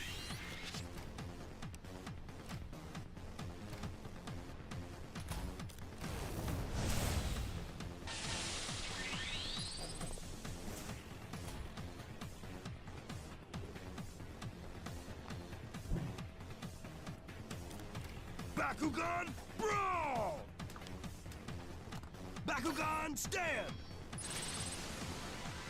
Gate card, set!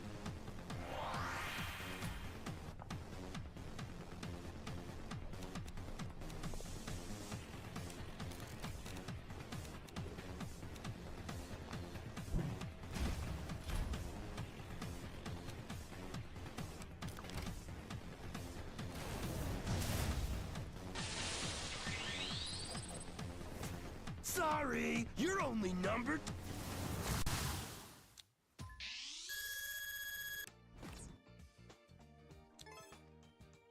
Hi. Hi.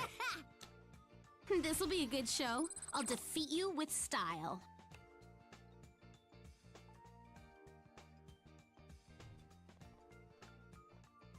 Do you want to play Bakugan with me?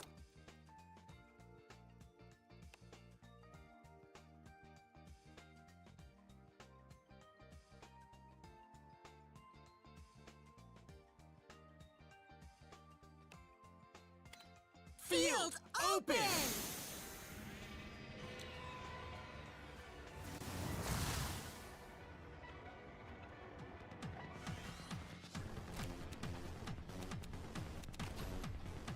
Gate card set!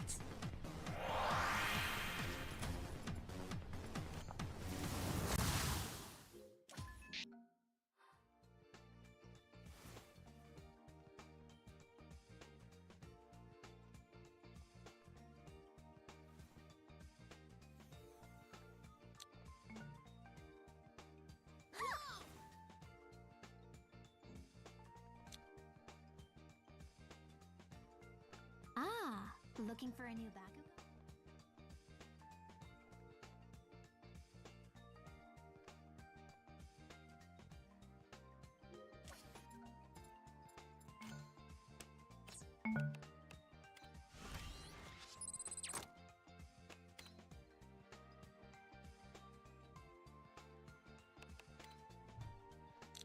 Yeah!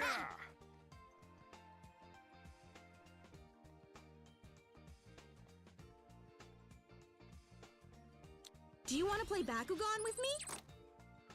Field open!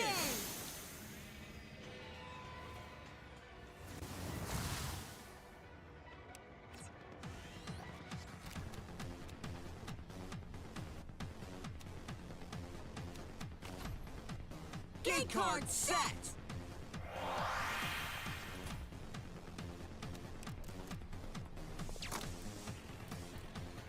Bakugan, brawl! Bakugan, stand! Bakugan, roll! Bakugan, stand!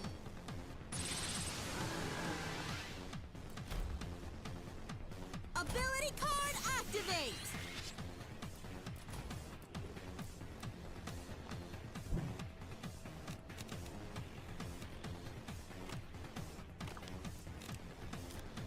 Gate card set!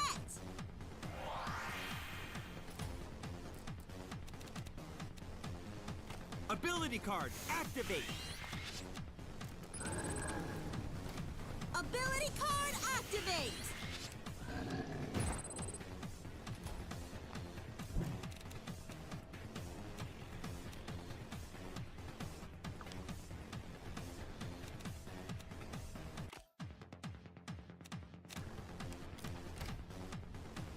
Gate card, open!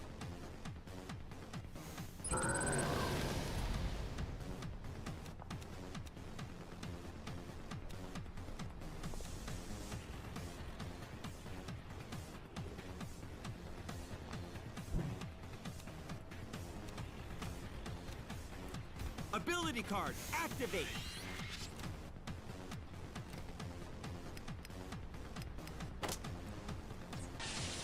Bakugan, brawl!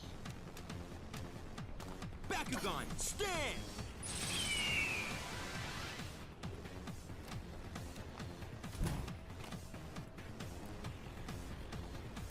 Ability card, activate!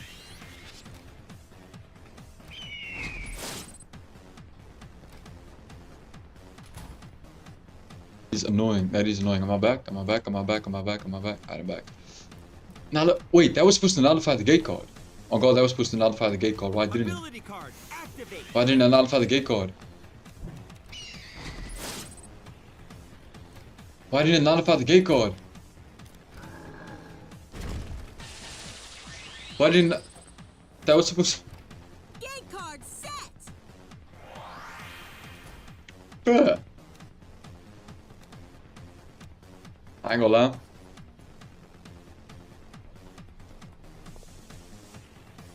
I'm quitting. I'm GG's. GG. I'm rage quitting. I'm rage quitting. I'm going to the shop. I'm going to the shop. I'm going to the shop.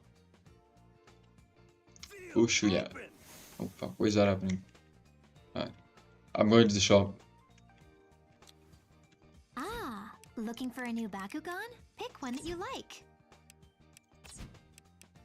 Let's see if they have any new. Let's see what Bakugan they have. Ventus. Up to Falconeer, Dual Hydronoid. Ooh, Ravenoid. Skyrus. Oh, I might want to save up for Skyrus though.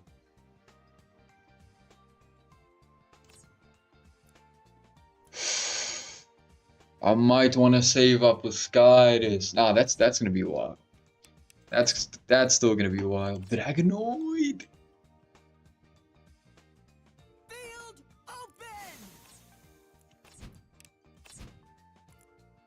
Falconeer, Dynamo, Dual Hydronoid, Ventus Dual Hydronoid.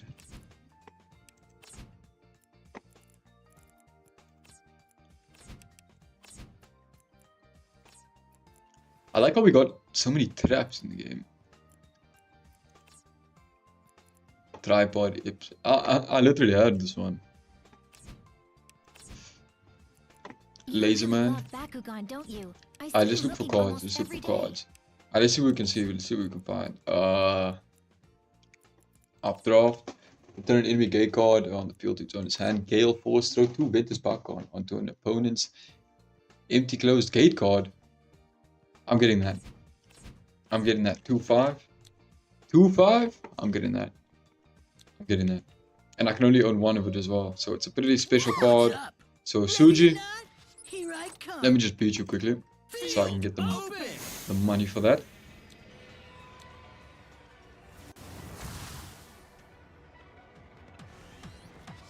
What's good? Welcome to the stream. Welcome to the stream. Pirates Aquas Hoyos? No. Alright. Swordus. Swordus character card. Know what it is. And then obviously we gotta play Swordus. I do have a Swordus glow and second wind jump over. So I might be able to just attack him, but if he attacks me, then that's just good for me because I'm on my own turf. So. Now what you gonna do, Shuji? No, he's not. He's not attacking. He's not attacking. Falconeer. Darkest Falconeer 280. Alright. What's the strat? What's the strat here? What is the strat here? I don't know the strat. I know the strat. Watch this. Watch this. Bakugan, stand! This isn't going to be much of a contest.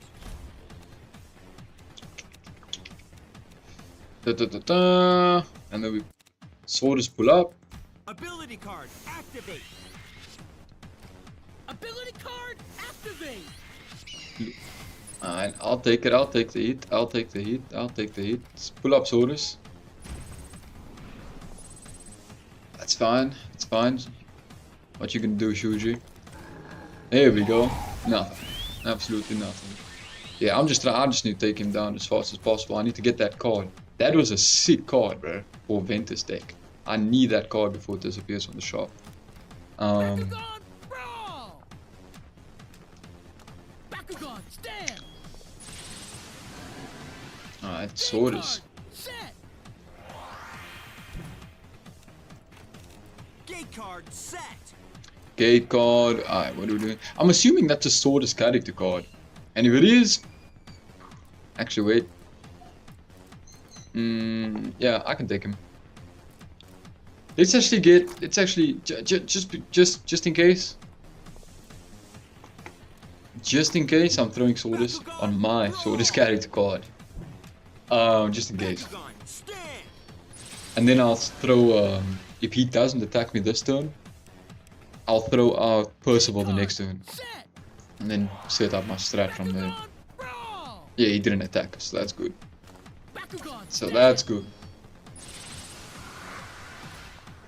That's good. Alright, so Percival attack Swordus. Bakugan, brawl! Bakugan, stand! This isn't going to be much of a contest. Wait, I don't have a jump over? Wait, what? I thought I had jump over. Oh god, I don't have jump over. This is bad. This is actually bad.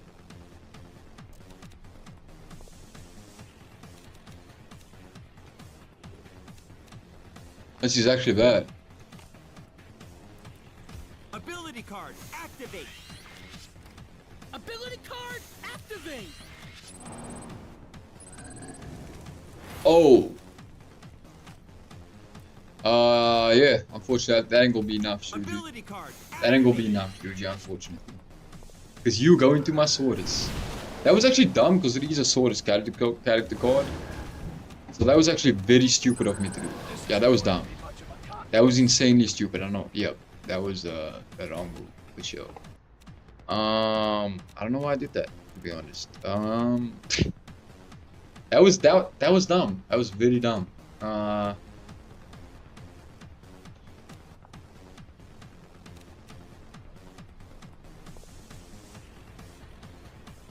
Oh my days. That was actually so dumb. I mean, I would have lost anyway, but I could have done anything else. And I moved him. I moved Swordus to the Swordus character card. Bakugan, brawl! Like that. Bakugan, stand!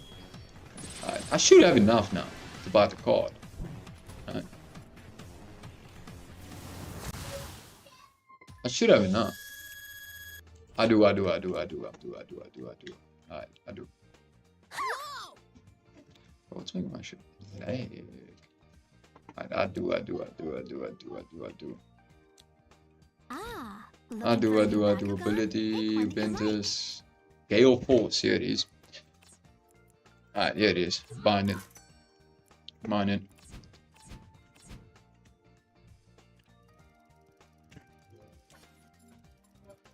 Party. No, it ain't party. It's collection. And then alright.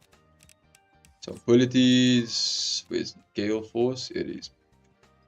Throw 2 Ventus Bakugan onto an opponent's empty closed gate card. You are fucked with that ability here. What else? So what can we take out for that? This Percival ability can be useful when it is. Swap opponents by 1 from your hand. Nullify opponent's attribute gate card.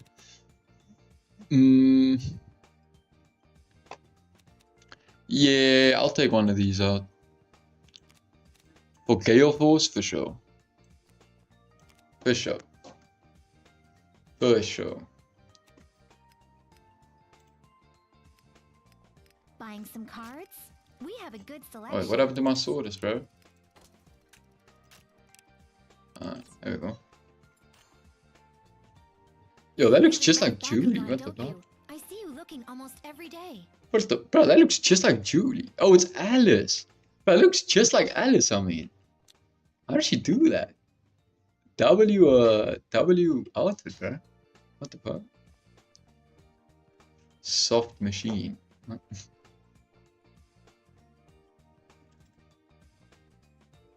Whoa!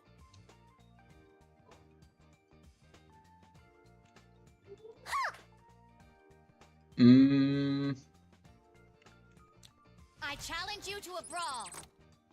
Oh, 50, god damn.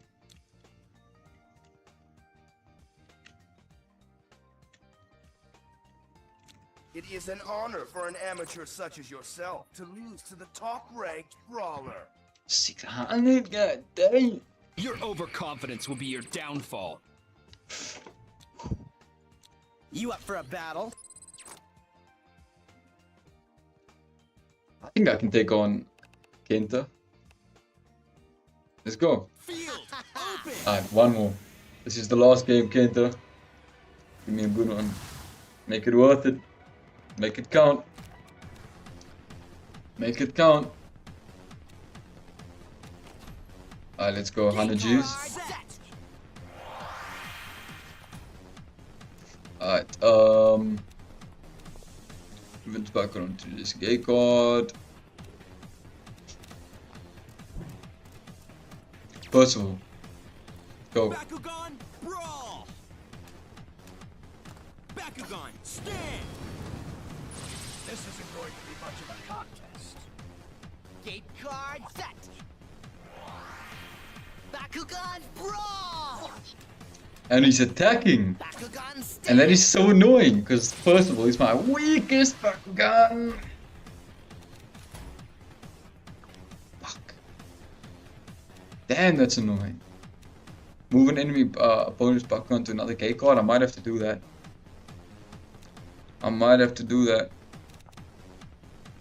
Ability card. Black Maiden activate. You can do it, first of all. This isn't going to be much of a contest. Gate card, open. Gate card. Give me that 100 G's, thank you. I got blow away, I got jump over, just in case. I got 2 defensive cards. Sounds for 100 G's. I'm done. It's wraps. I have to run away. I have to run away. It's actually GG now. Why did I skip? Oh my days, why did I skip? No, possible. Why did I skip? I'm into play. No, what is good? What just happened? Oh my. Yeah, that's so annoying. So this character card. Let's do it.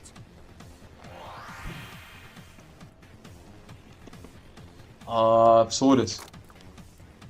You got this. Kenta, please don't attack me again, bro.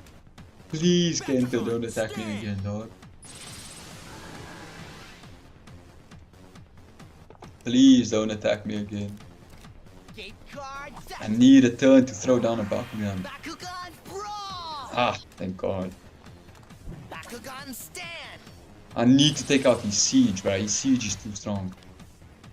His siege is on guard is too strong. Virus loses 200. Let's go.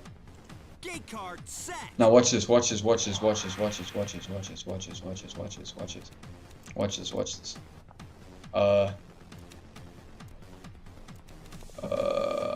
Blow away. Siege, Swords.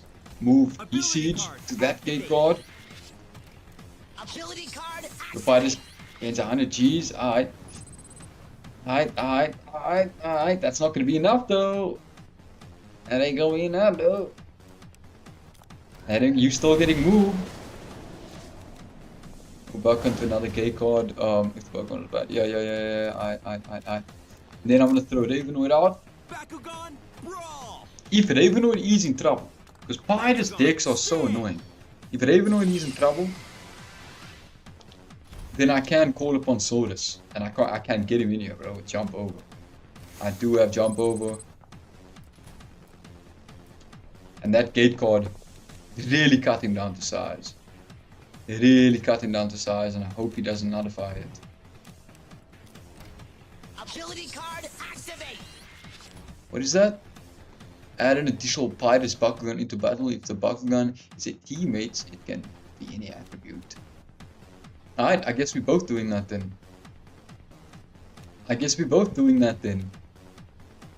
Swords, pull up. Ability card. I guess we're both doing that then. Swords, pull up. Bonus Bakugan loses 50 Gs. Yo, I don't know how I'm gonna win this, bro. I don't know how I'm gonna win this. Swords, please pull up. Bakugan stand. 590, 540. Ah man, I know he has abilities up his sleeve. Even though I'm good for now. And opponent's Bakugan loses 50 Gs. Yeah, that's not good. Shadow Scratch. Please don't. Please don't. Please don't nullify my gate card. Please don't nullify my gate card. The Pirate's Bakugan gains 50 Gs. Oh, are we literally even? So Vince Bakugan one in your hand. I don't know where this is gonna go.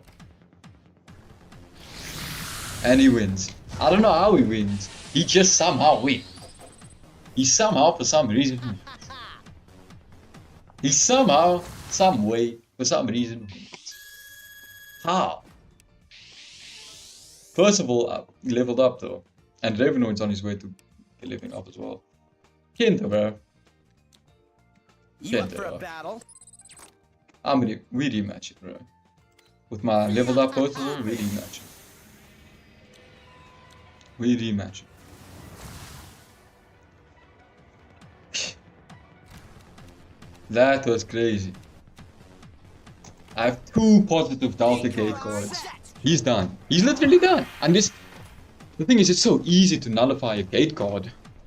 My positive Delta might not have the biggest effect. But Percival, you got this. You got this, Percival. Get out there. Put in the work, Percival. Let's go. Alright. Don't attack it. Don't attack on the first. Don't attack with your siege. No, please tell me I have jump over. I do. He does lose 200 Gs, but I know he has an ability card, obviously, bro. Pirates against 100 Gs. Pirates is just a stacking ass open attribute. Stacking ass. I have 2 jump over cards, that's good. That is good in case I need to run away. Okay, it's another 100 Gs. God. I need to run away.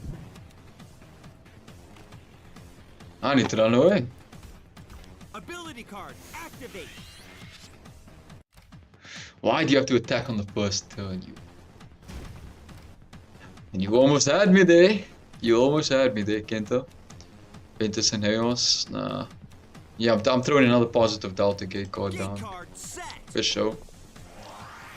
for show, and then I'm attacking you with swords. You're done, Kento. You're actually done. Oh god, you're done. Sword is stand.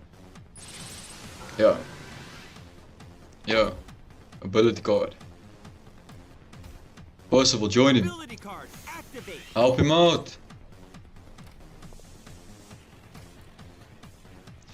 We gotta take out this flippin' siege, bruh. Each of your pirates back on the field gets 50 Gs. Not gonna be enough. Yo, this guy's really boosting himself. Spider siege gains 100 Gs. Oh! Do something else, and he can't. Oh! Oh! Oh! Yeah, we good. We good. We took out his spider siege. I think that's his strongest Bakugan. 350. Robotallion. What do we got? Event is back on present page strategies. Yes, please. Yes, please. Shadow Scratch. What do we got? Move it back onto another game card. Alright. Yeah, I think I'm gonna throw on. I'm gonna move him there to positive Delta, and then I'm gonna throw on positive Delta. That's just the best thing to do. Scarlet Twister. Why can't I activate? Alright, never mind then. Never know. Positive Delta. Stand.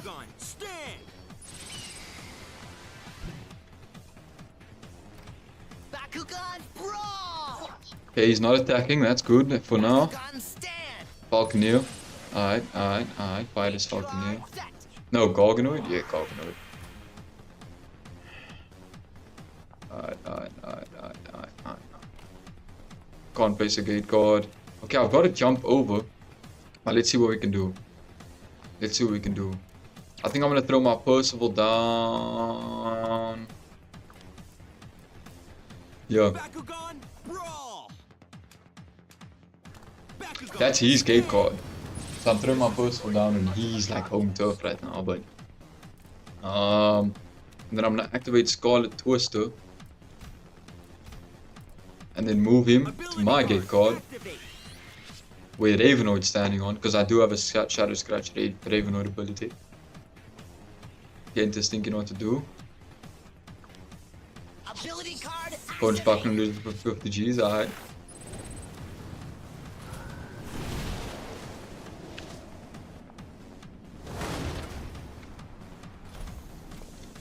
And let the battle commence. Do something, Kenta. Yeah! I'm coming up! Yeah, he's done. He's done.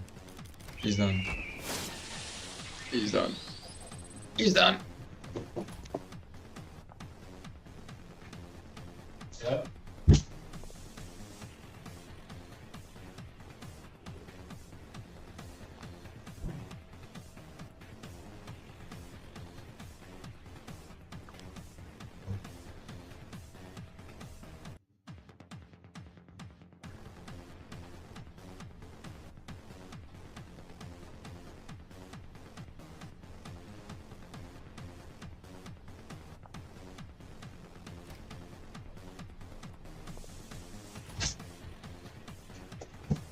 Alright, let me take him out. Let me take him out.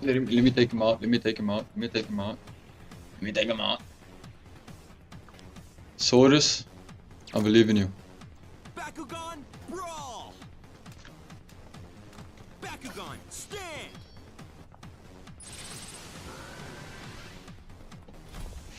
Let the battle commence. Throw to winter. I got my Gale Force ability. Oh, but I can't play it now.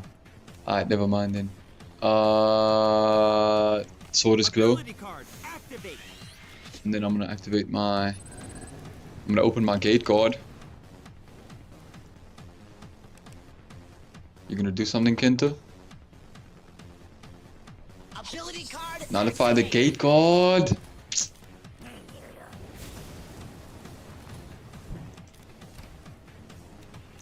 That's actually annoying. I'm still winning though. I don't have my gate guard buff and I don't have any other abilities. No one. Oh my days, that was flipping. That was risky. That was risky. I unlocked below background. What is that? What is that? What is that? What is that? What is that? Sparks background, blur background.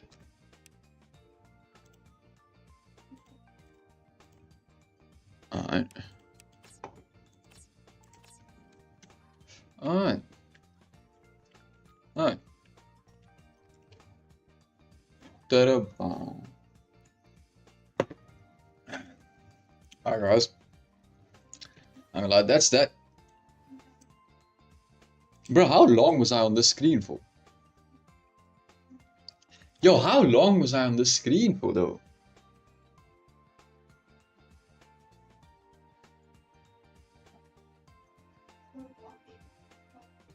Yo, how long? Oh my days.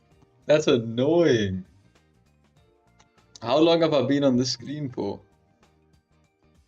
Oh my days, bruh.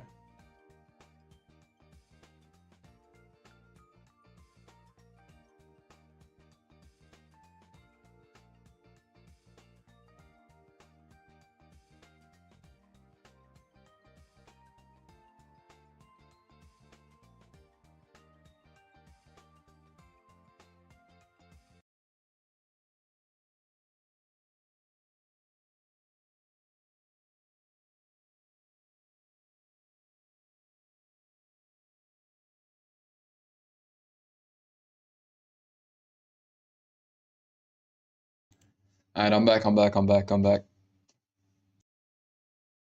I'm back.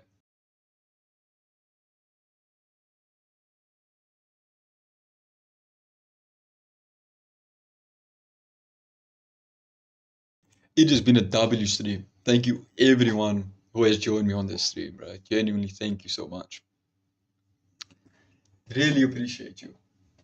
Really, really appreciate you. Thank you for joining me.